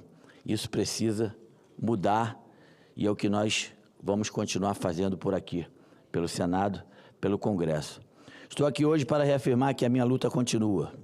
A nossa luta continua, presidente, senadores e senadores.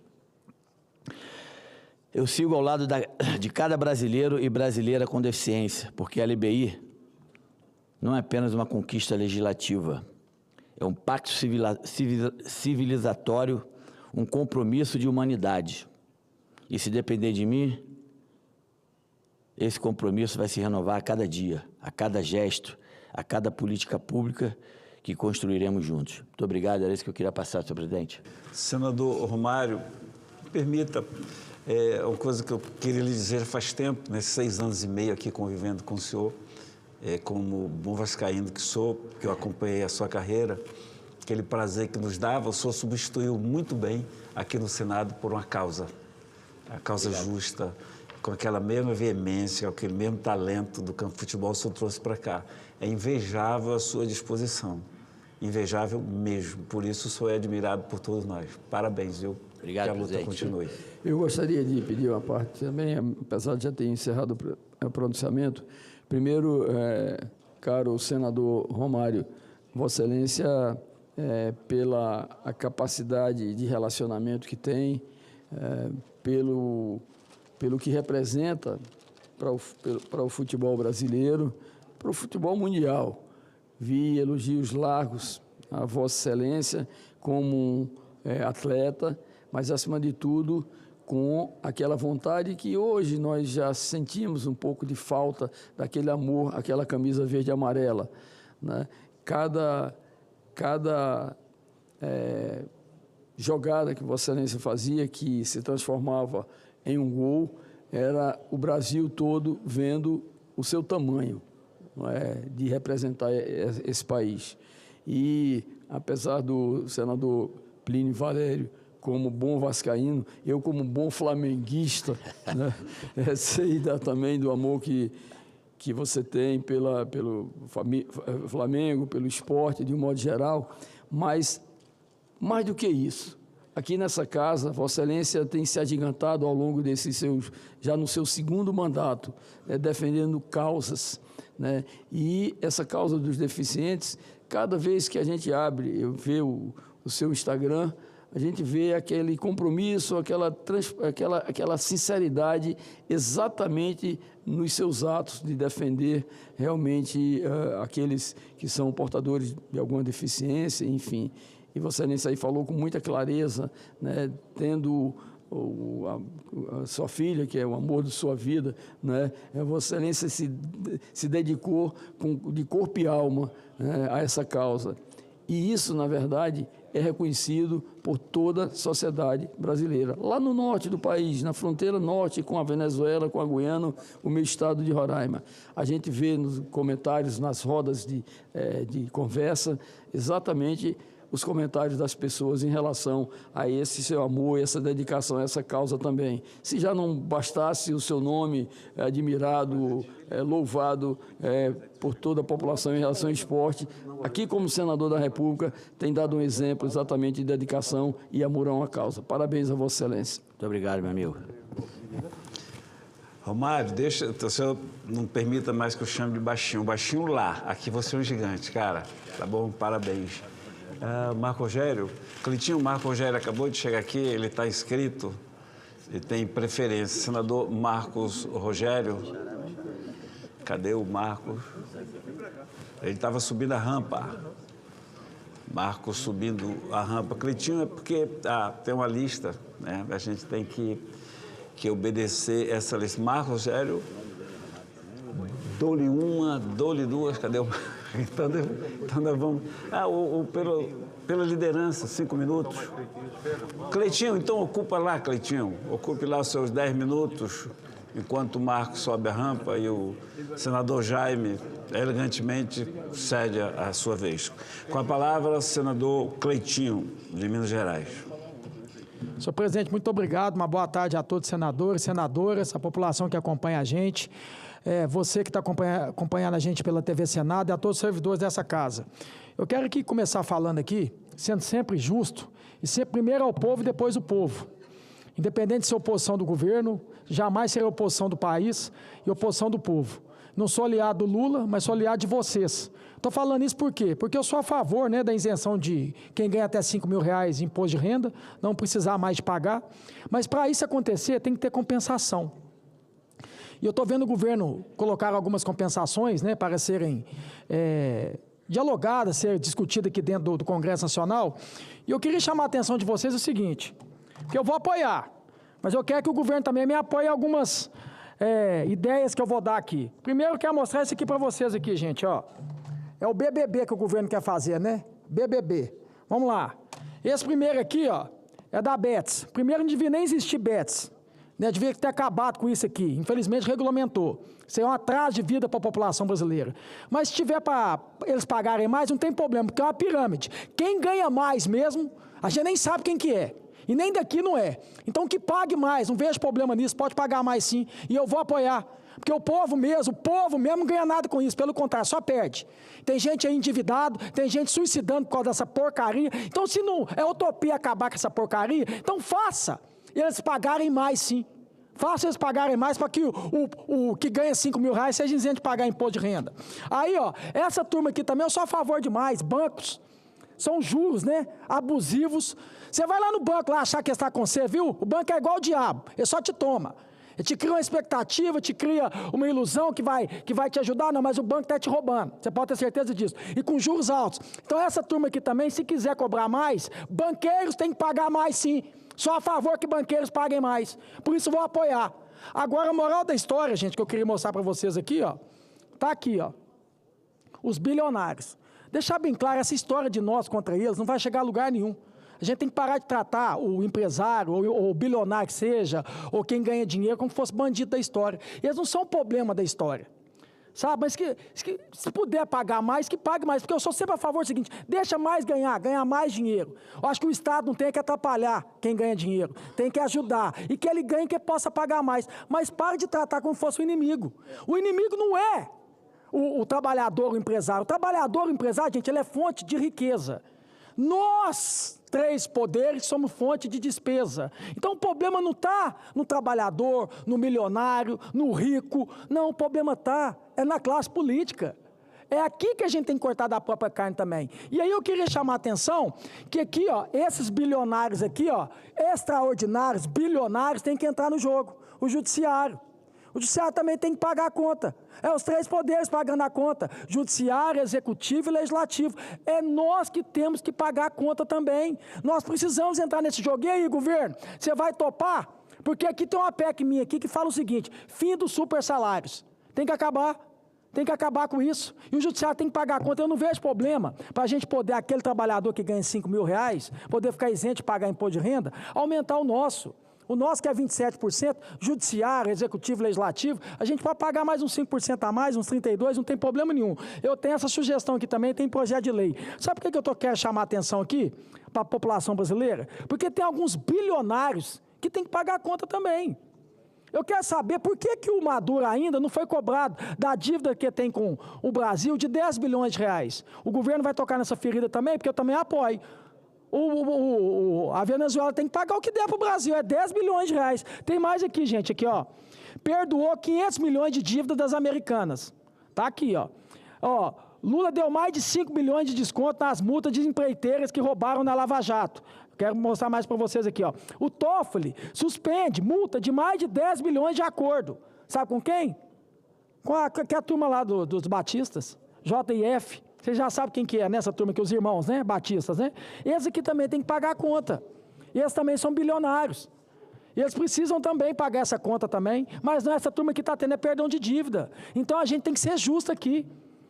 Eu vou falar novamente, eu não vejo problema nenhum. Para mim, empresário, quem ganha dinheiro tem que ganhar mais. Não tem problema. Eu acho que o governo não tem que atrapalhar, porque quanto mais ganha, se puder ajudar mais, tem que ajudar mais. E isso é ser justo, é ser equilibrado. Quem ganha mais tem que pagar um pouco a mais mesmo.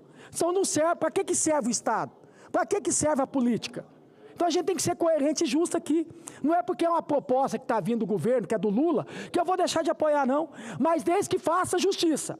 Desde que o judiciário pague a conta também. Desde que o executivo pague a conta. E desde que o legislativo também pague a conta. De uma reforma administrativa, uma reforma política. Todos nós tem que entrar nesse bolo. Porque nós somos fonte de despesa. É nós que temos que dar bons exemplos aqui. Somos nós que temos que tomar vergonha na cara. E o problema do país, gente, parem de colocar essa questão de nós contra eles. Eu acho, pô, é vocês contra aqui, ó, o sistema. O sistema está aqui. É o que não deixa o país andar, está aqui no Congresso Nacional. É aqui que não deixa o país andar.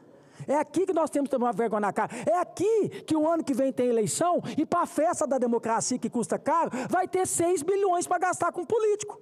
Para o político bater na porta da sua casa, falar um monte de mentira, depois eleger e te roubar. Vocês viram o que aconteceu hoje com a Polícia Federal, né?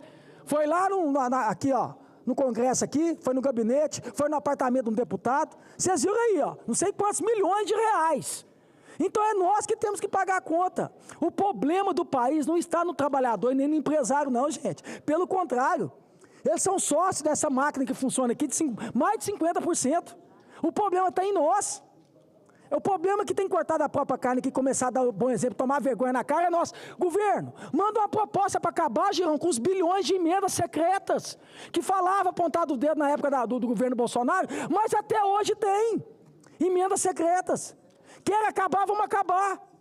Aqui, sabe o que vai ser votado hoje aqui? A gente está fazendo uma mobilização e espera, senadores. Sabe, porque está desgraçando a vida de todo mundo. A gente está vendo a questão da BEDS aí. É cassino. Vai ser votado aqui hoje, aqui vai regulamentar. Vocês estão vendo o que vai acontecer no país aqui? Daqui a pouquinho vai ser votado daqui a pouco. Queria chamar a atenção aqui, gente. Vocês viram o que está acontecendo com a questão de bets? Várias pessoas endividadas, pessoas se suicidando. E aí vai vir com essa história agora de regulamentar cassino. Para depois, daqui uns 2 anos, escreve o que eu estou falando, guarda essa fala minha. Para abrir uma CPI sobre isso de novo. Nós regulamentamos, igual aconteceu com a Betis. Para depois vir falar que tem lobby, tem isso, tem aquilo, não tem não sei mais o quê. Então, o momento de cortar pela raiz é agora. E será votado aqui agora aqui. E aí, independente de que lado você é, se você é base do governo, se você é oposição, se você é PT, é PL, é republicano, se é qualquer partido que for é novo, vote contra essa proposta, gente. É o momento da gente dar uma satisfação para a população brasileira. Faça uma pesquisa, um plebiscito na rua e pergunte se a população quer que regulamente cassinos e bingos. Não quer que faz isso. Tinha até um pessoal ali fora, ali, querendo conversar comigo. O Cleitinho coloca a lotérica também. Ô, amigo, eu vou votar contra, não adianta você falar comigo, não. Tinha gente querendo vir aqui no meu gabinete. Não perca tempo comigo. Não percam tempo comigo. Eu não faço lobby aqui por nada. Não adianta me procurar. Não adianta. Cleitinho, vão conversar, não adianta, não vai adiantar. Eu entrei com essas mãos limpas aqui, vou sair daqui com as mãos limpas. Foi assim que meu pai me ensinou. Eu estou muito satisfeito e tenho que ajoelhar a Deus e agradecer pelo salário que eu ganho. Eu nunca na minha vida achei que eu ia ganhar 40 mil bruto para poder trabalhar de terça, quarta e quinta. E às vezes nem quinta trabalha. Para ter carro oficial com uma placa bonita escrita Senado, para ter um apartamento funcional maravilhoso, para ter até vitalício, que é plano de saúde vitalício. Gente, aonde que eu entrei isso na minha vida? Eu só tenho que ajoelhar e agradecer a Deus. Eu trabalhava no varejão lá de segunda a sábado para ganhar 4, 5 mil reais, mas ralar igual um louco, para não ter benefício nenhum, para chegar aqui e ter esse privilégio. Então não adianta vir falar comigo de lobby, de querer. Comigo não funciona. Comigo não vai ser assim, não. Eu tenho vergonha na cara. E a única coisa que eu tenho na minha vida, meu pai me ensinou isso desde pequeno. Você é pobre, meu irmão, você é trabalhador. A única coisa que você tem na sua vida é seu nome. Honra seu nome. Então a única coisa que eu tenho aqui é meu nome. Mas eu posso, com meu nome, sair de cabeça erguida lá em Minas Gerais, andar na minha cidade, fazer uma musculação aqui, ir para academia, ir no restaurante de cabeça erguida. Eu não devo nada para ninguém. Graças a Deus. Então, Deus, muito obrigado, povo brasileiro, mineiro, vocês terem me dado essa oportunidade, ter esse privilégio de estar nessa casa maravilhosa aqui, ó, a casa do Senado, né? Poder usar esse terno, essa gravata aqui ainda maravilhosa, poder falar pelo meu povo aqui. Então, eu estou muito satisfeito. Então, comigo não funciona, gente. Não adianta vir em mim, não, viu? Eu vou começar agora a andar com um gravador aqui dentro desse corredor aqui, porque se vir fazer graça comigo, eu vou expor todo mundo. Comigo não funciona e não vai funcionar. Eu vou sair daqui com as mãos limpas entrei e vou sair com as mãos limpas aqui. A minha consciência que eu tenho aqui é com o povo e com Deus. Então eu espero aqui hoje que os senadores, de uma forma respeitosa, que eu estou falando aqui com cada um, e eu respeito cada um que pensa diferente de mim também, mas que possa nessa questão dessa regulamentação dos jogos, ô Girão, puder votar contra, porque a gente já tem aqui as bets e outros jogos mostrando que não funciona. E esse também não vai funcionar. Presidente, você me permite, presidente Plínio, uma parte ao senador Cleitinho, que sempre faz um discurso muito firme, coerente. Quero lhe dar os parabéns, senador, e dizer que nós estamos juntos nas duas pautas que o senhor tocou, tanto na questão do super salário, que o Senado já devia ter feito a parte dele, está lá na CCJ. Super salários aí tem que acabar com isso. Está na CCJ, está na CCJ. Por que a gente não vota esse negócio amanhã, antes do recesso, para dar presente para a população, mas não presente de grego, que é votar negócio de bingo e de cassino. Pelo amor de Deus, a gente tem que ter um mínimo de responsabilidade e de humanidade dessa casa, como o senhor bem falou, né? E eu vi aqui nos corredores, pessoal abordando e tal, e eu venho da área do turismo.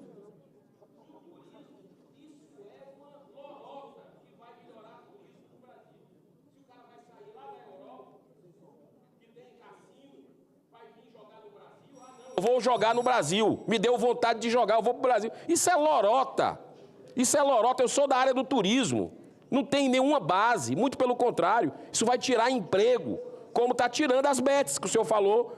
Saiu aí bilhões, dezenas de bilhões de reais de atividade produtiva do Brasil para ir para os magnatas. E quer fazer de novo, levar para magnata, bingo e cassino. Para com isso, a gente já viu esse filme de terror. Vamos ter responsabilidade. Parabéns, senador Cleitinho. Eu aproveito a parte. Eu queria apresentar aqui, presidente, nós temos aqui dois convidados. O deputado Pastor Antônio, de Sergipe, dali, né, veio também para essa sessão, vieram dos estados deles para participar dessa sessão, preocupados com essa questão de ampliação de jogo de azar no Brasil, e também o nosso querido Sérgio Afonso, né, que é um grande homem de bem também, como o deputado Pastor Antônio, que tem compromisso.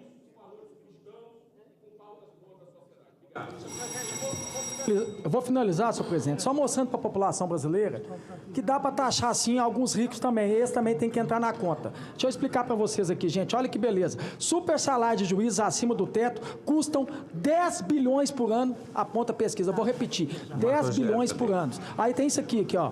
Super salários de promotores receberam 800 mil em um único mês. Qual trabalhador que faz uma escala de 6 por 1 ganha R$ 1.500 para trabalhar igual um condenado, para ter que pagar imposto de renda de 5 mil, para manter promotor, para ganhar 800 mil em um mês? Eu faço uma pergunta, independente de que lado você seja de esquerda, seja de direita, seja de qualquer partido que for, isso aqui é um murro na cara do povo brasileiro. Isso aqui é um tapa na cara do povo brasileiro. Isso aqui a gente precisa urgentemente tocar nessa ferida de acabar com o fim dos super salários. Isso precisa acabar aqui dentro do Senado aqui. Não tem condição uma pessoa só ganhar R$1,5 milhão numa tacada só, quando um trabalhador brasileiro está ganhando aí R$1.500. R$1.500, independente de qualquer ideologia que for, qualquer presidente que vier da República aqui fazer pelo povo, eu vou defender. Então, Lula, faça pelo povo que eu vou defender o povo, independente. Porque minha maior ideologia primeiro é Jesus Cristo, depois meu pai José Maria, e depois o povo, mais o povo ainda. Muito obrigado. Registramos a presença na galeria do grupo de mulheres coautoras do livro Virando Páginas. O livro reúne histórias de superação e empoderamento de mulheres em diversas áreas de atuação e teve seu lançamento hoje na Câmara dos Deputados. Parabéns, sejam bem-vindas. E para provar que isso aqui é um parlamento, vamos entregar a presidência a quem foi eleito pelo voto dos senadores. É o senador Marcos, Jaime, você ou Marcos, Rogério? Eu. O Davi vai falar agora? Então, por 5 minutos, o Jaime, pela liderança. Pode falar. E vamos devolver o poder. Fala por mim lá. Vamos devolver ao poder que foi eleito pelo voto. Davi Alcolumbre.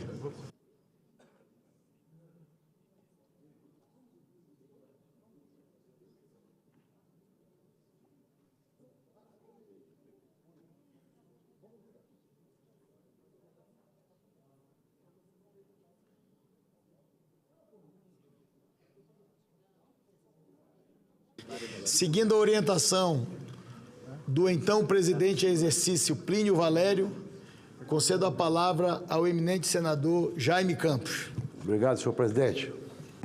Senhoras e senhores senadores, o que me traz na tarde de hoje aqui nessa tribuna para falarmos em relação à aprovação do novo Plano Safra para o nosso país, em que o agronegócio movimentou mais de 2,5 trilhões de reais no ano passado. E a perspectiva para 2025, senhor presidente, ainda mais impressionante, considerando o desempenho de nossa economia durante o primeiro semestre. A Universidade de São Paulo, senador Sérgio Moro, estima que no fim deste ano, o agro corresponderá a quase 1/3 do PIB nacional. Não é exagero dizer que esse setor, que envolve pequenos, médios e grandes produtores rurais deste país, é uma das locomotivas do desenvolvimento do Brasil. Justamente por isso, venho a público expressar minha profunda preocupação com os juros anunciados no novo Plano Safra, que, mais uma vez, são desproporcionais frente à realidade do produtor rural deste país. Há mais de 20 anos, esse programa ajuda o agronegócio, principalmente por meio de concessões e crédito diferenciado. A taxa de juros essa taxa de juros elevada penaliza o produtor, dificulta os investimentos em atividades agropecuárias. Todo o Brasil perde com isso. É inadmissível que em um momento em que o país necessita retomar o seu crescimento econômico com segurança alimentar, geração de empregos e ampliação de produção no campo, os produtores sejam sufocados por taxas de juros incompatíveis com a margem de lucro do setor agropecuário, especialmente dos pequenos, médios agricultores que enfrentam riscos climáticos, logísticos e de mercado. Ao invés de estimular os investimentos em inovação tecnológica e aumento da produção sustentável, os juros elevados inibem a tomada de créditos e fragilizam a capacidade do produtor de planejar o futuro. Trata-se de um contrassenso, sobretudo em tempos decrescentes, demanda por alimentos e pressões internacionais por práticas agrícolas mais eficientes e responsáveis. Mas, senhoras e senhores senadores, minhas raízes são do campo, são do agro, sou um lutador ferrenho dos fundamentos que balizam o agronegócio brasileiro, como a defesa de propriedade privada, do Estado de Direito, da liberdade de empreender e do avanço social de todas as famílias inseridas nessa cadeia produtiva.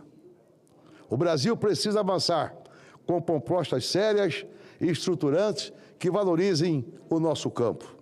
Temas como regularização fundiária, inovação tecnológica, acesso a mercados internacionais, segurança das propriedades rurais e investimento de longo prazo devem ser debatidos com responsabilidade técnica e visão do futuro. Aprovamos, meu caro presidente e querido senador Davi Alcolumbre, a Lei Geral de Licenciamento Ambiental e tive a honra de relatar o Estatuto do Pantanal, que aguarda a votação na Câmara dos Deputados. Além disso, senhor presidente, é imperioso que o Brasil enfrente com seriedade o debate sobre o seguro rural. Hoje, política de seguro agropecuária no nosso país é ultrapassada, burocrática, insuficiente diante dos desafios climáticos extremos que se intensificam ano após ano. Os agricultores não podem continuar à mercê da sorte.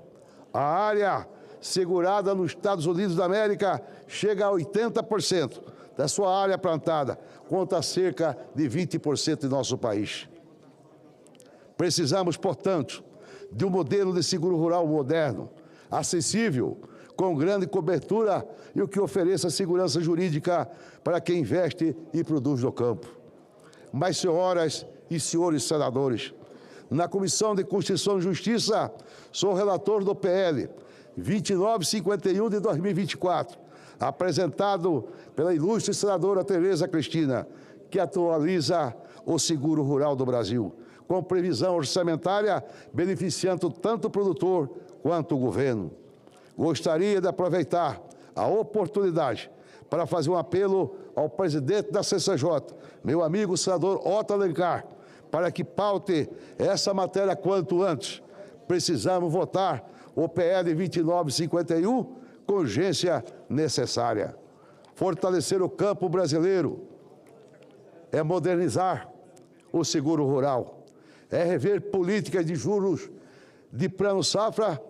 Não são medidas isoladas, são decisões estratégicas para garantir o crescimento do Brasil no cenário global, proteger nossos produtores e assegurar a soberania alimentar do nosso país. Diante disso, aí, senhor presidente, concluindo, quero dizer que é muito importante. Nós aprovamos o seguro rural. Tive o privilégio de ser o relator. Tivemos o capricho e o zelo de ouvirmos praticamente todas as pessoas interessadas, na medida que eu tenho certeza. Com isso, nós vamos minimizar as dificuldades, sobretudo aqueles cidadãos que plantam, muitas vezes, diante da questão climática, muitas vezes é muitas chuvas, por outro lado, muitas vezes é a seca. Com isso, estão pagando uma conta muito cara, que, lamentavelmente, uma grande parcela do cidadão que produz esse país, ele é penalizado porque, lamentavelmente, não temos uma política pública decente que possa respeitar os nossos produtores rurais. Enfim, espero que o governo possa rever, do ponto de vista dos juros, aquilo que está sendo praticado em nosso Brasil. Lamentavelmente, com tudo isso, o governo se propôs, aqui há poucos dias atrás, a aprovação do IOF. É mais carga tributária. O brasileiro não aguenta mais pagar os tributos desse país. Na medida que nós trabalhamos, senador Girão, quase 150 dias do ano só para pagar imposto. E, lamentavelmente, nós não temos retorno com serviços públicos de boa qualidade, seja na saúde, seja na geração de emprego e renda, seja no transporte coletivo, seja na educação. Infelizmente, não temos políticas públicas que possa, com certeza, nós sabemos que estão pagando imposto caro, entretanto, nós temos retorno por parte dos poderes, sobretudo do Poder Executivo. De forma, meu senhor presidente, senhoras e senhores senadores, eu tenho a certeza absoluta, diante dessa super safra que nós tivemos este ano, a previsibilidade para o ano que vem, particularmente no meu estado de Mato Grosso, no estado que é um dos maiores produtores do mundo, se fosse um estado, seja um país. Estamos colhendo uma safra magnífica, seja a primeira ou segunda safra, na medida que nós temos a primazia de ter 2 safras. Poderá até ter a terceira safra, na medida que nós tivemos, com certeza, uma política de irrigação em nosso país. Por isso, nós temos que apostar no cidadão que produz, que gera emprego e, sobretudo, que faz um trabalho exitoso. A nossa produção brasileira tem sido produzida de forma sustentável. Não podemos ser tratados como patinho feio.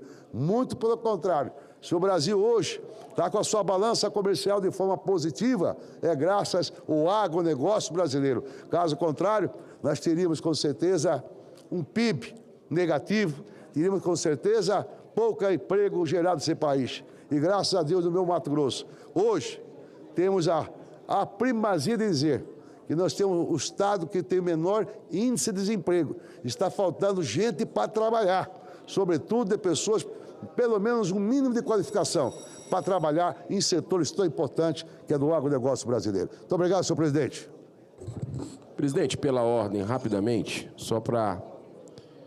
Pela ordem, líder Eduardo Girão. Obrigado. Só para comunicar ao senhor presidente, aqui nós temos na galeria do Senado Federal idealistas, pessoas que vieram, né, separaram essa tarde, fazer um apelo ao Senado Federal, aos senadores, sobre essa questão contra jogos de azar. Então, são pessoas que fazem parte da Assembleia de Deus Vitória em Cristo, e eu quero registrar a presença e agradecer a cada um que pôde tirar um pouco do seu tempo, isso é muito valoroso, para, de uma forma respeitosa, né, fazer as suas manifestações fora do Senado e aqui dentro conhecendo também o Senado. Sejam muito bem-vindos. Muito obrigado. Aproveitar as palavras do líder Eduardo Girão e, ao tempo, cumprimentar os nossos convidados que estão nas galerias do Senado da República para prestigiar a sessão ordinária deliberativa da tarde de hoje. Ao tempo, senador Girão, aproveitar para fazer um comunicado antes de passar a palavra ao senador Marcos Rogério, senador pela representação do estado de Rondônia, dar um informe ao plenário em relação a uma decisão desta presidência. O item 4, que está em deliberação na pauta do dia de hoje, que é o projeto de lei 2234 de 2022, é de fato um projeto muito polêmico.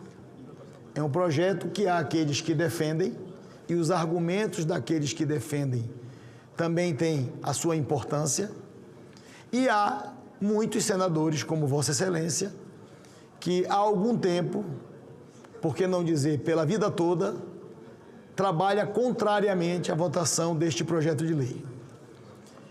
Ocorre que, na condição de presidente do Senado, e na sexta-feira, quando nós fizemos a pauta de deliberação desta matéria, nós fizemos a pauta de deliberação dessa matéria, porque Vossa Excelência participa da reunião de colégio de líderes na quinta-feira, e pelo menos nas últimas reuniões há, por parte de algumas bancadas, a solicitação da inclusão desta matéria que está há algum tempo tramitando no Congresso, desde 2022.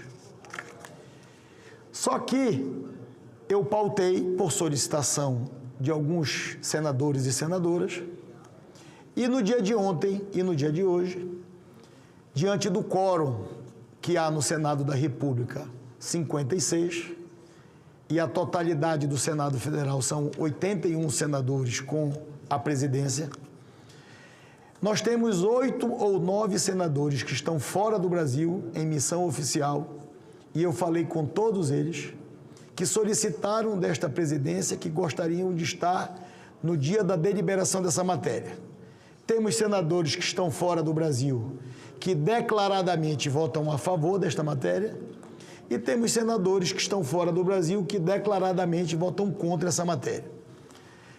Não fosse apenas a solicitação desses senadores que estão fora e que querem participar da votação, o quórum está muito baixo. E a presidência não pode ser, também a todo instante, questionada sobre a relação do quórum de deliberação de matérias, neste caso concreto, polêmicas como essa, que há, concretamente, a sociedade sabe disso, uma divisão do Senado da República em relação a esse tema. Diante do quórum de 56 senadores no Senado, diante da divergência grande desta matéria e diante da ausência de senadores que ligaram para esta presidência para solicitar que gostariam de estar presente, e também perante a mesa há 7 requerimentos apresentados por vários líderes partidários, alguns de adiamento da discussão e outros de adiamento de votação, solicitando com base regimental a retirada da deliberação do dia de hoje, buscando vários aspectos. Como disse, aqueles que desejam retirar de votação e aqueles que desejam adiar a discussão, inclusive encaminhando para outras comissões temáticas da Casa. Então, eu queria informar para o plenário que esta presidência vai tirar de ofício o item 4 da pauta de deliberação de hoje. Ok, rapidamente. Você dá a palavra ao líder Eduardo Girão. É, obviamente, um direito legítimo, né, do senhor retirar de ofício, embora que um dos requerimentos meus de adiamento de votação eu já retirei antes de começar a sessão. E eu até compreendo, nunca vai ter o quórum ideal, né? A gente sempre tem senadores fazendo missões e tudo, e eu até compreendo esse seu argumento. Mas eu espero ouvir da presidência, talvez não hoje, em algum momento, porque eu participo da reunião de líderes, e eu vi que na própria reunião de líderes não houve consenso com relação a esse assunto. Aliás, ficou de se resolver primeiro os problemas de Beth no Brasil, que é uma tragédia humanitária sem precedente, para depois analisar um projeto como esse. Então, eu espero ouvir do senhor, mais na frente, que realmente esse assunto ele não contribui, né? No momento que a gente vive, não contribui absolutamente para o país, né? E a população está aflita, tanto é que está participando, veio a Brasília nessa manifestação. Só queria pedir ao senhor, tem 3 requerimentos da senadora Elisiane Gama, que é uma outra defensora contra a jogatina aqui, posição firme. Tem 3 requerimentos delas para mandar para comissões. Comissão da CAI, que não passou, a Comissão de Assuntos Econômicos, um assunto desse teria que passar pela CAI. A CAS também, que é uma Comissão de Assuntos Sociais. Eu não sei se o senhor soube, teve 3 ministérios do governo Lula que se manifestaram contra, a partir de um pedido do Senado, contra esse PL. E também que nós mandássemos, que o senhor autorizasse para a gente votar aqui, pode ser simbólico, para ir para a Comissão de Segurança Pública. A única coisa que eu lhe peço, senhor presidente, é que quando a gente for deliberar essa matéria, né, que envolve tanta situação de crime organizado, tanto problema grave, que o senhor coloque um voto nominal. Isso é o que eu lhe peço, eu acho importante, transparência, e é esse pedido que eu queria lhe fazer. Primeiro, essas 3 comissões, que a gente pudesse mandar o projeto para debruçar, enquanto não vem ao plenário, e no dia que vier para o plenário, que a gente possa fazer essa votação nominal, senhor presidente. Muito obrigado. No momento da votação, cabe o pedido de verificação. Então, no momento que nós formos deliberar, naturalmente nós teremos senadores amparados pelo regimento para solicitar a verificação nominal e vamos fazê-lo em virtude do regimento do Senado Federal. Sobre os requerimentos, esses 7 de adiamento de discussão e de adiamento de votação, no momento que nós formos deliberar o assunto, esta presidência tem um compromisso de deliberar todos eles. Não, mas nós não vamos deliberar nem requerimento de adiamento hoje, nem requerimento de discussão, porque eu estou tirando a matéria da pauta. Concedo a palavra ao senador Marcos Rogério. Senhor presidente, senhoras e senhores senadores, o assunto que me trouxe a essa tribuna inicialmente foi justamente o assunto que estava na pauta no item 4. Eu faria uma abordagem hoje sobre o tema dos jogos, porque penso que é o tema mais sensível que nós teríamos para discutir no dia de hoje, e a minha posição, o Brasil já conhece, é uma posição pública, é uma posição transparente, contra a legalização dos jogos no Brasil. Isso é uma desgraça para o país. Isso é algo que adoece as pessoas, aprisiona famílias, vitimiza a sociedade. O jogo promete sorte, mas entrega ruína, destruição. E quem planta jogo já escolhe o azar como resultado. Não tem outro resultado possível. Irremediavelmente, senhor presidente, quem escolhe esse caminho, escolhe, às vezes que ainda inconscientemente, o caminho da destruição. Não há um único caso de alguém que tenha feito sucesso na vida passando pelos jogos, exceto o dono da banca, exceto o que opera o sistema, exceto o crime organizado, que não raras vezes é quem está por trás desse tema, desse assunto. Mas como Vossa Excelência está retirando de pauta no dia de hoje, e eu lamento muito, eu penso diferente do senador Girão. Eu não quero adiar essa discussão, eu quero enfrentar, eu quero votar para esse plenário sepultar de vez o tema da jogatina no Brasil, porque não é possível que alguém não tenha consciência e a visão, a clareza do mal que a pauta dos jogos está fazendo no Brasil. Veja aí o exemplo das bets. E quando disseram, não, vamos legalizar as bets para tirar da obscuridade, da ilegalidade, da clandestinidade, aqueles que operam para poder contribuir, para gerar riqueza, para gerar desenvolvimento. E eu pergunto, qual é o resultado que o Brasil experimenta hoje? Sucesso ou fracasso na pauta dos jogos com relação à experiência das bets? Saúde melhor ou doença, ludopatia, vício, criminalidade? Qual é o resultado?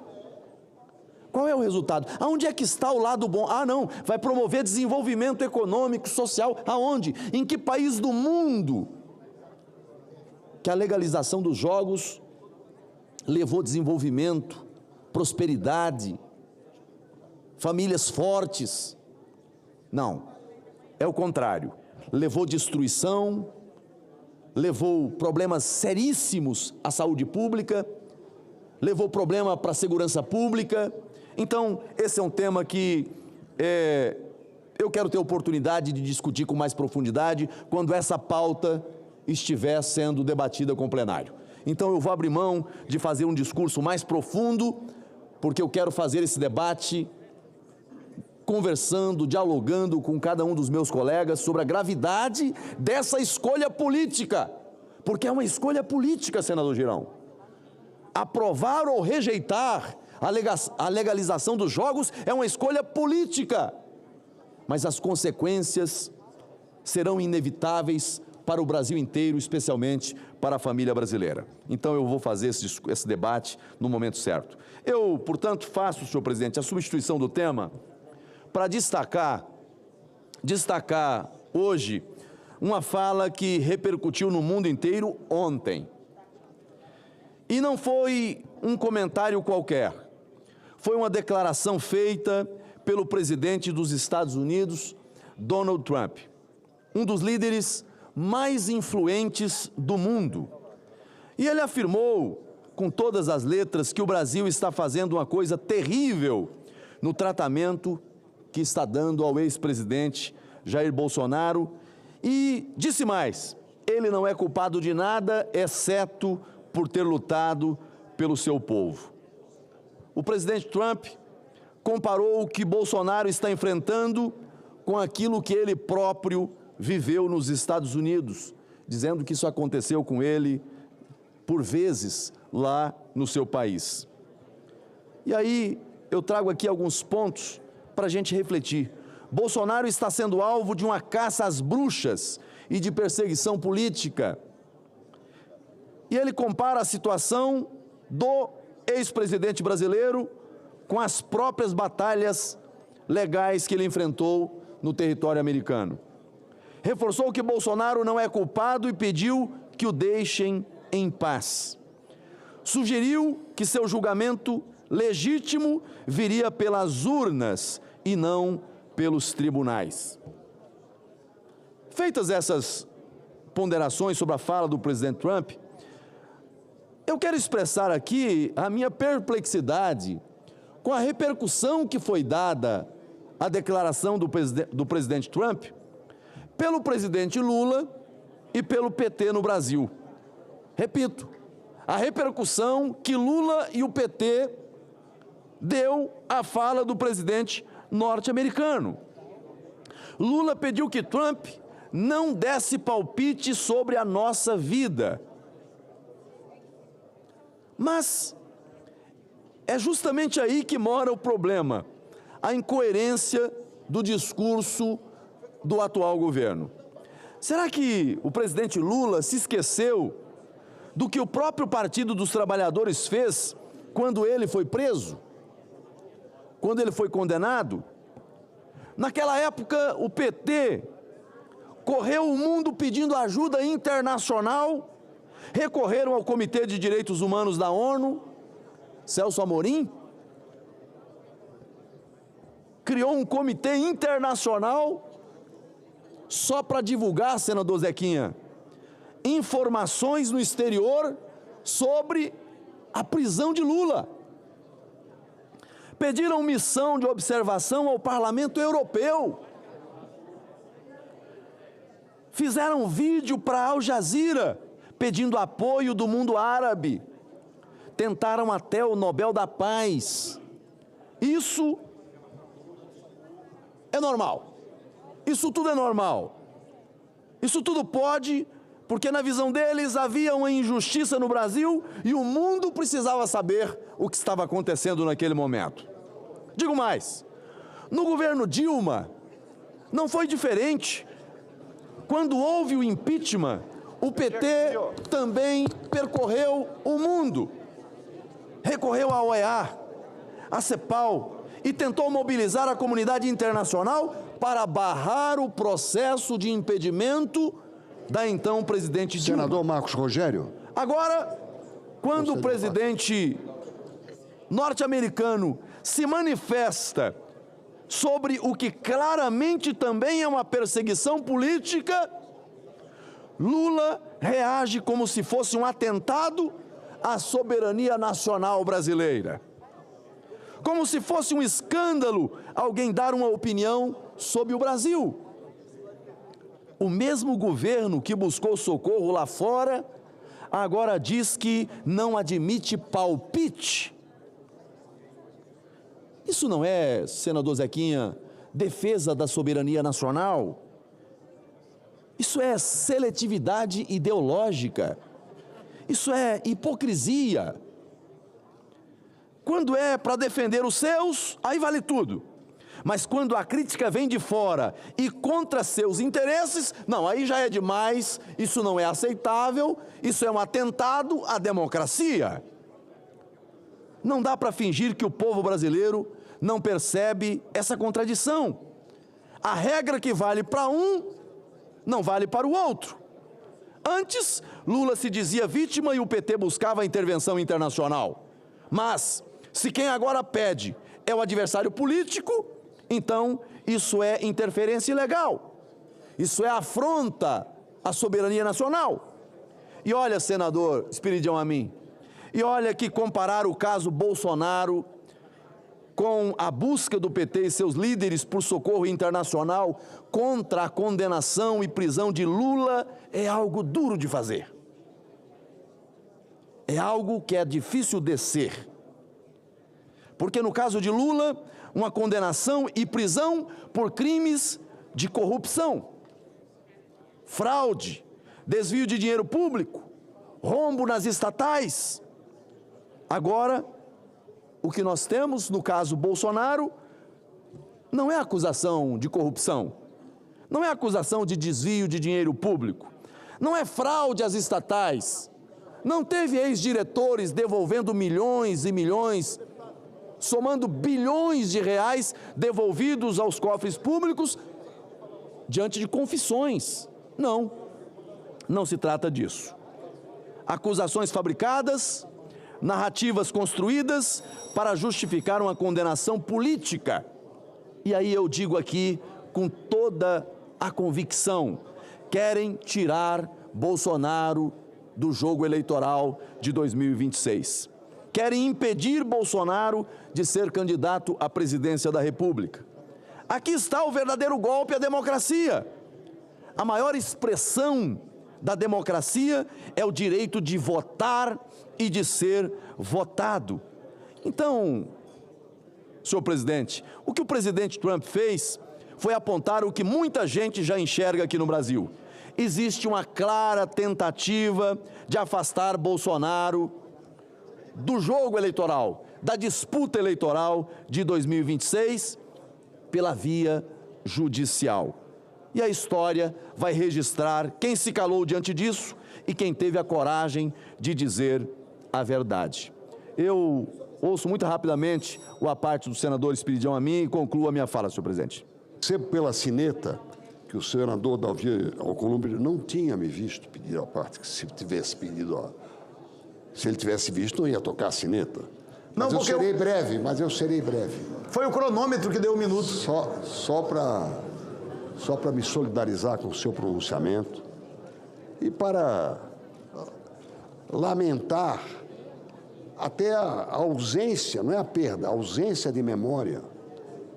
Na semana passada, todos nós assistimos à cena do presidente Lula clamando pela libertação de uma pessoa condenada pelo judiciário da Argentina.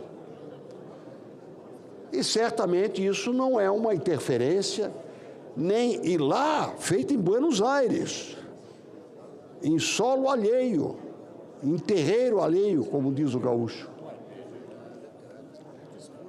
Mas, se o presidente dos Estados Unidos faz um comentário que tem eco, porque se baseia nos fatos, aliás, nos fatos que não são confirmados nas narrativas de um processo judicial, mas que está em curso ainda. Aí é interferência. Quando o governo traz do Peru, exatamente, uma pessoa condenada por corrupção, isso não tem nada de desacato à soberania do país, do Peru. Foi um erro judicial, por questão de humanidade, a FAB foi acionada.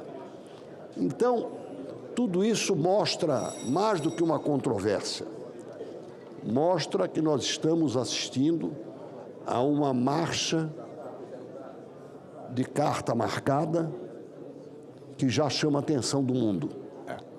E o Brasil se prepare para ouvir os ecos deste barulho, deste ruído que está sendo produzido aqui. Muito obrigado e parabéns a Vossa Excelência. Muito obrigado, nobre senador Espiridião Amin. Vossa Excelência traz 2 temas recentes que desnudam a narrativa feita pelo presidente Lula e pelo PT.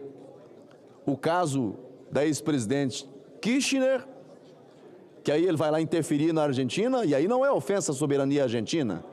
E o caso da ex-primeira-dama do Peru, que manda avião da FAB para fazer a extração. E depois o chefe da chancelaria do Brasil, o chefe do Itamaraty, disse que não foi, na verdade foi combinado. Ora, se fosse combinado, ela poderia vir no avião comercial, pagar a passagem e vir para o Brasil. O que houve ali foi uma extração. Mas aí não é interferência na soberania nacional do país vizinho, aí não é uma indevida interferência à política... Concede a parte. A independência do judiciário daquele país, mas se alguém faz em relação ao Brasil... Concede a parte. Senador Magno Malta, aí é interferência. Com a permissão do presidente, eu ouço Vossa Excelência em a parte nesse momento. Senador Sérgio Moro na sequência. Vossa Excelência fez uma fala, eu vim ouvindo, e Vossa Excelência é brilhante como sempre, e no dia do seu aniversário, Vossa Excelência brilha um pouco mais. Gostaria de parabenizá-lo no seu aniversário. Não é isso que eu vou falar no meu à parte, mas hoje é o seu dia. Obrigado, Mike. Hoje é o dia que Deus fez para você.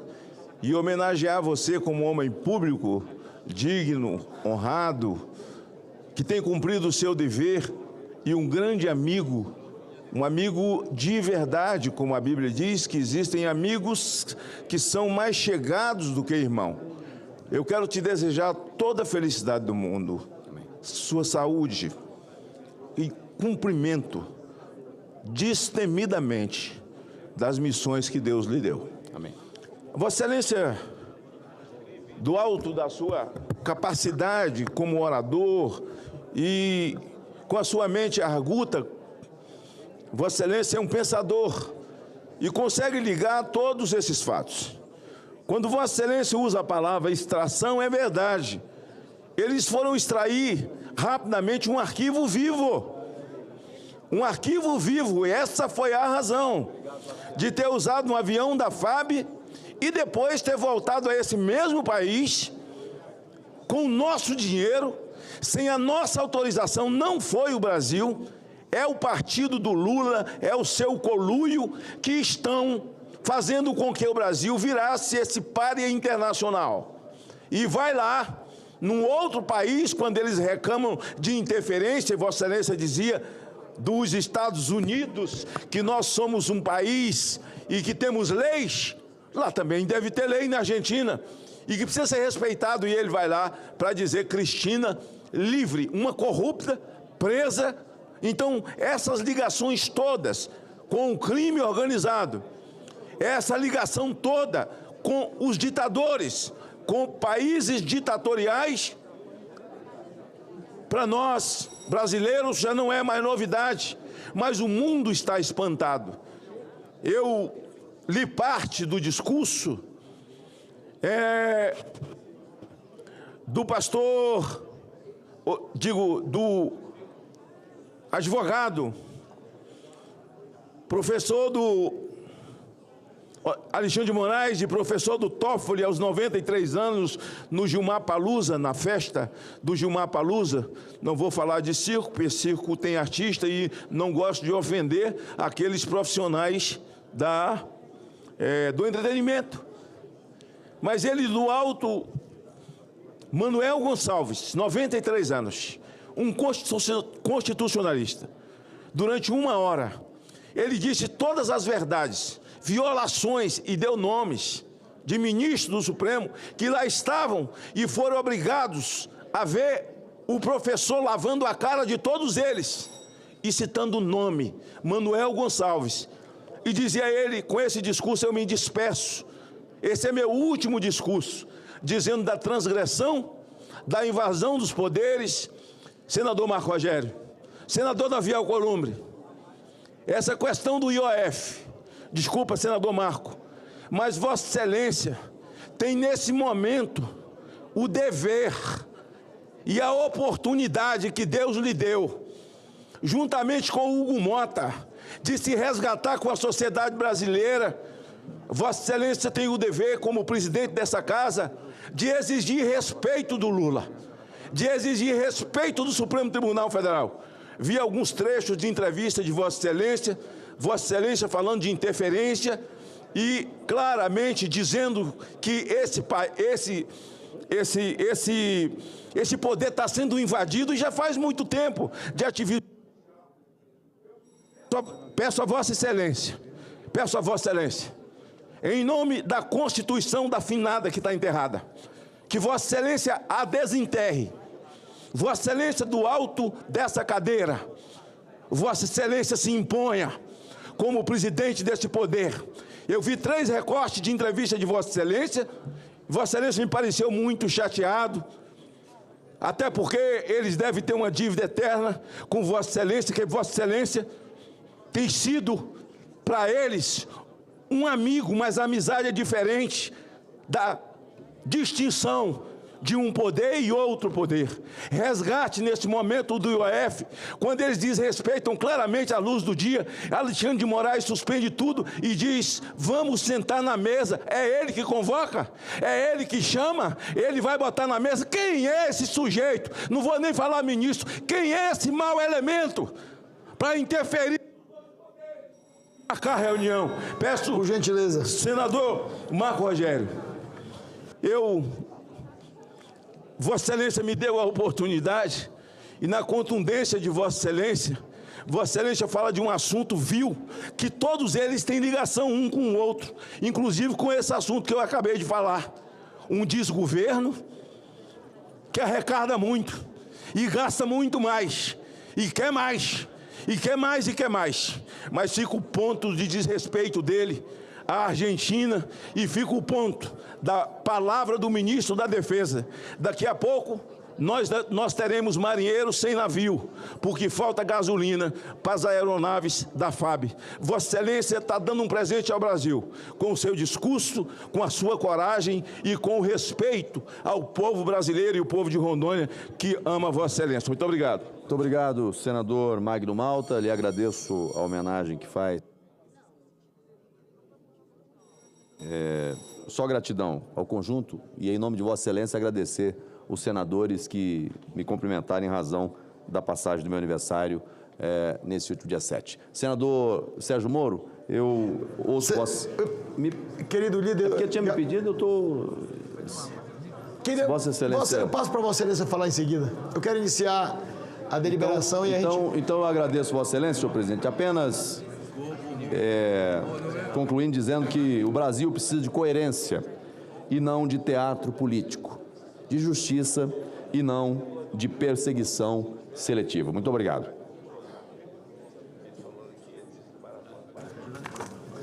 Encerrado o período de expediente, declaro aberta a ordem do dia.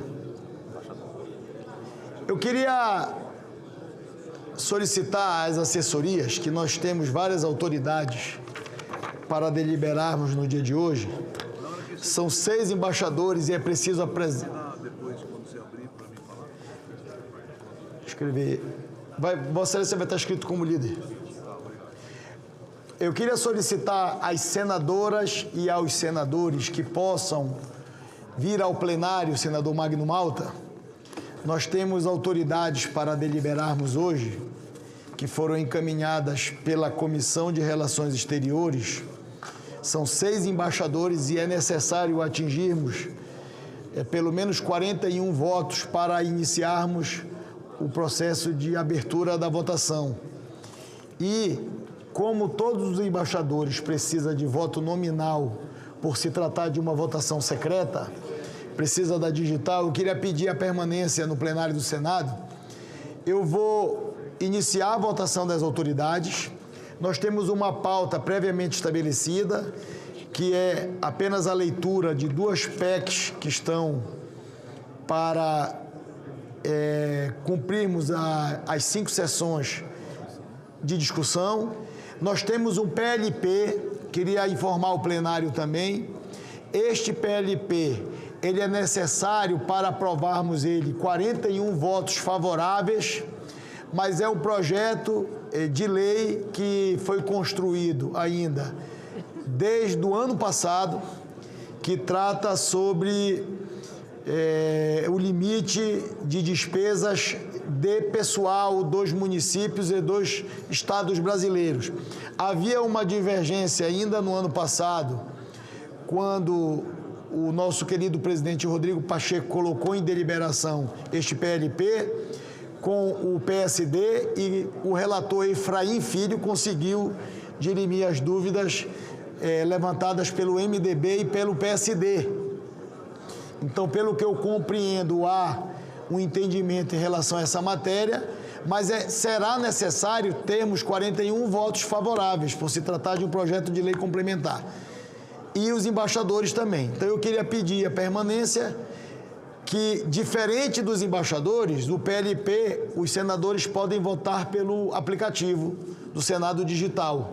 Os embaixadores não, nós precisaríamos da presença no plenário para a votação secreta. Então, eu vou iniciar com o embaixador e vou conceder a palavra a todos os oradores que estão inscritos, assim como fez o senador Sérgio Moro, o senador Omar Aziz, senador Elisiane Gama, senador Isalci Lucas, senador Zequinha Marini e outros que estão inscritos.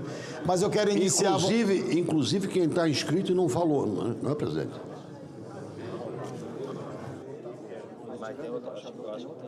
Não, os oradores inscritos que não falaram vão poder falar. É porque eu estou falando os que eu estou vendo que pediram inscrição agora. Mas Vossa Excelência já estava inscrito anteriormente pelo aplicativo. Mensagem número 24 de 2025, que submete à apreciação do Senado Federal a escolha do senhor Luiz Alberto Figueiredo Machado, ministro de primeira classe do quadro especial da carreira de diplomata do Ministério das Relações Exteriores, para exercer o cargo de embaixador do Brasil no Reino da Espanha e cumulativamente no Principado de Andorra. Parecer número 38 de 2025 da Comissão de Relações Exteriores e Defesa Nacional. O relator da matéria na comissão foi o nosso querido vice-presidente Hamilton Mourão. Solicito à Secretaria-Geral da Mesa que abra o painel para o início da deliberação. Informo as senadoras e os senadores que o painel já está aberto e eles podem e elas votar.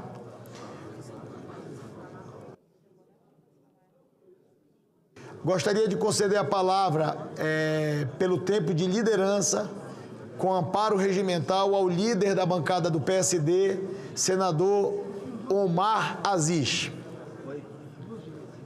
Solicito também aos assessores e colaboradores dos nossos senadores e os gabinetes que possam informar as senadoras e os senadores que nós estamos em processo de votação nominal. Presidente, senhoras senadoras, senhores senadores, parece até ladainha, é a mesma história que muitos senadores do Amazonas e a bancada do Amazonas vem repetindo há muitos anos. Mas agora nós chegamos no linear que, infelizmente, na última quarta-feira, dia 2 de julho, o TRF1 restabeleceu os efeitos de uma liminar que suspende a validade da licença prévia emitida pelo IBAMA para as obras de reconstrução. Eu estou falando obra de reconstrução, não é uma construção nova, senhor presidente. Veja só, é uma obra de reconstrução, não é uma obra nova, da BR-319. Essa derrubada foi feita pela 6ª turma do TRF1. Atendeu um recurso interposto, observem bem, senhores senadores e senhoras senadoras, pelo Observatório do Clima. O Observatório do Clima entra com uma ação e o TRF, a 6ª turma do TRF, vai e atende um pedido do Observatório do Clima, que não estão lá na Amazônia, não vivem na Amazônia e não precisam andar nem trafegar nas estradas da Amazônia. O Observatório do Clima, em ação civil e pública, que busca anulação da referida licença sob alegações de inconsistências legais, técnicas e ambientais no processo de licenciamento. Estamos falando de uma rodovia de aproximadamente 850 quilômetros de extensão, que liga Manaus a Porto Velho, atravessando o coração da floresta amazônica. uma ligação vital para o povo amazonense e para a soberania nacional. Senhores senadores e senhoras senadores, como podemos preservar o que não conseguimos alcançar? Pede para preservar, mas a gente não consegue ter acesso para preservar, para fiscalizar, para aplicar lei, garantir a integridade do bioma amazônico, se não temos esse acesso. A pedido, lógico que nós iremos recorrer, será feita vai se recorrer à decisão da 6ª turma do TRF1. Mas, infelizmente, isso só faz postergar aquilo que é uma necessidade imensa da nossa região, principalmente do estado do Amazonas, do estado de Roraima e do estado de Rondônia. Isso tem nos deixado isolados esses anos todos. Não é possível que não haja sensibilidade para que isso seja feito, para que a gente possa ter essa estrada reconstruída. Volto a repetir, para quem não conhece a realidade nossa, nós não estamos pedindo uma estrada nova, nós não vamos derrubar nenhuma árvore, nós estamos pedindo para reconstruir, para reasfaltar uma estrada que já existe há 50 anos. Não é possível, sem acesso, o que acontece? Acontece aquilo que a gente tem visto, aumenta o desmatamento, sem acesso e fiscalização, aumenta uma série de problemas que nós temos na Amazônia. Com acesso, nós teremos toda uma estrutura para fiscalizar, através de drone, através da Polícia Federal Rodoviária, através da Polícia Federal, através do ICMBio, através do IBAMA, através da governança dos estados que vão ser beneficiados com essa estrada. Sem esse acesso é impossível você ter uma fiscalização mais rigorosa. E aí nós fazemos um apelo. A gente faz esse apelo há anos, mas há um movimento de pessoas que não querem ver essa estrada asfaltada, e de pessoas que nunca moraram e nem vão morar lá, de pessoas que não têm absolutamente nada a ter de benefício dessa estrada. São pessoas de outros estados, são pessoas que são financiadas por órgãos que não tem nada a ver com a realidade amazônica. Quem mora na Amazônia é que sabe dos problemas e das necessidades da Amazônia. E por isso, senhor presidente, é preciso que aí a AGU haja imediatamente para não permitir que a ingerência do TRF, da 6ª turma, prejudique. Essa decisão tinha sido derrubada por um desembargador. Aí a turma se reuniu e derrubou a decisão do desembargador. Eu não vou citar nomes, porque não é questão de nomes. Eu estou aqui dizendo de uma decisão que prejudica muito o meu estado, que é o estado do Amazonas. Por isso, eu peço a Vossa Excelência, presidente Davi, aos senadores que moram na nossa região, que sabem da necessidade dessa estrada, já deu de conversa, de ficar protelando através de decisões de juiz de primeira instância. Juiz que não tem responsabilidade, que não mora no meu estado. Juiz que despacha através de videoconferência, que nem na cidade mora. É isso que está acontecendo hoje em boa parte do judiciário. São essas pessoas que atrapalham o desenvolvimento da nossa região.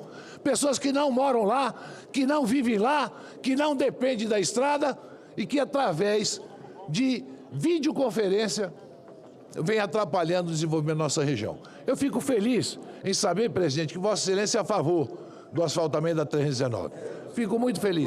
Eu ouço a senadora Margarete Bussetti. Olha, o senhor tem todo o meu apoio e eu entendo perfeitamente o que o senhor está dizendo, porque o seu estado necessita desta rodovia, gente, para ter um acesso mínimo, E isso é igual estão fazendo, senador Omar Aziz, com a Ferrogrão. Eu soube que uma associação que se diz dos povos originários, os indígenas, uma associação indígena, entrou pedindo 1,7 bilhão por um possível desmatamento para de uma ferrovia que vai passar ao lado da rodovia já existente. O que o senhor pede para o Amazonas é isso, é fazer uma rodovia que já existe, arrumar essa rodovia. Então, esse mesmo Ministério do Meio Ambiente, esses mesmos burocratas do Judiciário que votam contra o desenvolvimento do país, sentados em gabinetes com ar-condicionado, travam todo o desenvolvimento do país. É lamentável que isso aconteça. O senhor tem todo o meu apoio, senador. Obrigado, senadora. Portanto, senhores senadores e senhoras senadoras, o que está em jogo aqui não é uma licença. É o futuro do Amazonas, é o futuro de Roraima, é o futuro de Rondônia. E a nossa capacidade de integrar um território gigantesco como o Brasil, garantir direitos básicos à população local, gerar oportunidades e proteger a floresta com a presença do Estado. E a presença do Estado só pode existir se tiver acesso. Quando ela não tem acesso, nós sabemos muito bem o que acontece. As pessoas mais humildes, os povos originários, os indígenas é que sofrem com isso. A pavimentação da BR-319 é necessária, é legal e é viável. Não há mais como aceitar que o isolamento do nosso povo continue sendo tratado como uma forma de proteção ambiental. É mentira isolar um povo dizendo que está fazendo a proteção ambiental. Não é verdade isso. O que protege é o Estado presente, com a infraestrutura, com comando e com controle. A Amazônia não precisa de tutores ideológicos, precisa de ação concreta.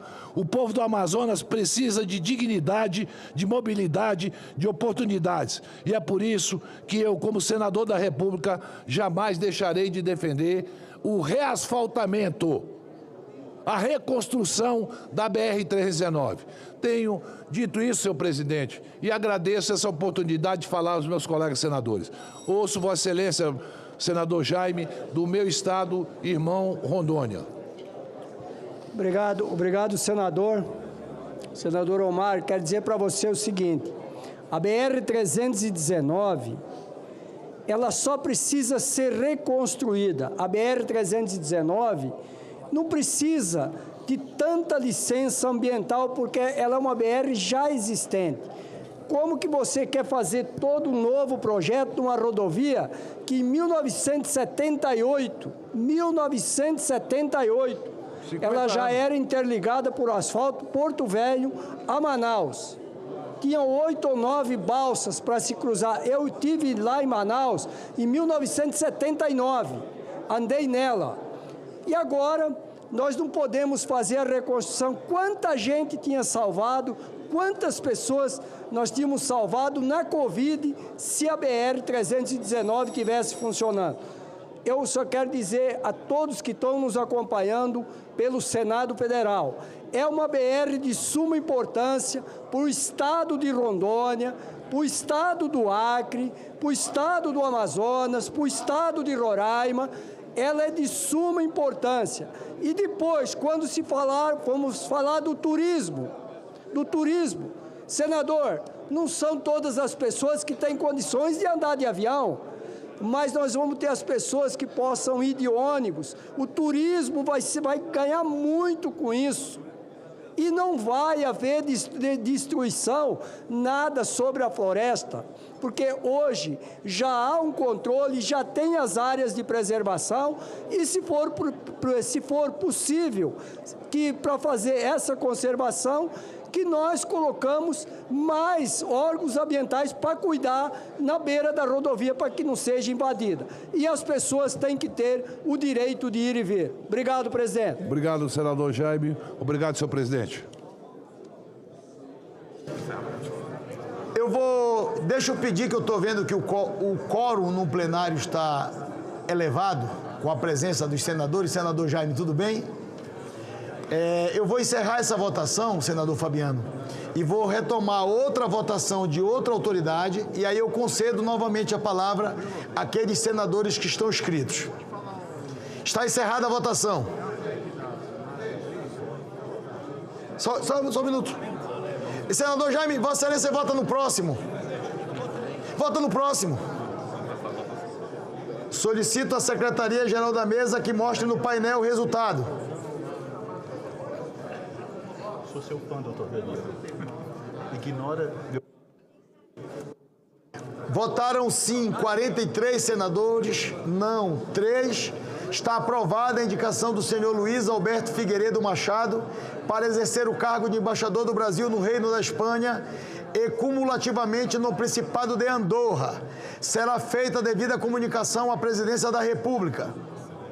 Mensagem número 25 de 2025, que submete à apreciação do Senado Federal a escolha da senhora Cláudia Fonseca Buzzi, ministra de primeira classe da carreira de diplomata do Ministério das Relações Exteriores, para exercer o cargo de embaixadora do Brasil na Hungria. Parecer número 43 de 2025 da Comissão de Relações Exteriores e Defesa Nacional. O relator nesta comissão foi o presidente, senador Nelsinho Trade. Solicito à Secretaria-Geral da Mesa que abra o painel para o início da deliberação. Informo as senadoras e os senadores já podem votar. Para me resgatar a ordem de inscrição dos que fizeram a sua inscrição no aplicativo, eu vou intercalar aqueles que solicitaram a inscrição no plenário e aqueles que fizeram a inscrição no aplicativo. Para aqueles que se inscreveram no aplicativo para o expediente, concedo a palavra a Sua Excelência, o senador Espiridião Amin.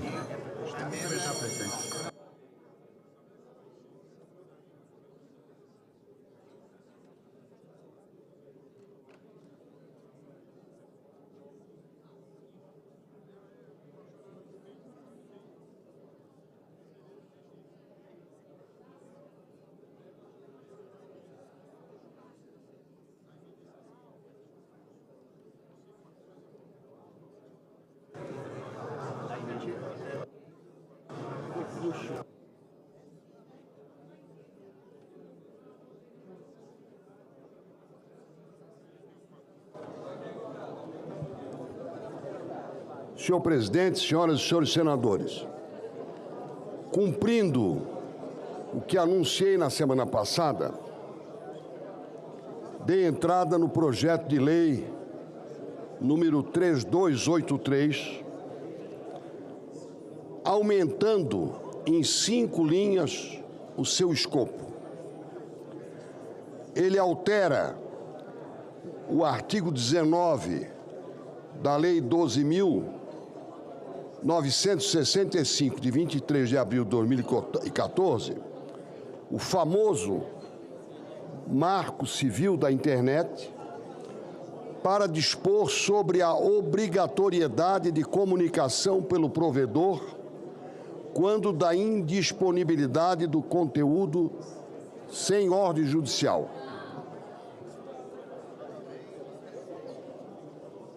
E eu gostaria de pedir ao nosso presidente, senador Davi Alcolumbre, com quem eu conversei há pouco, está protocolado, presidente.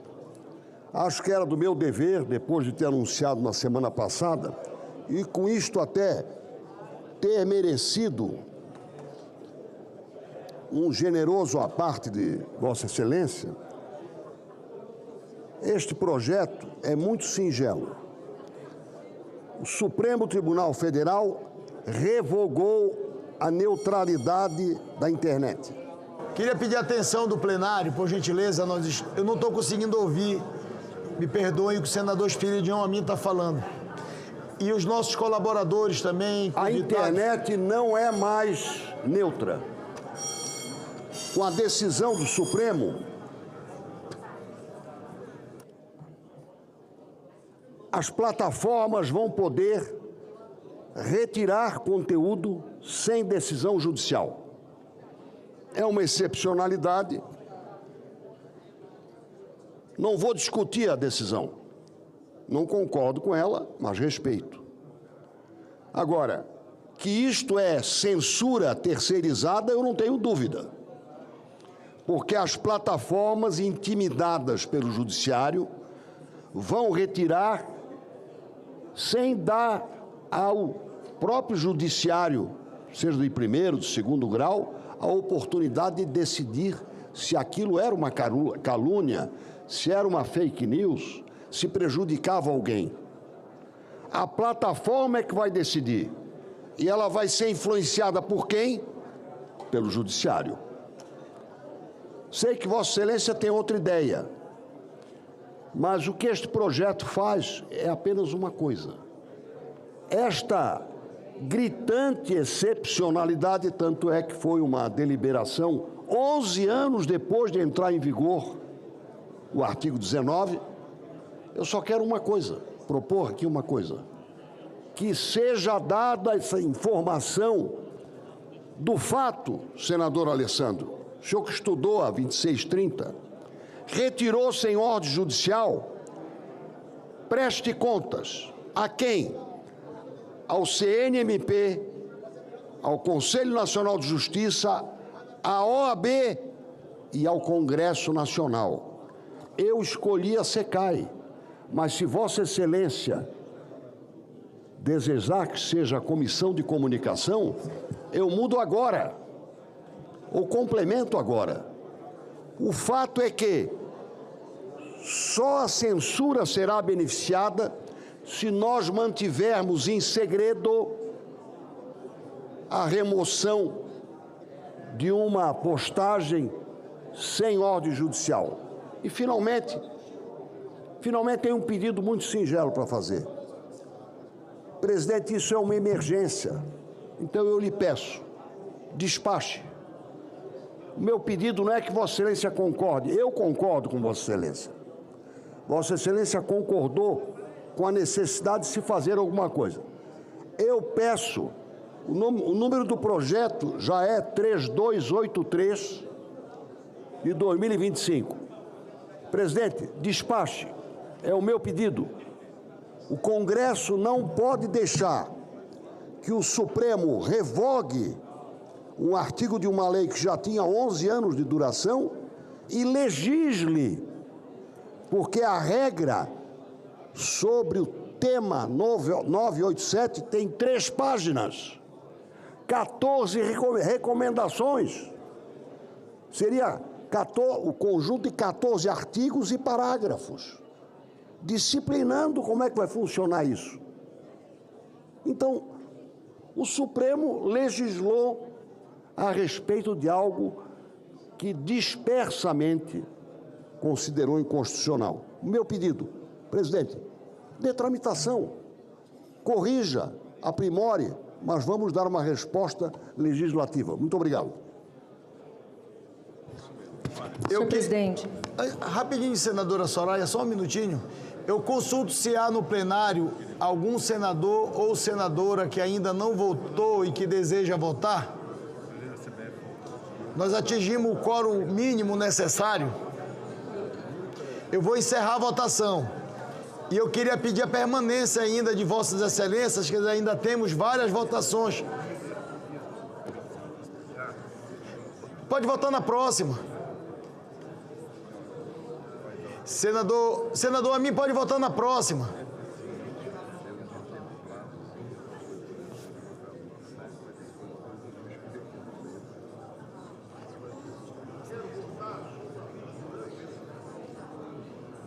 Do Alan Rick.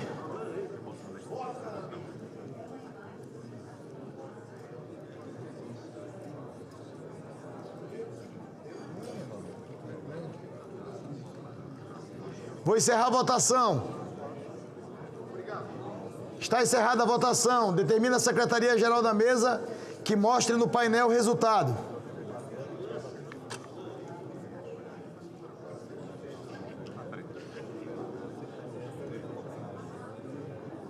Votaram sim, 42, não 1. Está aprovada a indicação da senhora Cláudia Fonseca Buzzi para exercer o cargo de embaixadora do Brasil na Hungria. Será feita a devida comunicação à Presidência da República. Mensagem número 26 de 2025, que submete à apreciação do Senado Federal a escolha da senhora Maria Luísa Escorrel de Moraes, ministra de primeira classe do quadro especial da carreira de diplomata do Ministério das Relações Exteriores, para exercer o cargo de embaixadora do Brasil na Confederação Suíça e cumulativamente no Principado de Liechtenstein. Parecer número 36 de 2025 da Comissão de Relações Exteriores e Defesa Nacional, a relatora na comissão foi a senadora Mara Gabrilli. Solicito à Secretaria-Geral da Mesa que abra o painel para o início da deliberação. Informo às senadoras e os senadores que já podem votar.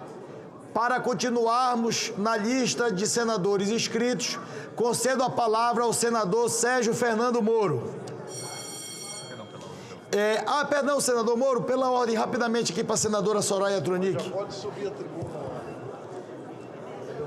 Vamos ficar aqui observando. Coisa rápida. Eu gostaria apenas, senhor presidente, de expressar a minha satisfação e meu alívio em relação à retirada de pauta do projeto de lei sobre os cassinos físicos. Na minha concepção, depois de passar por tudo o que nós passamos dentro da CPI, das bets, eu entendo que esse não é o momento oportuno para deliberarmos sobre isso. Uma pesquisa da ABMES, Associação das Mantenedoras do Ensino Superior, destaca que 34% dos jovens adiaram a graduação em 2025 por causa dos gastos com bets. A projeção aponta que 986 mil pessoas, é muita gente, podem ficar fora do ensino superior privado no primeiro semestre de 2026. 52% dos entrevistados apostam regularmente e 80% comprometem até 5% da renda com apostas. Mas esse índice cresce entre os mais pobres. Considerando que até mesmo eu já falei inúmeras vezes que considero o cassino físico menos prejudicial do que o cassino online, que fica 24 horas disponível nas casas de todos os brasileiros, por meio dos celulares, por meio dos computadores, mesmo assim, eu não me sinto ainda disposta a votar sobre esse assunto. Além de tudo, o relatório, que diga-se de passagem, não foi aprovado, porém ele não é descartável. Nele, eu trago 17 projetos de lei para minimizarmos ao máximo os danos das bets, os danos oriundos dos cassinos online. Então, temos de deliberar sobre isso antes de abrirmos as portas para os cassinos físicos, considerando ainda que o texto não está a contento, porque deveria, em tese, privilegiar áreas do Brasil, partes do Brasil que não são tão desenvolvidas quanto a nossa costa, quanto a costa brasileira. Enfim, eu prefiro, senador Portinho, que possamos, se alguém mudar nesse sentido, que possamos abrir cassinos para desenvolver o turismo em outras regiões, como é o caso do Pantanal Sul-Mato-Grossense, do Pantanal Mato-Grossense, da Amazônia. Há muitas regiões que precisam de desenvolvimento e aquelas que estão prontas para abrirem suas portas são todas as regiões já desenvolvidas. Portanto, aí nós estamos trabalhando numa concorrência absolutamente desleal. Então, se for para discutirmos sobre o assunto, eu prefiro que possamos nos debruçar sobre ele e discutir mais, pensando no que poderia esta atividade gerar de benefício para a população, se é que ela pode gerar algum benefício. Ademais, lembrar que 12% de tributo, está aí o nosso líder Jacques Wagner. É inadmissível quando nós estamos trabalhando dentro do princípio da seletividade, senadora Damares. Quanto menos essencial o produto, mais tributo ele paga. Os cigarros, Os fumígeros chegam a 265% de tributação. O álcool chega a 64%. Agora, uma atividade que simplesmente não gera emprego, diferentemente, não gera no mesmo número, né, proporcional à movimentação financeira da atividade. Não gera nem 1/10 do que gera a indústria do tabaco, do que gera a indústria da bebida, pagando 12% de tributação e agora, com todo respeito, subir para 18% só. Então, isso é, assim, aviltante, na minha opinião, e não dá para discutirmos isso agora, sendo que sequer começamos a discutir os projetos de lei em andamento nesta casa que tentam minimizar ao máximo os danos deletérios dessa atividade. Então, é isso, senhor presidente, que não venha à pauta tão cedo, e que possamos discutir os projetos de lei em tramitação sobre, primeiramente, os jogos online. Muito obrigada. Deixa eu informar para o plenário que nós estamos em processo de votação nominal. E eu estou percebendo que há ainda no plenário vários senadores que ainda não votaram.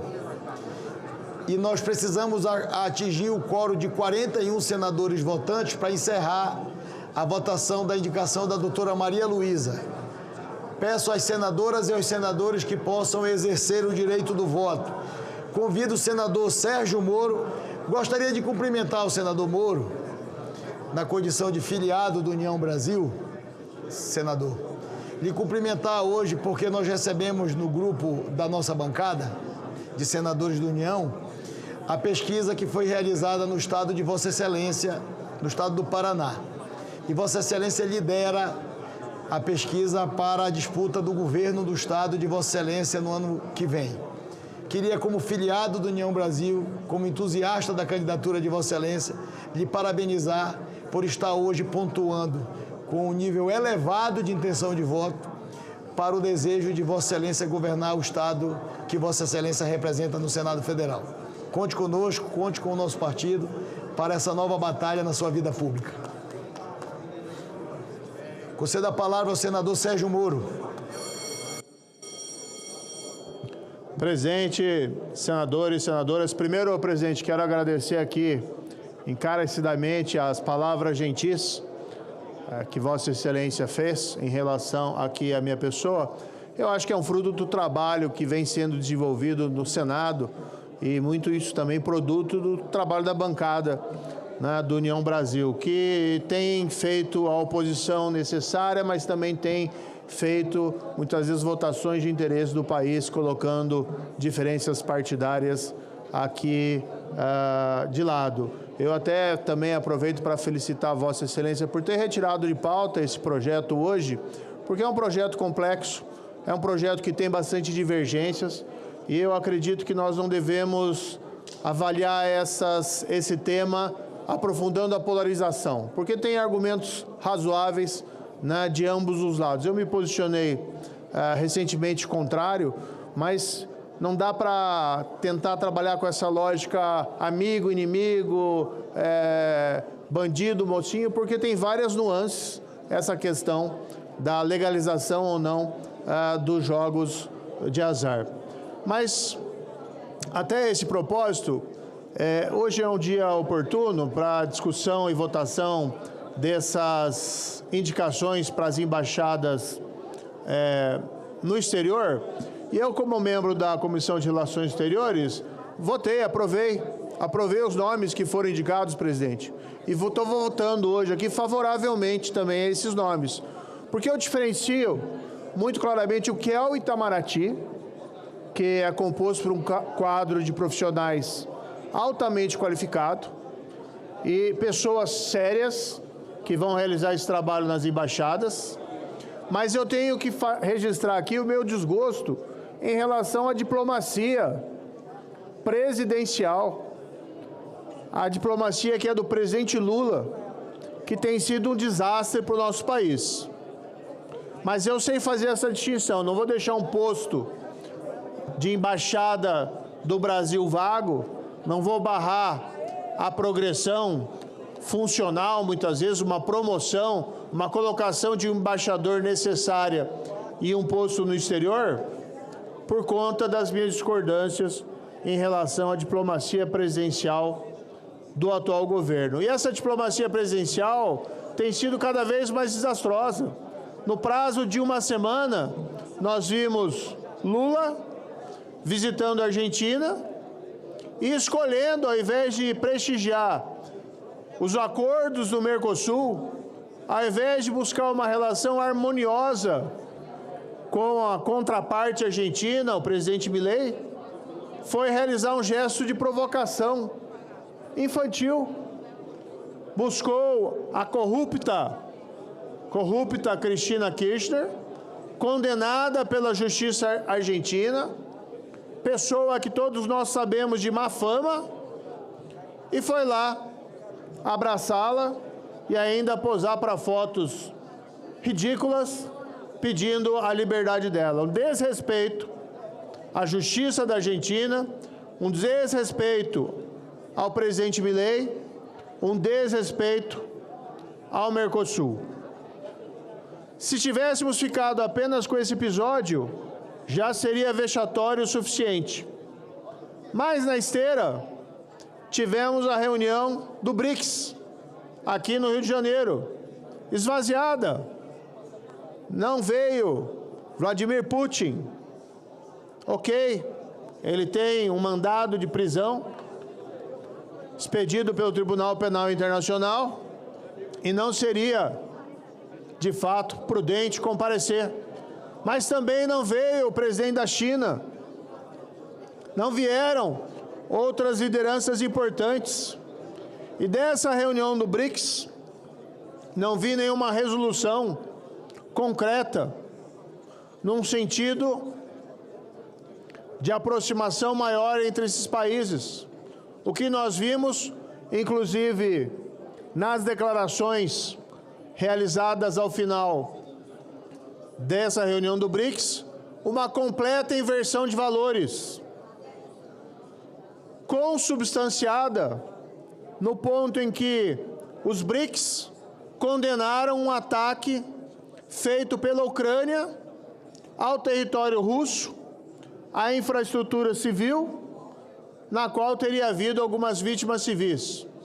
Todos somos contra a guerra, e se esse ataque teve de fato esse resultado, merece ser condenado.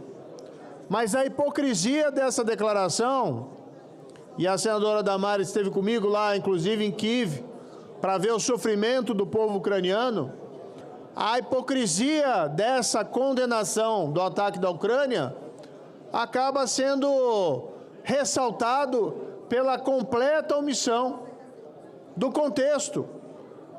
Contexto no qual a Ucrânia é vítima de invasão da Rússia. A Rússia é o país agressor. E pior que isso, cotidianamente, nós ouvimos relatos de ataques efetuados pela Rússia com drones, com mísseis, a alvos civis na Ucrânia, com morte de civis. Então, como justificar que os BRICS possam fazer uma declaração com tal nível de hipocrisia, como se a Ucrânia fosse agressora e não o contrário, como se a Ucrânia fosse responsável por centenas de mortes de civis russos, quando é exatamente o contrário que é verdadeiro, a casa dos milhares, pelos ataques maldosos, despropositados em uma guerra de agressão feito pela Rússia contra a Ucrânia. Para finalizar, os disparates da diplomacia presidencial, assistimos uma reação hipócrita do presidente Lula à declaração do presidente Trump em relação ao processo promovido aqui no Brasil contra o ex-presidente Bolsonaro. Lula reagindo de uma maneira, a meu ver, eleitoreira, criticando o presidente Trump pela sua interferência em assuntos internos, mas deixando de se olhar no espelho, deixando de verificar que ele mesmo, há pouco tempo atrás, além de promover um resgate da primeira-dama corrupta do Peru, realizou esse abraço e essa afronta à justiça da Argentina ao argumentar que Cristina Kirchner seria vítima de alguma espécie de perseguição. No conjunto da obra, o Brasil, um país que sempre foi aliado das democracias ocidentais, um país que, apesar de ser aliado das democracias ocidentais, sempre manteve laços importantes com países de outras regiões do mundo, laços comerciais importantes, inclusive com a China. Mas a nova diplomacia do presidente Lula não é de neutralidade. A nova diplomacia presidencial do presidente Lula é de afastamento do Brasil das democracias ocidentais e de um antagonismo artificial e partidário em relação aos Estados Unidos. Sabemos que o PT e que o Lula sempre se pautou pela política anti-americana, como se os Estados Unidos fosse o grande vilão do século, e tem esse grande apreço pelas ditaduras, como a cubana, mas não tem o direito a diplomacia do presidente Lula de arrastar o Brasil para longe das nossas tradições liberais democráticas e convergentes com as demais democracias ocidentais. Fosse eu irracional, votaria contrariamente à indicação de todos os embaixadores. Mas faço aqui a distinção, que é uma distinção necessária, entre o corpo qualificado de Itamaraty e a tragédia que representa a diplomacia presidencial do atual governo. Consulto se há algum senador ou senadora que deseja votar. Nós teremos outras votações nominais ainda.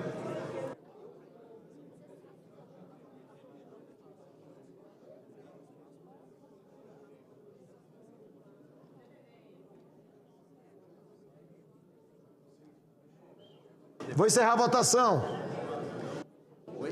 Líder, tem outra votação, líder. Senhor presidente, pela ordem.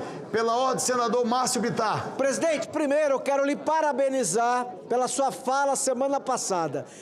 Ao parabenizá-lo, eu quero pedir aos colegas senadores o apoiamento à PEC. Eu também concordo que não é qualquer hora que partido tem que entrar no Supremo Tribunal Federal. Apresentei uma PEC, peço a assinatura dos colegas, que diz basicamente o seguinte: partido político, para existir, para ter fundo partidário, fundo eleitoral e tempo de televisão, não tem uma lei de cláusulas e barreiras que ele tem que vencer?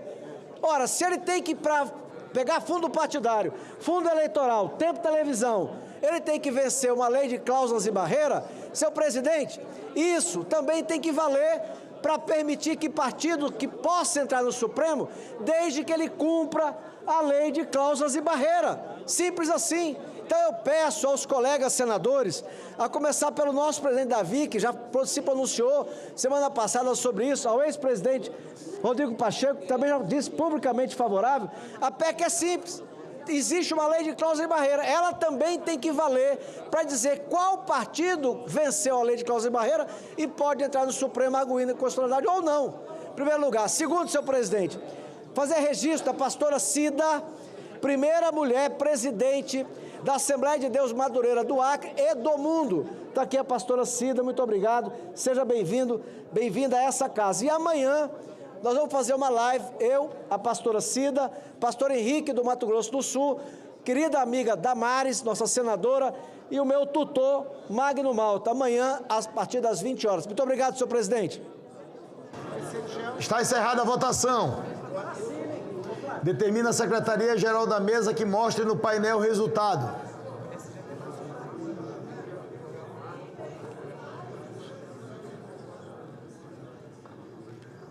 Votaram 5, 49, não 2. Está aprovada a indicação da senhora Maria Luísa Escorrel de Moraes para exercer o cargo de embaixadora do Brasil na Confederação Suíça e cumulativamente no Principado de Liechtenstein.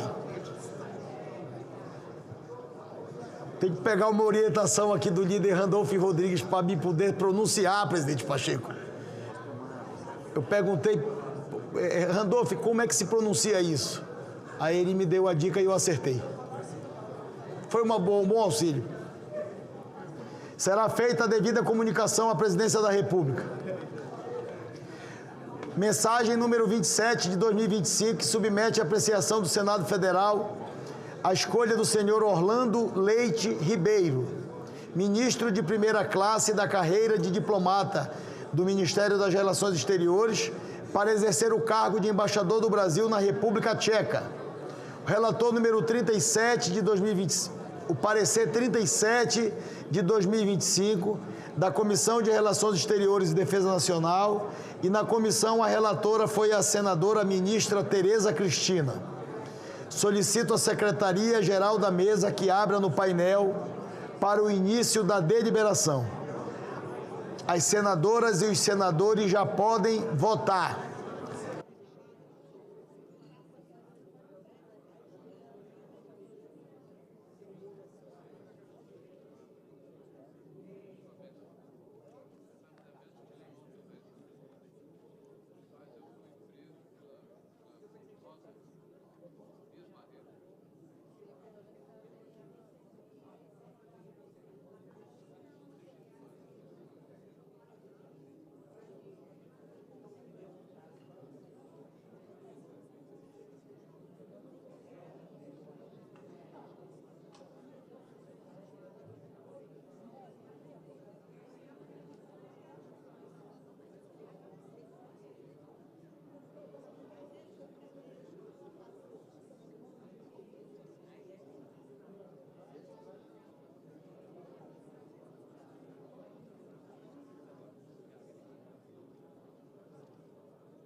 Presidente, pela ordem, está sobre a mesa.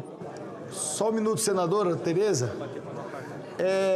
Senador veneziano Vital do Rego está no plenário? Próximo senador inscrito é o senador Zequinha Marinho. Eu vou pedir para o senador Zequinha só aguardar a solicitação da líder, senadora Tereza Cristina, que fez uma questão de ordem à presidência. Só um minuto, Vossa Excelência fará o seu pronunciamento. Pela liderança, a senadora Tereza Cristina solicitam pela ordem. Muito obrigada, presidente. Está sobre a mesa um requerimento de urgência de número 00534 de 2025 sobre regularização de terras de fronteira. Está sobre a mesa o requerimento de urgência. Eu peço para que seja votado. Obrigada.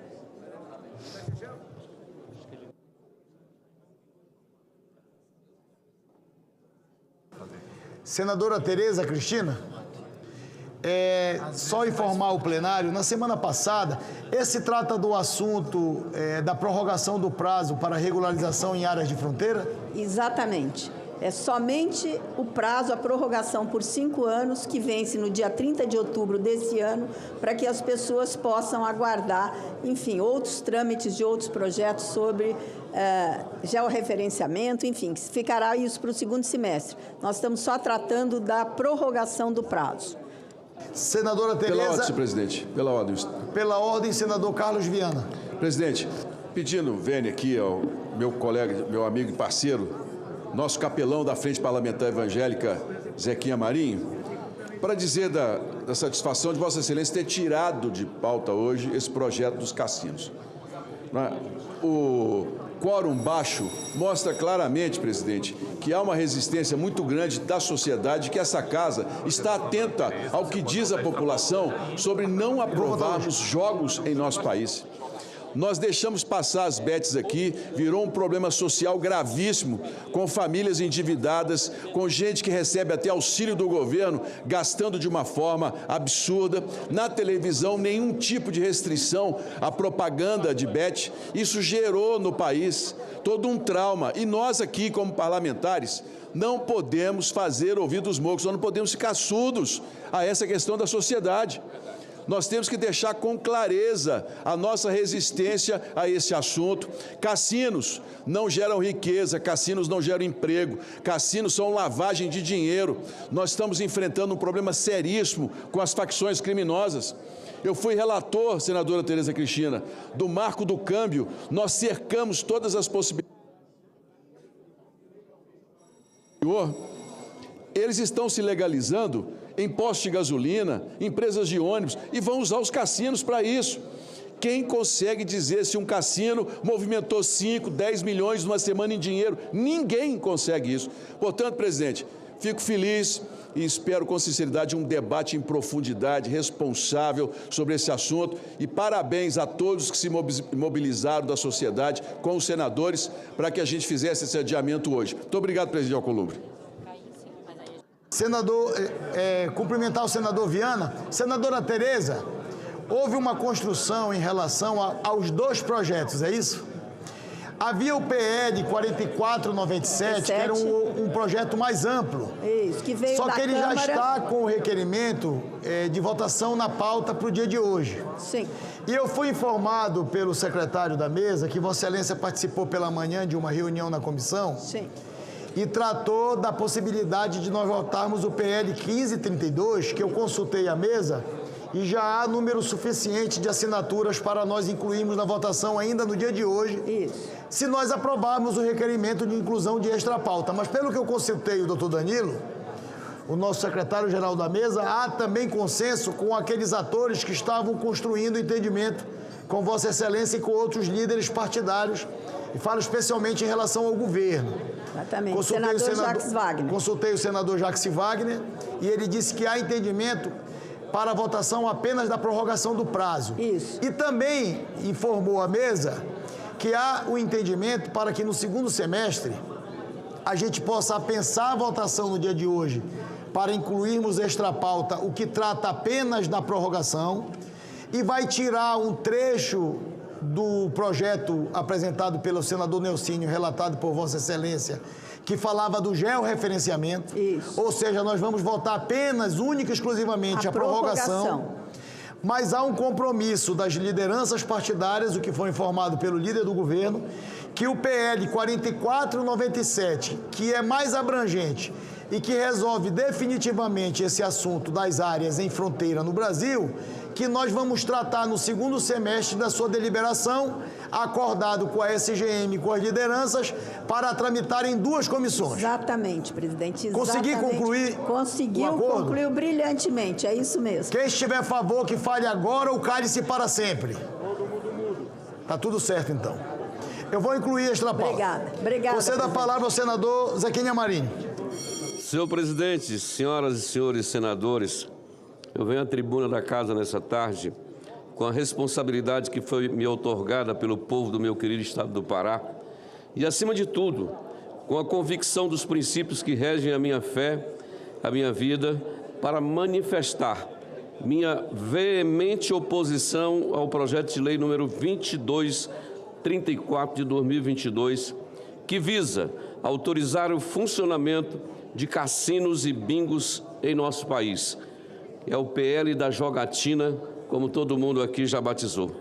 Não podemos, senhores senadores, em nome de um suposto progresso econômico, abrir portas para um flagelo social que já assola milhões ou milhares de famílias brasileiras. A liberação irrestrita de jogos de azar é um caminho perigoso que trará consequências devastadoras para a saúde mental, a estabilidade financeira e a estruturação familiar de nossa nação. Permitam-me ser claro, o jogo não é uma atividade inofensiva.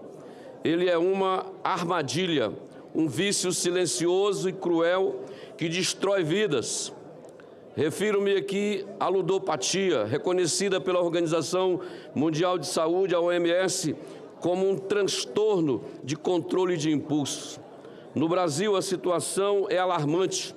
A OMS estima que cerca de 2 milhões de pessoas são atualmente atingidas pela ludopatia.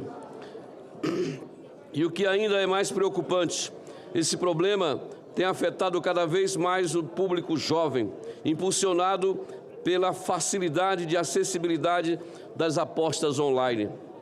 Uma pesquisa recente da Universidade de São Paulo, a USP, corrobora com esses dados, estimando que também cerca de 2 milhões de pessoas são viciadas em jogos em nosso país.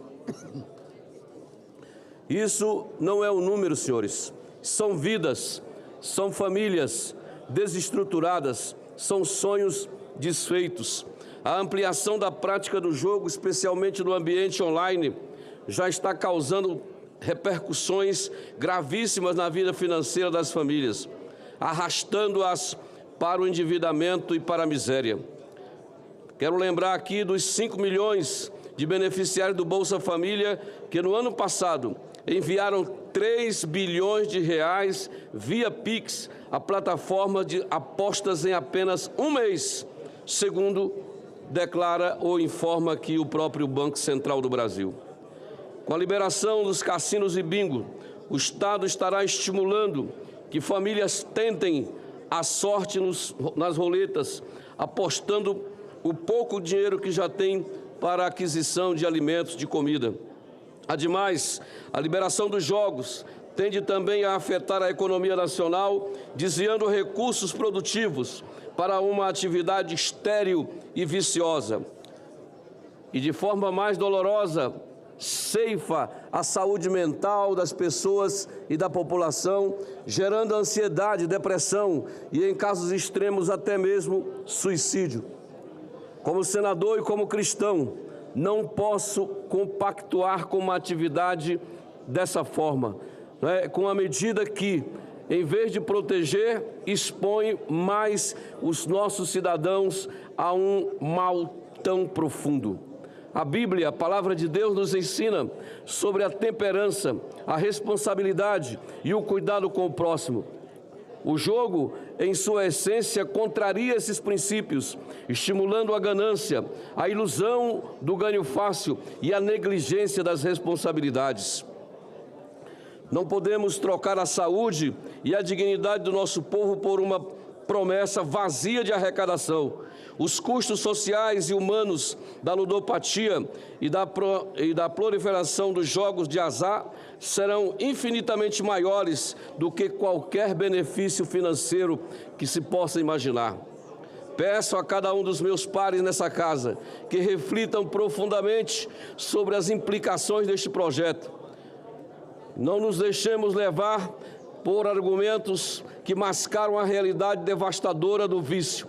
Nosso papel aqui é legislar para o bem-estar da sociedade, para a proteção dos mais vulneráveis e não para a criação de novos problemas.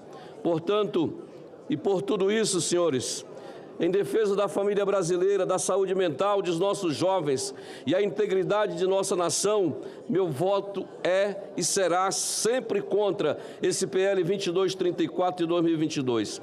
Que Deus ilumine esta casa e os seus membros para que a gente possa proteger essa nação. Não é fácil ver o que nós estamos vendo em outros setores da vida. O mal já existe em alta escala em outros ângulos da vida, porque trazê-lo para este também. E aí, senador Girão, parabéns pela luta, pelo trabalho e por todos aqueles que estão aqui na defesa da sociedade brasileira para que ela seja mais saudável, segura e mais forte. Muito obrigado, presidente. Presidente Davi. Concedo a palavra ao senador presidente Rodrigo Pacheco. Meus cumprimentos a Vossa Excelência, presidente Davi Alcolumbre, aos colegas parlamentares. Apenas para um breve registro, presidente, eu tenho um grande apreço e profunda admiração pelo corpo de embaixadores e embaixadoras do Brasil, o nosso Itamaraty, o Ministério das Relações Exteriores, que cumpre uma função absolutamente essencial de representação do nosso país em diversos países do mundo e o fazem com muita qualidade, com muito empenho, com muita dedicação, com um sacrifício pessoal e familiar enorme. Portanto, em primeiro lugar, fazer esse reconhecimento a todos esses embaixadores e embaixadoras que ora são submetidos à apreciação do Senado. Mas, muito especialmente, eu gostaria de fazer um registro sobre o embaixador Orlando Leite Ribeiro, que ora é avaliado pelo Senado Federal, e reconhecer e dar um testemunho sobre a extraordinária qualidade do embaixador Orlando Leite Ribeiro, que serviu ao Brasil, ao Ministério da Agricultura desde o ano de 2019, por ocasião da gestão da nossa colega senadora Tereza Cristina como ministra da Agricultura, ele como secretário de Comércio e Relações Internacionais, e hoje é sabatinado após um parecer da senadora Tereza Cristina, que o conhece muito bem, seria, sem dúvida alguma, a melhor pessoa a testemunhar a qualificada trajetória do embaixador Orlando Leite Ribeiro. Mas dá também o meu testemunho a respeito do embaixador, que cumpriu a sua missão com bastante galhardia na missão diplomática do Brasil na Espanha, em Madrid, tendo inclusive em certa ocasião me recebido como presidente do Senado e do Congresso Nacional em missão àquele país, com toda a atenção e toda a dedicação. Por isso, eu gostaria de fazer esse reconhecimento ao embaixador Orlando Leite Ribeiro, pedindo aos colegas e às colegas que ainda não votaram que possam fazê-lo, para que ele possa ser aprovado para essa nova missão que certamente cumprirá com igual zelo e igual qualidade. Muito obrigado, presidente. É o meu. Presidente. Eu consulto se há... Eu queria endossar as palavras do meu querido senador Rodrigo Pacheco e dizer que realmente o meu querido amigo, embaixador Orlando Leite Ribeiro, a quem eu devo parte do sucesso do Ministério da Agricultura na abertura de mercados, mas que fez um trabalho excelente em Madrid por esse período que lá passou. Elevando aquela embaixada que é muito importante, mas trazendo ela para um patamar maior ainda. Então, eu gostaria de pedir a todos aqui o voto para Orlando Leite Ribeiro, que eu tenho certeza que, indo agora para Praga, fará lá também um ótimo trabalho pelo Brasil. Muito obrigada. Eu consulto se há algum senador ou senadora que ainda não votou na indicação do embaixador Orlando Leite Ribeiro. Eu vou encerrar a votação. Está encerrada a votação. Determina a Secretaria-Geral da Mesa que mostre no painel o resultado da votação. Votaram sim 42, não 2. Está aprovada a indicação do senhor Orlando Leite Ribeiro para exercer o cargo de embaixador do Brasil na República Tcheca. E será feita a devida comunicação à Presidência da República. Mensagem número 28. Eu solicito a permanência... Antes de eu iniciar a mensagem, o senador Efraim Filho, líder do União Brasil, solicitou questão de ordem para esta presidência. Senhor presidente Davi Alcolumbre, senhores senadores, senhoras senadoras, especialmente o senador Laércio, senador Alessandro, que estiveram comigo, tratando também sobre o item 3 da pauta, do qual sou relator, presidente. O texto ainda tem algumas divergências. Para quem se recorda da última vez que ele veio à pauta, vários dos senadores das bancadas levantaram dúvidas e questionamentos que eu me aprofundei nesses argumentos e considero eles bastante sólidos. Líder Efraim, me permita, eu queria pedir a atenção do plenário, por gentileza. O líder Efraim Filho solicitou à mesa uma questão de ordem e, como relator da matéria do item 3 da pauta do PLP 141, ele precisa fazer algumas observações em relação à deliberação desta matéria ainda no dia de hoje. Eu queria a atenção dos líderes, das senadoras e dos senadores. Agradeço, presidente, até porque eu acredito que é importante nivelar a informação, porque muitos não se recordam da primeira vez que veio à pauta, esse tema que é uma demanda do Fórum de Governadores, ele suscitou bastante polêmica, porque ele altera a LRF, especialmente no limite prudencial do gasto com pessoal. E da forma como veio encaminhado o texto, alguns questionamentos foram levantados, questionamentos que eu considero pertinentes, sólidos e que necessita de um aperfeiçoamento do texto original que veio votado. Hoje, devido a estar presidindo a CMO, uma outra incumbência que foi designada por Vossa Excelência, eu não tive tempo de avançar na profundidade desses detalhes para poder trazer a matéria pronta para o plenário. Então, solicito a Vossa Excelência o adiamento da pauta para que a gente possa trazer amanhã o mesmo PLP para a votação, para o debate. Eu faço até o questionamento à Secretaria-Geral da Mesa se teve discussão, mas a discussão não foi encerrada. É isso? Está em aberta a discussão para que a gente possa fazer a modificação de... No período da discussão no ano passado, encerrou a discussão. Encerrou a discussão, eu lembro, o senador Omar, o líder do PSD estava aqui. O senador Laércio, Vossa Excelência está conduzindo esse projeto também junto com... Eu acredito que não encerrou, porque ficou o líder Jacques Wagner solicitou o adiamento e a retirada de pauta da matéria. Presidente, se eu não me engano, o líder Jacques Wagner, à época, solicitou a retirada de pauta da matéria com a discussão em andamento, sem ter formalizado o encerramento.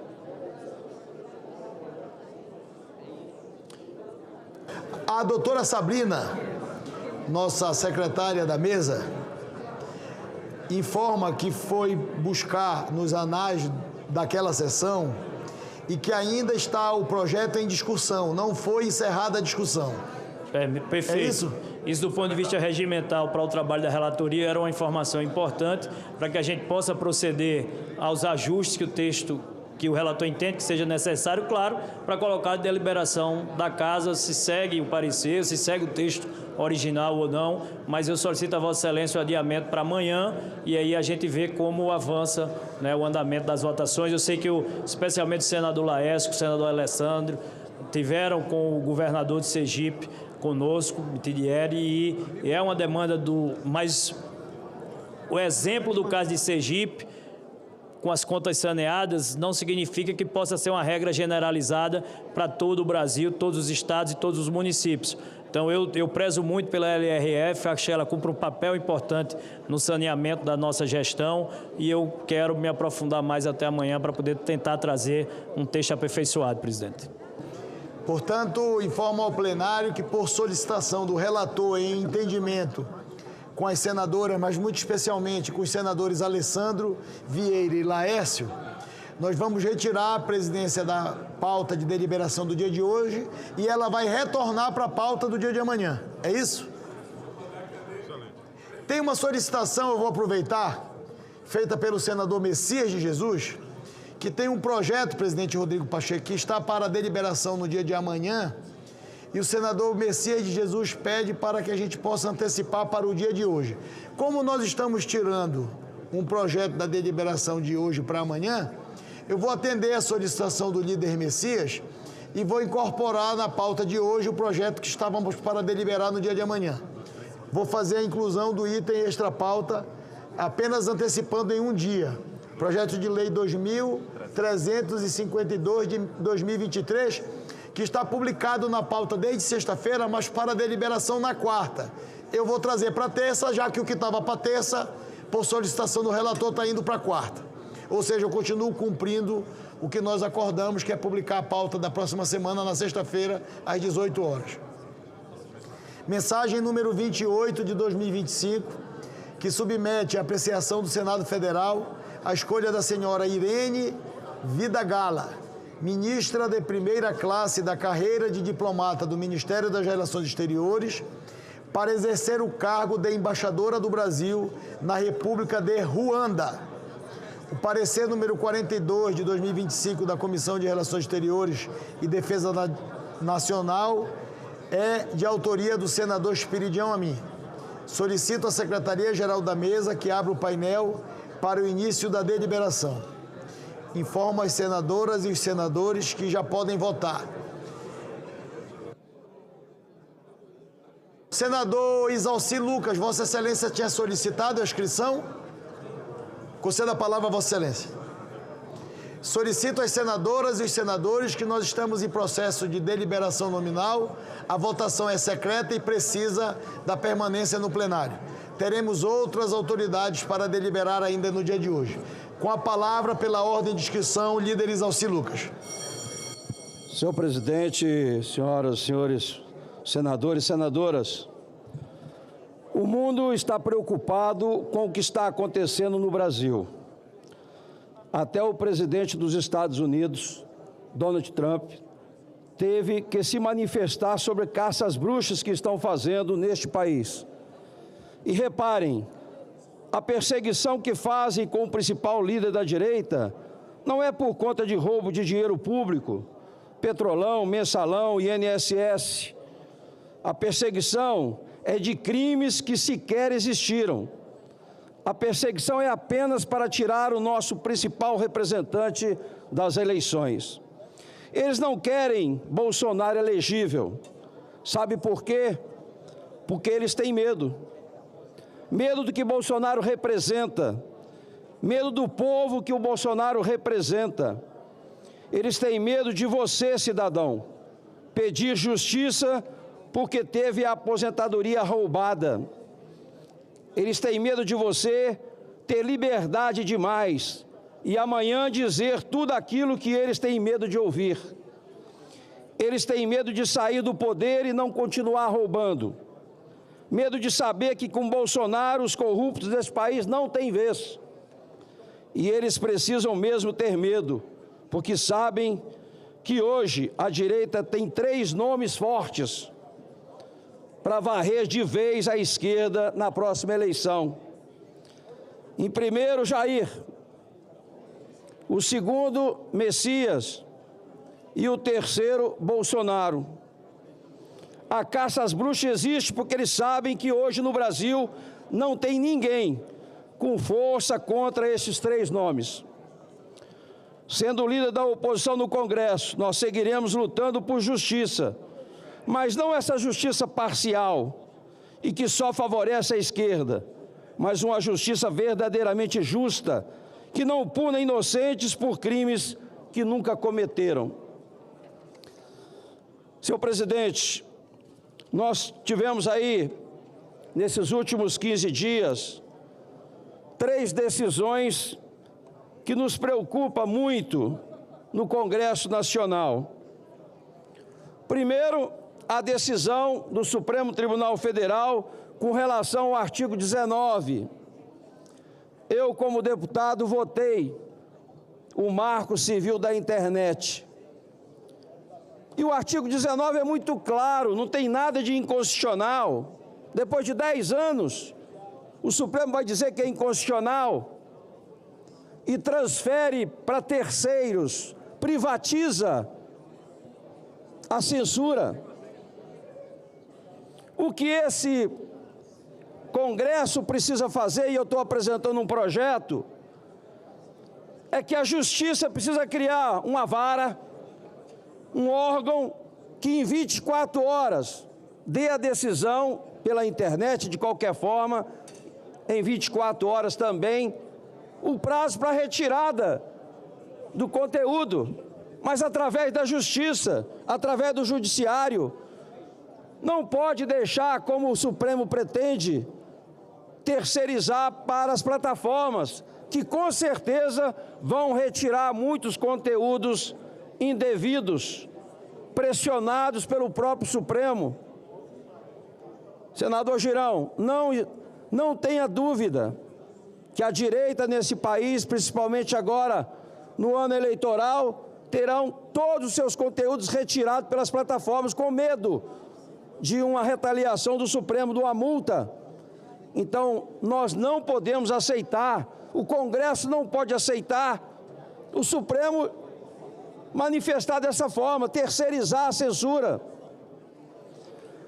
Outro assunto também que me causou, assim, indignação, a decisão do ministro Dias Toffoli. Roubaram o dinheiro do INSS dos aposentados. E agora o governo Lula determina que haja reposição com dinheiro público.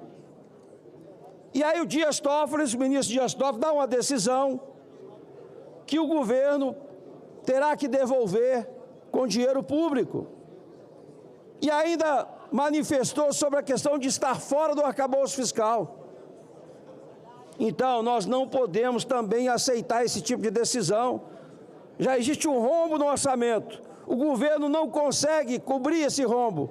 Tentou no IOF, agora determina a devolução de um dinheiro roubado através do orçamento, inclusive fora do arcabouço.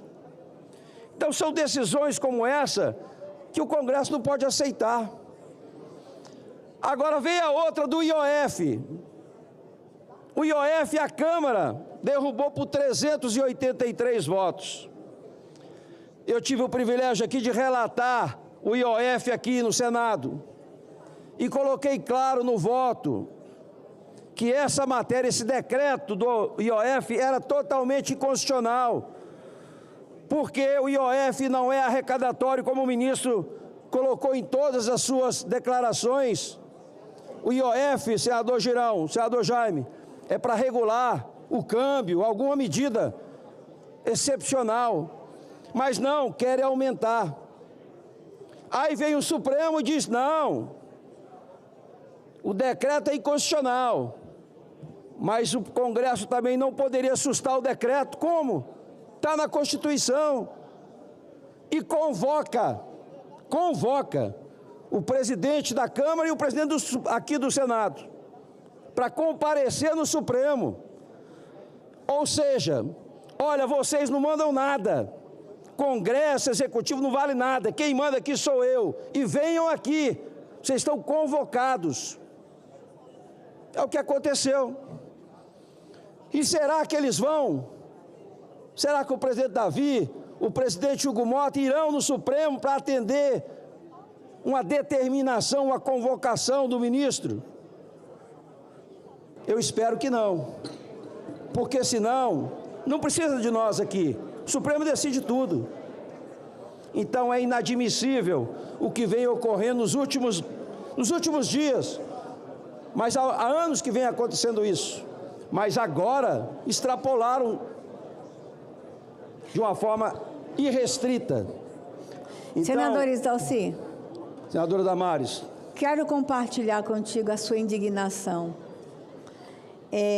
Mas tem que dizer o nome do ministro, porque esse ministro ele pensa que é Deus.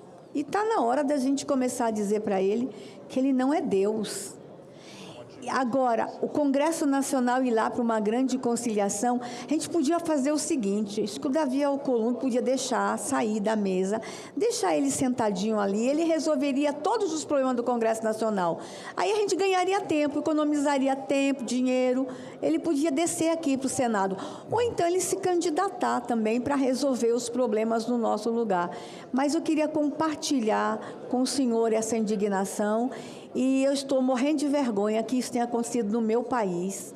O ministro da Suprema Corte quer nos chamar para tomar decisão no nosso lugar. Parabéns por sua indignação. Senador Dalci, rapidamente uma parte.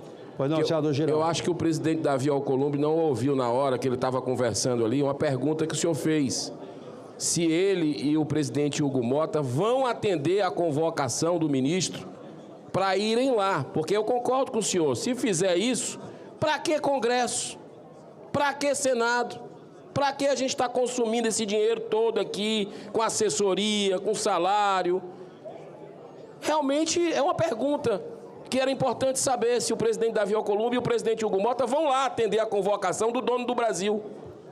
E eu quero ainda, senador Girão, complementar o seguinte, não existe meia decisão se é meio constitucional ou não. Ora, a matéria é inconstitucional, portanto, não cabe conciliação de diminuir a alíquota, diminuir, aumentar isso ou aquilo, não. É inconstitucional, acabou. Então não tem que discutir, não tem mediação nisso, até porque o Supremo não é um órgão mediador. Então, Essas eram as minhas considerações. Evidente que o presidente Davi está ciente do que nós estamos falando, mas eu queria, senador Davi, sem insistir muito, a Vossa Excelência, mudando completamente de assunto, nós estamos aí em véspera do recesso. Parece que não foi possível fazer a reunião da mesa. Nós estamos aí com a questão do recesso dos terceirizados. Inclusive, presidente, tem essa empresa R7 que entrou agora recentemente, que reduziu o valor do ticket dos servidores, dos terceirizados. Esse pessoal ganha uma miséria, cara.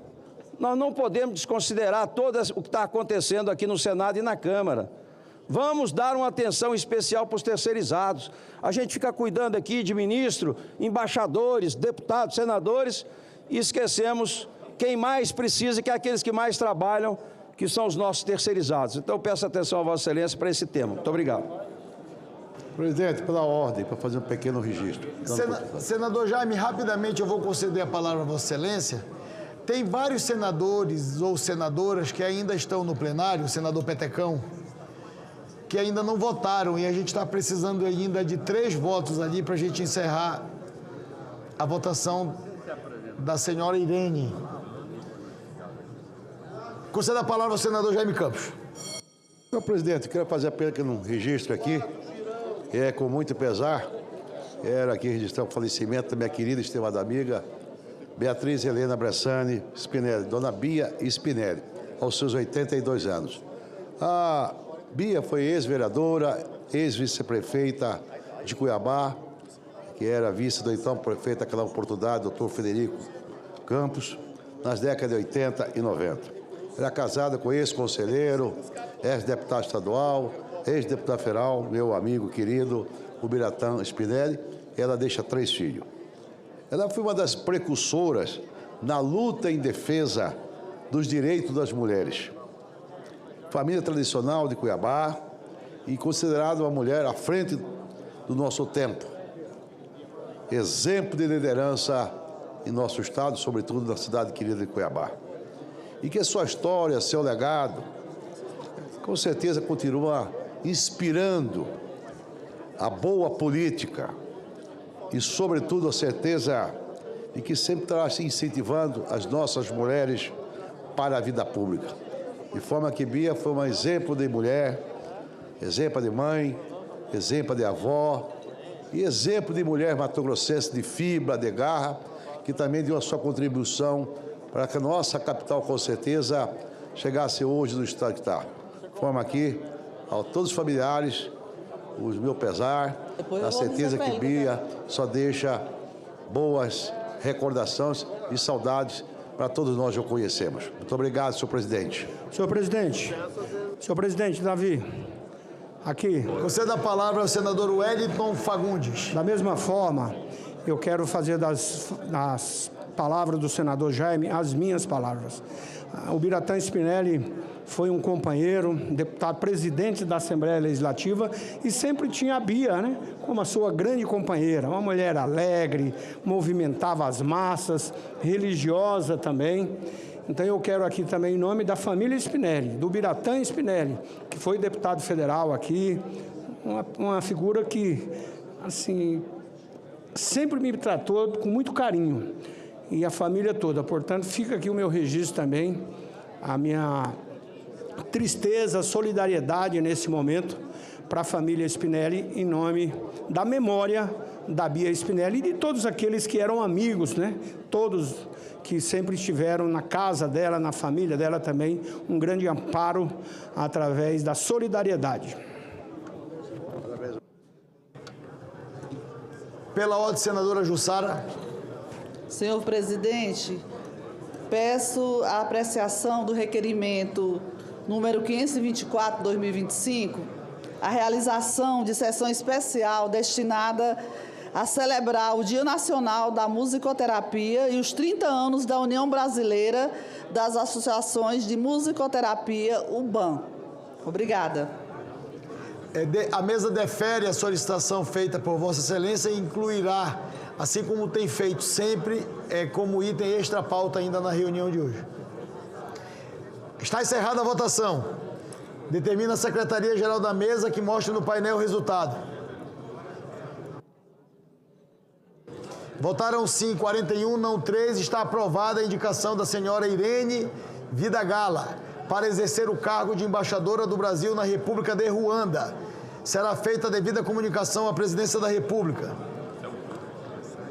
Mensagem número 29 de 2025, que submete à apreciação do Senado Federal a escolha do senhor Luiz Guilherme Nascentes da Silva, ministro de segunda classe da carreira de diplomata do Ministério das Relações Exteriores, para exercer o cargo de embaixador do Brasil na República do Haiti.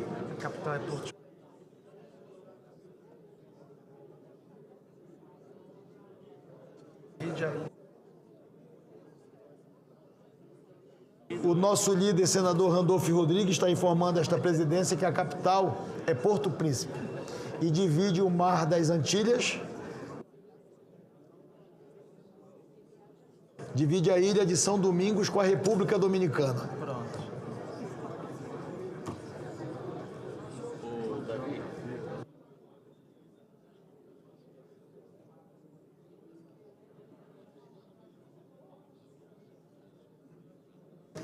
Parecer número 46 de 2025 da Comissão de Relações Exteriores e Defesa Nacional. O relator da matéria é o senador Sérgio Moro. Solicito à Secretaria-Geral da Mesa que abra o painel para o início da deliberação. A votação está aberta. As senadoras e os senadores já podem votar. Concedo a palavra pela lista de inscrição ao eminente senador Magno Malta.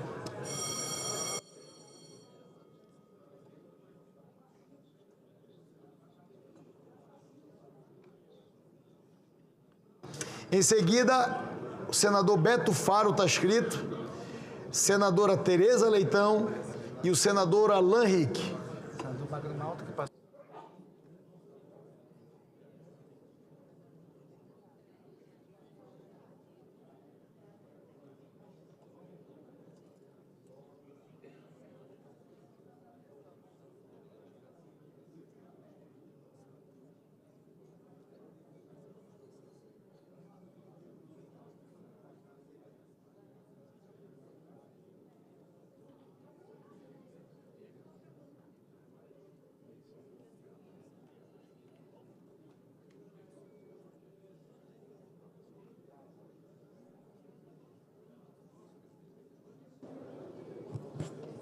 Senhor presidente, senhores senadores, senhoras senadoras, eu gostaria de ter muito tempo, até porque não há nenhuma novidade. No Brasil, o que ocorre hoje, uma desgraça a cada 5 minutos, uma notícia ruim a cada 1 minuto, e os desmandos cometidos por esse governo, nós não podemos baixar a nossa cabeça. Mas, senhor presidente, antes de fazer o registro que eu quero fazer, eu quero registrar que no próximo domingo passado, ou no próximo sábado passado, passou desta vida, passou da morte para a vida, porque a Bíblia diz que Deus se alegra na morte do justo. E aprove ao Senhor chamar para o regozijo, como diz a Bíblia, e para a alegria dele, o seu servo, pastor Gedeuti Medeiros, fundador e pastor da Igreja Maranata. A Igreja Maranata, senador Rogério, está no mundo inteiro. A Igreja Maranata, senadora Damares, está espalhada no mundo inteiro. Começou em Vila Velha e tomou o mundo inteiro. Foi fundada por um homem que teve de Deus uma visão, Gedeuti Gueiros, um odontólogo dos mais respeitados e queridos no estado do Espírito Santo e professor de todos, que hoje militam como a classe A da odontologia, que passaram pelas mãos desse professor, que se tornou pastor e fundador da Igreja Cristã Maranata. Ele faleceu nesse sábado próximo passado. E lá eu estive no velório, estive no enterro. Um enterro transmitido e um culto transmitido também, transmitido para o mundo inteiro, pelo satélite. Uma igreja que se espalhou e se notabilizou pelo seu estilo de culto, de adoração a Deus e a dedicação da vida desse homem em pregar o Evangelho, a agência do reino de Deus, senador Pacheco. Nada aqui nessa vida é mais importante do que o reino. E a escolha se faz em vida, não depois da morte. A Bíblia diz: louco, louco, se hoje pedir a tua alma, o que tem preparado para quem será?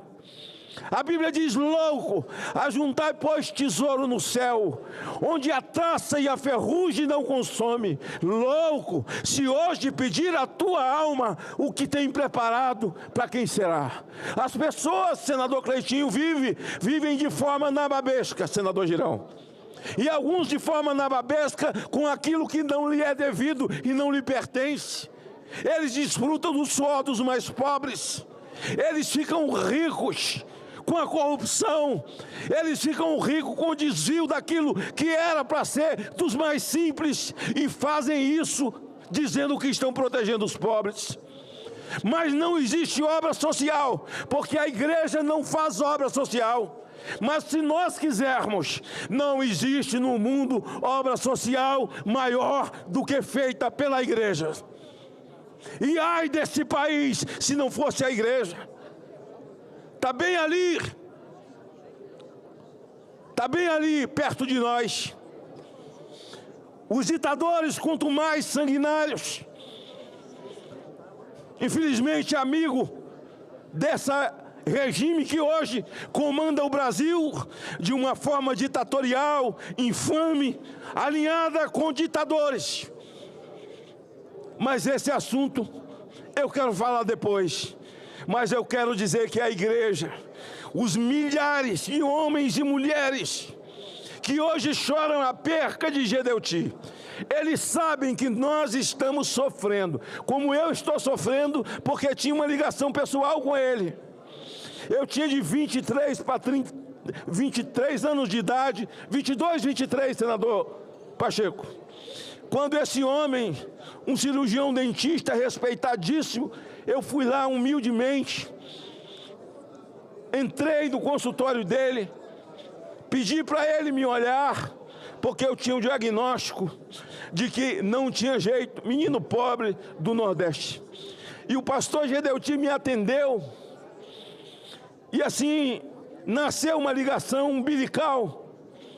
Eu só era um jovem, e me tornei tão íntimo daquele homem, e ele então, sem que eu pagasse um centavo, esse meu sorriso tem o registro e o DNA de Gedeuti Gueiros, pastor, fundador da Igreja Cristã Maranata. Milhões de mulheres destruídas, de homens destruídos, milhões de vidas destruídas, depauperadas, carcomidas pelas drogas, pelo álcool, as pessoas sofrendo, embora com uma riqueza terrena imensa, mas sem poder dormir, com filhos drogados, com dívidas. Muita gente hoje para contar a história de um homem que morreu na sua simplicidade, na sua intimidade, um homem simples, que fazia o bem a todas as pessoas, mas milhões de pessoas foram lavadas no sangue de Jesus, pela palavra falada e pregada. Como ouvirão se não há quem pregue, como pregarão se não forem enviados? E os enviados pregaram a palavra e que continue a Igreja Maranata. Eu precisava fazer esse registro, até porque para mim é muito caro, senadora Damares. Nós vamos fazer aqui, senador, presidente, senador Davi, eu entrei com um pedido de uma sessão solene, para que nós possamos celebrar o legado do pastor Gedeuti. E o meu pedido é para que isso aconteça, senador, muito rapidamente. Se nós tivéssemos, eu acho que não temos tempo de fazer antes do recesso, para que nós não possamos perder o time. Então eu já protocolei esse pedido, meu gabinete já protocolou, e acho que se nós perdermos o time, assim, não é que vai perder o sentido, mas eu acho que é o momento propício para que nós possamos fazer essa sessão solene. Senador Magno Malta, eu vou consultar a secretaria da mesa como nós estamos em relação às solicitações que já foram deferidas e já foram votadas, e já há o convite de todos para participar das sessões, e informo Vossa Excelência em seguida. Agradeço, Vossa Excelência. Senador Magno Malta, presidente, uma parte, complementando a fala de Vossa Excelência, tive o prazer, a alegria de conviver com o pastor Gideuti. Estive lá na Maranata, no Manaim, no Espírito Santo. E eu quero, presidente, em nome de toda a Frente Parlamentar Evangélica, dar também agora a saudação ao novo presidente da Maranata, o embaixador Alexandre Gueiros, um dos homens mais qualificados do Itamaraty, hoje aposentado, nosso irmão na fé, que tem agora a incumbência de guiar a Igreja Maranata após a passagem do pastor Gideuti. E eu concordo plenamente com Vossa Excelência, senador Magno Malta, a simplicidade, a grandeza daquele homem e o legado que ele deixou para o Evangelho no Brasil. Muito obrigado pela parte. Agradeço a Vossa Excelência, gostaria de pedir a taquigrafia que incluísse a parte do senador Viana na minha fala. Senhor presidente, está encerrando, infelizmente, porque eu gostaria de fazer registro muito importante. Eu quero fazer uma pergunta a Vossa Excelência, assim como Vossa Excelência me respondeu.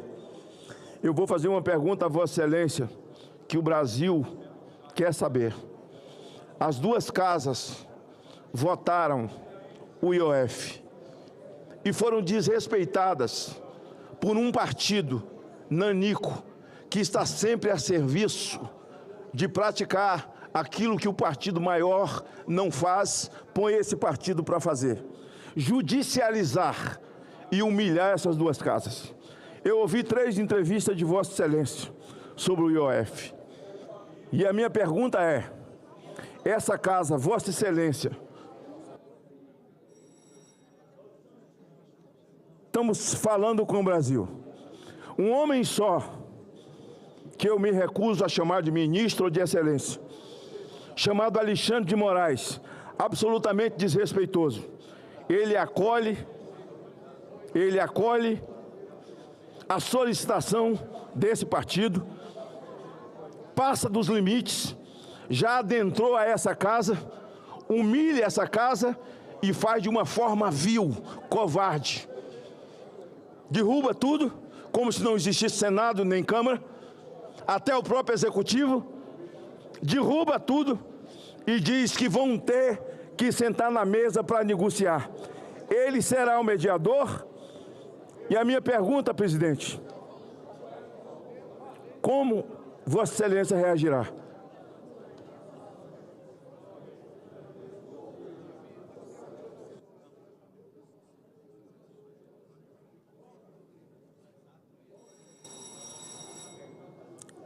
Eu fiz uma pergunta a Vossa Excelência diante desse comportamento do ministro Alexandre de Moraes. Eu recebo a pergunta de Vossa Excelência e responderei oportunamente. Eu espero que Vossa Excelência não é nem uma questão mais de respeitar a afinada Constituição, porque ela é afinada, mas é uma questão de autorrespeito como homem, como cidadão que Deus lhe deu o privilégio de sentar nessa cadeira. Porque não é possível que um homem só desrespeita 2 casas, Cleitinho, pisa em 2 casas, até no próprio Executivo, onde ele tem conluio, onde ele faz parte do conluio, desse consórcio perverso. Eu gostaria, como senador, que em meu nome, e em nome de tantos outros aqui, que eu poderia nominar, eu sei que não dei meu voto a Vossa Excelência, mas Vossa Excelência é meu presidente, e eu gostaria que o meu presidente tivesse essa reação para colocar Alexandre de Moraes no seu devido lugar, para que se restaure o respeito dos poderes da República. Hoje nós tivemos uma grande vitória, senador Randolph. Agora é contigo. Nós lutamos 2 mandatos, eu e Vossa Excelência, para não aprovar, tem muita gente que nem sabe disso, a jogatina no Brasil. Juntamente com o senador Randolph, nós tínhamos um voto em separado. E todas as vitórias que nós alcançamos, e um dia estava no plenário, e a gente comentou um com o outro, dizendo que nós fizemos tudo que tinha que fazer, hoje nós perdemos. Estavam todos os engravatados aqui, todos os lobistas aqui. Aqui está minha testemunha e companheiro naquele momento. E a gente fazia conta, senador Girão, eu e o senador Randolph, que nós íamos tomar de 40 a 13 naquele dia. Veio para o plenário e naquele dia nós ganhamos de 40 a 13. E hoje foi retirado de pauta. E eu vou avisar, vou deixar avisado. A jogatina nunca passará nessa casa, por causa do povo brasileiro e dos guerreiros, homens e mulheres. Esse país tem 82% de brasileiros que dizem não ao jogo, só 18 diz sim. Essa casa tem que acordar, porque essa casa votou as bets, e quem votou as bets deve estar arrependido, tem que chorar a desgraça que se estabeleceu no Brasil. E vamos botar mais jogatina? Não vamos, não vamos, não passará, porque até a oposição, e eu mais uma vez digo, em 2 mandatos que eu estive aqui, foi o senador Randolph, não podemos esquecer também. Queria que Vossa Excelência concluísse. Eu já encerro esses 5 minutos. José Serra também fazia coro conosco na CCJ e no plenário. E hoje, mais uma vez, foi retirado exatamente porque nós queríamos que votasse para acabar com essa sanha de uma só vez. Mas eu espero que quando vier a baila novamente, nós derrotemos o senador Randolph, porque o Brasil não pode viver com seus filhos, com as famílias enlouquecidas por conta de jogo votado por essa casa, porque se isso acontecer será uma tremenda irresponsabilidade. Nunca será. Obrigado, senhor presidente. Estamos precisando ainda de um voto para nós encerrarmos essa votação. Queria pedir ao senador Magno Malta que pudesse votar no doutor Luiz Guilherme Nascente da Silva, para ele representar o Brasil no Haiti.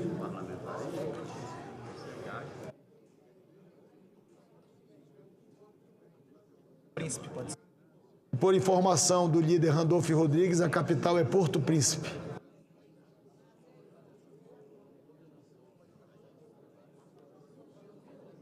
Que divide a ilha de São Domingos, presidente Rodrigo Pacheco, com a República Dominicana.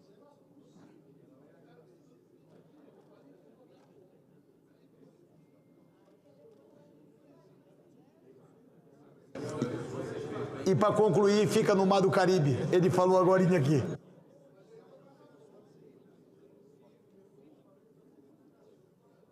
Vou encerrar a votação.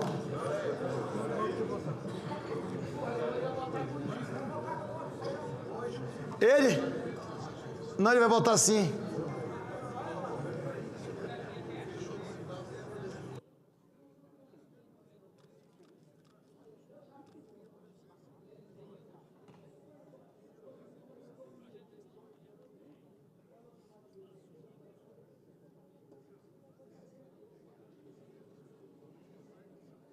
Vou encerrar a votação. Está encerrada a votação. Determina a Secretaria-Geral da Mesa que mostre no painel o resultado. Votaram sim 38, não 2. Está aprovada a indicação do senhor Luiz Guilherme Nascente da Silva para exercer o cargo de embaixador do Brasil na República do Haiti. Será feita a devida comunicação à Presidência da República. Conceda a palavra ao líder senador Omar Aziz. Senhor presidente, aqui estava conversando há pouco com o senador Rodrigo Pacheco, muita saudade dele na presidência. Não que Vossa Excelência não mereça todo o meu respeito. Mas como é que pode, senador Jacques Wagner, um embaixador vai para o Haiti, Veja bem, para o Haiti. Ele não está indo para Washington, não. E tem 2 senadores que votam contra ainda. Vai entender um negócio desse. Até parece que ele está recebendo um grande presente. A gente tem toda a solidariedade, inclusive o Amazonas e o Acre receberam muitos haitianos quando teve aquele grande terremoto. Pessoas trabalhadoras, pessoas que se esforçam muito. O Amazonas e o Acre foi o maior número de haitianos que receberam. Na época eu era governador. E essas pessoas trabalharam em muitas obras que o Estado fazia naquele momento, mas 2 senadores votarem contra um embaixador ir para o Haiti, aí é demais. É demais. Não é possível que achar que um embaixador está indo para o Haiti, ele está recebendo uma embaixada em Roma, em Londres, em Washington. É no Haiti, pessoal.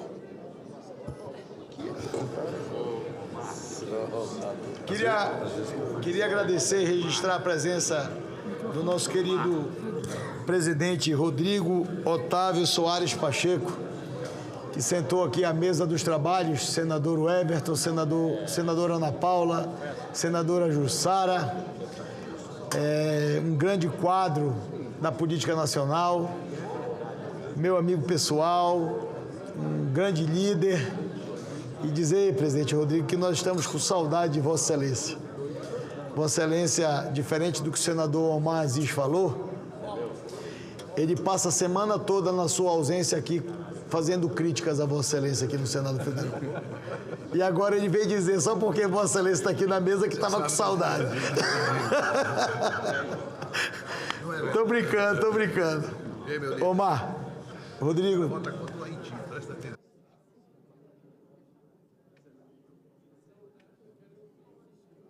Queria te dar um abraço, agradecer o teu carinho e a tua amizade e te cumprimentar. Você, de fato, já está registrado na história do Brasil como um dos grandes homens públicos, um dos grandes líderes nacionais que nos ajudou muito aqui ao longo dos seus 4 anos como presidente do Senado. Obrigado. Você tem o carinho de todos nós aqui, é de todo o plenário. Todos gostam e reconhecem a capacidade de Vossa Excelência de nos liderar. E conforme o líder Omar, senador Viana, ele disse que ele era feliz e não sabia sobre a liderança do presidente Rodrigo Pacheco. E pior que nem eu. Proposta de emenda constitucional número 137 de 2019, de autoria do senador Confúcio Moura e outros senadores, que altera o artigo 205 da Constituição Federal para definir a educação como vetor do progresso do país. Parecer número 32 de 2023 da Comissão de Constituição, Justiça e Cidadania. A relatora foi a senadora professora Dorinha Seabra, que foi favorável à proposta e contrário à emenda número 1. Poderão ser oferecidas emendas até o encerramento da discussão em primeiro turno. Passa-se a 4ª sessão de discussão da proposta em primeiro turno. Não há senadores inscritos para discutir. Está encerrada a discussão da 4ª sessão de discussão em primeiro turno. A matéria será incluída em pauta para a continuidade da discussão.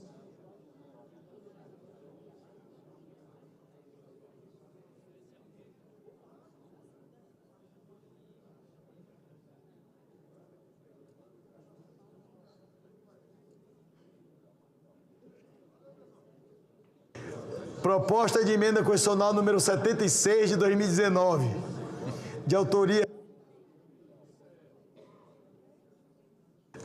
do senador Antônio Anastasia e outros, que altera a Constituição Federal para incluir as polícias científicas no rol dos órgãos de segurança pública. Parecer número 14 de 2024 da Comissão de Constituição, Justiça e Cidadania. A relatora foi a senadora professora Dorinha Seabra, favorável à proposta, com a emenda número 3 que apresenta e contrária à emenda de número 2. Poderão ser oferecidas emendas até o encerramento da discussão em primeiro turno. Passa-se a discussão da proposta em primeiro turno. Não há senadores inscritos. Está encerrada a discussão da proposta em primeiro turno. A matéria será incluída em pauta para a continuidade da discussão.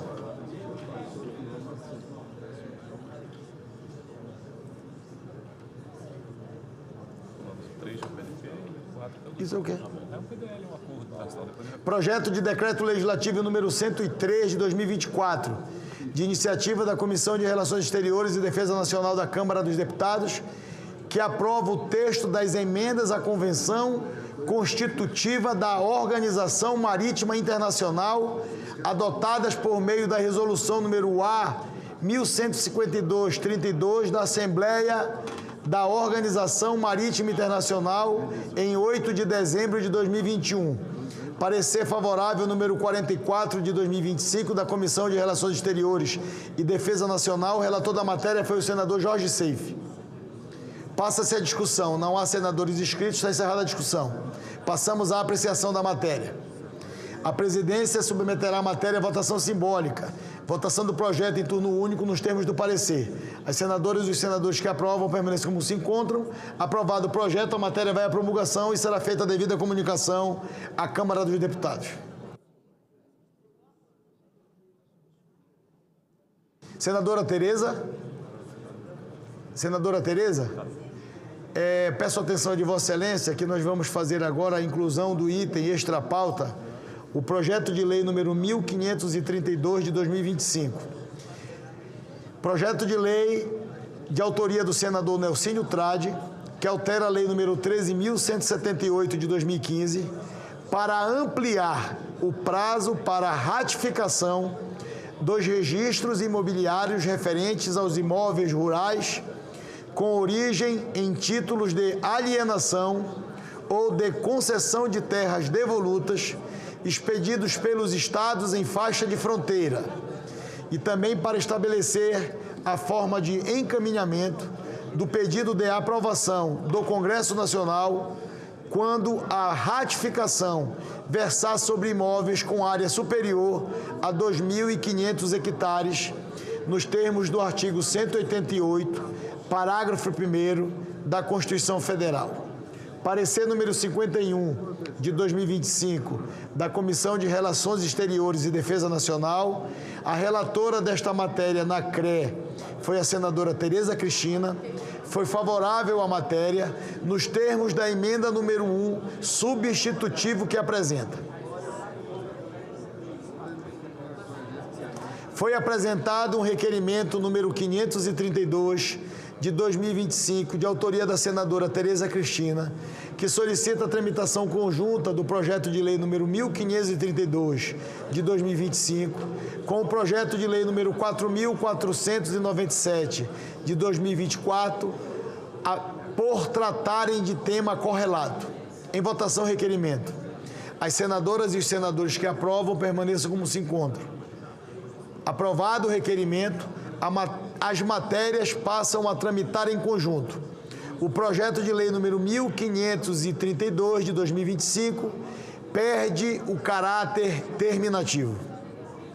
Foi apresentado o requerimento número 534 de 2025, de autoria dos líderes partidários, com apoio regimental, com amparo regimental, que solicita a urgência para o projeto de lei número 532 de 2025.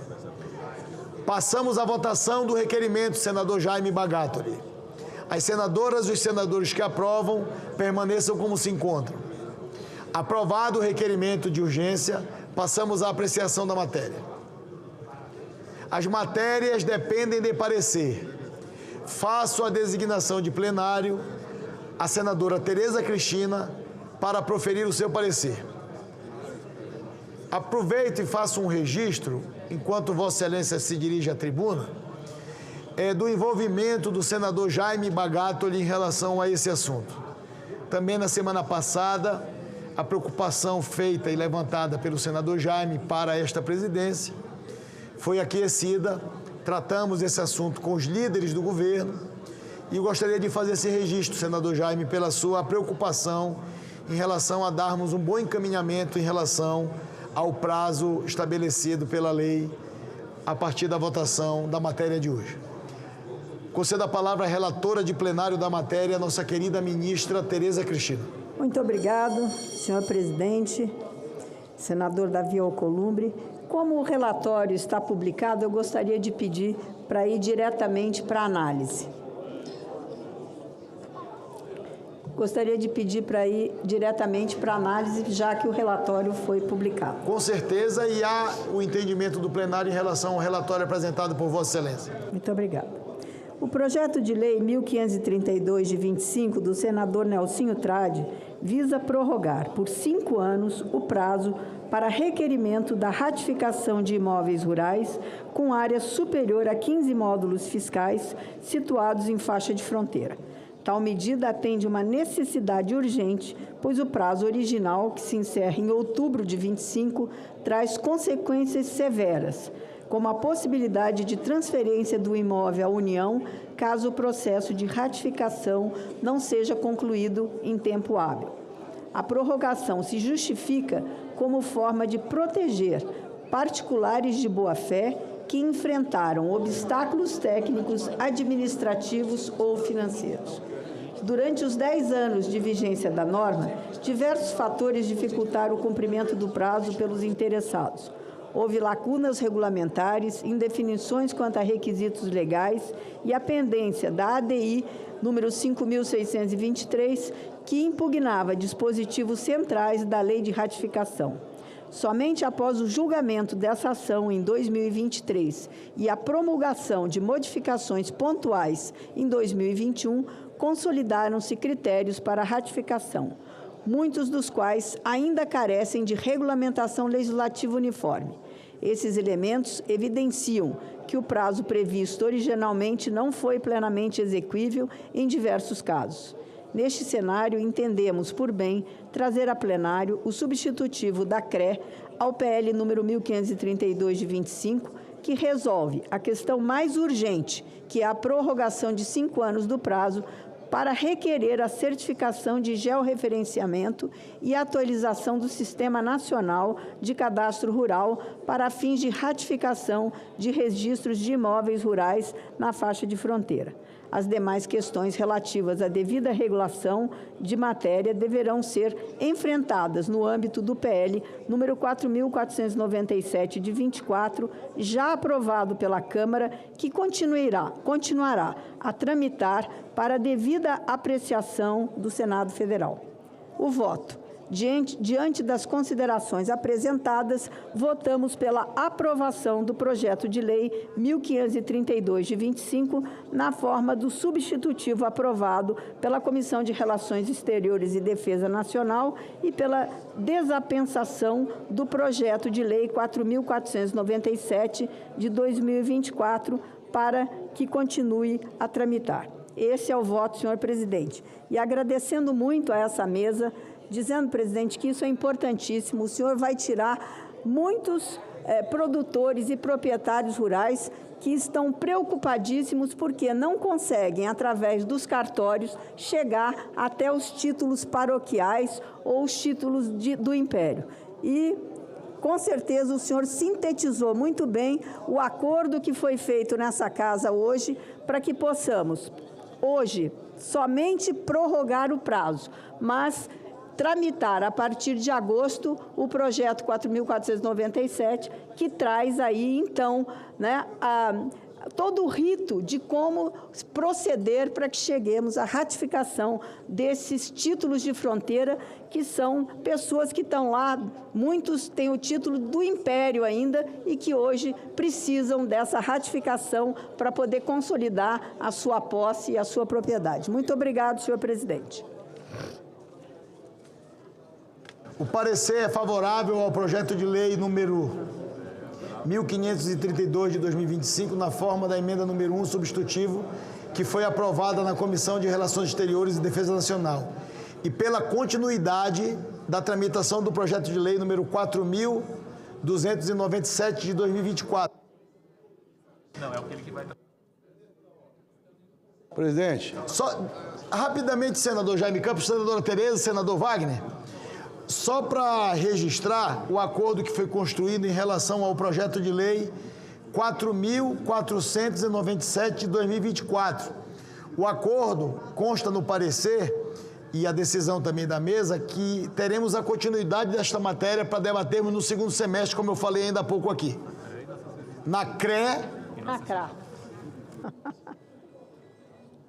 Na CRE e na CCJ. Eu entendi que era na CREA e na CRA, não? Foi isso que nós combinamos. Mas... Bom, mas se é obrigatório passar no CCJ... Não, o doutor Danilo está perguntando que o acordo foi para que passassem duas comissões. Isso. Na CREA e na CRA. O acordo era CREA e CRA? Isso. É. Então vai ser CREA e CRA. Até rima, presidente. CREA e CRA. Tá bom. Será na CREA e na CRA. Completada a instrução da matéria, passamos à discussão. Concedo a palavra à senadora ministra Damares. Presidente, eu quero celebrar uma matéria de direitos humanos. Direito à propriedade, presidente. Dignidade humana. Inclusive, que a mesa comece a pensar na Comissão de Direitos Humanos como uma das comissões mais importantes dessa casa. Essa matéria tem que passar por lá. Claro que agora tem acordo. Mas eu fico muito feliz, presidente, quando a gente entrega em plenário uma matéria de garantia de direitos humanos lá na ponta. Parabéns por mais esse avanço na área de direitos humanos que o Senado está dando hoje. Concedo a palavra ao senador Jaime Campos. Obrigada, presidente, senadora Damares. senhoras e senhores senadores, eu quero apenas manifestar o meu apoio integral à aprovação desse projeto, que é o 1532, 2025, que trata da regularização dos imóveis situados em faixa de fronteiras. É uma matéria essencial para o desenvolvimento nacional e a segurança jurídica do campo e o fortalecimento da agricultura brasileira. Mas, para ser mais breve, eu quero cumprimentar a primeira iniciativa louvável do ilustre eminente senador Nelsinho Trade e a relatoria da Vossa Excelência. Estava causando uma intranquilidade, talvez que ninguém consegue mensurar o tamanho. Sobretudo no Mato Grosso, a ministra conhece muito bem, são 700 quilômetros de faixa fronteira seca. O senhor imagina o transtorno que estava causando.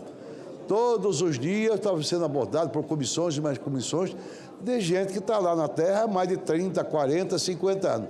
De uma hora para outra, você passaria a ser o quê? Não dono da propriedade. De maneira, senhor presidente, senhoras e senhores, é uma matéria extremamente importante, não só para o Mato Grosso, para o Mato Grosso do Sul, com certeza outros estados, é o caso de Rondônia aqui, e assim por diante, as faixas fronteiras lá no Rio Grande do Sul, e etc. De maneira que esse risco, com certeza, nós não podemos correr, até porque seria muito injusto e insustentável. De forma que eu completar a Vossa Excelência, tem meu apoio e solidariedade e parabéns para o doutor e pela nossa relatora. Muito obrigado, senhor presidente. Concedo a palavra ao senador Jaime Bagatoli. Obrigado, presidente. Quero cumprimentar aqui a senadora Tereza Cristina, ao senador Jacques Wagner. Nós devíamos ter avançado com o acordo, não só na prorrogação por 5 anos, mas também nós ter feito o georreferenciamento dessas propriedades. Mas já avançamos bastante, acredito que nós vamos resolver e tirar, vamos deixar milhares de produtores hoje, pelo Brasil afora, nessas áreas de fronteira, que já não dormiam mais, Tereza. Não dormiam mais porque estavam preocupados com essa questão da ratificação. E o PL 4.497/2025, ele tramitando na CRE e na CRA, aí nós vamos ter que dar a legalidade para nós resolvermos definitivamente, senadora, essa situação dessas áreas de fronteiras, que abrange o Rio Grande do Sul, Paraná, Santa Catarina, os 2 Mato Grosso, Rondônia, o Acre, inclusive o Amapá, o Amazonas. Então, nós vamos resolver definitivamente essa situação das áreas de fronteira. Obrigado, presidente. Presidente. Consulto se há algum senador inscrito ainda para discutir a matéria. Vou conceder a palavra à relatora. Com a palavra, a relatora. Presidente, só para finalizar, agradecer ao senador Bagatoli, que fez também um projeto muito interessante sobre essa matéria, e dizer que no segundo semestre nós vamos encaminhar nas 2 comissões e voltar para a Câmara dos Deputados, porque nós temos um prazo. O nosso agora tem que imediatamente, o 1152, né? 1532, e imediatamente para a Câmara para que possamos votar, deixar realmente os produtores tranquilos e aí tramitar com o projeto que aí trará, sim, segurança jurídica, os ritos que precisam ser feitos nos estados para que possamos avançar com a regularização de fronteira no nosso país. Muito obrigado, presidente. Não há mais senadores inscritos para discutir a matéria, está encerrada a discussão. Passamos à apreciação das matérias. A presidência submeterá a matéria à votação simbólica. Votação da emenda número 1, substitutiva em turno único, nos termos dos pareceres. As senadoras e os senadores que aprovam permaneçam como se encontram. Aprovada a emenda número 1, substitutivo, fica prejudicado o projeto de lei 1532 de 2025. O parecer da comissão diretora, oferecendo a redação final para o turno suplementar, será publicado na forma regimental. Discussão do substitutivo em turno suplementar. Encerrada a discussão sem emendas, o substitutivo é dado como definitivamente adotado, sem a necessidade de votação. O projeto de lei 1532 de 2025, aprovado na forma do substitutivo, será remetido imediatamente à Câmara dos Deputados, senador Jaime Campos. O projeto de lei número 4.497 de 2024 continua tramitando de forma autônoma e vai à Comissão de Relações Exteriores e Defesa Nacional e posteriormente à Comissão de Agricultura e Reforma Agrária. Há um requerimento de inclusão de item extra-pauta de um projeto de decreto legislativo relatado pelo senador Espiridião Amin, da Comissão de Relações Exteriores e Defesa Nacional, de iniciativa da comissão que trata do convênio de administração do Fundo Multilateral de Investimentos 3, o FUMI, que é um projeto, uma solicitação também do Banco Interamericano de Desenvolvimento. Consulto o plenário se eu posso incluir esse projeto de decreto legislativo como item extra-pauta. Havendo a concordância do plenário, vamos incluir o projeto de decreto legislativo como item extra-pauta, relatado pelo senador Espiridião Amin, de iniciativa da Comissão de Relações Exteriores e Defesa Nacional da Câmara dos Deputados, que aprova o texto de adesão do Brasil ao convênio constitutivo e ao convênio de administração do Fundo Multilateral de Investimentos 3, denominado FUMIM 3. O parecer é favorável, o número é 47, de 2025, da Comissão de Relações Exteriores e Defesa Nacional, e o relator da matéria foi o senador Espiridião Amin. Passamos à discussão da matéria. Não há senadores inscritos para discutir a matéria, está encerrada a discussão. Passamos à apreciação da matéria. A presidência submeterá a matéria à votação simbólica. Votação do projeto em turno único, nos termos do parecer. As senadoras e os senadores que aprovam permaneçam como se encontram. Aprovado o projeto, a matéria vai à promulgação e será feita a devida comunicação à Câmara dos Deputados. Senhor presidente, o senhor vai colocar esta pauta, o pedido que eu lhe fiz da audiência, da sessão solene? É um pedido que faço. Só um minutinho. Senadora Jussara tem uma solicitação de requerimento de sessão especial. E senador Magno Malta.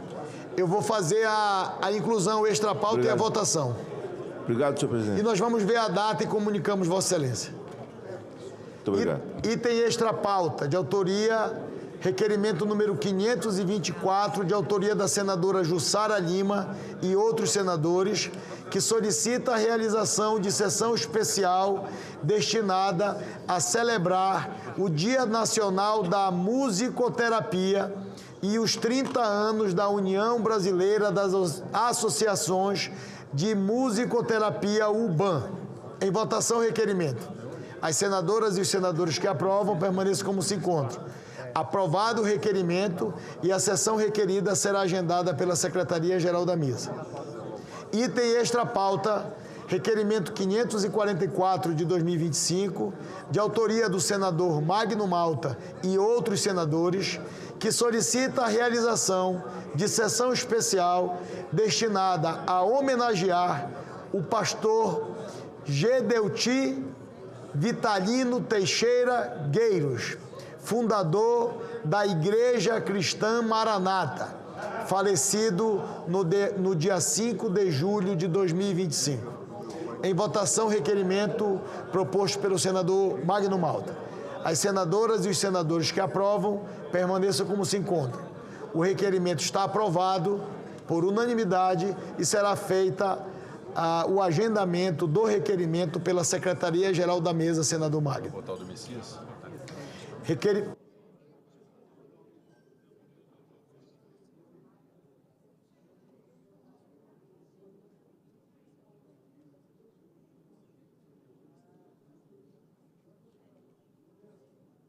Senador Laércio, por gentileza, convido Vossa Excelência para... Do Messias vai votar?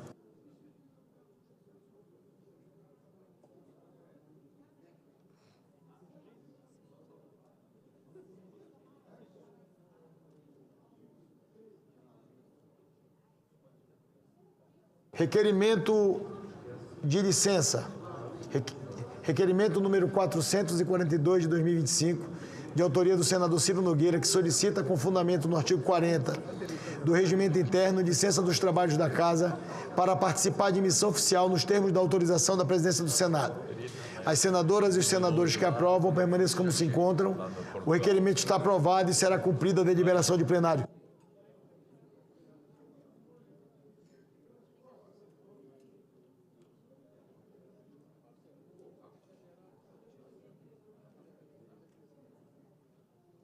Concedo a palavra à senadora Leila Barros, para fazer uso da palavra na condição de escrita.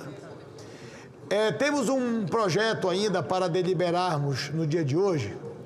O senador Messias de Jesus solicitou inversão da sessão deliberativa de amanhã para hoje. Ele não conseguiu chegar no plenário, mas ele solicitou para que o senador Hamilton Mourão pudesse relatar a matéria como relator ad hoc de plenário. Eu consulto o senador Hamilton Mourão se pode relatar ad hoc o projeto pautado, solicitado pelo senador Messias de Jesus.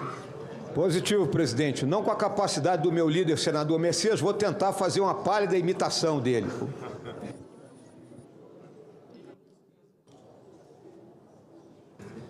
Concedo a palavra à senadora Leila Barros para fazer uso da palavra pela lista de oradores inscritos. Obrigado, senhor presidente. Eu cumprimento o senhor, as senadoras e os senadores, amigas e amigos que nos acompanham hoje nessa sessão. Hoje eu me dirijo a essa tribuna com um misto de sentimentos. Gratidão, orgulho e, acima de tudo, a sensação de dever cumprido. Chega ao fim um ciclo intenso e desafiador à frente da liderança da bancada feminina do Senado Federal, iniciado em maio de 2024. Um período marcado por muita escuta, articulação e ação em defesa das mulheres brasileiras. Eu não poderia deixar de informar a Casa que a bancada escolheu na tarde de hoje a nossa nova líder, que será a senadora professora Dorinha Seabra, a quem, desde já, eu desejo todo sucesso e me coloco à disposição para seguirmos lutando em defesa das mulheres do nosso país. Mas, senhoras e senhores senadores, depois de pouco mais de um ano, registro que assumir essa liderança foi uma responsabilidade que aceitei com o coração aberto, ciente da importância histórica desse espaço e do legado que temos, a missão de construir todas juntas. E hoje, ao encerrar este capítulo, eu posso dizer que dentro da casa eu já vivi inúmeros desafios, como procuradora da mulher, presidente da Comissão de Meio Ambiente. Eu posso, e agora líder da bancada, finalizando a liderança da bancada feminina do Senado, eu posso dizer com tranquilidade e satisfação que foi um tempo de muitas entregas. Avançamos em legislações estruturantes, ampliamos nossa representatividade institucional e colaboramos para abrir caminhos concretos para as futuras gerações de brasileiras. Um dos marcos mais simbólicos da nossa gestão foi a conquista de um gabinete exclusivo da bancada feminina no Senado Federal, inaugurado em abril deste ano, localizado na ala de Nath Maris, um espaço político, institucional e físico que traduz o reconhecimento da importância da nossa atuação coletiva. Agradeço com profundo respeito e reconhecimento o presidente Davi Alcolumbre, que tornou esta conquista realidade, e graças a seu apoio, do presidente Davi, temos hoje um local permanente de acolhimento, articulação e escuta das demandas da sociedade civil. Este gabinete, ele representa, acima de tudo, o protagonismo feminino em movimento. Também agradeço e reconheço o apoio do ex-presidente Rodrigo Pacheco, que desde o início entendeu a legitimidade e a importância da criação da bancada feminina no Senado e viabilizou esta conquista, além de ter iniciado o processo de estruturação da liderança. Senhoras e senhores senadores, ao longo deste mandato, atuamos firmemente em prol da equidade de gênero, aprovando e impulsionando proposições legislativas que tocam diretamente a vida das mulheres. Destaco a sanção da Lei 14.887 de 2024, que garante atendimento prioritário às vítimas de violência doméstica, uma medida essencial para tornar efetiva a Lei Maria da Penha. Também tivemos a aprovação da Lei 14.986 de 2024, que reforça nos currículos escolares a importância da contribuição histórica das mulheres para a sociedade. Seguimos inovando em 2025 com a sanção da Lei 15.123, que agrava a pena para crimes de violência psicológica cometidas com o uso de inteligência artificial, como os deepfakes, e da Lei 15.125, que autoriza a monitoração eletrônica de agressores em medidas protetivas e determina o fornecimento de dispositivos de segurança que alerte a vítima sobre eventual aproximação do agressor. São medidas modernas, firmes e protetoras. Outro avanço foi a aprovação recente do PL 1246 de 2021, que a relatora foi a nossa atual líder, a senadora Dorinha Seabra, que impõe a reserva mínima de 30% para as mulheres em conselhos de administração de estatais, incluindo recortes para as mulheres negras e com deficiência. O projeto foi para a sanção e representa o reconhecimento da urgência de democratizarmos os espaços de poder. Acompanhamos de perto temas estruturantes, como a licença menstrual, a igualdade salarial, o empreendedorismo feminino e o enfrentamento à violência digital, sempre com a escuta ativa da sociedade e a articulação política necessária para avançarmos. Neste momento, nesse mesmo espírito, de construção e diálogo, destaco com orgulho a participação ativa da bancada feminina nos debates sobre o novo Código Eleitoral.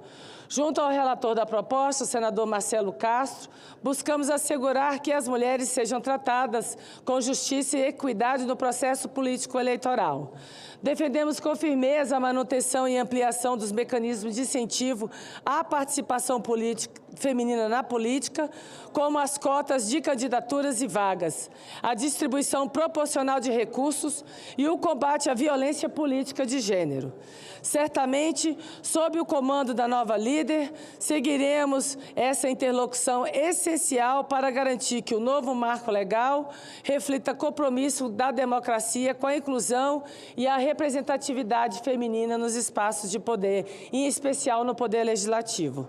Senhoras e senhores senadores, eu não posso deixar de mencionar a importância das notas públicas emitidas ao longo desse período. Em momentos difíceis, a bancada feminina teve a coragem de se posicionar com firmeza, repudiando atos machistas, exigindo investigações em casos de violência política de gênero e se solidarizando com mulheres vítimas de agressão e violência institucional, porque silenciar diante de injustiças jamais será uma opção para nós, com certeza. Nossa atuação também esteve presente nos fóruns internacionais, como no G20 parlamentar, que foi o P20, e na reunião de mulheres do BRICS, onde levamos a voz das mulheres brasileiras ao debate global, tratando de temas como justiça climática, tecnologia e proteção digital. Promovemos importantes eventos como o Agosto Lilás, pelos 18 anos da Lei Maria da Penha, o Outubro Rosa, com foco no câncer de mama, e ações como exposições dos sapatos vermelhos, que foi uma grande iniciativa da senadora Margarete Busetti, que denuncia o feminicídio com força e muita sensibilidade. Estivemos presentes em todas essas frentes, da legislação à cultura, do ativismo à diplomacia. A realização da 12ª Conferência de Lideranças em Saúde da Mulher, da entrega do diploma Berta Lutz e do apoio à produção cultural como o filme Câncer em Ascendente e em Virgem, mostram como soubemos integrar políticas públicas com escuta, sensibilidade e compromisso institucional. Senhoras e senhores, a liderança da bancada feminina é, antes de tudo, uma trincheira de escuta. É por ela que recebemos e traduzimos em proposições e ações as demandas de milhões de brasileiras. As mulheres clamam por igualdade de oportunidades, por proteção contra a violência, por espaços na política, no mercado de trabalho e nos meios de decisão. Clamam por dignidade. E foi com base nessa escuta que construímos nossas prioridades: a saúde integral da mulher, o enfrentamento à violência de gênero, o acesso à justiça, a valorização das mães solo, combate à pobreza menstrual, proteção às mulheres negras e indígenas com deficiência e da comunidade LGBTQIA+. Essas causas são inegociáveis e permanecem no centro das nossas lutas. Encerramos esse ciclo com a certeza de que avançamos em leis, em estrutura, em presença. Mas conscientes de que ainda há muito o que fazer, né, senadora Damares? A luta por igualdade de gênero, ela é contínua, exige vigilância e articulação permanente de todas nós. O que conquistamos agora precisa ser defendido, mas, acima de tudo, ampliado. Eu agradeço profundamente às senadoras que compuseram comigo essa caminhada, as minhas vice-líderes, a senadora Soraya Tronic, a senadora Tereza Leitão, a procuradora especial da mulher aqui no Senado, a senadora Zenaide Maia, e a todas as demais senadoras, a todas vocês, minhas queridas.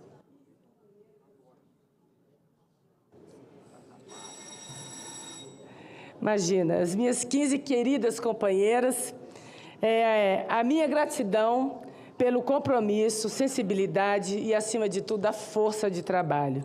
Juntas, mostramos que é possível construir consensos em nome do bem comum, acima das nossas diferenças partidárias. Sempre trabalhamos em muita sororidade. Senadora Leila, à parte. Pois não, senadora Presidente, Damares. eu peço aí a sua generosidade. Permitida. Eu quero te cumprimentar, Leila, pela forma como você conduziu a bancada. Obrigada. Você fez aí um resumo por cima, mas as pessoas não entendem que somos diversas, pensamos diferentes, não é um clube da Luluzinha, como algumas pessoas pensam.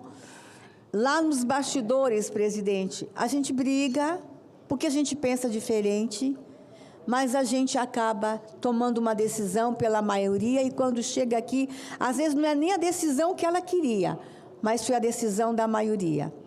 Somos um grupo que pensamos Brasil, essa frente, essa bancada é uma bancada extraordinária, desculpa a falta de modéstia, que pensa Brasil, mas a forma como você conduziu, Leila, as diferenças e a forma como você nos uniu, eu quero te cumprimentar.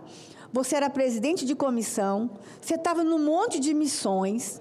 Ser senadora no DF não é fácil, porque ser senadora no DF é ser vereadora, porque a gente está aqui dentro o tempo todo sendo demandada, substituindo colegas quando precisam, e você conseguiu nos conduzir com tanta maestria. Quero te agradecer, especialmente a mim, que cheguei, e aquela polêmica em torno da Damares, e você me trouxe, conversou com todo mundo. Vamos ouvir Damares primeiro. Foi assim que você fez com todas. Obrigada. Eu acho que a bancada entregou muito. Inclusive, presidente, a gente foi brigar lá na reforma do Código Eleitoral. Vocês não têm ideia como eram as nossas reuniões. Marcelo Castro, que eu diga. Parabéns. E eu quero cumprimentar a Dorinha. Sucesso para você, Dorinha, daqui para frente. Você sabe que pode contar com suas colegas. Nós vamos continuar escrevendo uma história juntas, todas nós, aqui no Senado. Que Deus abençoe vocês duas. Amém. Amém, Damares, assim seja. Eu já falei para você, né, Damares? As pessoas sempre perguntam sobre nós duas. Eu falo, olha, vocês não sabem o quanto que eu e Damares, nós prezamos a civilidade e o respeito. Então, é um prazer, de fato, fazer essa caminhada ao seu lado, sempre dialogando. Nem sempre vamos concordar, mas a gente sempre preza pelo respeito.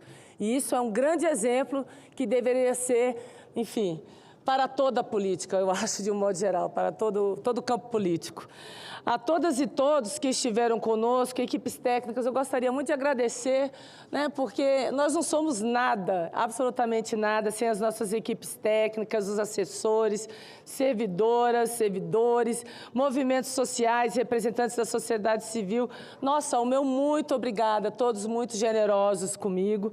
Eu saio da liderança da bancada feminina com a serenidade de quem cumpriu a sua missão. Eu tenho certeza que, junto às minhas colegas, tudo que foi traçado, tudo que foi planejado por mim e pela bancada, nós conquistamos nesse período. Mas sigo no Senado com o mesmo compromisso agora com a minha líder, né, com a minha agora líder, senadora, professora Dorinha Seabra. Já falei para você, Dorinha, assim, reforço igual Damares, você não está sozinha nessa luta, conhecemos a sua personalidade, o seu caráter, a sua força, a sua experiência enquanto política, né, uma parlamentar, que a gente sabe que é fora da curva, e desejo a você de coração mesmo, que você faça uma belíssima liderança e conte comigo. Já te falei, eu e Dorinha, olha a coincidência, eu e Dorinha somos duas librianas, eu faço no dia 30 de setembro, ela faz dia 1º de outubro. Eu falei, nós temos tudo para dar certo. E damos, né, Dorinha? Graças a Deus, todas nós agimos em muita sororidade. Então, sigam no Senado com o mesmo compromisso, a mesma indignação diante das injustiças e a mesma disposição para construir um país mais justo, seguro e igualitário para todas as mulheres, ao lado das minhas queridas e bravas guerreiras, colegas de bancada feminina aqui no Senado Federal. Seguiremos sempre juntas.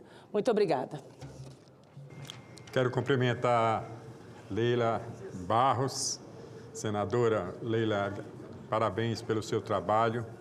É comum a gente ouvir aqui dentro do plenário e nos corredores e nas comissões o esforço que você tinha e a dedicação, acima de tudo, que você, com que você exercia a liderança desse time de meninas maravilhosas, né? Aliás, liderar uma equipe, você tem essa experiência pela sua trajetória de vida e pelos encantos que você promoveu no Brasil inteiro, conduzindo a seleção de vôlei feminina. Então, foi mais uma missão entregue e certamente os seus pares aqui estão muito felizes com o trabalho que você fez.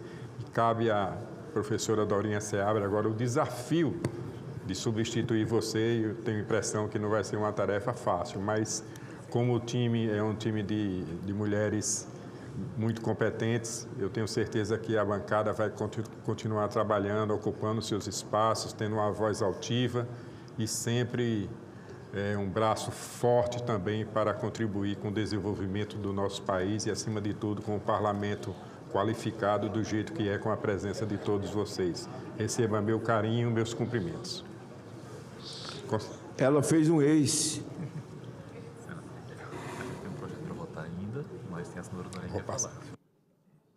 Eu quero conceder a palavra à nova líder da bancada feminina, a professora senadora Dorinha Seabra, e logo em seguida a gente vai votar ao projeto de lei número 2352, com a relatoria ad hoc do nosso senador Mourão. Por favor, senadora Dorinha. Senhor presidente, senhoras senadoras, senhores senadores, oportunamente eu vou falar sobre o desafio de assumir a liderança da bancada feminina. Oportunidade agora, eu gostaria de agradecer às colegas que me apoiaram, que votaram na indicação do meu nome, e dizer que qualquer uma das nossas colegas poderia assumir a liderança. As senadoras que compõem a bancada feminina, todas de igual competência, dedicação e luta, representando cada uma o seu estado, as suas bandeiras, mas com uma bandeira em comum, que é a bancada feminina. E o maior desafio nosso é, primeiro, as pessoas entenderem que nós não estamos falando de questões, entre aspas, só de mulheres.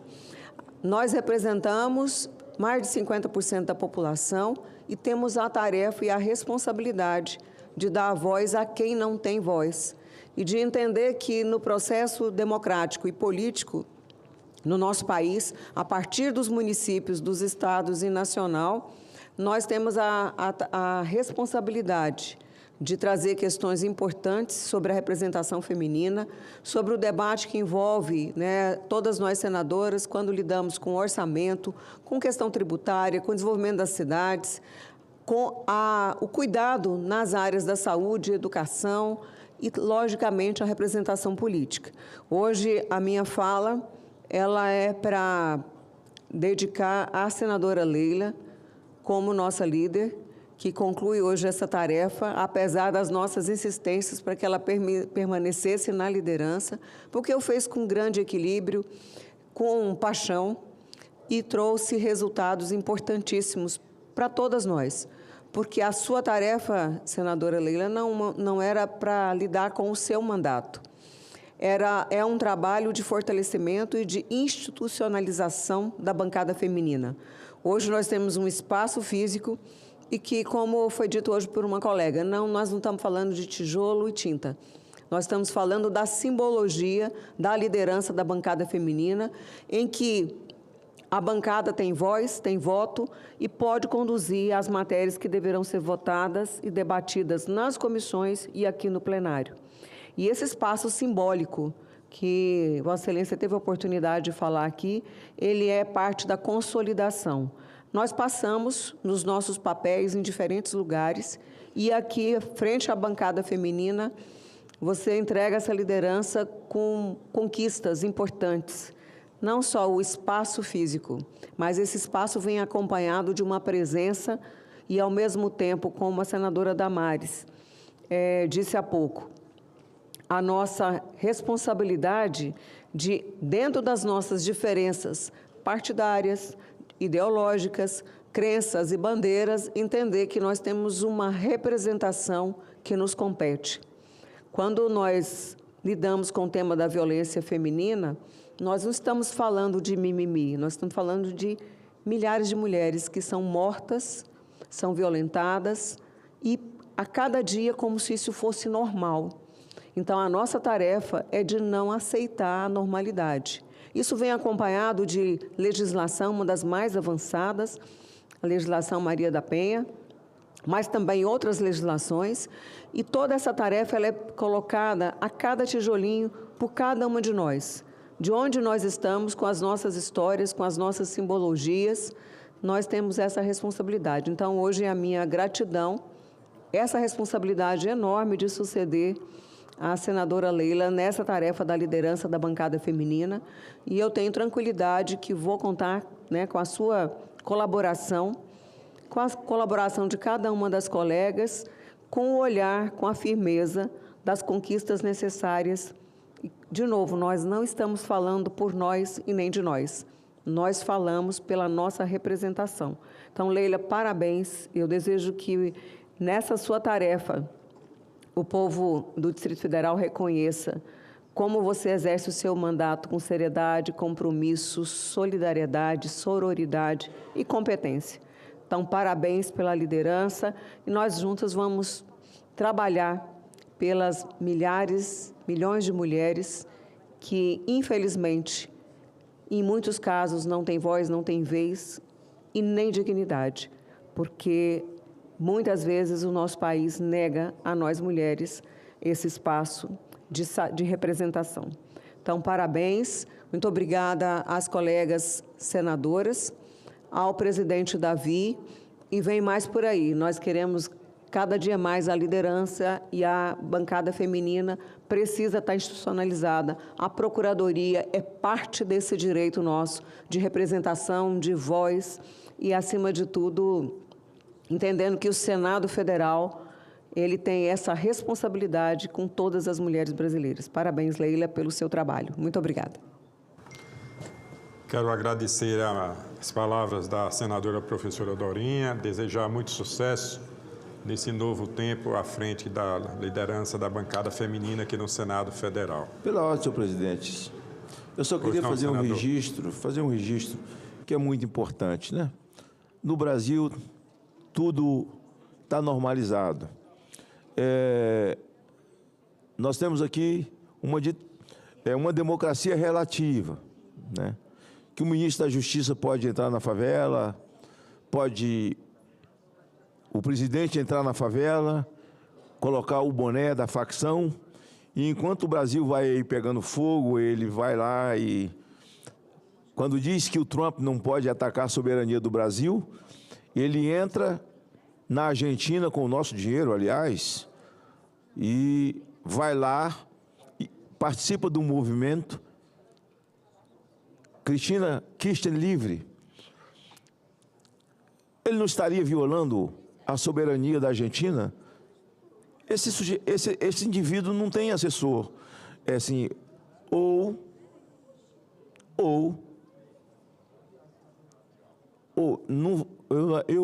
não vou usar a palavra que eu queria usar. Porque quem está alinhado com ditadores e ditaduras, que nós sabemos, esse evento dele no Rio de Janeiro, mundial, esse fiasco, que não veio ninguém, à mesa estava ele e seus assessores, o Xi Jinping não veio o Putin e um representante do Irã, que chegou lá de forma meio escondida, não é? Esse país tirano, que mata homossexuais, que oprime mulheres. Vi o discurso agora da Leila, da senadora Dorinha. O Irã mata mulheres, oprime mulheres. Mulheres precisam andar vestidas de preta e tão somente com uma tarja no olho, para que possa enxergar. E aquelas que desobedecem ou na sua maneira de querer ser livre, com um fio de cabelo de fora tem chicotada, porque tem 600 mil homens com a polícia ética no Irã, e que são os amigos do Brasil hoje, não com a nossa vênia, senhor presidente. Não me representa, acho que também nem Vossa Excelência, e nem o povo do Brasil.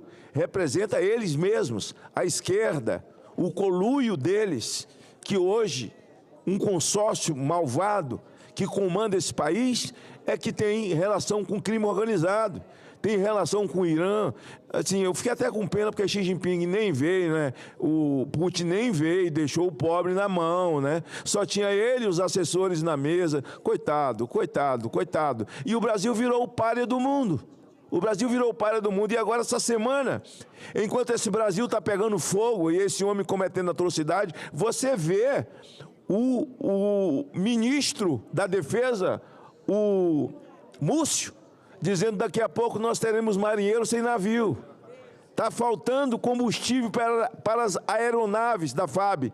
Não falta combustível para poder ir buscar uma condenada, uma ladra no Peru, para poder fazer um resgate muito rápido, porque ela é um arquivo vivo, senhor presidente. Condenada na Lava Jato por roubo, o marido está preso.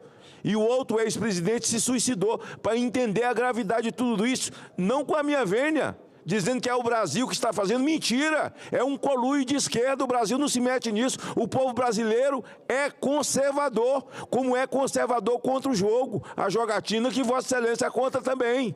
São 82% do Brasil que é contra, 18% tão somente diz que é a favor. E isso nunca vai passar aqui. E enquanto tudo isso está acontecendo, ele, o presidente da República, ele pode pousar de Salvador, das favelas, ou da favela. Em São Paulo foi na favela do Moinho, em São Paulo, território dominado pelo PCC. Enquanto Tarcísio faz um grande trabalho de enfrentamento ao crime corajosamente, com o Derrite, enfrentando o PCC de frente, desmantelando ações do crime organizado, o presidente vai lá, na favela do Moinho, território do PCC. A visita, o que era importante para o Brasil como um todo? Essa visita do presidente, organizada por uma ONG, presidida pela irmã do traficante Léo do Moinho, chefão do crime na região. Tudo armado. Uma ONG investigada, facção no comando e político em cima do palanque, junto com o presidente da República. No fim, senhor presidente, quem paga essa conta é o povo honesto, que não tem ONG para esconder bandido.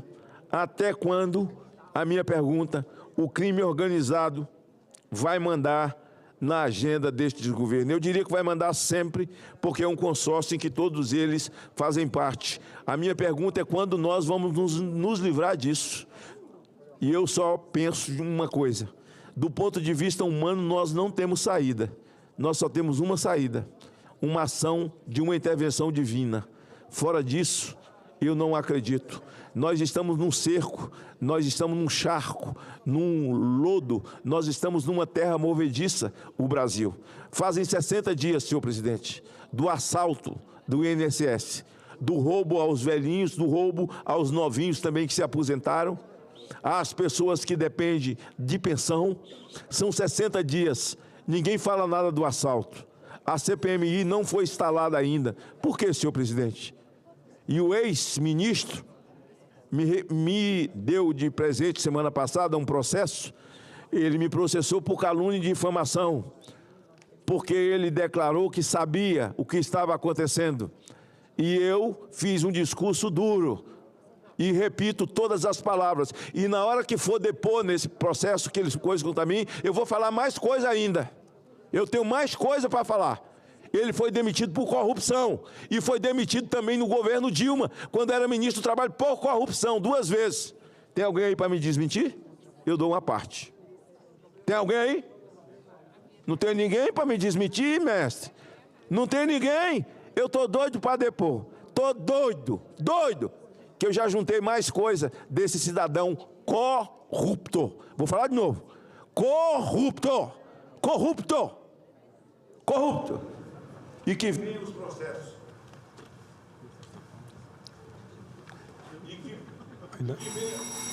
Estou encerrando, senhor presidente. Pois não. E que venham os processos. A mim, senhor presidente, para me calar diante de um quadro dantesco que vive o Brasil, para calar minha boca. Eu sempre gosto de dizer, cala a boca, já morreu, quem manda na minha boca sou eu. Mas no meu caso, só se matar. Se não matar, eu vou gritar todo dia. Agradeço a fala do senador Magno Malta.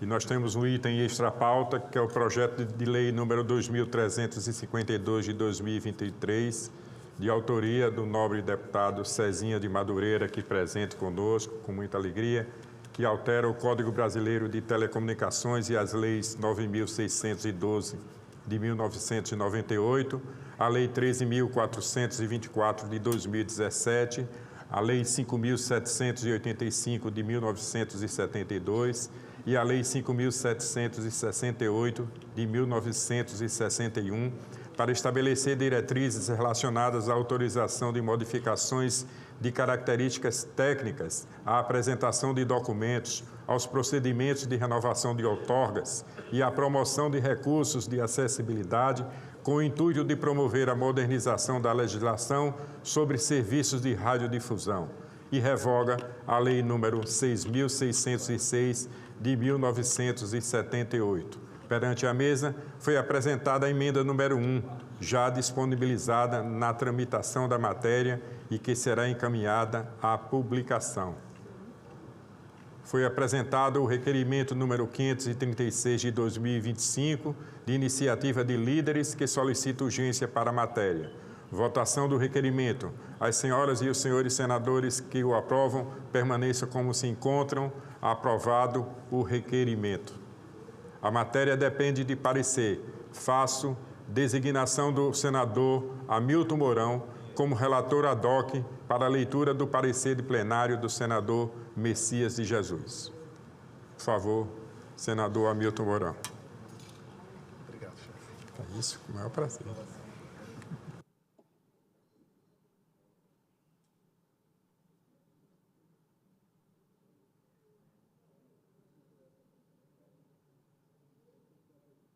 Presidente, senhoras e senhores senadores, esse projeto é extremamente meritório porque moderniza essa nossa legislação que remonta aos anos 70 do século passado, e aqui está o autor, o deputado Cezinha de Madureira, a quem eu cumprimento.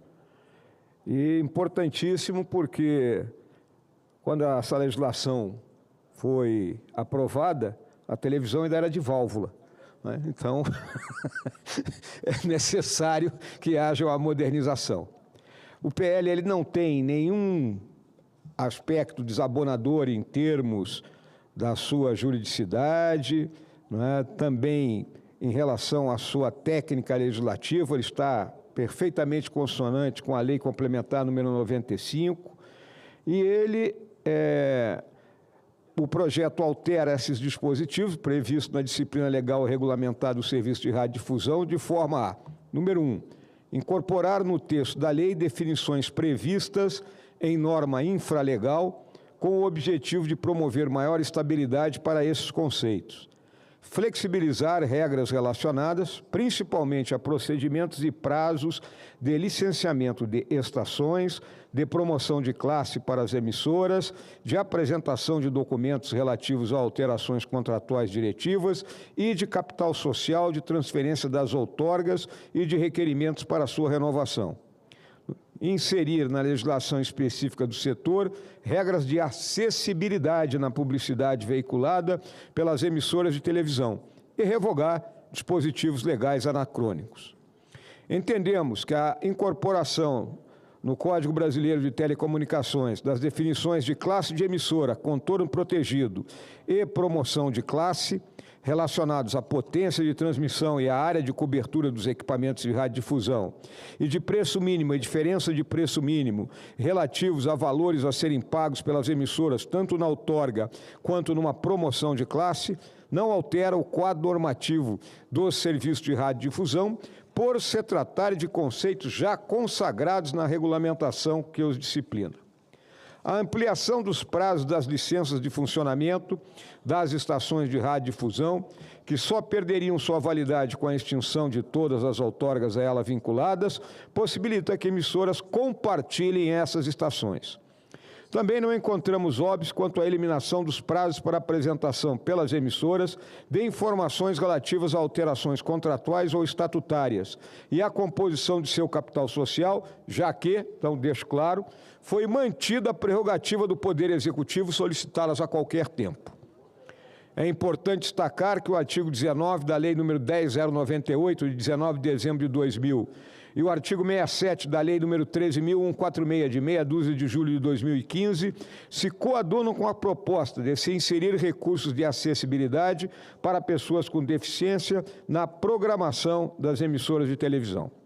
Também entendemos que a proposta de se imputar aos anunciantes a obrigação de disponibilizar nas peças publicitárias audiovisuais os recursos de acessibilidade para pessoas com deficiência é admissível, já que a relação entre anunciantes e emissoras tem caráter comercial e contratual, com abertura para a negociação dos custos decorrentes.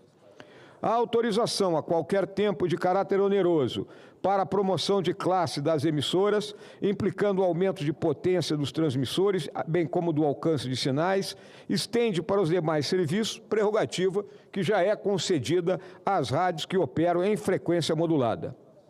As modificações promovidas na Lei de Radiodifusão Comunitária, com novos prazos para a apresentação dos pedidos de renovação das alterações pelas entidades outorgadas, inclusive depois da notificação do Ministério das Comunicações, e sua aplicação para os processos em análise administrativa, também nos parecem regulares, pois considero as limitações dessas rádios em atender em tempo hábil às demandas legais e regulatórias. Do mesmo modo, a possibilidade de conhecimento de pedidos apresentados intempestivamente e o prosseguimento de renovação das outorgas declaradas peremptas.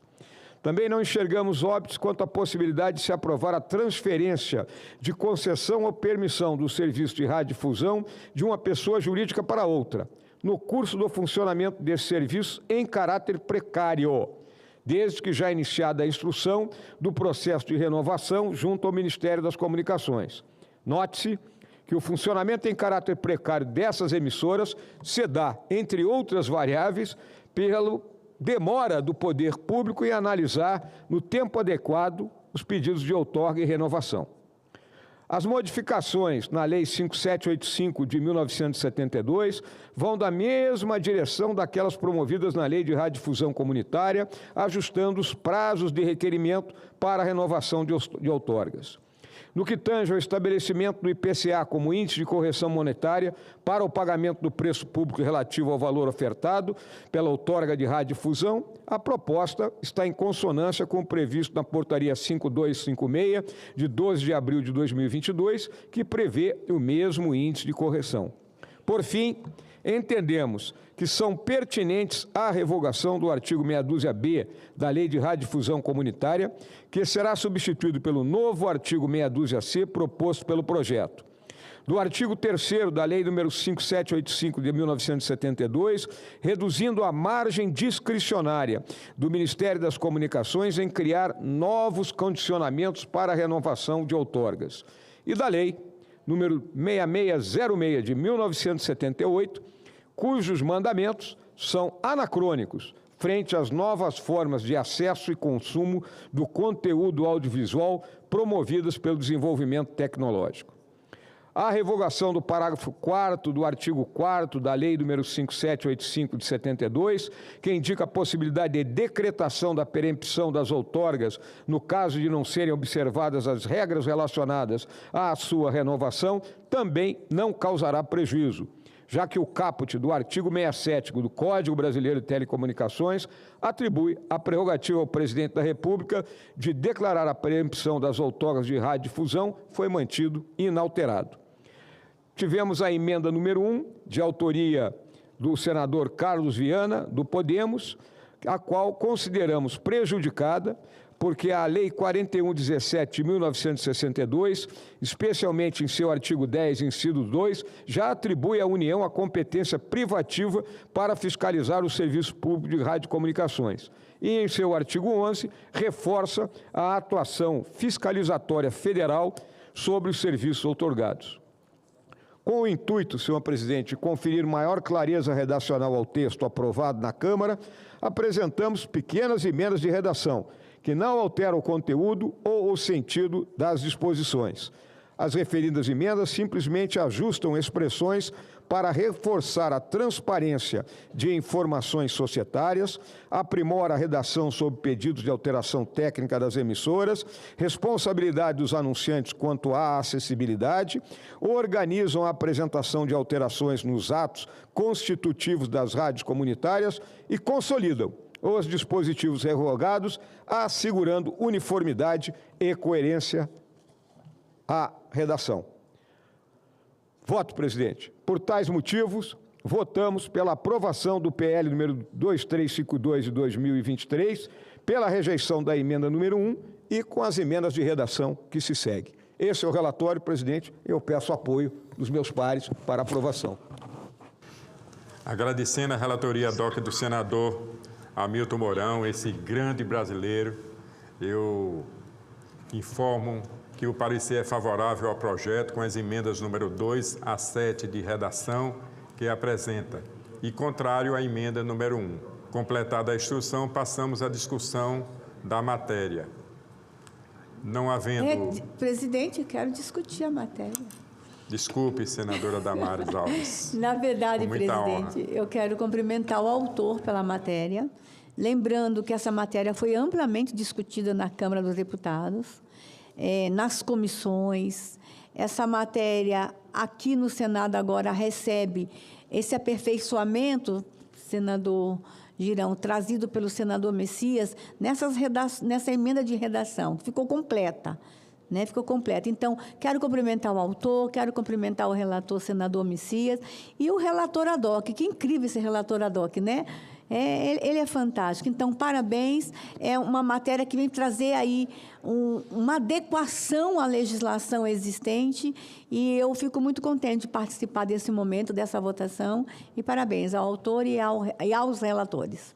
Obrigado, senador. Agradeço à senadora Damares Alves, pedindo desculpas a ela para a discussão da matéria, praticamente atropelada, né? Mas agradeço a sua compreensão. Não havendo mais quem queira discutir, está encerrada a discussão e nós passamos à apreciação da matéria. A presidência submeterá a matéria à votação simbólica. Votação do projeto e das emendas em turno único, nos termos do parecer.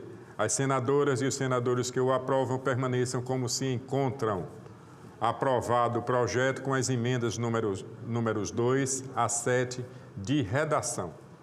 O parecer da comissão diretora oferecendo a redação final será publicado na forma regimental. Discussão da redação final. Encerrada a discussão, em votação, as senadoras e os senadores que o aprovam permaneçam como se encontram. Aprovada a redação final e a matéria vai à sanção e será feita a devida comunicação à Câmara dos Deputados. Eu quero cumprimentar o general Hamilton Mourão, senador Hamilton Mourão, pela relatoria ad hoc. Cumprimento também o senador Messias de Jesus e parabenizo o deputado Cezinha de Madureira, aqui do meu lado, esse grande deputado e um amigo querido, um irmão de fé, pelo projeto lá apresentado. E você é sempre muito bem-vindo aqui conosco. Muito obrigado, senador. Obrigado, presidente. A presidência informa as senhoras e A presidência informa as senadoras e aos senadores que está convocada a sessão deliberativa ordinária para amanhã, quarta-feira, às 14 horas, com pauta divulgada pela Secretaria-Geral da Mesa. Cumprida a finalidade dessa sessão, a presidência declara o seu encerramento.